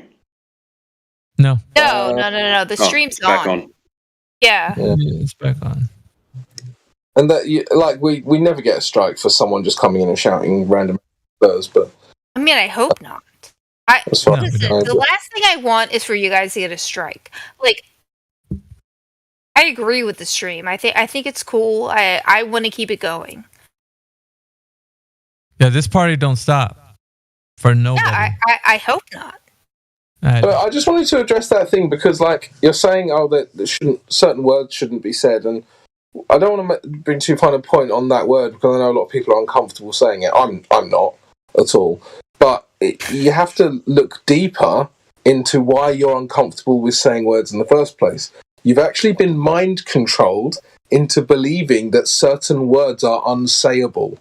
And that is actually really important to understand. It's not about me thinking that these words are unsayable. It's about words that are banned by other platforms. No, but you've said that you would not say it for other reasons. You weren't saying it. I absolutely would not say those words. Yeah, exactly. So you've been mind controlled into thinking that certain words are unsayable. Right. But so then that has a knock-on effect with how you think. You then need to realise that you've been mind controlled into saying that you can't think in certain ways.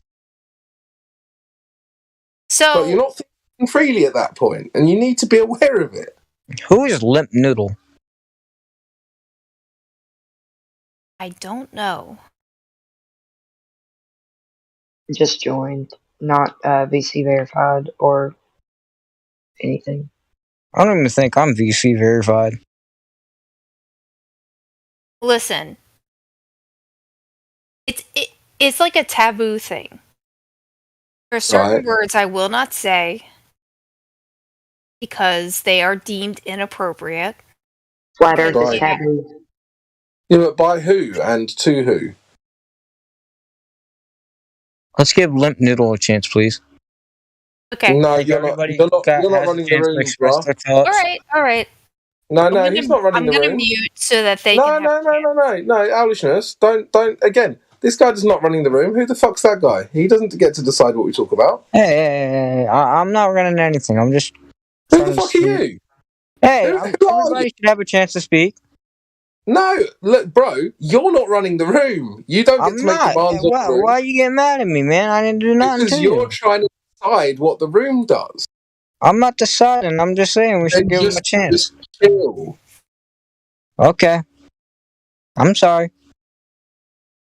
Go on. Right. Yeah, were you on here the other night with the name Wolf something? Yeah, I think so. No, sir. Oh, yeah, of course you were. But anyway. I've seen that guy before. He's always been stickbug from my thing. He's always... he's never been unmuted. That's the only thing, so... I don't know what we're on talking about that guy. He's off to bad. Crypto, I don't know if you were in the middle of saying something to Alishness and...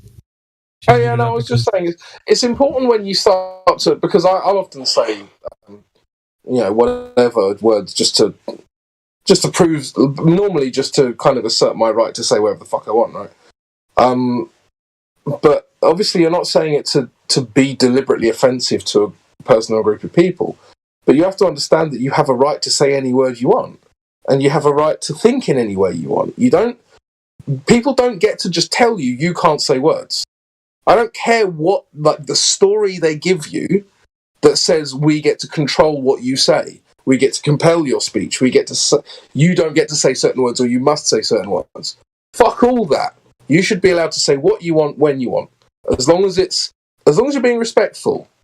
And I mean that in the sense that, I should be allowed to say any word I like as long as I'm not being, deliberately nasty to someone.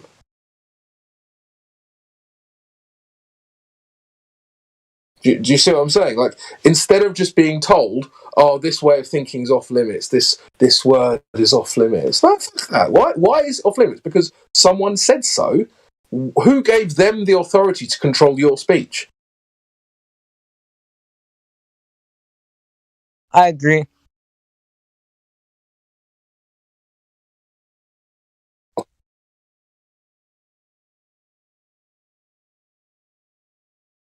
Bet you dollars to donuts. Limp Noodle is a one of Crunchy Booger's friends. Sorry, y'all. I was messaging someone. What are you talking about? Unmuting a guy in here.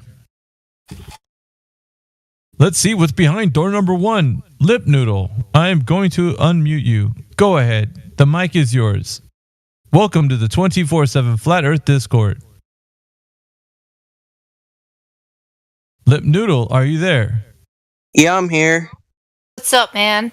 What's up, dude? Hey, what's going on? are you guys like talking about like why you think the Earth is flat and stuff? Yeah, Yeah, for sure. what's up? I'm a round earther, so what do you got?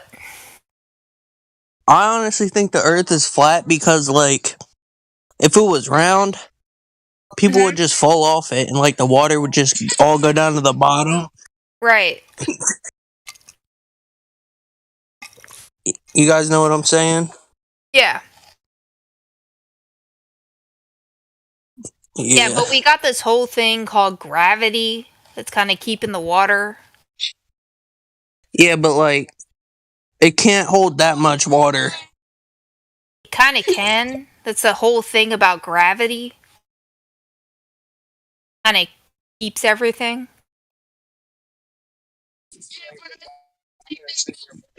Yeah, but I think like Oh, too bad you didn't finish your sentence. Yeah, I mean that's an obvious troll, isn't it? Man, why did you server mute him? Yeah, because he's obviously just he's LARPing. He's got this thing called gravity, but I want yeah, the to gravity- hear the what gravity he's can't got to say though. Owlishness. What's up? If you had, say, a community of people that were dedicated to wasting your time, would you hear every one of them out? Of course I would. Well, that you're different to me then, because I wouldn't. I would love to hear everybody's opinion. No, it's not their genuine opinion. They're trying to waste your time. They're not being genuine. Oh, If it was genuine opinion, You're right. Yeah. So that's the problem, right? If Limp Noodle here actually believed the Earth was flat, like we this isn't our first rodeo. We can tell. Yeah, I just wanted Maybe you could start a server with Crunchy Booger, Owlish. no, sir. I don't start servers with 12-year-olds. I mean, if he's 12, he shouldn't even be on Discord. Yeah, honestly, just kick him off the server. Once again, OG Stickbug, you're really not in control here. You're just really an observer. So just kind of. I'm observing. I'm listening. Y'all, honestly, he does actually raise a good point though. Like, if that kid is 12, he does need to fuck off. yeah. Honestly, I think I'm gonna mute for the rest of the night. Kinda too inebriated for this, so. You know, you said that like 3 times already. Yeah, but this time I'm kind of serious. You said that the other 2 times. Next time, bring back some better proof than clouds. I know, but I really got nothing this time. Oh, this time for real? This time for real. I'm too gone for this. But I do like talking to you guys. I do. And I like listening.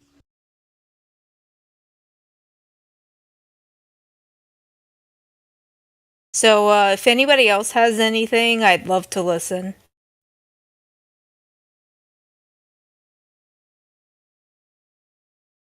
No, just yeah, you can see Mercury in the night sky, which doesn't make sense in a heliocentric model. Earth is flat and stationary. There's no evidence to the globe claim. Yep, and we're contained because you can't have gas pressure without containment. So outer space. So the gas came in without. Can be your fantasy land. So the gas without containment thing is what I was going for without with the cloud thing because I know Atlasness, but it didn't work out for you. It didn't work out for you. So okay. Honestly, I don't want to try. I don't want to try anymore tonight. I like you guys. You guys are really tears nice. of joy. I mean, because you're getting over the fact. It's like the 4 stages of grief, right? Isn't that 4 stages of grief? There's the last one. What is there? Despair. No, denial is the first one. Denial.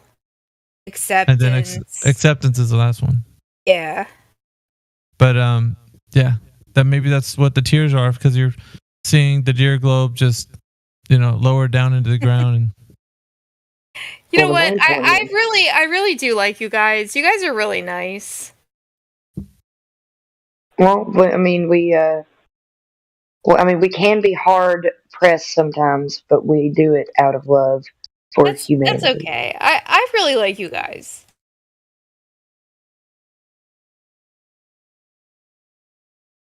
I mean, I get a lot of joy talking to you guys.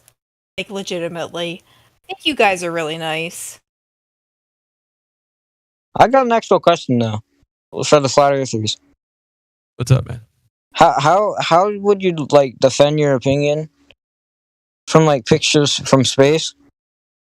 Pretty simple. Oh man, that's probably the most common one we get, isn't it? That picture from space, yeah. Yeah, cool. So, I mean, I will accept your pictures from space if you accept my pictures of Bigfoot. Deal? I believe in Bigfoot. Sweet.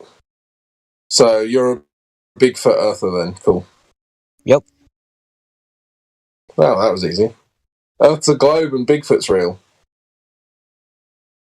Could be even happier. Also, there's a talking lion in a mythical place called Narnia. There are walking trees. Gandalf exists. The White Witch exists. Oh, let me think. There's a massive gorilla fighting a massive lizard. Let me think. What else? And I can calculate unicorn farts. 80-foot gorilla climbing a giant building. But I'm just assuming that the unicorn's real, though. Okay. The giant gorilla only likes to take blonde-haired women up the Empire State Building, but Yeah, true. It's his preference. But it's just like, because like I've got images of all these things, so they all happened.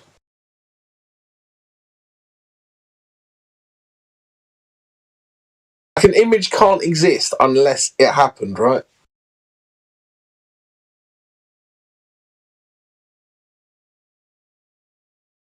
You bring up a good point, Crypto.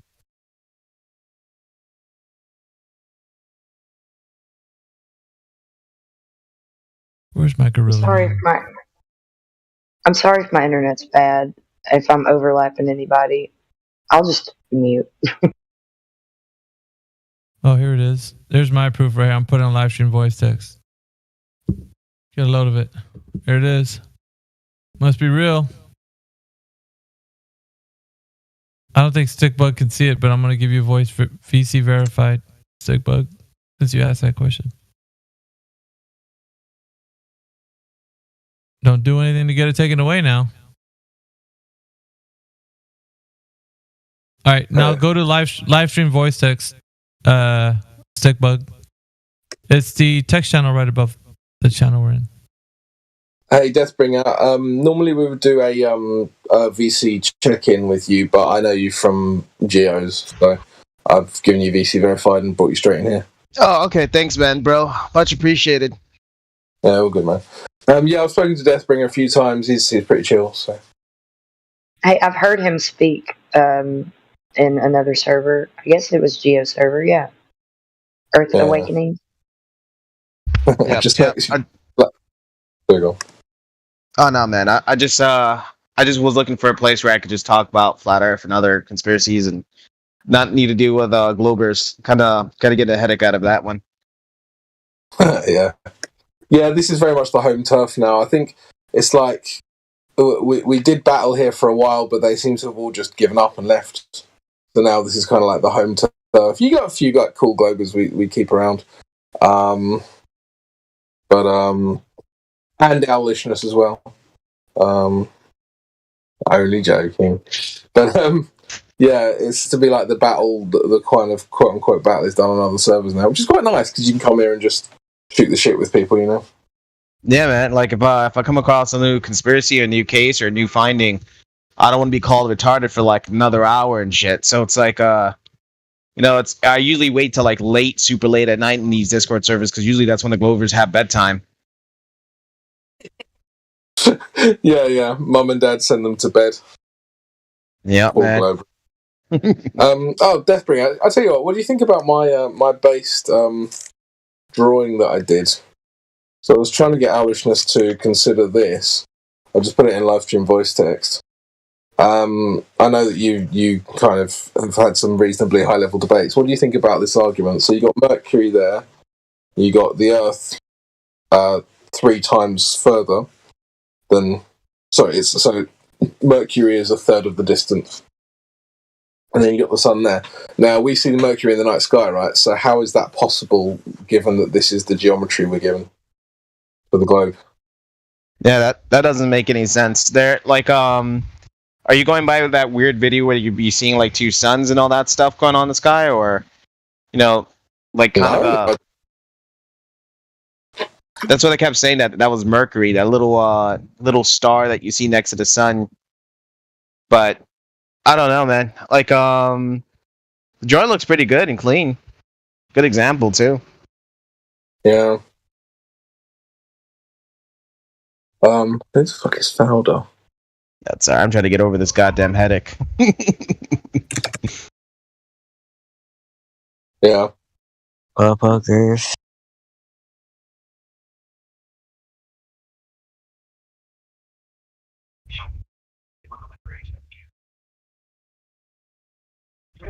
Sent you a DM as well, dude.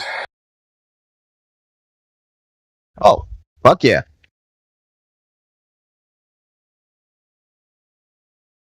Sweet, I'll get you in there as well. Oh. Did not know you were a man of culture. You must have done some of the memes that you sent me before. But, Oh, yeah. Yeah, that's for sure. Yeah, just look up. I know, man. It's like, I was like, see, that's usually a good test to it, too. All right, I'll join that one. Yeah, it's like, are they capable of thinking, like, clearly across multiple subjects, let's say?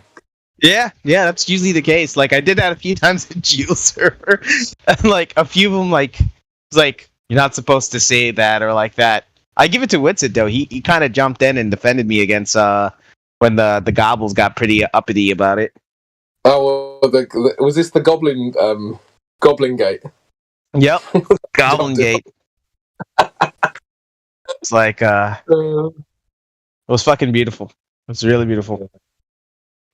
No, yeah, Witsit's fairly based on basically on all of the important stuff. I think he's pretty much on point, which is cool. Yeah, there was a few times that I've talked to him about it in a deeper level, and he picked it up pretty quick, like, exactly what the hell I'm saying, and about, the ones that are controlling. Yeah. Well, it's obvious. The thing is if you're like, flat earthers are basically very, very good at like advanced pattern recognition. So like you see these seemingly unconnected things as a pattern, right? And that's why I think they call us retarded, because they don't see the same patterns that we do. And so obviously if you're seeing those patterns within the night sky and within kind of like a model, and obviously when you start looking at the financial markets, and you start looking at where the money comes from and where it goes, there's only really a few ways of interpreting that. You know that conspiracy theorists, it's some sort of statistic, which I don't like statistics, but they have better, the IQ tests are based off of pattern recognition, and Right. conspiracy theorists have better pattern recognition than anyone else. Yeah, that's mental. We might be less good in agreeableness though, because there's intelligence testing is something I'm actually extremely well read on, and I think we would probably fail on agreeableness and possibly. Let me think.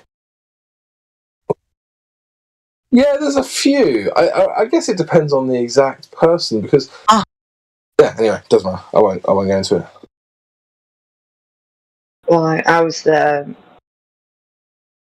pretty much getting to the point where we deal with empirical evidence, because if patterns start showing us something that most people don't see. My And you're dick. going to dive into needing empirical, verifiable, unfalsifiable evidence. Yeah, don't worry. I heard that, Stick Bug. So you're getting renamed. Yay. Oh, this guy thinks that you think we haven't been trolled before? Like, No, you I'm not serious? trolling, but You I gotta just said my completely- dick is small while she was talking. I'm sorry. Right.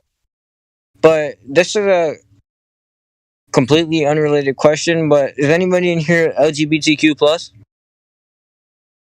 God fucking no. That's disappointing. What is the exact opposite of that?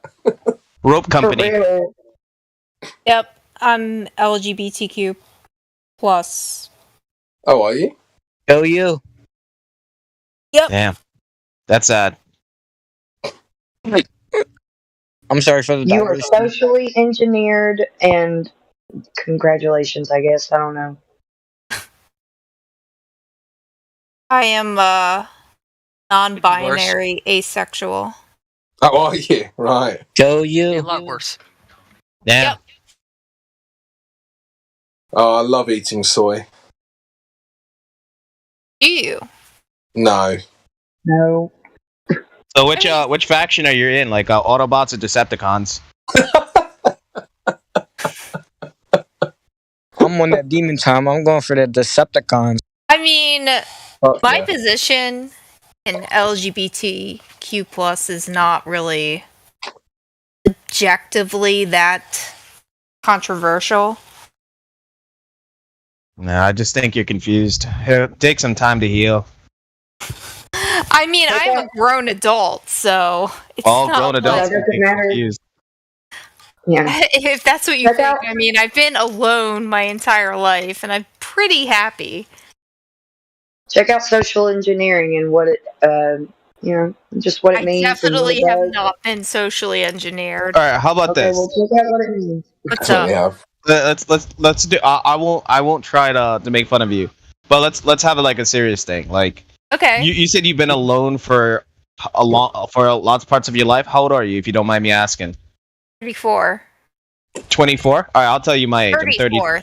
Oh, 34. All right, I'm 33, so I'm a year younger than you.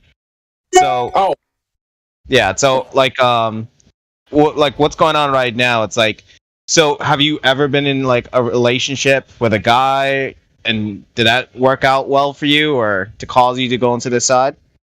Absolutely, I've been in a relationship with a guy. Oh, okay. So when you say you're like binary, that means you kind of like both girls and dudes, right? No, non-binary. Non-binary. Meaning I don't like girls or dudes, and I have been with both. Oh, okay. So what do you like? Nothing. Nothing. Okay, so maybe the case is like, did you try dating a lot before you come to the confirmation of being like non-binary? Absolutely. Oh, okay, so I think I get exactly what happened. I'm not trying to psychoanalyze you, man. I have a few friends that are like that, and I eventually was able to get them out of that. It's like constantly getting rejected, constantly being like I said, in the modern world, like females going out on dates and trying to look for relationships has never really been psychologically tested, and you eventually just kind of like, you know what, fuck this world, fuck relationships, I'll just do me.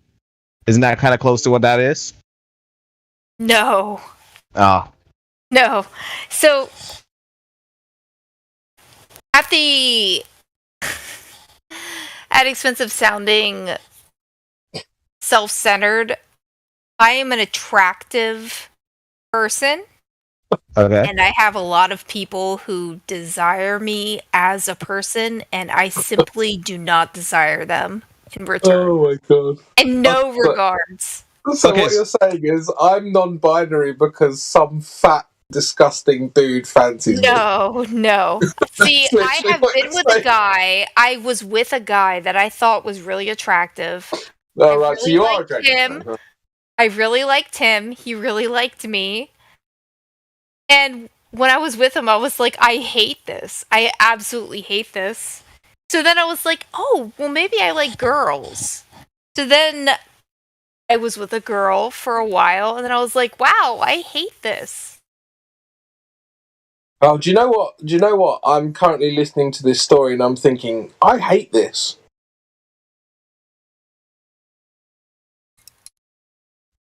Didn't date my husband. I do have. Oh, go ahead. No, I was just saying, I've never been a dater myself. And my husband and I we're on the right track, buddy. We got a child together. We're happy. We're all the things. I do. How old is your child? Well, you can see him in the picture. He's a little redhead boy. I don't want to dox my son. Which I mean, that's I don't fine. mind. I mean, Yeah. I didn't know you had a kid. That's cute. Yeah. He's amazing. I named him after his daddy. Well, we named him after his daddy. I really wanted Happy to. for you. Yeah, well, dating wasn't a part of that. It was an organic friendship to what we are now. Hey, Alnish. Alnish? Yeah, what's up? Have you ever tried a three-way? You know, I had somebody offer to have me try a three-way, and I just wasn't into it.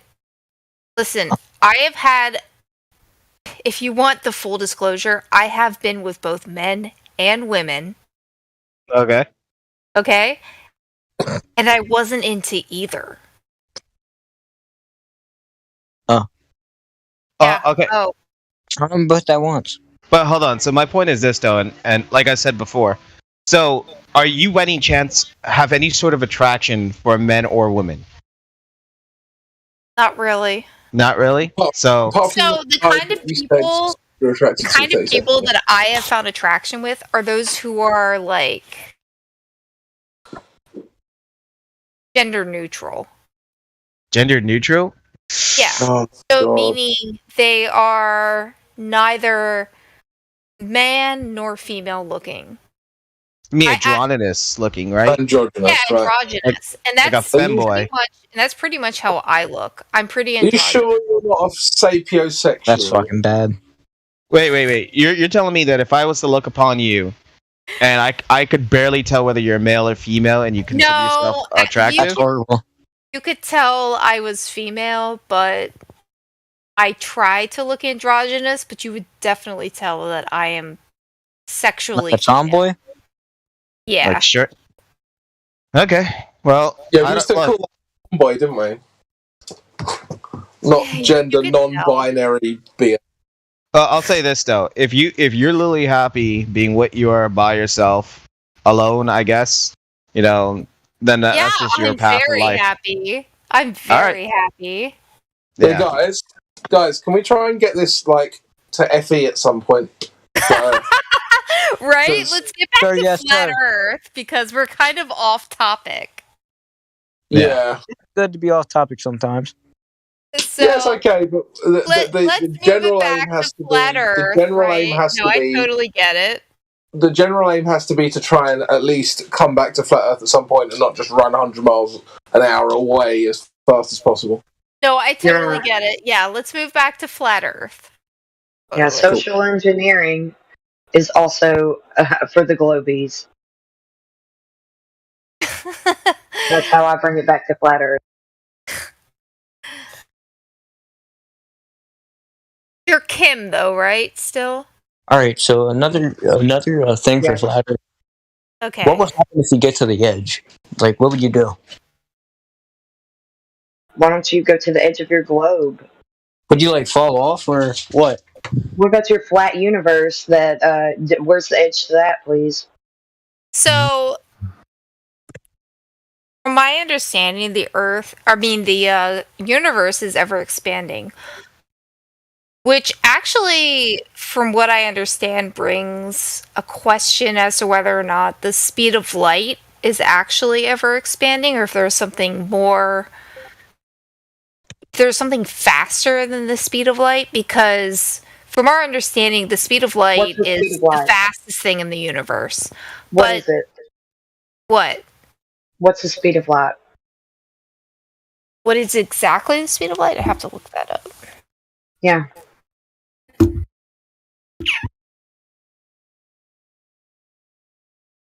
Oh my goodness. 299,792,458 millimeters per second. That's a lot of numbers.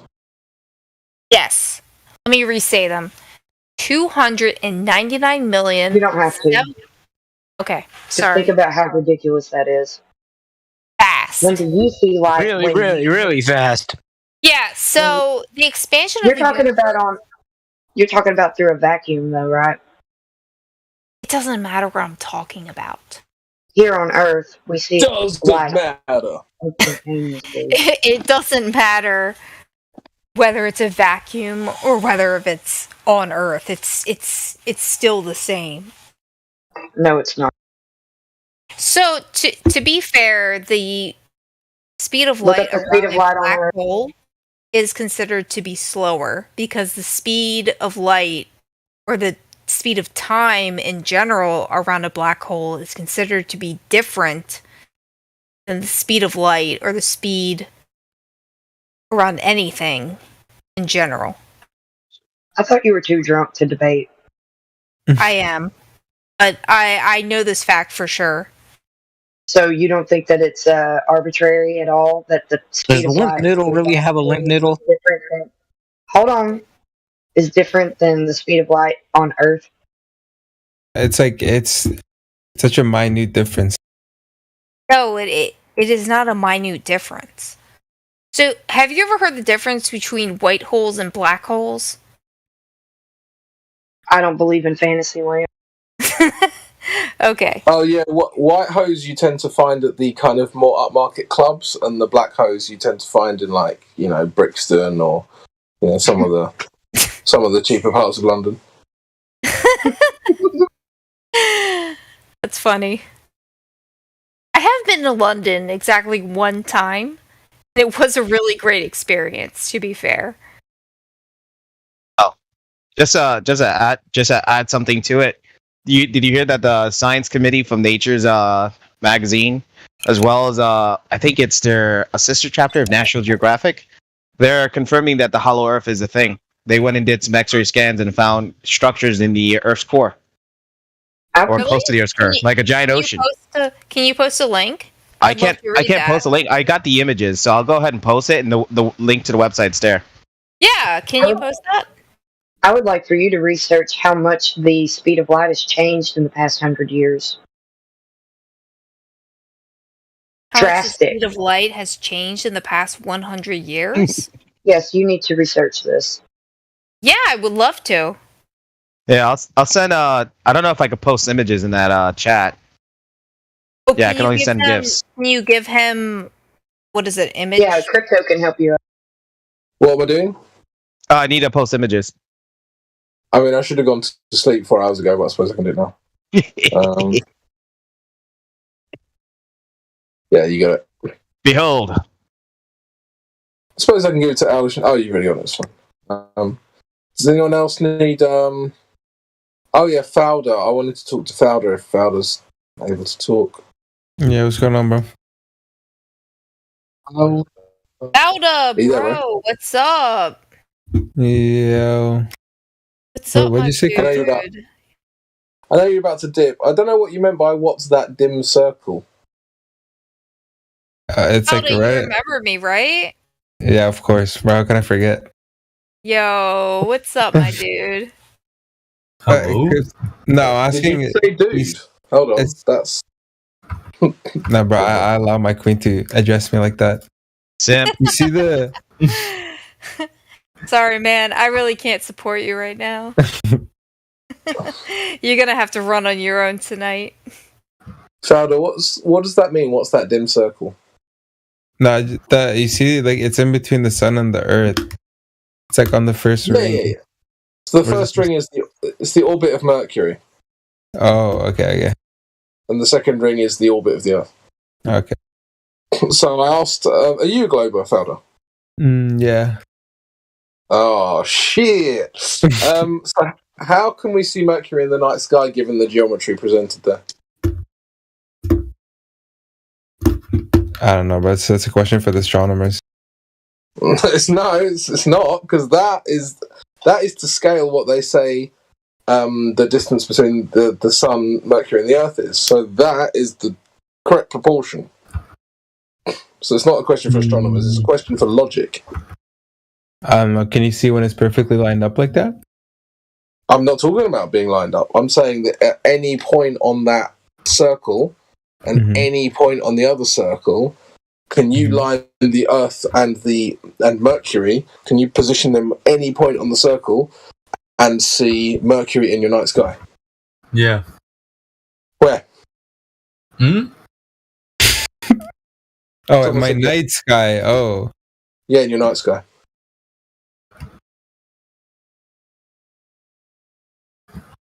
It's actually a good question, bro. I think.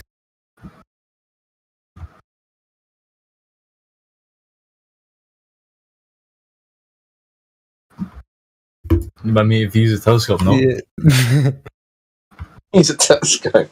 What, and see through the Earth? Yeah, sure. Oh, if it's like on the other side of Earth, no, you can't see it. Yeah, on the night sky side, yeah. Yeah, but the bit that's facing away from the sun. Yeah, but it'd have to be night for you to see it.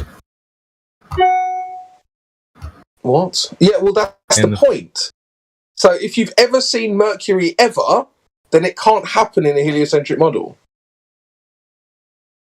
Is that a fact? I don't even know if it's true.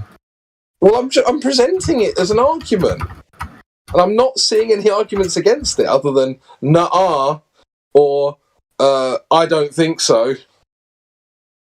Oh, well, it says here. No, I don't know, bro. It says you can see them. You can never see them at midnight. True, but you can see them during twilight, or in Venus's case, shortly after nightfall. Am I debating Google, or am I debating like real people with real functioning brains? We actually have images of Mercury at night. I didn't say midnight, but at night is impossible on a heliocentric model. They just assert that it's always just about to be daytime, bro. Like that doesn't work anyway. So it's like Gonzo here too. They're asking like you're giving an inch and they're taking 2 miles. They're taking a mile on the fact that you can see it at all, and then they're just saying, "Oh, just a little bit more. Oh, it's only during like twilight." No, we've got images of Mercury when it's pitch fucking black. I think they probably just use color correction, or those are satellite images. Yo, Gonzo, what's up? What? Oh, what's up, bro? Damn. Yo, y'all. I'm gonna tap out for the night. It's been cool chilling with y'all. Peace. Peace. Love y'all. Bye. Have a good night.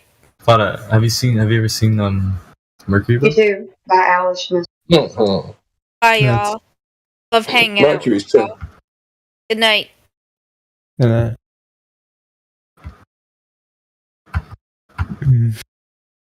Clara, do you know the exact position of Mercury, bro? Well, I know the exact position of Mercury. Somewhere in between, bro. Oh, interesting. Well, Mercury is supposedly 1/3 the distance from the sun that we are. So you can just model that quite easily.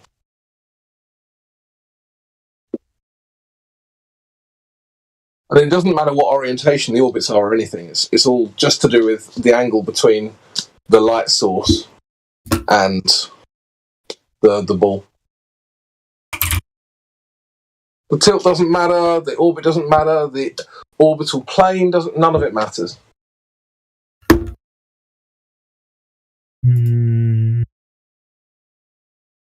Something to think about. It is something to think about. Are there any pictures of Venus from Earth at night? I don't care about Venus for this argument. Or what is the other? Neptune? Mercury. What did you say? Mercury? Yeah. Are there pictures of it from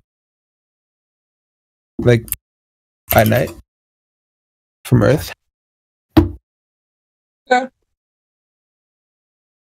Where can I find such picture? Well, think about it, bro. How did we know Mercury existed? We saw it during the day. I don't know. Well, how are you going to see Mercury during the day? We have the Hubble telescope. What, in like 2000 BC? Hubble telescope? Oh. Yeah, I mean, in Roman times, they knew about this. Well, actually, in Roman times, they knew the Earth was flat, but that's a different argument. But no, I don't know. You're gonna have to ask them because, even during the twilight zone or whatever, I can't see it just with my bare eyes. Did they have telescopes back then? I don't think you're really addressing the argument. No, I know. I'm just trying to understand how they saw it.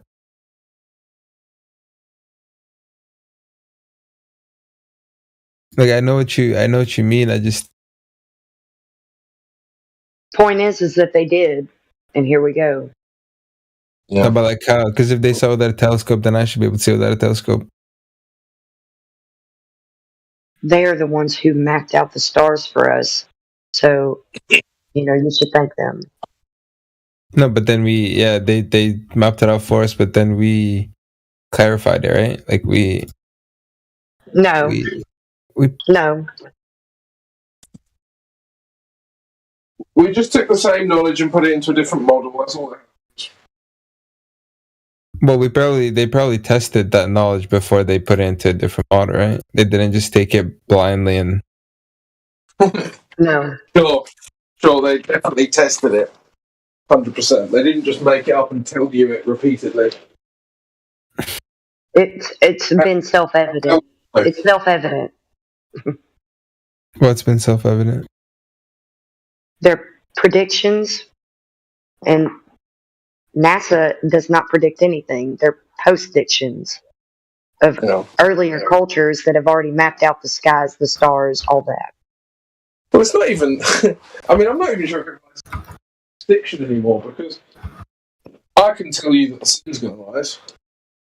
And if I tell you that, I think that I have a unicorn fart hypothesis that unicorns are farting on the underside of the sun to make it rise, and therefore tomorrow the sun's going to rise. Well, the sun rose, so therefore it must have been unicorns farting from underneath to make it rise. It's obviously a silly concept that I've just presented, but it's the logic being employed is that stupid.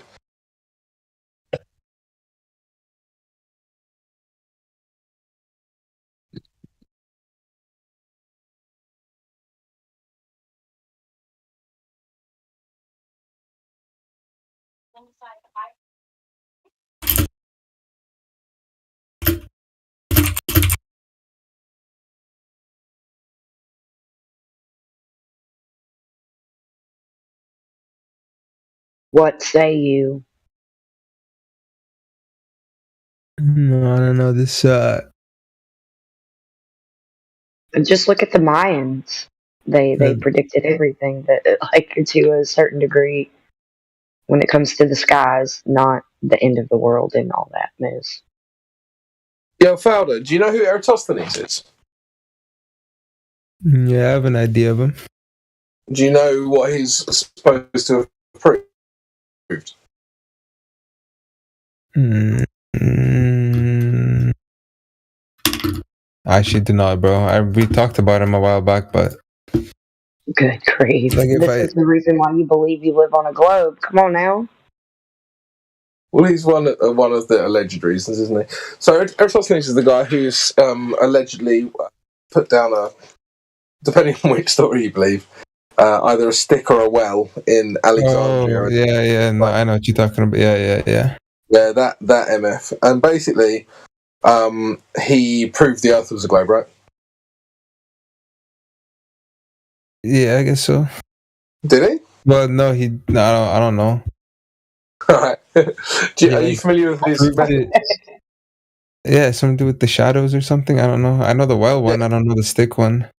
Oh, it's the same. It's the same thing, really. It's just Yeah, but I just don't know how the stick one would work. well, it's the same. Well, shadows. You're just comparing differential angles and then measuring the distance between them, and then assuming that the Earth's curving, and therefore you can calculate the radius and the circumference and all the rest. One problem, though. Do you want to know what the problem is? Enlighten me, bro.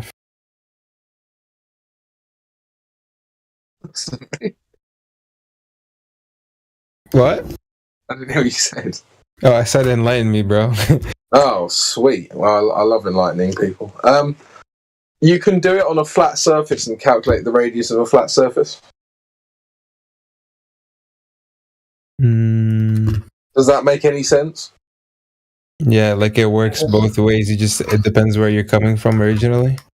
No, it's you not presupposing, or you not presupposing how far away the sun is.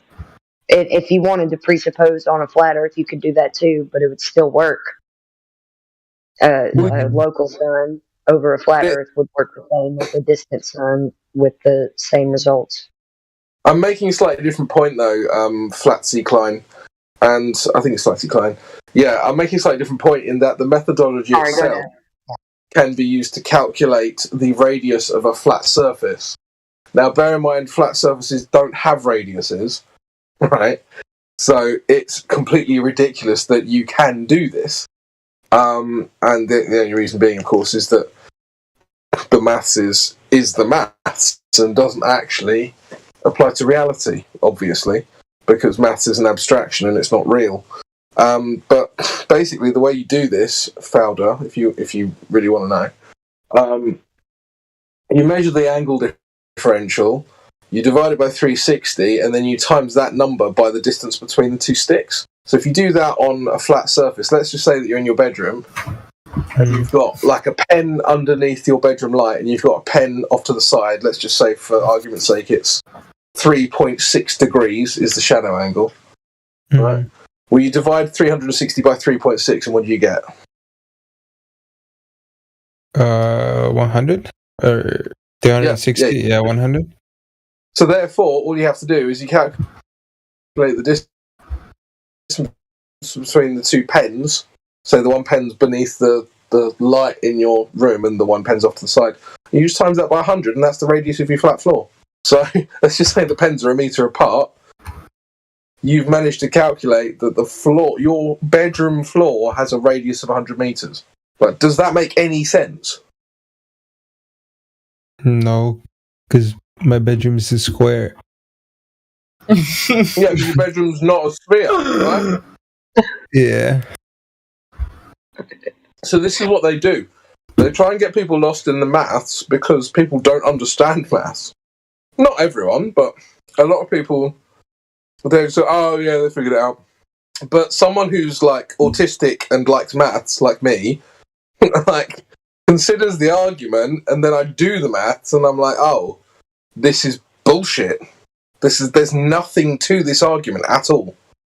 And that's just the methodology is wrong. When you listen to the story, there's a bunch of claims about the story that also aren't true or can't be true. I'm not really autistic, by the way.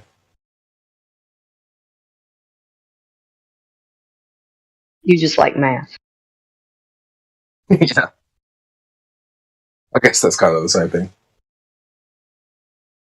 Hey, I scored very high in math when it came to like college level. So. Oh, cool. Did you do just like pure maths, or did you do some applied?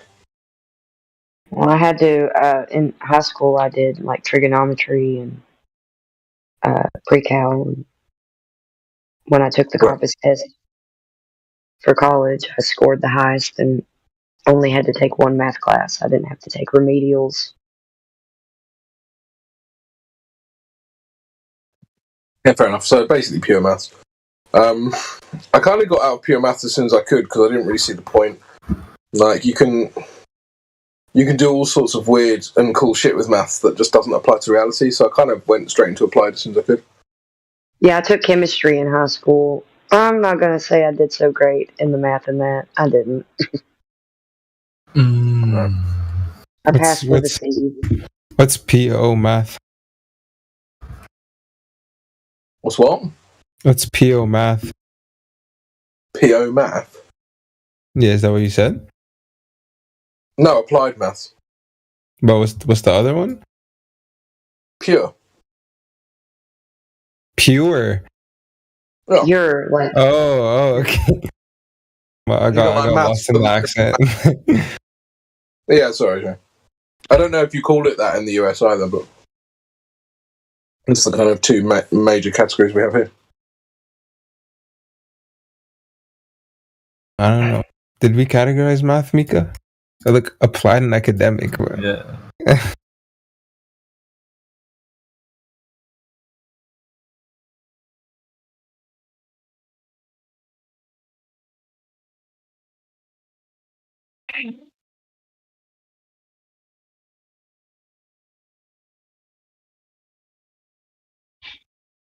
I miss high school math, bro.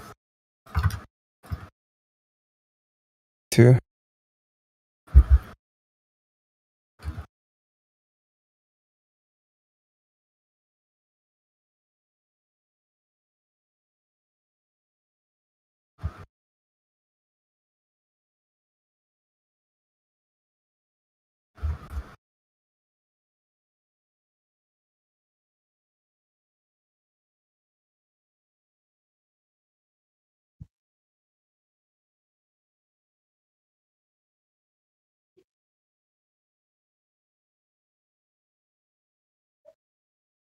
Right, good night, guys. Have a good night. Night, man. Take care. Thanks for everything. Peace out. You too, man. Bye.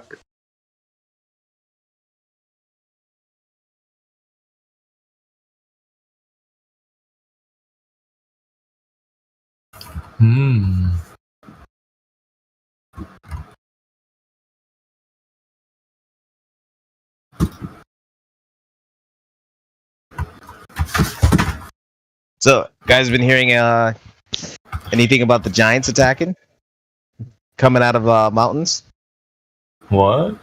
Yeah, Where? there's videos of giants being spotted coming out of mountains. It was a guy that got suicided by the CIA over there, I think in Canada. Yeah, Oh yeah, I heard of that. yeah, man. You guys heard of about the whole Kali Yuga and the Age of Aquarius? No. All right. It's even worse to say, but I ain't sharing. So Yeah, that's pretty much if you want to think about Earth cycles and stuff like that, you think of humanity been punished ever since Atlantis. You know, you look at any creature's biology, like you look, say for example, like a cheetah or a crocodile, they use 100% of their muscles and their brain usage, but humans only use 10% of their physical strength and 1/3 of their brain. So clearly, our DNA has been locked away from the rest of us as a punishment. And they said that at the end of the Kali Yuga, you know, after the punishment age, we will come back. Now think about this, for example. If the majority of us flat earthers don't believe in gay-ass dinosaurs and shit like that, and what did they call dinosaurs back in the 1800s? Dragons, monsters. So, now with the Age of Aquarius coming back, ether is being dumped into the world, these things will come back, giant monsters will come back, and you know, people are encountering them more and more in the woods.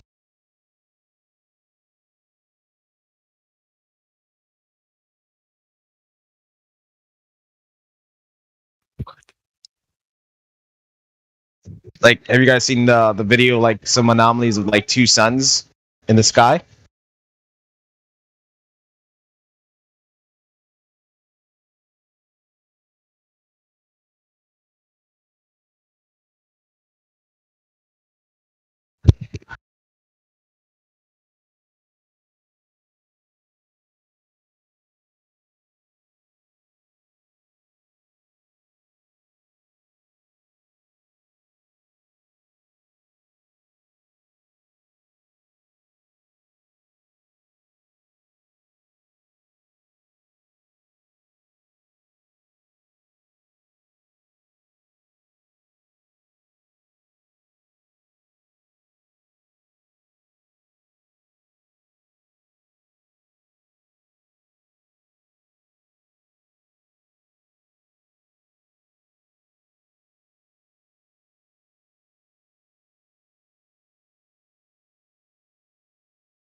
But what was the question? I'm sorry, I was busy. Oh, it's all good. I thought the channel was kind of slightly going quiet for a bit. I was gonna leave. Yeah, like speaking of that flat, what was it? It was like we're talking about like the whole Hollow Earth thing and the Age of Aquarius, where most flat earthers don't believe in dinosaurs, and people then ask, what the fuck were these fossils? The majority, if you look at historical documents since the 1800s, going into the 1900s, people called them dragons and monsters. And then you have to ask yourself, you have these giant centipedes, giant bugs, giant creatures. Like, how the fuck do these things get big? And you think of the missing element, ether. You know, Age of Aquarius is a goddess dumping ether in it. Oh, so wait, what's the correlation with ether and them being big? What?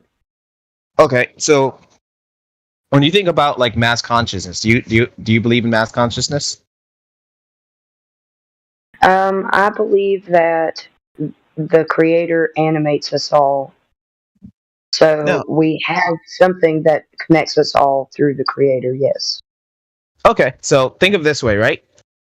Now, mass consciousness is like a some sort of massive beyond level, God consciousness that humanity have access to, right? Like if you're looking back in the ancient times, you know those civilizations that before they met, you always got a guy that invents a sword, a spear, a hammer. These are technologies that get built with no real pioneering name for the inventor, right? It's like these are some sort of tools that people eventually get, right? That's the mass consciousness network. You always will have some sort of group of humanity figure things out because it's already been done in the network of memory, right? Well, so like like if you teach a certain animal, like a mouse or rat, something that may not be something that they don't pick up on it very well, but once you teach that to them, you find that others will learn it faster than they did.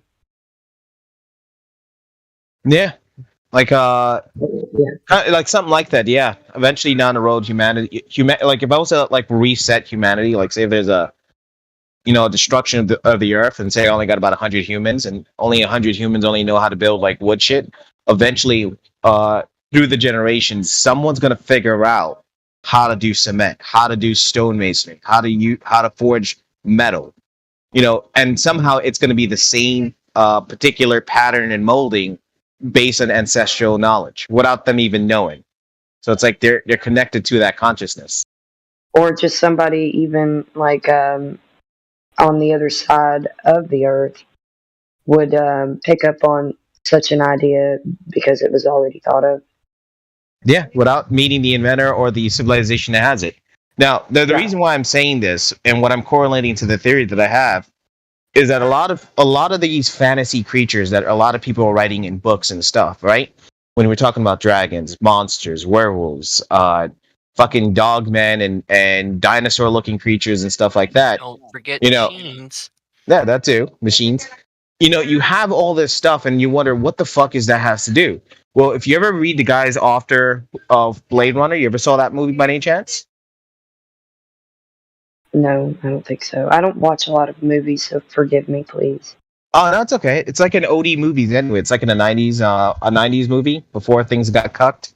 Anyhow, the guy who wrote that book that turned into a movie, he said himself he never actually made the shit up. He took LSD and he astral projected himself to another reality and saw that character go through all that shit, and he wrote it down.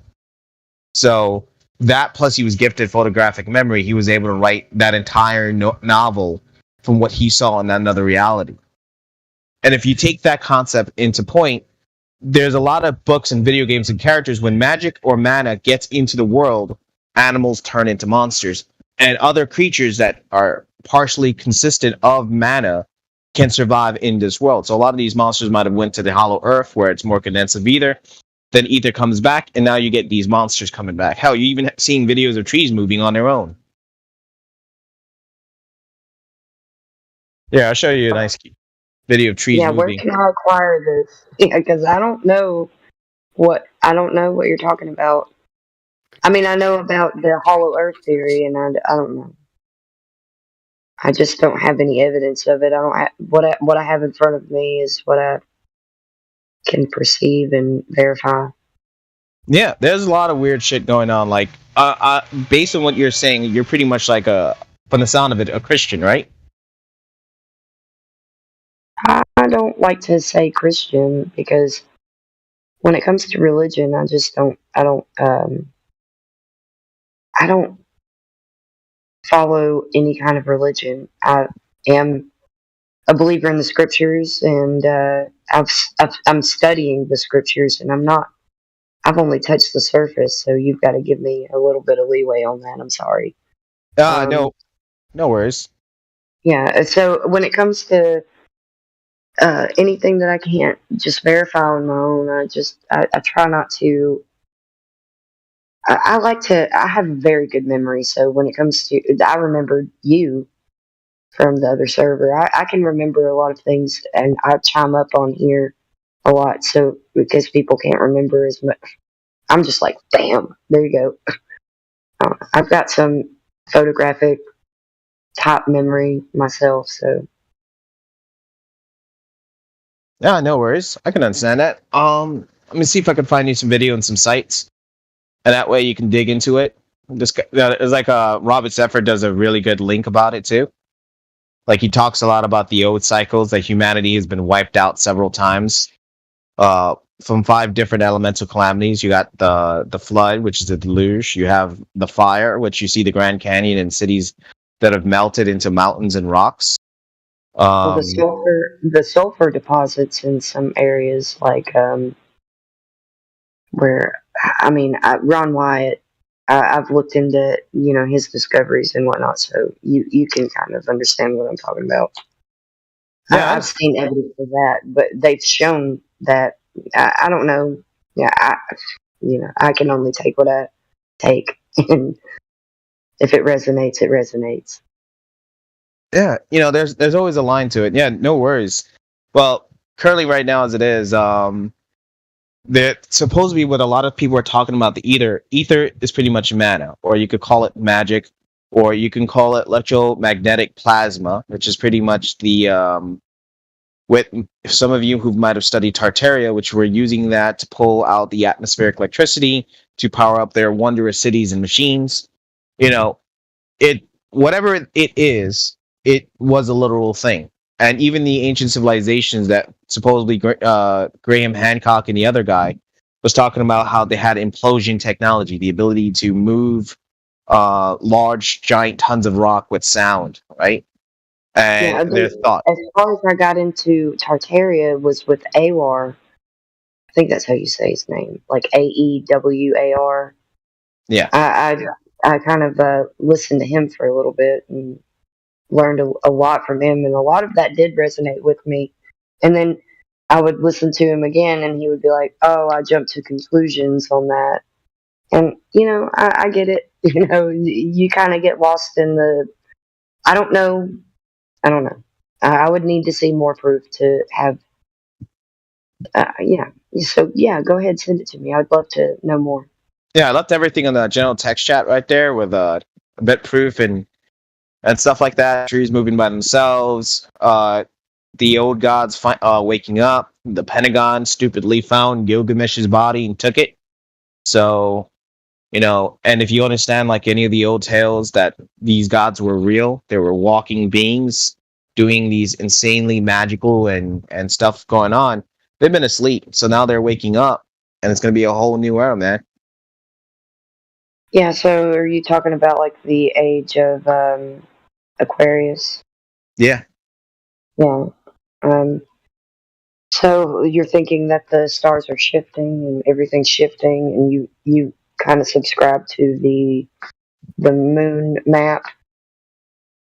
Yeah, kind of. It's like the stars in the night sky are pretty much like a calendar, right?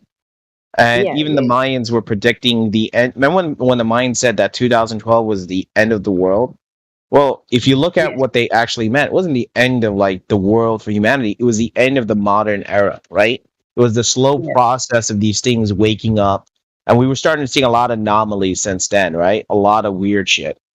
And again, we don't. Yeah, I'm Go ahead. only a year into the truth myself, and like things that I know are like the things that I know outside of things that I can verify are spiritual things. So yeah, go ahead. Yeah, like think about this: 401 missing. If you ever did any studies on that, even some of the experts are like, it has a supernatural twist to it. You have people or like kids that in one moment they were playing hide and go seek around a bunch of trees, and the family see the kid, and next you know, this kid is found 20 to 40 miles up a mountain, still perfectly Yes. all right. Okay, so these missing kids. Oh yeah. I found this from a different source though. So oh shit. Okay, go ahead. Yeah, you know, and it gets even more crazier. So this shit is just getting more and more. There's even kids talking about being kidnapped by moving or talking bears, feeding them berries and stuff, and bringing them to a ranger station because they got lost. You know, they're trying to play off that. Oh, the kid probably made this up at that age, 5 and 6. No. So there's a lot of weirdness going on, and there are some videos of people shooting these weird creatures out of caves that look like dogmen. You know, and putting in the back of the caves and back of their pickup truck and saying, dude, I don't know what the fuck I shot, and only to get pulled over by park rangers and being told, hey man, we're gonna have to confiscate that and all that stuff, and that's the end of their story. See if I find a video for it. Hold on. Yeah, that's weird. Yeah. Seems about right. Yeah. I mean, the world is crazy because people don't know where they live. They think they live on a spinning space ball. Oh yeah. In reality, it's a topographical plane, flat and stationary. Turning man into beast too.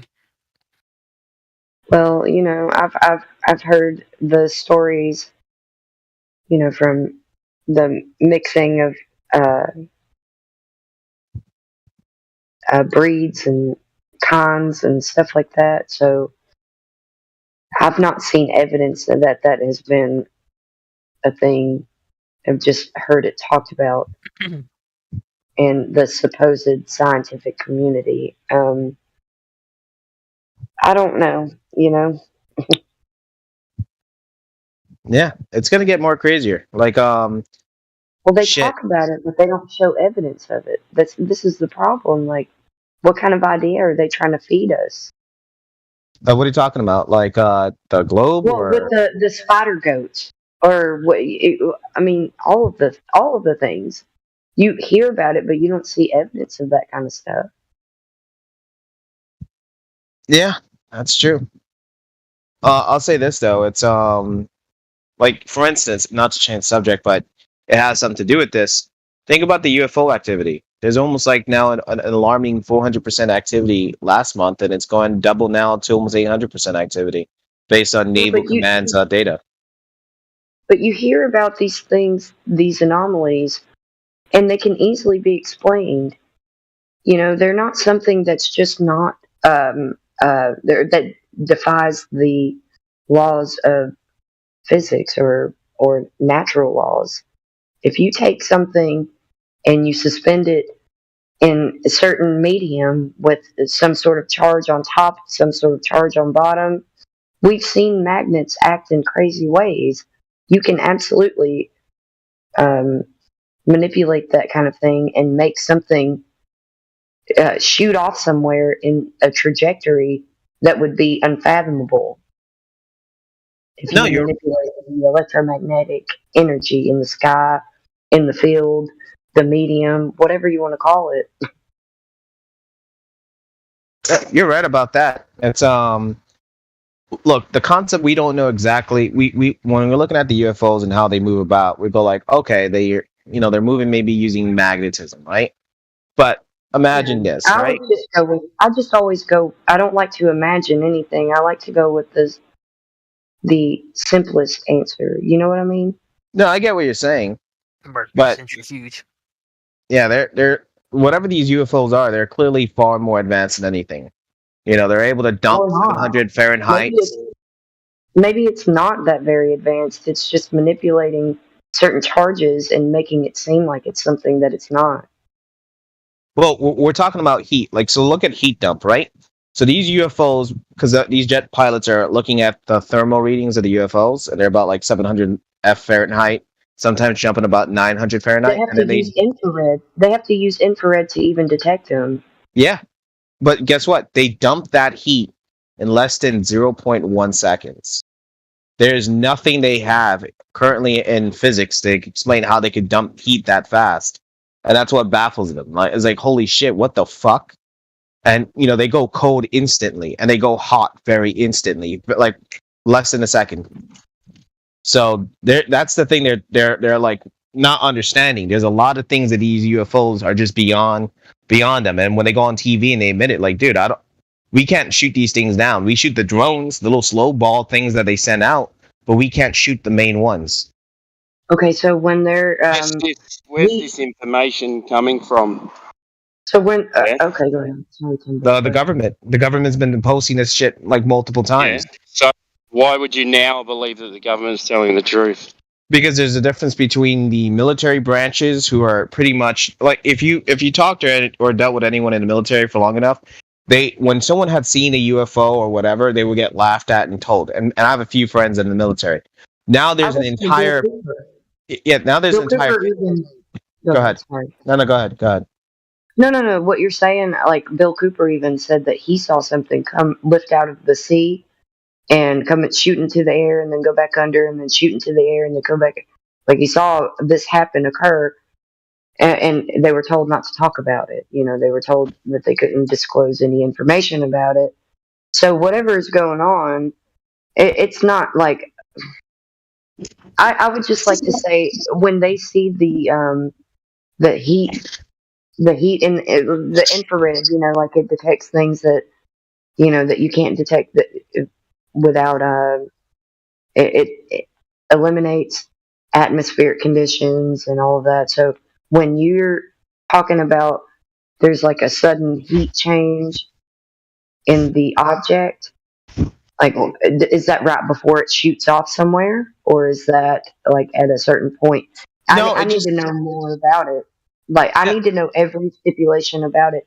When they sense the heat, when it like isn't there, when you know. Well, Kim, no one can tell you. That's the problem. Everyone just comes up with these crazy ideas that they think they know what they're talking about, and no one does. That's not. What are you talking about? Like making stuff up? Are you talking about what governments are saying, or what soldiers are saying, what pilots are saying? Or? So these people have been lying to you for a long time, and now all of a sudden you're going to believe what they say about UFOs? No, that's not what we're saying. So look, this is where I was trying to say. I'm asking what you're saying. What are you saying? Yeah, that's what I'm trying to say. So when it comes to government, what are you trying to say? That's what I asked. What are you trying to say? Yeah, that's what I'm trying to go. Let me just finish. So what the DOD and what everyone says back in the days, we always kept dismissing them, right? But when you look at soldiers and officers and pilots, those individuals, your average Joe, who are not part of the insane complexity people who work for the government. Yeah. Hold on. Let me finish before you jump down my throat. And those guys have been saying for the longest, no, dude, I seen some shit, and we've always been told that not to report it. Now there's an actual form to report it. Now they actually have paperwork. They've got a form. Now they've got a form. It's real, huh? No, that's because some shit's going down. So now they've got a piece of paper that they can fill out. Now it's all real, and now it's on the news. Because it's on the news, it's real. Because we've got people talking from the government and from the army, now it's real. Yeah, these UFOs have always been real. The UFOs always been real. They've never lied to you in the past?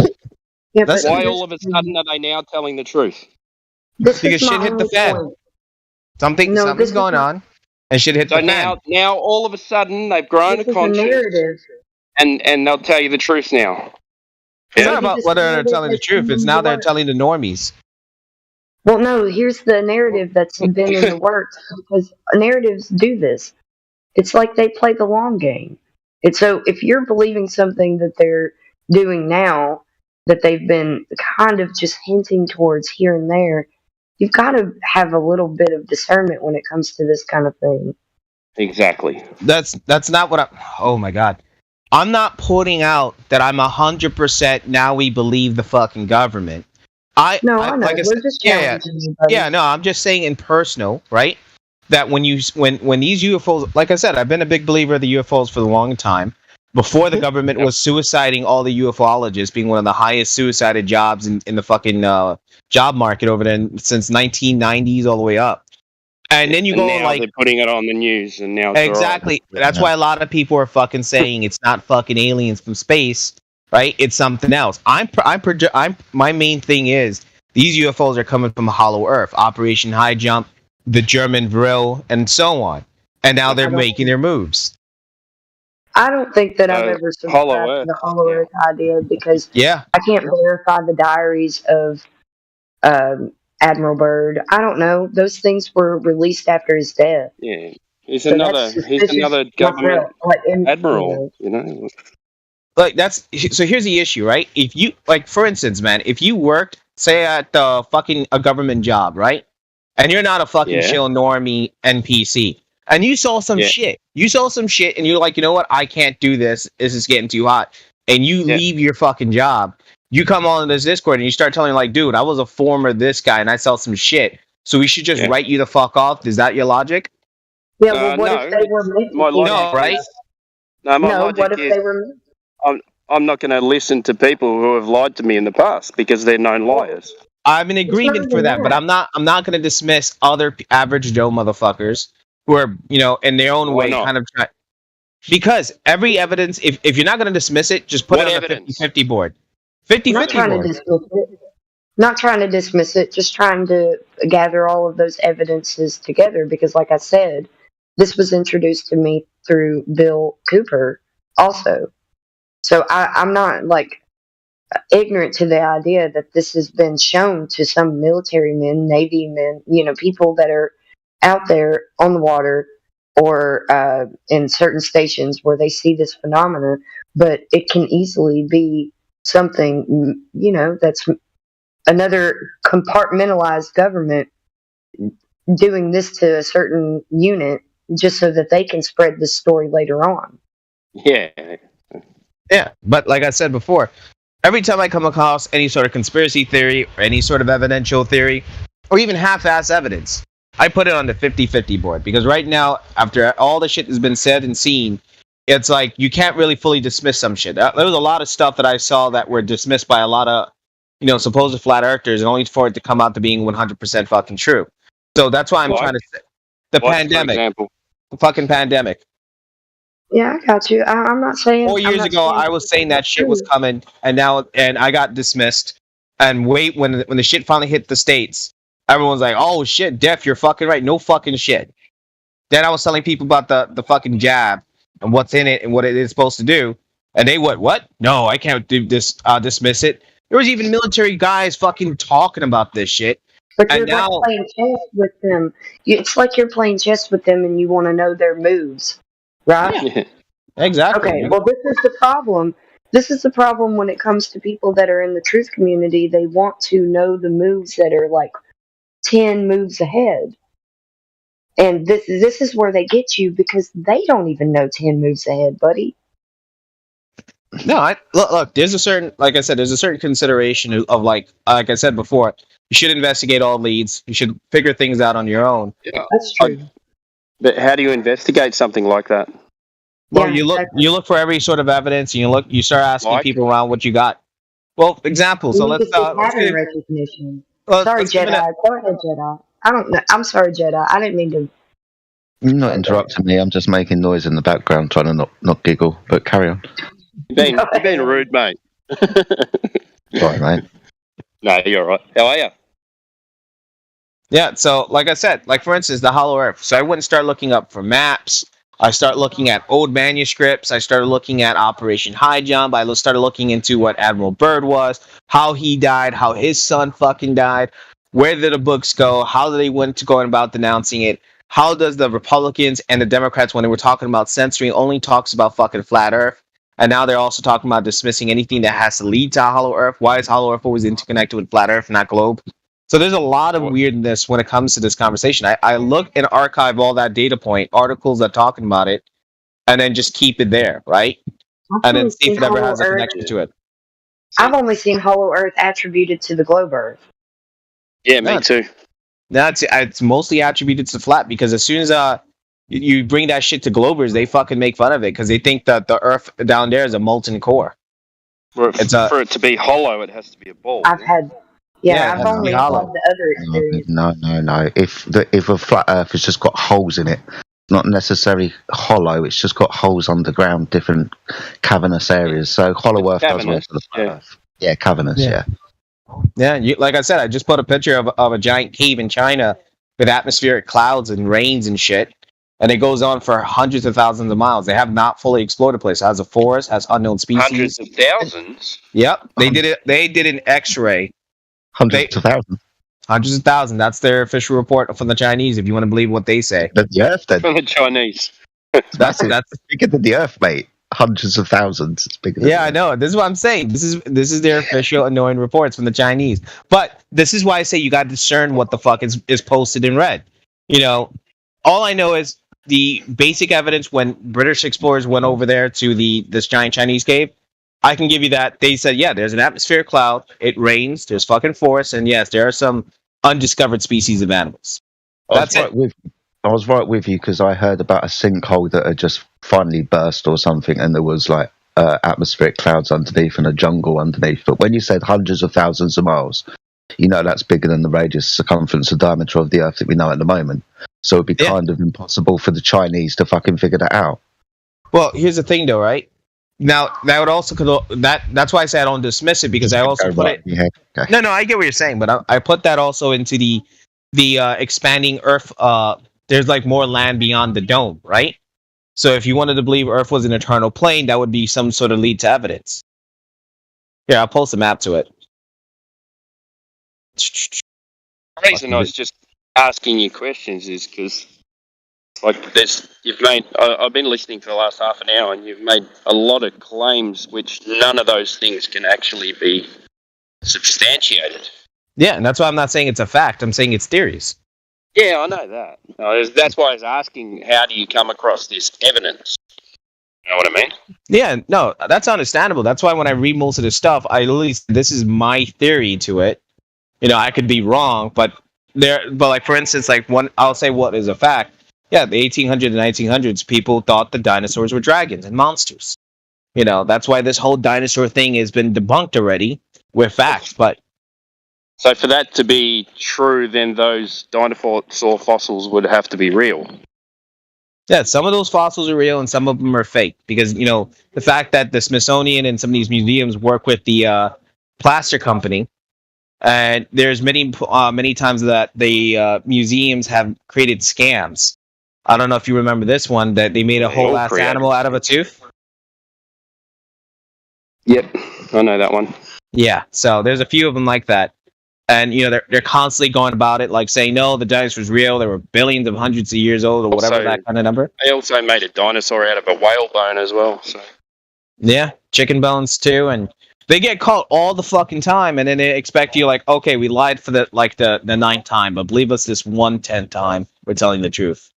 You know?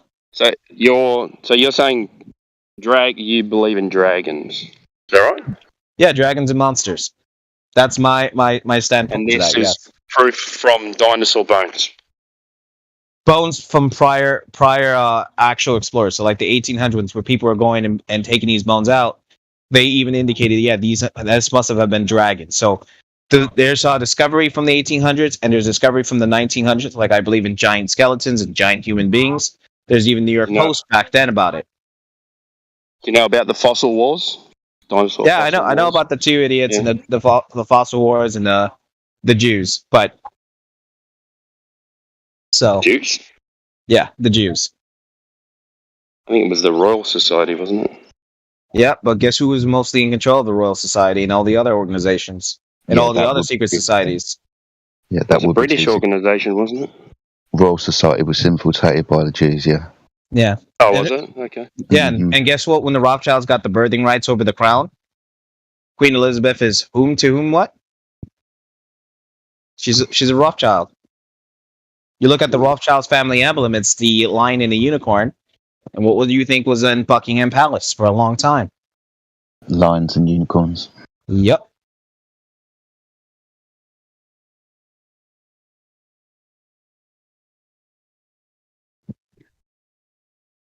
Back to what you were saying about the Mayan. Remember you said after 2012?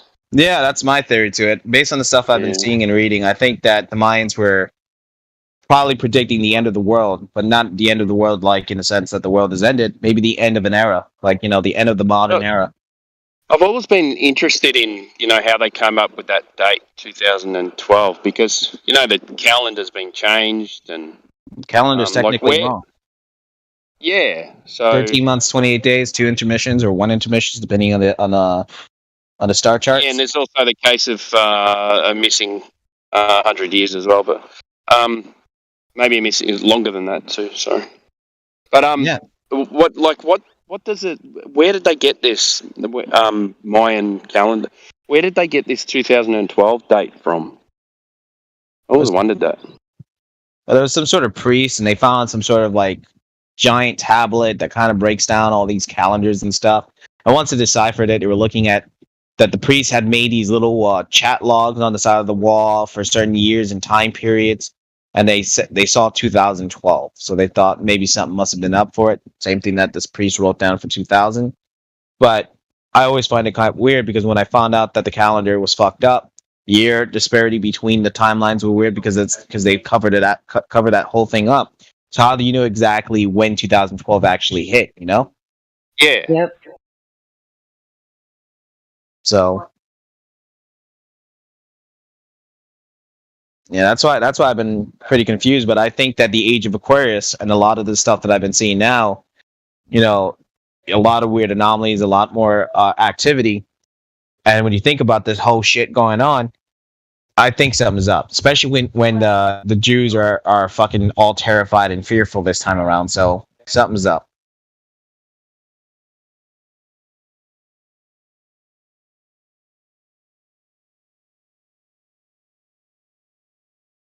Yeah, maybe we'll not get into that because we might get a strike on YouTube for talking about. No, let's just use the word goblins then. Yeah, yeah, fair enough. They seem to be consider that the official word on Facebook. So remember, folks, do the opposite of what goblins tell you. Your life would be perfect. Yeah, those who say they are and are really of. I even got a video right now. I'll send it to you guys right now, where this guy recorded, the goblins telling that they're not even from this world. You know, in English or in Hebrew? English. Well, there's translations to it, but I'm always funny about those translations because I watched one with the Pope, and I gave it to my sister-in-law who speaks Italian. She said, "No, he's not saying anything." To the same as what was on there. Yeah, that's right. Yeah, you brought that up. Yeah, he was talking about eating and having feet and things like that. You know, like you got to be so careful with these videos. Yep. But I'll say this though, like, think of it this way: they have access to so many years of non-censoring, non-altered information on their side of the world, and they've been taking control and taking power and manipulating as one giant tribe, while everyone else has been playing independent game. You know, reset independence. So like, you know, like how the idea that some people leave their family and go to another state or another country and they got to restart. Like they have to gather up money to buy land and house and try to give it to their descendants, but the descendants already been told to go spread out, go wherever you want. And that's how humanity has been for the long time. Just keep resetting each generation while these guys have all access to whatever occult and ancient knowledge and everything else. Yeah, they've done it well. Yeah, but this is their last time. They know it too. Their worst situation is that no one's gonna hope for World War III or everyone's fully aware about their goblin trickery. Look, you even have Kanye West, man. He got all his normies to wake up. Well, I always question everything that's being published mainstream, because if it is, then it's probably meant to.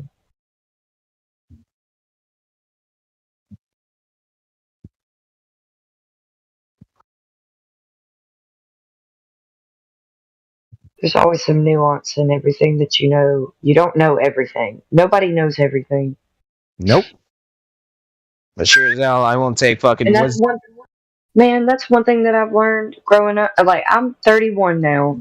I used to think that people were geniuses. These people were geniuses. And now I'm finding out these geniuses are, like, retards. Welcome to the club. That ain't that the shit. Yeah. So, are you a flat earther or a hollow earther? Oh, yeah. No, he's a flat earther. Oh, okay. He's not.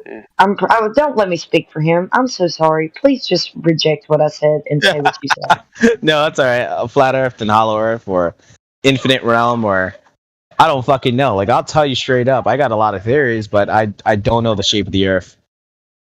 Like, it's definitely not a globe, but it's definitely I don't think we're just. There's maybe multiple domes. That's what I'm saying.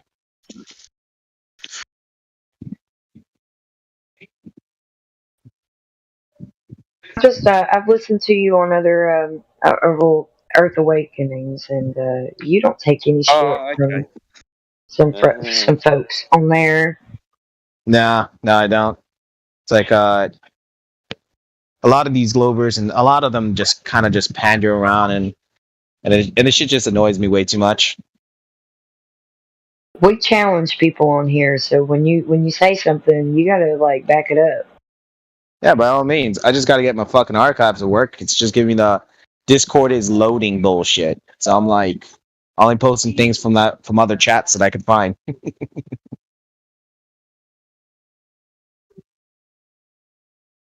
I gotta start learning to fucking label things with names and words instead of just straight up numbers. You automatically save something.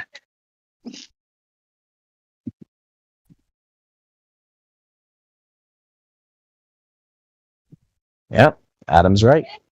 To learn who rules over you, simply find out who you're not allowed to criticize. Fucking goblins. Yeah, that I've always said that too. Like, I followed the Fact Hunter before I came here. I was already a flat earther and all, but I was on the Fact Hunter, and I was calling into his radio show a lot and talking to them because I didn't have anybody around me that knew what the fuck was going on. So I needed to talk to people that did. And these people honestly didn't know everything, but they were looking for the truth. And that's all that I care about. And I found out a lot from them. And that's the reason why I found the Fact Hunter was because of Bill Cooper. So, yep. You can't discredit William Cooper. Man, he did with the Hold the Pale Horse. Man, he and his radio show and his audio classics. You can't discredit that stuff. He exposed germ theory. I mean, come on.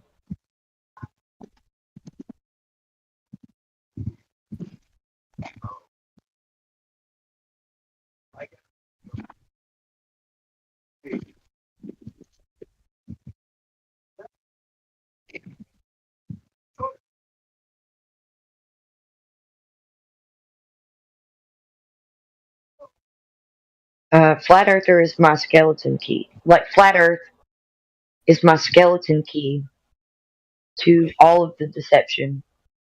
So you have to use it very wisely. It is the key. It is.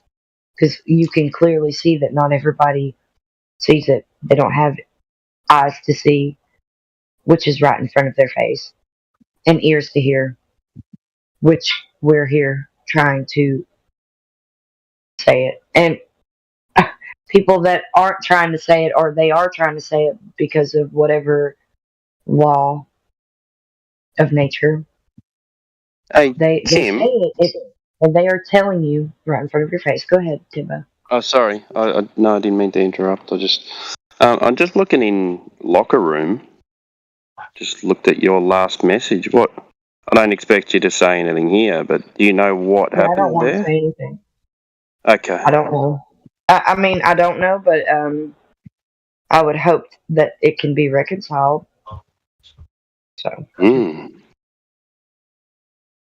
Okay. When did? Yeah, I was on with him Sunday night.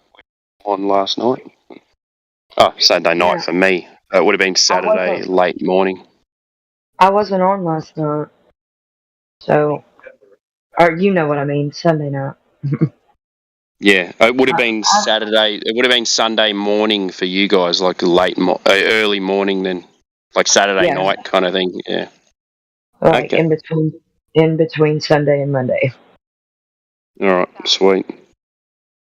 All right. Hope it works itself out. Me too, because I don't want him to. Yeah, I hope it works out. Anyway, sorry for that. I'm eating pistachios. I'm sorry.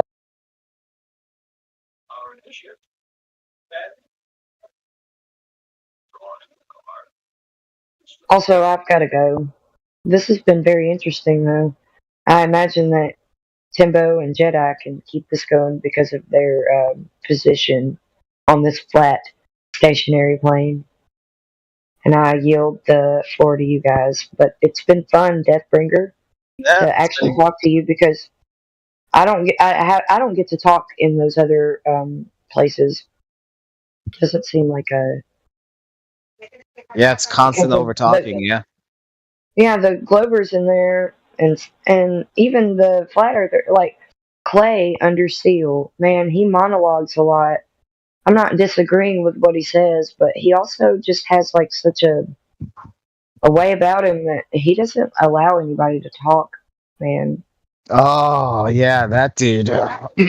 He hasn't been in here for a while. Has he switched and just gone over there? Has he? Because he was in Tartaria for a while too, monologuing over there.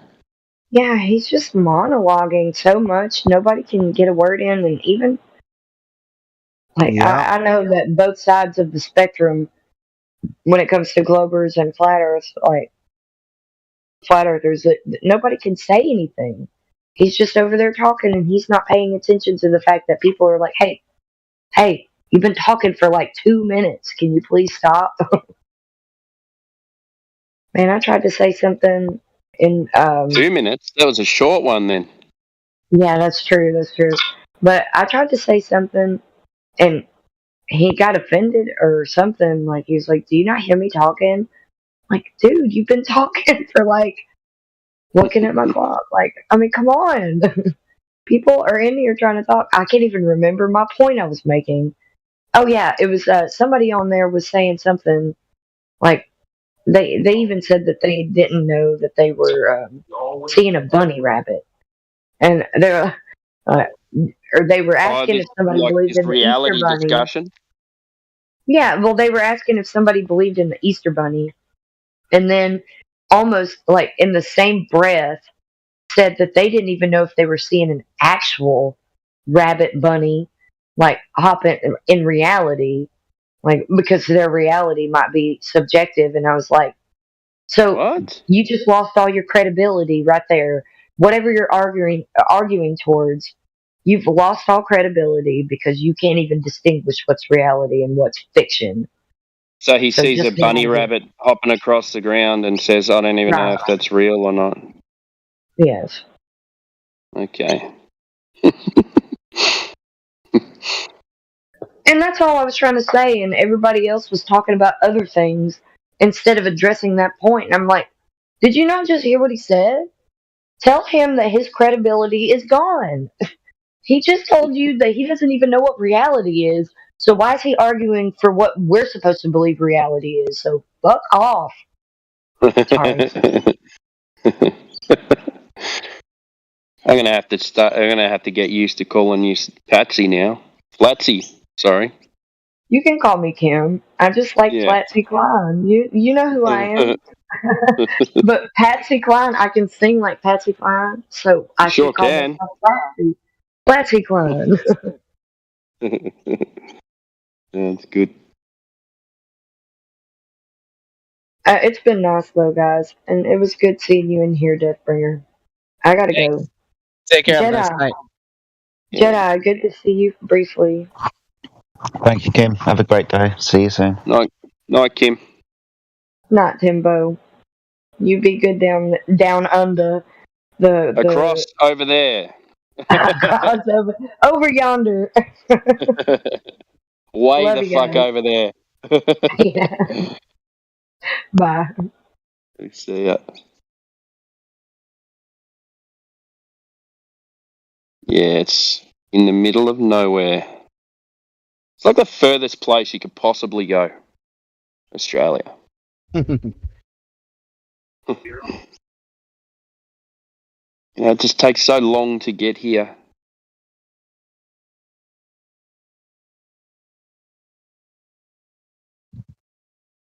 You're obviously in the States there, Deathbringer. Yeah, I'm in fucking shithole New York. Oh, okay. I've never been in New York. Yeah, you ain't missing anything. Heard it's on the decline, or has been for a while. Yeah, New York is a shithole. I wouldn't be surprised if we ever get nuked. Bombard us from orbit. Let me leave first. There's like a really bad drug problem over there, yeah, with like synthetic kind of drugs and stuff, sending people mental. Like everyone looks mental on the streets. Yeah. You can say New York is the truest example of multiculturalism does not at work. It just doesn't. We have drugs, we have migrants, it's pretty much Sodom Gomorrah, bro. We have child brothels that are being the talks about happening. Well, and they don't go in and shut them down. No, they had a drag kid fucking strip dancing in a gay club, and even a black woman that was accompanied by a gay guy was like, the fuck is this shit? Then, it was all over the video, but they didn't shut that club down. Of course not. Sodom and Gomorrah. Yeah, pretty much. It's a bona fide shithole, that's for sure. I mean, we've got drug problems here, but not like that. I know you guys have got that bad fentanyl problem, yeah. Yep. But we got a lot here yet. Drugs, fentanyl, you name it, just a whole bunch of stuff. Yeah. Weird things with men being women and the trans issues, man. God damn it. Fucking Transformers. hell. So glad we don't really have to deal with it that much over here. That's why I go about like not. I'll debate. I'll argue. I give no shit. Like I will not say pronouns. No, I know it's delusional. And the funny thing is when people want to argue with me, like, oh, what exactly? Like, do you guys know where this whole basis stemmed from? John Money, the guy that was a pedophile who forced two children to fuck each other, and then chemically castrated the other, and they both committed suicide. Is that what you're basing your shit on? So. Yeah, it's just weird. Yep.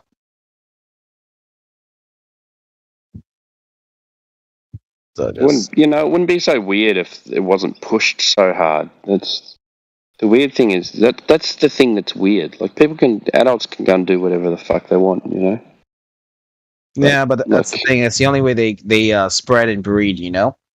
They gotta corrupt and kind of molest kids in order to make more of them. And those that, since society is not designed for humans, it's designed to break humans. So the weakest of us gets mentally broken, confused, and they want to belong to something. And instead of seeking answers within, they label themselves as one of them. They, them, pronouns, I'm gay, binary, all this other nonsense. Yeah, I've noticed they all seem to be I'm probably being very generalised here, but they all seem to be kind of kids who are kind of socially awkward anyway. They feel like they need a place to fit into. You know what I mean? Yep. Like they're searching for that kind of, they're searching for a meaning in life, but they're looking in the wrong position. They're looking in the wrong place. They're getting, like brainwashed by I don't even know what to call it, man.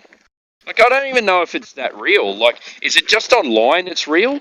Or is it actually real in real life? Is this shit actually going on? Or do they make it look worse on social media? You know what I mean? Yeah, they're only about 0.1% of the population. So give or take that. Why is it so publicised? Like, if they didn't publicise it so much on social media, no one would give a fuck about what they're talking about, really. You gotta think about what you're not seeing, what's not being recorded too. So it's worse. Yeah. Okay. Yeah. That's why the 4chan discords got into their tranny Discord servers and got all their chat logs leaked. That they love going after kids, they love brainwashing them, they love buying video games in order to convince them that they're fucking gay. Most of these trannies are in the tech industry making a little bit more than 6 to 5 figures, and they go about doing this kind of shit. They go after kids. They're literally the modern day white van, with the candies. And that's how they convert them, man. And eventually, getting accepted in groups, getting these kids into discords and these communities. And you slowly see them like, yeah, this and that pronoun, because hey, people with those pronouns can say whatever the fuck they want. They can call a black person the N-word and all that stuff. And the black person will actually get arrested in trouble for beating the shit out of the tranny. So, it's like do whatever the you new want. minority. Yeah. It's crazy, man. So, that's exactly what's going If on. they only knew the Earth was flat, I'm sure they wouldn't be like that. Shit. A lot of things could probably change. Yeah, maybe they'd have meaning to their life. I wouldn't beat on some of them. What's that? Wouldn't beat on some of them. Oh, your mic's really low, Mike.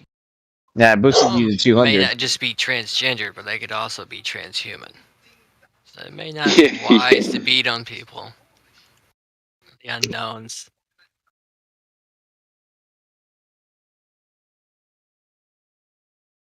I don't know. Just saying. Just saying what I think. What's that? It's been getting real weird out there. It is, yeah. But seems people are getting their morals are getting all fucked up. And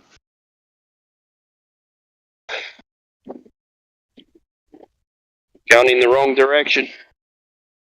Oh, going in the wrong direction. Can't keep on going like that, so that's a good thing. Probably just going that way for a little bit, and then some new trend will come up, and they'll go in a different direction. Like, seems to be this new trend, like there were everyone dressing like homeboys, and then goths came back. Then, emos. And then, hippies come back, Now it's transgenders. Maybe they'll grow out of it. They'll grow out of it.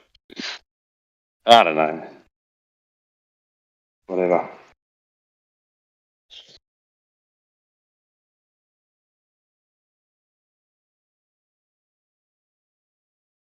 Anyway, nice chatting.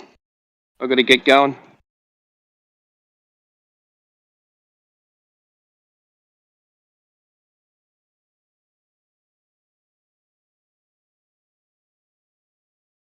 All the best, everyone.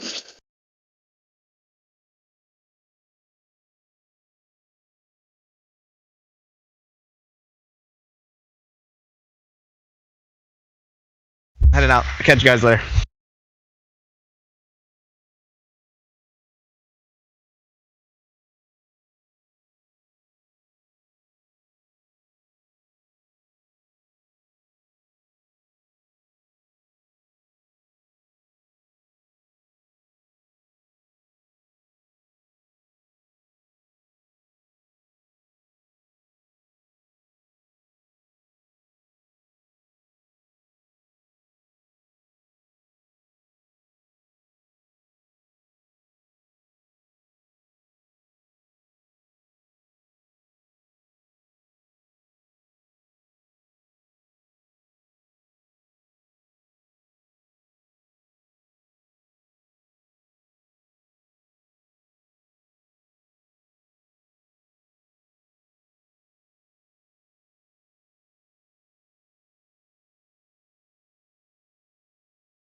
2020, why people do what they are told.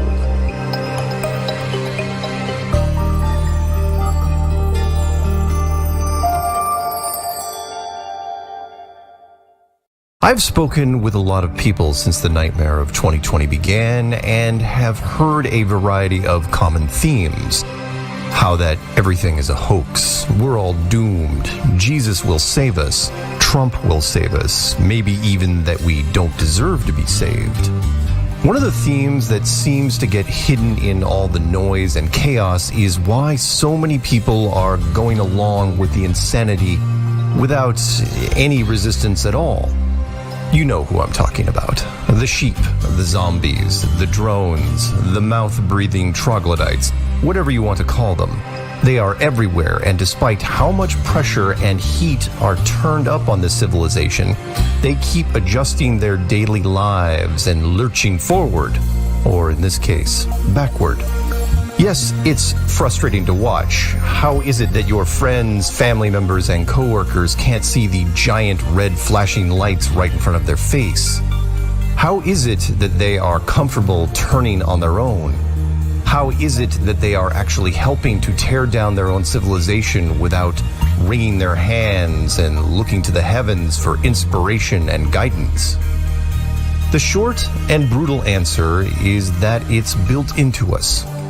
It's not as bad as you think, but then again, it's also much worse. Let's get the good news out of the way first. It is very hard to get a person to actually kill another person. Even as late as World War II, only 20% of the armed soldiers had the nerve to actually pull the trigger and attempt to kill another human being. Most of us have no stomach for it. That, however, is where the mercy ends. Take away the direct hand-on-hand violence, and everything is back on the table. Anyone who has taken a psychology course in college may remember a vague description of an experiment where people were using electric shocks on each other. Officially, it's called the Milgram experiment, and it may not seem like much at first glance, but I think it has become very relevant in 2020. The experiment was first conducted at Yale University some 60 years ago, and it revolves around the obedience to authority. It was initially designed as a way to explain the psychology of genocide. In other words, were the Nazis an unusually cruel group, or does this apply to everyone under the right circumstances? The experiment was simple and ingenious in its design. You sign up for a run-of-the-mill psychology experiment in which you will get paid regardless of the outcome. You meet a supervisor and one other person just like yourself. At least, that's what they want you to think. There is no randomness in this little play. Both the supervisor and your fellow lab rat are in on the game. The supervisor draws out of a hat on who is going to ask the questions and who is going to answer them. Your name is picked to ask questions. It was, of course, predetermined. Your teammate goes into another room and is hooked up to a series of electrodes. You can't see him, only hear his voice through an intercom system. You ask your teammate a series of matching questions. If the answer was incorrect, you would administer a shock to the other person with a voltage increasing in 15-volt increments for each wrong answer. The volts ranged from 15 to 450. The shock generator included verbal markings that vary from slight shock to danger, severe shock. The subjects believed that for each wrong answer, the person was receiving actual shocks. In reality, there were no shocks. After the person went to another room, they set up a tape recorder integrated with the electroshock generator, which played pre-recorded sounds for each shock level. As the voltage of the fake shocks increased, the person began making audible protests, such as banging repeatedly on the wall that separated him from you. In every condition, the person makes or says a predetermined sound or word. When the highest voltages were reached, the subject fell silent. If at any time you indicated a desire to halt the experiment, the supervisor was instructed to give specific verbal prods. The prods were in this order: please continue, or please go on. The experiment requires that you continue. It is absolutely essential that you continue. You have no other choice. You must go on. The professors predicted that only 1 to 3% of all subjects would continue and keep upping the voltage until their partner passed out and died. What really happened, though, showed our true nature. During the first set of experiments, 65%, 26 out of 40, subjects pushed the button and killed their teammate with the final massive 450-volt shock. And all subjects made it to at least 300 volts. The professor's conclusion was easy to make and haunting. The extreme willingness of adults to go to almost any lengths on the command of an authority constitutes the chief finding of the study, and the fact most urgently demanding explanation. Ordinary people simply doing their jobs and without any particular hostility on their part can become agents in a terrible destructive process. Moreover, even when the destructive effects of their work become patently clear and they are asked to carry out actions incompatible with fundamental standards of morality, relatively few people have the mental resources needed to resist authority. And as the experiment was refined, it got worse. If you conducted the experiment when there was another actor already there shocking another person, then the power of conformity set in, and the chance of you killing the person in the next room goes up over 90%. This experiment has been repeated many times over the years in different states and countries, and the results are what you might expect. People do as they are told. They bend and break their own personal values if someone in authority asks them to. They follow orders, even if it causes the destruction of the world around them. You, however, are different. If you are listening to this, then you understand right and wrong. Authority has its place, but it can only go so far before you stand your ground. It helps me sleep to know that there are at least a few of you out there in the world, carving small caves of sanity out of the madness. Don't forget, however, that when you walk the streets, most of the people around you are not you. They listen to the media and do whatever it says, no matter how illogical. Remember that to most, the media is now the ultimate authority. To quote a favorite movie of mine, we believe the world that is presented to us. And currently, that world is being shaped by the faces on our phones. Remember that, and stand strong, because the next big experiment is right around the corner.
fascinating, but to do geometry you must have one. It is an optic phenomenon. So to do geometry though, you must have one. A tangent point with a straight line to it. Now you're telling me all about what you haven't got. So, which one of you guys can fight? Which one of you thinks you're right? Step up to the mic and see what the people them decide. Who will see his demise when the truth finally come to light? I've been on the globe for my whole life. Something in my nose don't smell right. Meditating, feel a slight breeze in the wind, but I know I ain't moving, this is no ride. How you gonna tell me that the air that I'm breathing, that the PSI I'm feeling, it contain, motherfucker? How you have gas pressure next to a place 10 to the negative 17 to a space, motherfucker? What did Nixon say? One small step for man is one giant leap for mankind. And at the same time, a can of tuna landed on the moon while the Vietnamese died at the same time. I ain't got time for the life MLM. Helios, flame out, breaking down the dam. Crushing all false gods in the program. Believe when he say that I am that I am. I am that I am.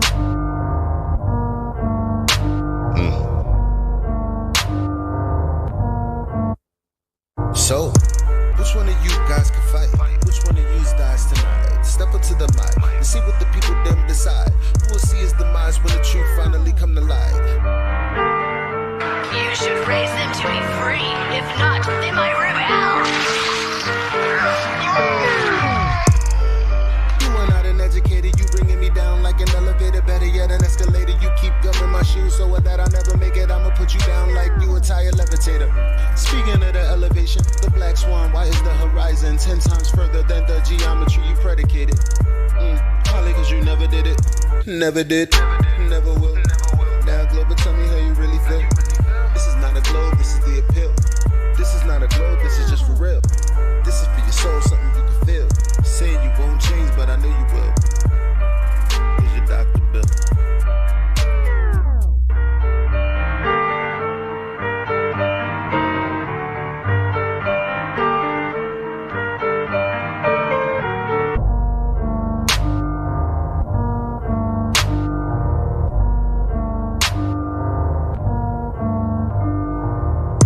Which one of you guys can fight? Which one of you thinks you're right? Step up to the mic and see what the people them decide. Who will see his demise when the truth finally come to light?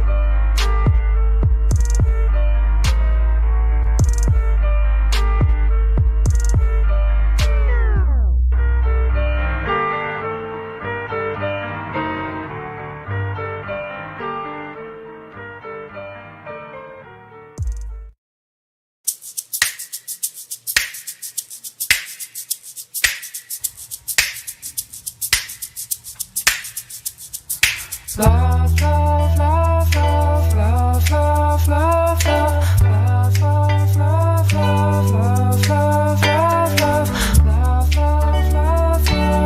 love, love, love, love, love, I met a girl named Bertha.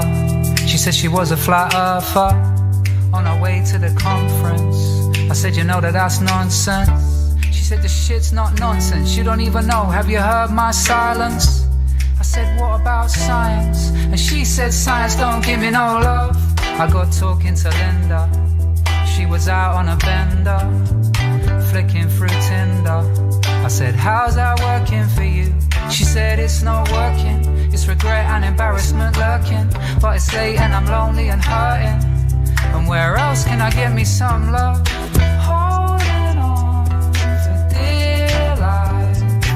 Always a bridesmaid, but never the bride. A billion tiny islands in the ocean. All these characters I dream, variations on a theme. Variations on a theme.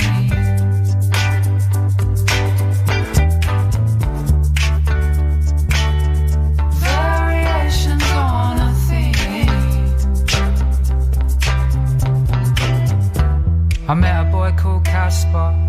He's a worldwide traveler, talking about ayahuasca as he stares into his pasta. He said I probably shouldn't fly so much, probably shouldn't get high so much, but I'm a lonely hedonist and my therapist says I need to find ways to love myself. How could I forget Brian? Open the floodgates without even trying. I missed my stop on that train cause I got a lot of time for a grown man crying. Well, he said she loves me and I love him and he loves she. Still spinning the bottle on the topmost shelf and looking for love like everyone else. Holding on for dear life. Always a bridesmaid but never the bride. A billion tiny islands in the ocean. All these characters I dream, variations on a theme. Variations on a theme.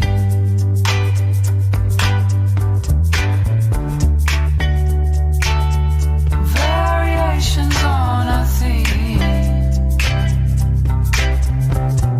Holding on for dear life. Holding on for dear life. Holding on for dear life.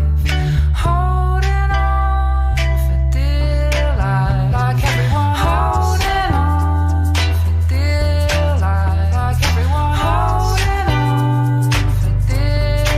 Like everyone holding on for dear life. Like everyone holding on for dear life. Like everyone holding on for dear life. For dear like everyone else. For dear like everyone else. Like everyone.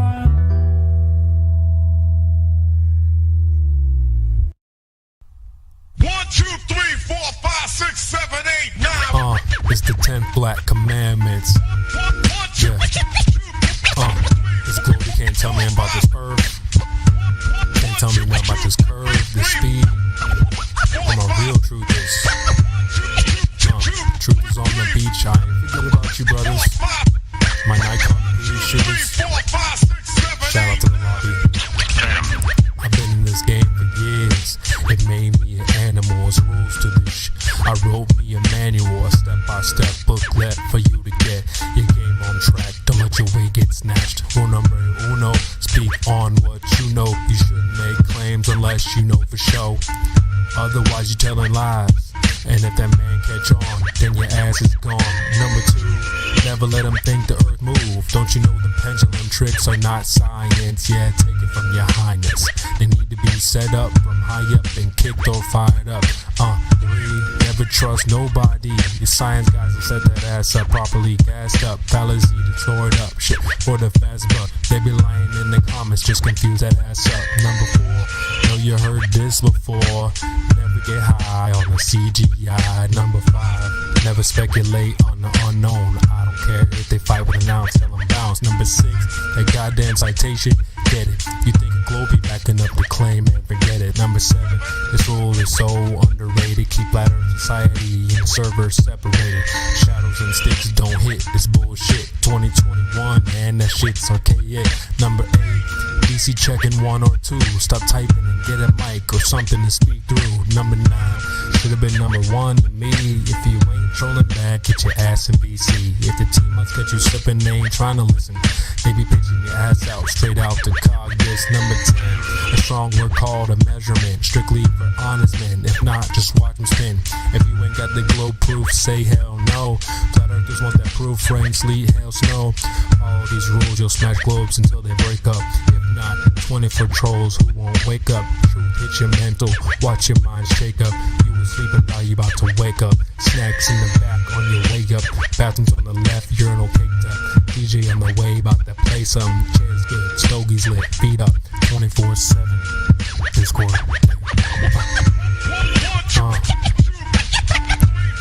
CB. Yeah.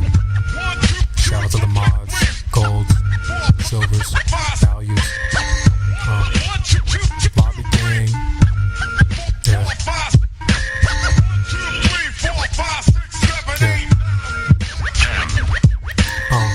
It's your boy CB.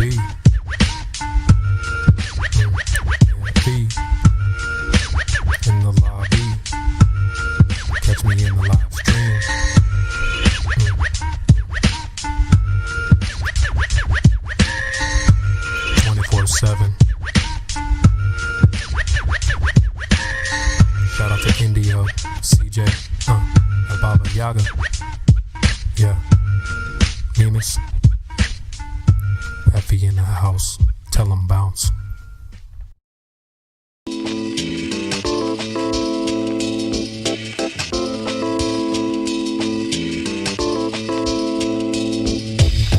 Doesn't matter who you are.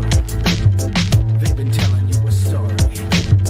Trying to keep you from the Most High and of course all of His glory. They locked you away from the start and told you 1 + 1 is 2. It's true. Then they tell you this globe right here is your home and this young one's what can you do? Listen to me. In high hopes, they hope that your mind never learns to question their authority. They teach you to fear critical thinking is crazy because it goes against the majority. So let's cross-examine a few known facts about this thing that we call perspective. And let's be humble and truthful and real and not like politicians during elections. Now the tail of the tape stands me on the shore of this beautiful place called Michigan. And looking to the west 50 miles, we see Chicago. And no, I'm not kidding. See, the water is flat, and that is that. And science is telling me that Chicago isn't where it's really at. And that's just a big confusing mess. So we did our own tests.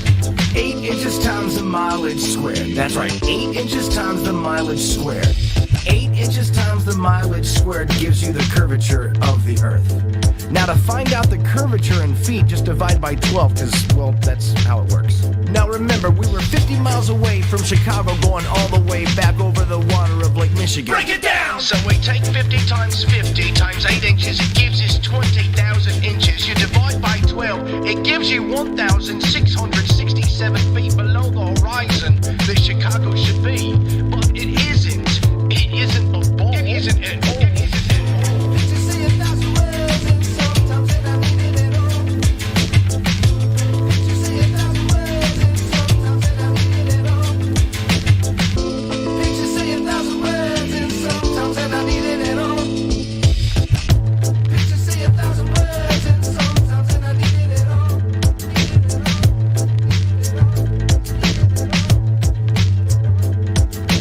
What's it gonna take? What's it gonna take? What's it gonna take? What's it gonna take? What's it gonna take to make you see straight? One thing for sure is they've been lying to you. Liar, liar, pants on fire. Liar, liar, pants on fire. Liar, liar, pants on fire. Liar, liar, pants on fire. Liar, liar, pants on fire. Liar, liar, pants on fire. Liar, liar, pants on fire. Like, why, when you got one case for like, why would they lie? That's my thing, is that I would like to a explanation of one way or the other, so that I'm more informed if I were to be, asked for anything else.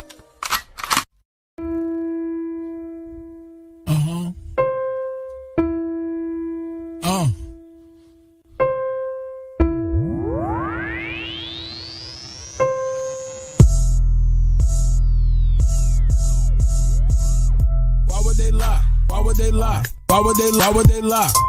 Why would they lie? Why would they lie? Why would they lie? Why would they lie? Why would they lie? Why would they lie? Why would they lie? Why would they lie? Why would they lie? I know you've been hating this, but how about that radius? What is he saying though? Broken geometry. Okay. I just pointed out, now you're at hominy. Went to your mommy be trucking and driving, Globers be wildin'. They went out of style. 8 inches per mile squared, never been measured out in the wild. Why would they lie? That's what they cry when it just can't be denied. Defending the government, slave till you die. You ain't got no reply. That stuff is flat. Who told you that? Like I can't trust my eyes? There ain't no curvature, and the swan is black. But nice try. Why would they lie? Why would they lie? Why would they lie? Why would they lie? Why would they lie? Why would they lie? Why would they lie? Why would they lie? Why would they lie? Why would they lie? Why would they lie? Why would they lie? Once you go flat, matter of fact, you never go back. You never go back. Why would they lie? Why would they lie? Why would you ask such a question? Coming here crying to ask why they're lying? Dude, may I make a suggestion? It seems to me in your mind that you could use some introspection. Instead of advancing your thinking, you're headed straight to a sad state of regression. People keep thinking it's our job to find them the model that they've been requesting. Meanwhile, they're walking around every day and the world never ever suspecting that the very own senses a human possesses have never attested. Something that's absolutely and completely reversed to the world manifested. How can you think that a person like me could take someone like you even serious? Why would they lie? Why would they lie? Bro, are you fucking delirious? How can we even engage in a true conversation if we can't surpass this? I'm gonna need you and your little fundy friends to pull their heads out their asses. Why would they lie? Are you fucking high? You really gotta be kidding me. The world that you've known, all on its own, has been nice and flat since the beginning, see? No 8 inch per mile square, that's why y'all scared to have this become mainstream. So as a result, we transform into nightmares, waking folks from the daydream. So, proceed to ask why they are lying without verifying your story. And at the end of the day, maybe all I can say is that y'all fucking bore me. Why would they lie? Can't even deny. You're sounding just like a baby. Maybe a hero is all that you need. Maybe else somebody save me. Global abortion, all applauding. Cheers, big heads, small, enormous. From cradle to grave shall be like tortoise. NASA tower lies every day is exhausting. Nothing more boring than the stream they recording. Yeah, that looks real, is that a joker talking? Composite mind nuts is not a bore you foreskin. Ignoring, distorting the facts with their stories. Entering your mind irrespective of warrant. To say levels curve we expect from a zealot. Spherical excess, now we don't want it. Delusional puppet digesting the stomach without any warning. Hick on the shoremen. Are you a moron? Is not that important. Similar to Karen, always reporting. Endorsing the fraud and effects without cause. Manifest force from a pseudo source. Reversing the curse of what you've been taught. They've been rehearsed in the dirt, but they still fall short. Imaginary planetary alignment coincide with space warp. At astronauts, monetary paid for. Submerging the water what they claim that they orb. It's a circle, sure, clown circling the globe. Why would they lie? Obvious a creator. If the globe don't fit and the earth don't turn, that's a whole lot of that they have to earn. Learn with the horizon swan. We eliminate the curve. All our eyes are on only what we can observe. Global lies are wrong. What they're hiding flatter. Keep my spies like on hide for the research. You rely upon priest and pirate like a bird. With your lying glove, preach religion like a church. How should they die? How should they die? Why would they lie? Why would they lie? Why would they lie? Why would they try? I got the math and science on my side. I'm running circles, it's easy as pie. Your reification is all falsified. The education is all just a lie. No need to replace it. All I need is you to face it. All I got is time and you just wasted. This is a gift staring you in the faces. Where you gonna get the truth from? If not from us, then who you dum-dum? Made the bed of your demise and chose to sleep to count the sheep since 9 to 1-1. Never been a fighter, fact of life, a choice of wrong and right that I would never run from. State the truth, defend the youth and stop the coup. It's just a job that got to get done. Why would they lie? Why would they lie? Why would they lie? Santa was real, the fairy was real. Why mama lie? My brother died, healthcare was bad. Why mama cried? The system is broke, your son is woke. I'm setting this shit on fire. Why would they lie? Why would they lie? Why would they lie? Why would they lie? Why would they lie? Why would they lie? Why would they lie? Why would they lie? Why would they lie? Why would they lie? Why would they lie? Why would they lie?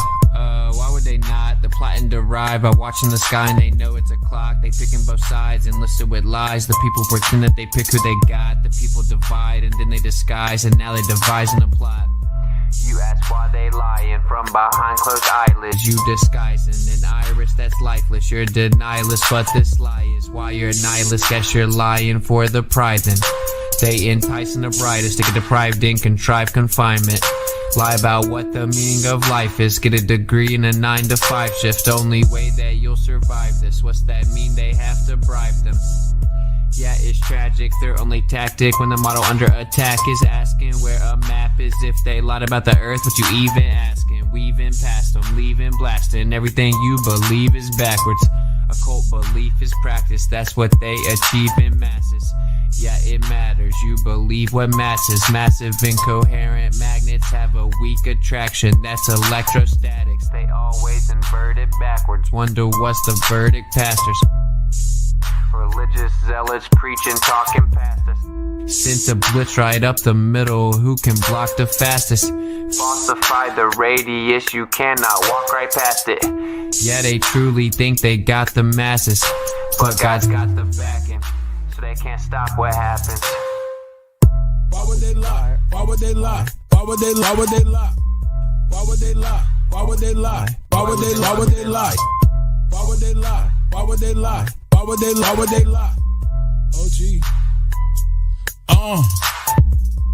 Why would they lie? I'll tell you why. They don't want to see you survive. They don't want to see you get live. Love on your queen till you hire you some kids and provide. They don't want to see you revive. Take an L, they come back harder than ever besides. Packing that hammer on side. How can I help it, bro? Second Amendment on mine. They won't label you a felon. That way you can't get your hands on protection. That way they come in and fake an election. If they want Caesar assets, you can't stop or arrest them. That way the hood is simply a reflection of the design that they predestined. If you don't like it, they pop off your top like your last name was Kennedy in Dallas, Texas.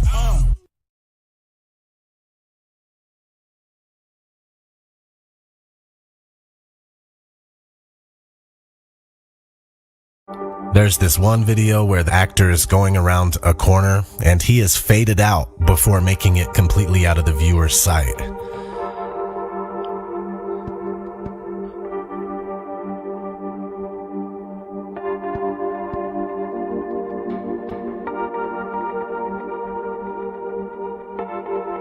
Let's not forget space bubbles.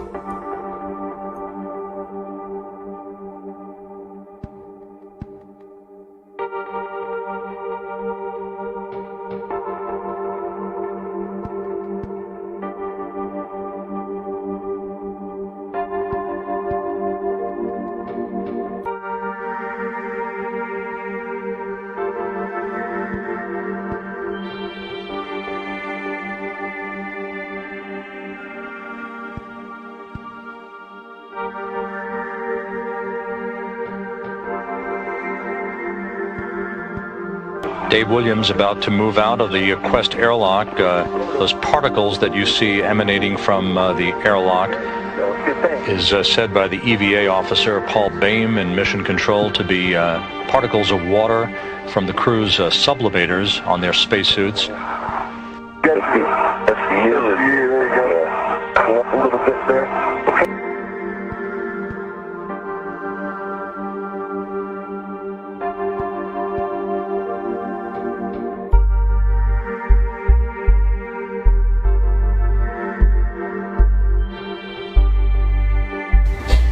So many times during spacewalks outside the International Space Station, we can see air bubbles rising up.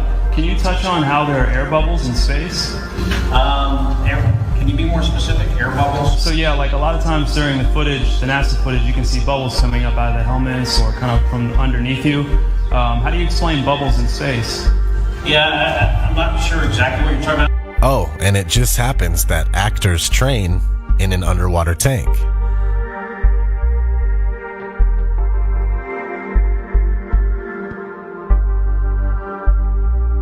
NASA tells us that the Earth is photoshopped because it has to be. It is photoshopped, but it has to be. Then there was another layer to sort of simulate the atmosphere. And then there's this little bright spot. It's called the specular highlight. So it's the reflection of sunlight off of water. Those are the pieces, but you can't just slap them all together. It just didn't look realistic. It looks kind of flat, or the clouds are sort of too see-through. So I just hit Command Z a lot. There's artistry to creating the world. What I imagine it to be. Unfortunately, I'm not an astronaut. I've never been to space.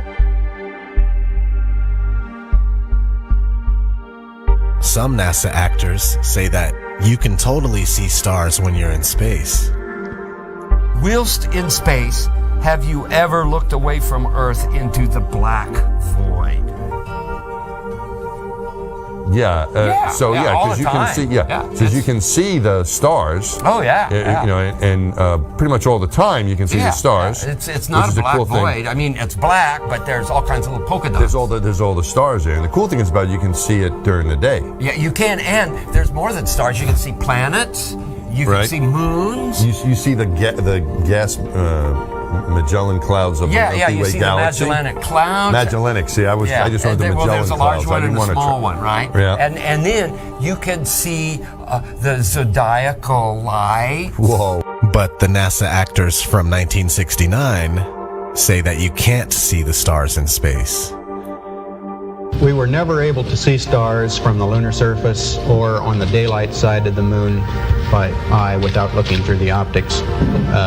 I don't recall during the period of time that we were photographing the Sonar Propeller what stars we could see. I don't remember seeing any.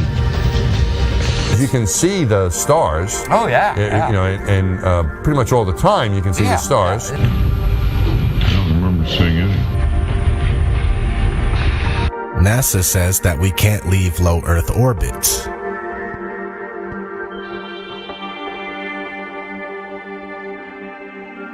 Right now, we only can fly in Earth orbit. That's the farthest that we can go. The kinds of technologies that we're testing out on Space Station are definitely helping us with our goals of going beyond low Earth orbit. Early in the next decade, the set of crewed flights will test and prove the systems required for exploration beyond low Earth orbit. And this is really the beginning, I think, of human beings leaving low Earth orbit. One thing I really want your generation to embrace is that the Earth is a closed system. We cannot leave the Earth. One thing I really want your generation to embrace is that the Earth is a closed system. We cannot leave the Earth. NASA tells us that they lost the 1960s technology that took us to the moon. I'd go to the moon in a nanosecond. The problem is we don't have the technology to do that anymore. We used to, but we destroyed that technology, and it's a painful process to build it back again. The ultimate destination is Mars. If you gave me all the money in the federal budget today, I could not get a human to Mars. I think that what you're doing is taking a shot in the dark. You have no way of knowing if any commercial entity will ever be able to put a man in orbit, no matter how much money you throw at them. What you're doing is you're taking NASA's manned space program and making it a faith-based initiative. I yield the rest of my time.